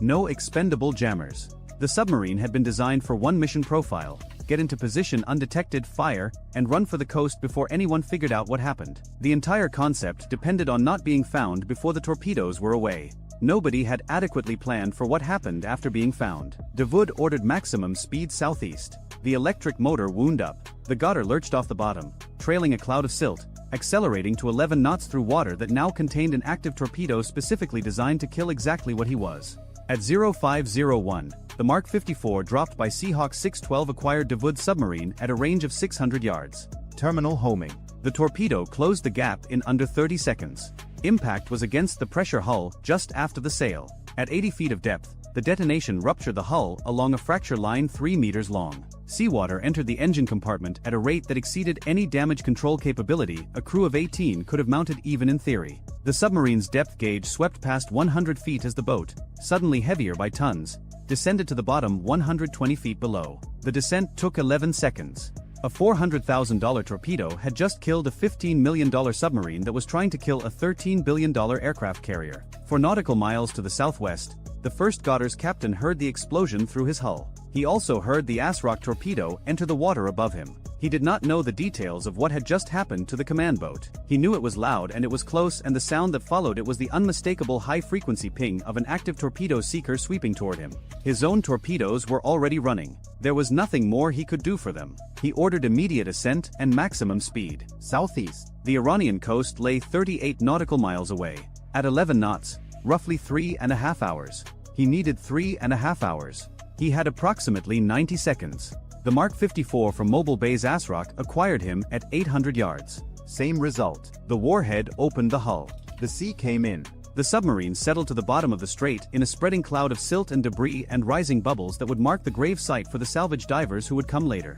2 submarines destroyed in 4 minutes. Cost of the 2 Mark 54 torpedoes, $800,000. Cost of the ASROC delivery vehicles, $3.2 million. Total American expenditure to neutralize both boats, $4 million. The submarines they killed had cost a combined $30 million to build. 8 nautical miles to the northeast, the third gunner was running. The third captain had heard both explosions. He had transmitted once after firing, a brief burst to confirm torpedoes away. That transmission was intercepted by Halsey's electronic warfare suite. Bearing 041. Sterrett's freshly deployed towed array confirmed with a 47 Hz tonal, now Doppler shifted by the submarine's movement, giving both bearing and speed. Seahawk 614 was already repositioning. The pilot covered 6 nautical miles in 8 minutes and dropped a pattern of /SSQ 62 die-cast sonobuoys, directional active sonobuoys that cost approximately $2,200 each, across the submarine's predicted escape route. The third gunner was now being tracked simultaneously by passive sonobuoy, towed array, and active dipping sonar. It was the most precisely located object in the Strait of Hormuz. Sterrett fired a VL Asrock. The rocket arced north. The Mark 54 payload descended by parachute, entered the water, activated its seeker. Acquisition at 900 yards. The third captain attempted a crash dive, which in 80 feet of water meant driving the submarine toward the bottom at maximum downward angle. The maneuver gained him nothing. The Mark 54 caught the submarine at 70 feet. Detonation. Hull failure. The third gunner joined the other two on the floor of the strait. 3 submarines. 9 minutes. Over. But the torpedoes were not over. 12 nautical miles to the south, 6 Iranian torpedoes were still running through the water at 40 knots. They had no wire guidance. Once fired, they could not be redirected or recalled. They were ballistic in the truest sense, committed to their preset courses, their simple wake-homing seekers scanning for turbulence. 4 of the 6 had been aimed at the carrier's predicted position at 0458. The Lincoln's emergency turn and speed reduction had shifted her nearly a mile from that position. 3 of the 4 torpedoes ran through empty water, their seekers finding nothing, their fuel burning down to nothing, their casings eventually sinking to the bottom as inert metal cylinders that would be recovered by Navy EOD divers over the following week. The 4th torpedo found a wake, not the Lincoln's. The Nixie decoys. The towed device was doing exactly what it was built to do, generating a false wake signature that a simple seeker head could not distinguish from the real thing. The torpedo turned into the false wake, closed to 50 feet, and detonated. The Nixie was obliterated. $50,000 of decoy absorbed $600,000 of torpedo. The Lincoln felt the detonation as a dull thump transmitted through the water and up through the hull. No damage, no casualties. The ship continued her turn. The 2 torpedoes from the third gunner, fired from 8 nautical miles to the northeast, had been aimed at the predicted positions of the carrier's escorts. One ran out of fuel 1,100 yards from USS Halsey, never having acquired a target. Its seeker had pinged uselessly against the confused acoustic environment of the strait until the battery died. The 6th torpedo found something. Not a warship, not a decoy. A 280,000 deadweight ton Panamanian flagged crude oil tanker, the MV Pacific Harmony, making 8 knots through the outbound shipping lane. The torpedo's wake-homing seeker, designed to chase the turbulence of a moving ship, locked onto the tanker's massive wake. The weapon closed from astern. It detonated 20 feet from the tanker's stern, directly beneath the waterline. The blast buckled 3 hull plates below the waterline. The engine room flooded. The tanker developed an 11-degree list and went dead in the water within 6 minutes. Her crew of 32 evacuated to the bow sections. No fatalities. But the inner hull had sustained a 4-foot gash, and 280,000 tons of Basra light crude oil began seeping into the Strait of Hormuz at a rate that would accelerate as the structural damage worsened over the following hours. At 0512, Admiral Price stood in flag plot aboard the Lincoln, receiving reports. His carrier was untouched. His escorts were untouched. His helicopters had killed 3 submarines in 9 minutes using weapons whose combined cost was less than the price of a single gunner. By every tactical metric, this was a decisive American victory. The kind of engagement that gets studied at the Naval War College for decades. The kind of kill ratio that makes careers. 3 hours later, CNN opened its broadcast with aerial footage of a black slick spreading across turquoise water. The anchor said the word carrier once in a 12-minute segment. She said the word tanker 14 times. By sunset, the Strait of Hormuz was closed to commercial traffic. Salvage teams needed to stabilize the Pacific Harmony before she broke apart completely. Navy divers needed to survey the 3 submarine wrecks on the bottom for unexploded ordnance. Maritime safety authorities needed to verify that the shipping lanes were clear of torpedo debris. The closure would last 9 days. During those 9 days, approximately 189 million barrels of oil did not transit the strait. At the pre-crisis spot price of $78 per barrel, that represented roughly $14.7 billion in delayed energy shipments. Global oil futures spiked 18% before the New York Stock Exchange opened on the morning after the engagement. Brent crude hit $97 per barrel by close of trading, the highest price in 14 months. The spike rippled through every economy that imports oil, which is nearly every economy. The Pacific Harmony's insurance claim triggered the single largest maritime liability case in Lloyd's of London's history. The cleanup operation, involving specialized skimmer vessels, dispersant aircraft, and environmental remediation teams from 4 countries, would take 14 months and cost in excess of $3 billion. Lawsuits from the governments of Oman, the UAE, and 3 other Gulf states whose coastlines were affected would accumulate for years. Iran spent $45 million on 3 submarines and $3.6 million on 6 torpedoes. Total investment, $48.6 million. The economic disruption from the operation exceeded $17 billion before the insurance claims. Before the diplomatic fallout. Before the emergency session at the UN Security Council. Before the Pentagon was forced to explain to Congress why a carrier strike group that successfully destroyed every threat it encountered had still failed to prevent a catastrophic oil spill in the world's most important maritime choke point. The 3 submarine crews, 54 men, were dead. The carrier was fine. And the side that lost every engagement somehow came out ahead on the ledger. That is the strategic paradox of defending a $13 billion asset in a waterway that carries 20% of the world's daily oil supply. You can detect every submarine. You can sink every submarine. You can execute flawlessly by every measure the Navy uses to evaluate performance. And a single torpedo that misses its intended target and finds a tanker instead can produce consequences that dwarf the entire military engagement in scale, in cost, and in the only metric that ultimately matters in a conflict between a regional power and a global one: political impact. The torpedo that missed the carrier hit something the market cared about more. The 54 men on the seafloor achieved in death what they could not achieve alive. Not the destruction of an American warship, but the demonstration that the strait itself is the weapon, and that any country willing to spend $48.6 million and 54 lives can hold $17 billion hostage with technology from the 1970s. The Lincoln completed her transit 2 days later, after the strait reopened, under escort conditions that had been upgraded to wartime protocols. She arrived in the 5th Fleet area of operations without a scratch on her hull. Her deployment continued as scheduled. Her air wing flew missions for 7 months. None of it made the front page. The oil spill did. The aircraft carrier was already on fire when the order came through. Not the Reagan itself. Not yet. But one of the commercial tankers 3 nautical miles off the port bow was venting a column of black smoke so thick it bent the horizon, and for about 90 seconds every watchstander on the bridge of the USS Ronald Reagan thought they were looking at the opening minutes of a war they hadn't been briefed on. They weren't. The tanker was a Panamanian-flagged chemical carrier called the Delos Prosperity, 620 feet long, and what it was venting was the result of an engine room fire that had started 11 minutes earlier when a fuel transfer valve failed. The crew of 23 was already at their muster stations. The fire was contained. It was, by any operational definition, someone else's problem. But the smoke was everyone's problem because it was drifting southeast across the traffic separation scheme in the Strait of Hormuz at 8 knots, laying a gray-brown curtain across 2 miles of navigable waterway, and that curtain was about to become the backdrop for the worst miscalculation the Islamic Revolutionary Guard Corps Navy had made in 30 years. The Ronald Reagan, CVN-76, Nimitz-class nuclear-powered aircraft carrier, 1,092 feet long, 97,000 tons full load, was transiting the strait on a Wednesday morning that should have been routine. The ship was eastbound, heading out of the Persian Gulf into the Gulf of Oman, running at 18 knots through water that was 200 feet deep and the color of poured concrete. The air wing wasn't flying. The weather was 104 degrees with visibility dropping because of the smoke, and the strait was doing what the strait always does, trying to kill everyone in it through sheer geometric inconvenience. 34 miles wide at the narrowest point. 2 miles of inbound lane. 2 miles of outbound lane. 2 miles of separation zone.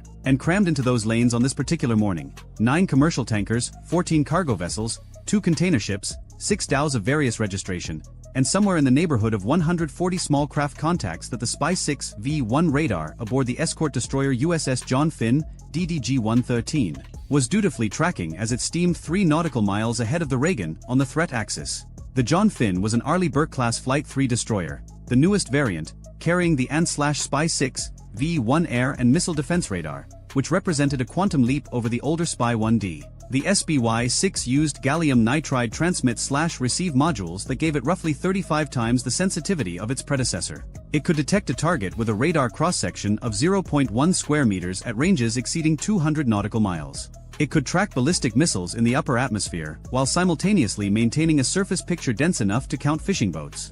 It was, by a considerable margin, the most capable naval radar ever put to sea on a destroyer hull. And on this particular morning, it was staring north into the Iranian coastline, painting every square foot of water between Keshem Island and the Musandam Peninsula, and the picture it was painting was about to get very crowded. On the Reagan's flag bridge, Rear Admiral Catherine Harlow, commander of Carrier Strike Group 7, was halfway through her second cup of coffee and reviewing the morning intel brief. The brief mentioned increased IRGC Navy activity at Bandar Abbas over the past 72 hours. It mentioned that Iranian state media had been running footage of fast attack craft exercises for 3 days straight, which was the kind of signal that usually preceded either a genuine provocation or a domestic propaganda cycle. The brief assessed probability of a harassment approach at elevated, probability of a kinetic engagement at low. Harlow read both assessments, noted the delta between them, and called down to the Combat Direction Center to ask a question that would prove more important than anything else she did that day. She asked what the MQ-4C Triton was showing. The MQ-4C Triton is a high-altitude, long-endurance unmanned surveillance aircraft built by Northrop Grumman.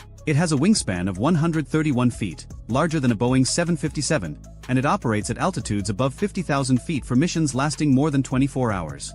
Its primary sensor is the AN/ZPY-3 multifunction active sensor, a 360-degree active electronically scanned array radar that can surveil more than 2 million square nautical miles in a single mission. It also carries an electro-optical/infrared sensor suite and an automatic identification system receiver. The Navy operates it specifically for maritime domain awareness, which is a polite way of saying it watches the ocean and tells you everything that's moving on it. The Triton orbiting over the northern Gulf that morning had been on station since 2200 the previous night. Its radar had been building a comprehensive surface picture for over 8 hours, layering pass after pass into a track history so detailed that analysts at the Maritime Operations Center in Bahrain could see not just where every vessel was, but where it had been, how fast it had moved, when it had stopped, and in several cases which pier it had departed from. The answer to Harlow's question came back in 4 minutes. The Triton was showing 52 fast surface contacts forming up in the anchorage east of Bandar Abbas. 52. Not a drill formation. Not a transit column. 52 boats in 3 distinct clusters, each cluster arranged in a wedge, and all 3 wedges oriented on a southbound heading directly into the strait. Harlow set her coffee down. The boats were a mix of types the IRGC Navy had been accumulating for 2 decades. The backbone was the Bagamar-class fast patrol craft, the same fiberglass speedboats Iran had been using since the tanker war in the 1980s, updated with newer engines but fundamentally the same design philosophy: small, fast, cheap, expendable. Mixed in were several larger Paycap-class missile boats and at least 6 of the newer Zulfigar-class fast attack craft, which were 16-meter catamaran hulls capable of 65 knots and equipped with Nasser-1 anti-ship cruise missiles. The Nasser-1 was an Iranian development of the Chinese C-704, a sea-skimming missile with a range of about 22 miles, a speed of roughly Mach 0.8, and a 330-pound semi-armor-piercing warhead. Not sophisticated by Western standards. Not precision-guided in the way an American weapon was. But it didn't need to be. A 330-pound warhead moving at 600 miles per hour does not need to be sophisticated. It needs to arrive. And 52 boats carrying 1 or 2 missiles each meant somewhere between 52 and 100 missiles potentially inbound in a single coordinated salvo. Harlow picked up the red phone. 300 miles to the south, aboard the cruiser USS Chancellorsville, CG-62, operating in the Gulf of Oman as the air defense commander for the strike group's southern element, the tactical watch officer received a flash message from 5th Fleet headquarters in Bahrain that had been originated by the Combined Air Operations Center at Al Udeid Air Base in Qatar. The message upgraded the threat condition for the Strait Transit and authorized a series of pre-planned responses that had been sitting in a binder in every Combat Direction Center in the strike group since the Transit Planning Conference 6 days earlier. The responses were not improvised. They were the product of 2 decades of wargaming this exact scenario, refining it after every exercise, every real-world harassment incident, every intelligence report on IRGC Navy tactics. The Navy had lost the 2002 Millennium Challenge exercise to a swarm attack so badly that it had spent the next 23 years making sure it never lost that way again. The doctrine was called Distributed Maritime Operations, and at its core was a simple principle: never let the swarm become a swarm. Engage it while it's still a formation. Disrupt it before it reaches launch range. And if you can't disrupt it, dilute it so that no single ship absorbs the full salvo. Harlow issued 3 orders in 90 seconds. The first order vectored a pair of F divided by a -18E Super Hornets from the Reagan's Air Wing, already airborne on a routine combat air patrol south of the strait, to reposition north at 25,000 foot over the Omani coast with ordnance hot. Each Super Hornet was carrying 2 AGM-84 Harpoon anti-ship missiles and 4 AGM-65F Maverick infrared-guided air-to-surface missiles, plus a full drum of 570 rounds of 20mm ammunition for the M61A2 Vulcan cannon. The Harpoons were overkill for fast boats. The Mavericks were not. The Mavericks imaging infrared seeker could lock onto a boat engine's thermal signature from 14 miles, and its 300-pound penetrating blast fragmentation warhead would disintegrate a fiberglass hull so completely that recovery crews would find nothing larger than a cooler lid. The second order pushed the John Finn forward, accelerating to 30 knots on a northwest heading to open the engagement geometry and put the destroyer's full weapons suite between the approaching swarm and the carrier. The John Finn carried 96 vertical launch system cells, but for this threat, the relevant weapons were the Mark 45 Mod 4 5-inch gun on the foredeck, the two 25mm Mk38 Mod 2 chain guns amidships, and the Block 1B Phalanx close-in weapon system on the fantail. The 5-inch gun could fire 20 rounds per minute to a range of 13 nautical miles using GPS-guided extended-range munitions that cost about $2,000 each. At that price, the Navy could afford to be generous. The third order was the one that mattered most, and it went not to a ship but to an aircraft already on station. The MQ-9A Reaper drone orbiting at 42,000 foot over the northern strait received a retasking command that shifted its sensor ball from wide-area surveillance to individual target tracking.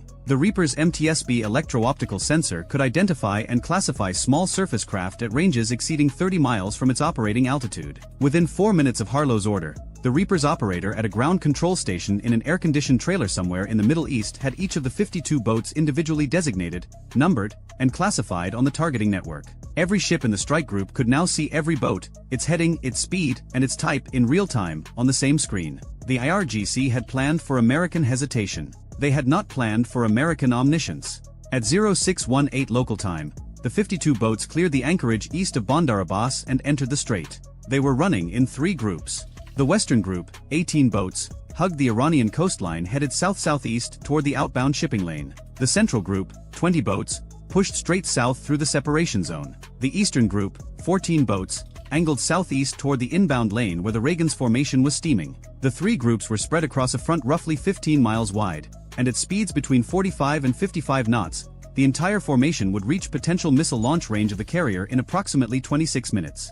26 minutes is both a long time and no time at all. It is long enough to launch aircraft and reposition escorts. It is not long enough to get a tanker out of the way or to call Washington for permission to do something that might end up on the front page. Harlow did not call Washington. She had weapons-free authority from 5th Fleet, which had weapons-free authority from Central Command, which had been granted pre-authorized responses for exactly this scenario by the Secretary of Defense during the transit approval process. The chain of command had already made its decision. It had made it 6 days ago, in a conference room in Bahrain, over PowerPoint slides and legal review. The boats did not know this. The 52 boat commanders, most of them junior officers or senior enlisted equivalent in the IRGC Navy, had been briefed on a plan that depended on closing to 8 nautical miles before the Americans could sort the threat from the background clutter and obtain authorization to engage. Their laminated mission cards showed a timeline. 15 minutes to cross the separation zone, 8 minutes in the engagement zone, 3 minutes inside missile launch range, fire at 8 miles or closer, turn east, run for Omani waters. The total exposure time in the Americans' weapons envelope was supposed to be 11 minutes. The plan assumed 11 minutes of American paralysis. Classification, identification, escalation, authorization, weapons release. 11 minutes of a democracy arguing with itself while fiberglass boats crossed open water. The plan got 45 seconds. At 0619, 1 minute after the boats cleared the anchorage, the John Finn Spy 6 radar had all 52 contacts designated and cross-referenced with the Reaper feed. The combat system had a firing solution on the 18 nearest contacts in the western group. The weapons direction officer was waiting for one thing, the commanding officer's verbal order to fire. He got it at 0619 and 45 seconds. Open fire. The Mark 45 barked. The sound of a 5-inch naval gun firing is not what movies suggest. It is a short, brutal crack that hits the chest before the ears process it, followed by the clatter of the automatic loader cycling the next round. The first projectile left the barrel at 2,690 feet per second, an extended-range guided munition that deployed stabilization fins and began adjusting its trajectory via GPS 3 seconds after leaving the muzzle. The target was a Bagamar 11.4 nautical miles northwest, running at 48 knots on a heading of 165 degrees. The round arrived in 26 seconds. The Bagamar was constructed of fiberglass over a plywood frame with a foam core. It had no armor. It had no damage control capability. It had no compartmentalization. The 5-inch guided round detonated 8 feet above the waterline on the starboard quarter. The blast fragmentation pattern shredded the engine, the missile rail, and most of the stern. The boat lost power instantly, nose down, and was swamped by its own wake. The 6 men aboard went into water that was 89 degrees and filled with diesel fuel. The engagement, from trigger pull to kill, cost the United States Navy $2,000. The second round was already in the air before the first one hit. The 5-inch gun cycled at 1 round every 3 seconds. In the first 2 minutes of the engagement, it fired 40 rounds. 34 were guided. Of those 34, 26 struck boats or detonated close enough to inflict mission kills through fragmentation and hull breaching. 9 boats in the Western Group were destroyed or disabled before a single one of them had covered 5 miles from the anchorage. The Western Group broke, not according to doctrine, according to panic. The surviving 9 boats turned hard east, some of them nearly capsizing at 50 knots, and scattered toward the Iranian coast. 3 of them collided with each other in the turn. One collision ruptured a fuel bladder and both boats caught fire. The 7 that made it out of the gun's engagement zone ran north at full speed, abandoning their mission entirely. But the Western Group was the feint. Everyone on both sides knew it was the feint. The real attack was the Central and Eastern Groups, 34 boats, pushing straight at the carrier from the north. And these boats were now 12 minutes from missile range.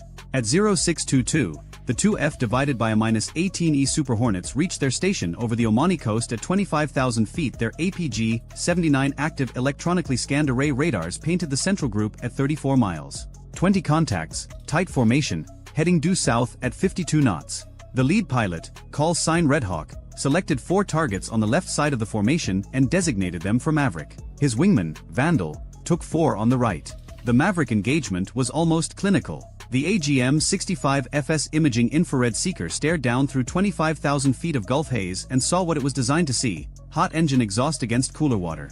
The seeker locked. The symbology went steady. Red Hawk pickled 4 Mavericks in 8 seconds, each one separating from the wing pylon with a thump and a smoke trail before its rocket motor ignited and pushed it to just under 700 miles per hour. The 4 missiles covered 14 miles in 72 seconds. For Bagamars ceased to exist. The kills were not gentle.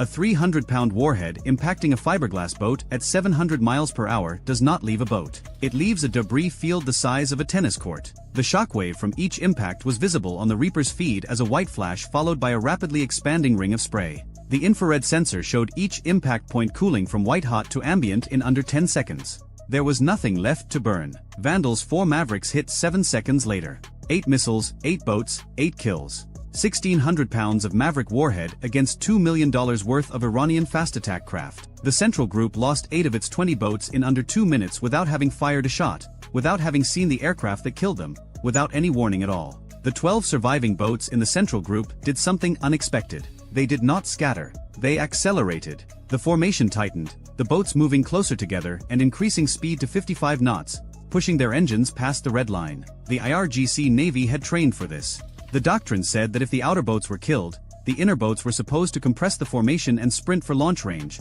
accepting the losses, trusting that the Americans could not kill all of them before some reached firing position. It was the logic of the swarm reduced to its most brutal arithmetic: enough of us will survive. The arithmetic was wrong, but the courage was real. At 0626, the Eastern Group, 14 boats, cleared the radar shadow of a cluster of anchored tankers near Larak Island and appeared on the Spy 6 as 14 new contacts bearing 020 degrees from the Reagan at a range of 18 nautical miles. These boats had taken a longer route, hugging the island chain, and they were now closer to the carrier than the Central Group. 18 nautical miles. At 52 knots, that was approximately 20 minutes to missile range if they maintained their current course.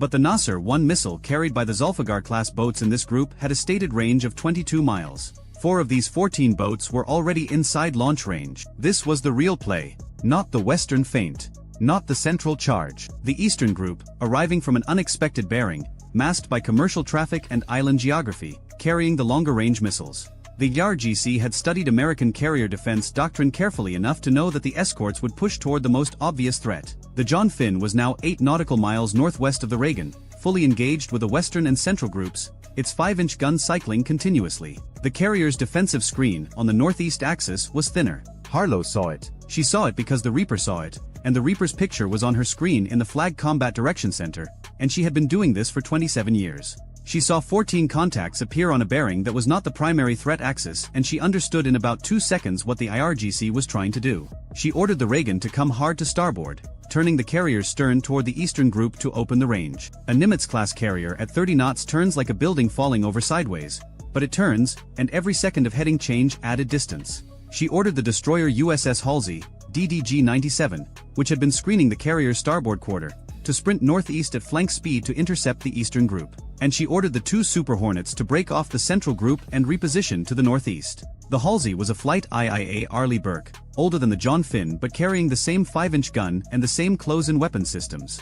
Its commanding officer, Captain David Moreno, understood the geometry the moment the order came through. 14 boats, 4 of them already in missile range, and his ship was the only thing between them and a nuclear-powered aircraft carrier with 5,000 sailors aboard. Moreno rang up flank speed. The Halsey's 4 LM2500 gas turbines spooled to maximum output, pushing 100,000 shaft horsepower through the reduction gears, and the destroyer leapt forward to 31 knots with a bone-white bow wave that rose to the bridge windows. At that speed, on that heading, he would close the eastern group in 9 minutes. He did not have 9 minutes. The 4 Zulfiqar boats with Nasser-1 missiles were already inside launch range and could fire at any moment.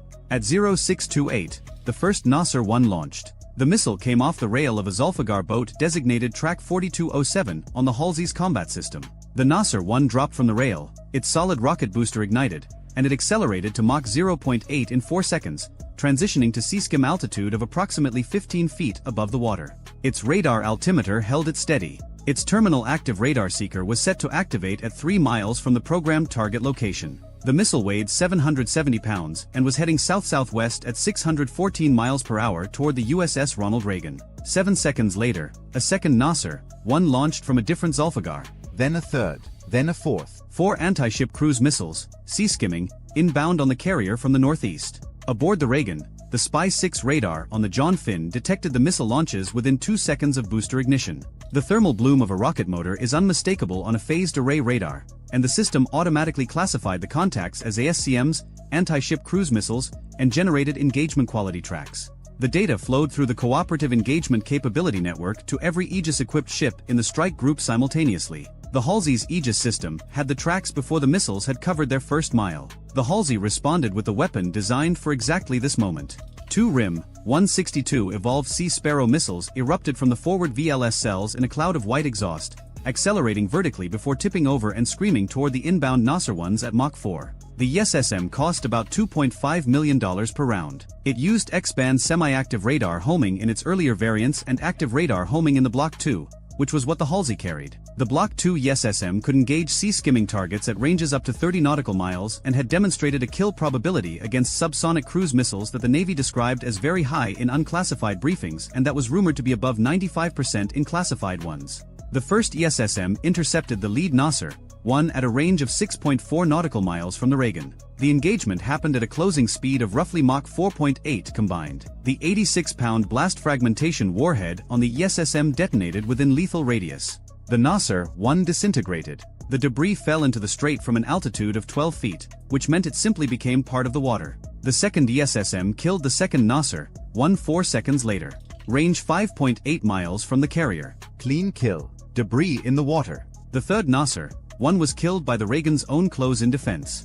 The ship's self-defense system aboard the carrier detected the inbound missile, classified it, and automatically engaged it with a RIM-116 rolling airframe missile fired from one of the 2 Mk-49 launchers mounted on the carrier sponsons. The RAM is a small, fast, gets past everything else. It killed the third Nasser-1 at a range of 1.9 nautical miles. Carrier's hull. Close. Too close. Close enough that the spray from the impact was visible from the flight deck. Close enough that the spray from the impact was visible from the flight deck. Close enough that the after-action report would later describe the engagement as inside minimum acceptable engagement meters high explosive incendiary rounds at a rate of 180 per minute, accurate to 2,500 meters against surface targets. The gun costs about $500,000. Each round costs about $25. The chain gun opened fire at 2,200 meters. The first burst of 15 rounds walked across the water and into the Zulfiqar's bow. Fiberglass shattered. The second burst hit the wheelhouse. The boat veered to port, then corrected, then veered again. The third burst struck the engine compartment. Black smoke erupted from the stern. The boat decelerated from 62 knots to 30 knots, then to 15, then to nothing. It wallowed beam to in a cloud of its own diesel smoke 1,100 meters from the Halsey's hull. Total ammunition expended, 45 rounds. Total cost, $1,125. The engagement lasted 22 seconds. Meanwhile, the central group was dying. 12 boats had compressed their formation and sprinted south, trusting the doctrine, trusting the numbers, trusting that enough of them would survive. The two Super Hornets had repositioned overhead after dealing with the Eastern Group's missile launches. Red Hawk and Vandal were now out of Mavericks but still carrying full guns. They descended to 3,000 feet and began strafing runs. The M61A2 Vulcan on a Super Hornet fires 6,000 rounds per minute of 20mm PGU-28/B semi-armor-piercing high-explosive incendiary rounds. Each round weighs about half a pound. At 6,000 rounds per minute, the gun empties its 570-round drum in 5.7 seconds. A 1-second burst puts 100 rounds into an area the size of a car at a range of 2,000 feet against a fiberglass boat. A 1-second burst is excessive. A half-second burst is excessive. But at 480 knots and 3,000 feet, the geometry of a strafing run does not allow for surgical precision. The pilots took what the physics gave them. Red Hawk's first pass destroyed 2 Bagamars and damaged a third. The damaged boat lost power and began circling to port with its helm jammed. Vandal's first pass killed 1 boat and set another on fire. The burning boat's crew went over the side. They were in the water for 40 minutes before an Oman Coast Guard cutter picked them up. The 5-inch gun on the John Finn was still firing. It had been firing for 12 minutes. It had expended 147 rounds. The barrel was approaching its recommended sustained fire limit, and the gun captain was monitoring barrel temperature with the focus of a man who understood that a cracked gun tube meant losing the ship's primary surface weapon in the middle of a fight. He slowed the rate of fire to 12 rounds per minute. At that rate, the barrel would hold. The central group was down to 5 boats. Then 3, then 1. The last Bagamar in the central group, track 4188, was still running south at 50 knots. It had not fired its C-704 missile. It was 11 nautical miles from the Reagan and closing. The swarm was gone. The formation was gone. The doctrine was gone. But this one boat was still coming, driven by either extraordinary courage or total ignorance of what had happened to every other vessel around it. The John Finn's 5-inch gun put a guided round through its engine block at 0641. The boat stopped as if it had hit a wall. The C-704 on its stern rail toppled sideways and fell into the water. The crew of 4 abandoned the sinking hull and were later recovered by a U.S. Navy rigid-hulled inflatable boat launched from the Halsey. At 0644, 26 minutes after the first boat had cleared the anchorage at Bandar Abbas, the engagement was over. The Reaper drone overhead confirmed no further fast surface contacts outbound from the Iranian coast. The Triton at 50,000 feet confirmed no additional formations marshalling at Bandar Abbas or any other IRGC Navy installation. The SBY-6 on the John Finn showed a surface picture returning to the ordinary chaos of commercial traffic. The Strait of Hormuz was resuming its default state, crowded, dangerous, and indifferent. The numbers told the story in the language the Strait understood best, which was money. 52 IRGC Navy fast attack craft had sortied. 31 were confirmed destroyed. 7 were disabled and adrift, later recovered by Iranian tugs. 7 had fled back to the coast in the first 3 minutes after the Western group broke. 3 had escaped into Omani territorial waters and were later interned. 4 were unaccounted for, presumed sunk in deep water with no survivors. For Nasser, 1 anti-ship cruise missiles had been fired at a United States aircraft carrier. All 4 had been intercepted. The closest had been killed at 890 yards. No American ship was hit. No American sailor was wounded. The Delos Prosperity, the Panamanian tanker whose engine room fire had started this story, extinguished its fire at 0635, requested a tug, and continued its transit to Fujairah 2 days later. Its crew never knew what had happened 3 miles off their bow. Total IRGC Navy assets destroyed or disabled, 38 boats, estimated replacement value $14.2 million, plus 31 missiles that never launched, estimated value $3.7 million. Total Iranian personnel lost. The Navy did not release figures. Estimates from commercial satellite imagery of recovery operations over the following week suggested between 80 and 160 fatalities. Total U.S. ordnance expended: 168 5-inch guided rounds, 16 Maverick missiles, 2 Evolved Sea Sparrow missiles, 1 rolling airframe missile, approximately 580 rounds of 20mm phalanx ammunition, approximately 45 rounds of 25mm chain gun ammunition, and roughly 2,800 rounds of 20mm Vulcan cannon ammunition from the 2 Super Hornets. Total ordnance cost: approximately $6.8 million. The United States Navy had spent $6.8 million to destroy $17.9 million worth of Iranian naval assets, to intercept 4 anti-ship missiles that could have killed 5,000 sailors, and to keep open the waterway through which 21% of the world's daily oil consumption flows. The Millennium Challenge problem, the one the Navy had lost in 2002 and spent 2 decades solving, had been answered. Not with a new weapon or a secret technology, but with something simpler: information. The swarm's entire theory of victory depended on surprise, on confusion, on the Americans not knowing what was coming until it was too late. The MQ-4C Triton at 50,000 feet, the MQ-9 Reaper at 42,000 feet, the Spy-6 radar, the Cooperative Engagement Capability Network, the Pre-Authorized Weapons-Free Authority, none of these were secret. All of them were publicly known capabilities that the IRGC could have accounted for. The IRGC had built a plan for the Navy of 2002. They had executed it against the Navy of 2025. The gap between those two forces was not measured in ships or missiles. It was measured in seconds. Seconds of awareness. Seconds of decision. Seconds of authorization. The swarm needed 11 minutes of American hesitation. It got 45 seconds.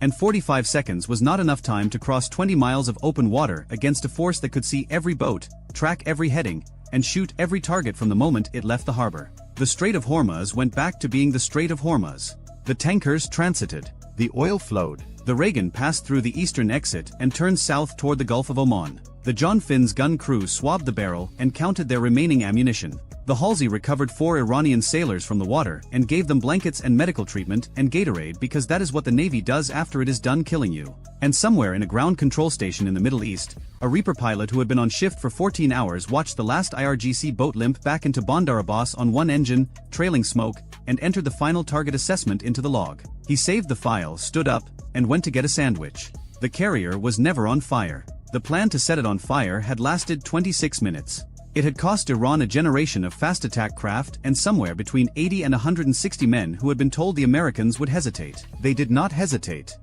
The radar operator on the T-0509 highway outside Mariupol barely had time to register the incoming object. 3 seconds of thermal signature on the screen. A flicker. Then the truck carrying fuel to the Donetsk front detonated in a column of orange and black, 95 kilometers from the nearest Ukrainian position. The drone that killed it had been in the air for over 40 minutes. Threading through gaps in Russian air defense coverage that no longer existed. This is how wars pivot. Not with a single decisive battle, but with the systematic dismantling of everything that feeds one. The liberation of the Donbass didn't begin with a grand charge across open ground. It began with a truck on fire on a highway that Russia thought was safe. Let's rewind to the math, because the math is where Russia's spring-summer 2026 campaign started dying before it ever had a chance to live. In April 2026, the Institute for the Study of War recorded something that hadn't happened since Ukraine's Kursk incursion in August 2024. Russia suffered a net loss of territory. Not a slowdown, not stagnation, an actual retreat of the map. 116 square kilometers gone, swallowed back into Ukrainian control, as if the months of grinding Russian assaults had amounted to nothing more than a temporary stain. To understand how catastrophic that number is, you need the context around it. January 2026 saw Russia gaining 318 square kilometers. February dropped to 122. March collapsed to just 23, which is less than a square kilometer per day across the entire theater. And then April arrived, and the number went negative. The trend line doesn't just suggest that Russia's offensive is faltering. It proves it. The Kremlin poured more soldiers, more drones, more glide bombs into the Donbass than at any point since the full-scale invasion began, and the battlefield responded by handing them less than nothing. But this isn't a story about numbers on a chart. This is a story about a system that is breaking apart at every seam, from the frontline assault teams dying in waves against Ukrainian kill zones to the supply trucks being picked off by drones nearly 100 kilometers behind what Russia assumed was a secure rear area. And the breakage is accelerating. Start in the north, at Sloviansk. This city, along with its twin Kramatorsk, represents the beating heart of the fortress belt, the chain of fortified urban centers that Ukraine has spent 12 years turning into a defensive nightmare. Every road into Sloviansk passes through terrain that is mined, surveilled, and covered by overlapping fields of drone fire. Russia has been probing this area for months, and the results are exactly what you would expect when a force attempts to breach prepared defenses without the element of surprise. The chief of staff of a Ukrainian air defense battalion operating in the Sloviansk and Kramatorsk directions reported in early May that Russian assaults had actually decreased in the area. That might sound like good news for Russia, like a tactical pause to regroup.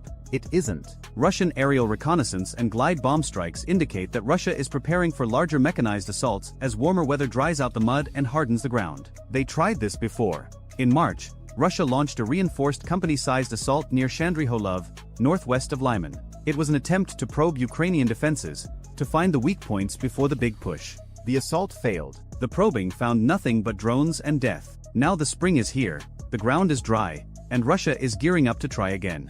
But the conditions that destroyed their March probe haven't changed. What has changed is that Ukraine now deploys 30% more strike drones than Russia across multiple sectors of the front, a reversal that would have been unthinkable a year ago. Slide south to Chasiv Yar, where the story of Russia's Donbass failure takes on an almost tragic repetition. For over 2 years, Russian forces have been trying to punch through this battered town to reach Kostiantynivka, 7 kilometers to the west. Kostiantynivka leads to Kramatorsk. Kramatorsk leads to Sloviansk. That's the sequence. That's the plan. And it has been stuck on step 1 for 26 months. In late April, the Russian 70th Motor Rifle Division threw an assault group at Ukrainian positions in western Chasiv Yar. 1 tank, 5 infantry fighting vehicles, 10 motorcycles, assorted all-terrain vehicles. Ukraine's 24th Mechanized Brigade met them with drones, artillery, and entrenched infantry. The result was predictable. The attack was repelled. Enemy armored vehicles, transport, and assault troops were destroyed. The brigade's after-action summary read like a receipt for the obliteration of an entire combined arms element. The next day, Russia tried the same thing. Same composition, same sector, same result. 2 days of mechanized assault, 2 days of total failure. And the 24th Mechanized Brigade went back to doing exactly what it had been doing before, holding. Russia's problem at Chasiv Yar is structural. Their mechanized columns are too noisy, too visible, and too slow against a defense optimized for exactly this kind of attack. Ukrainian drones detect the formations before they reach the line of contact, and then the kill chain activates. Artillery, first-person view kamikaze drones.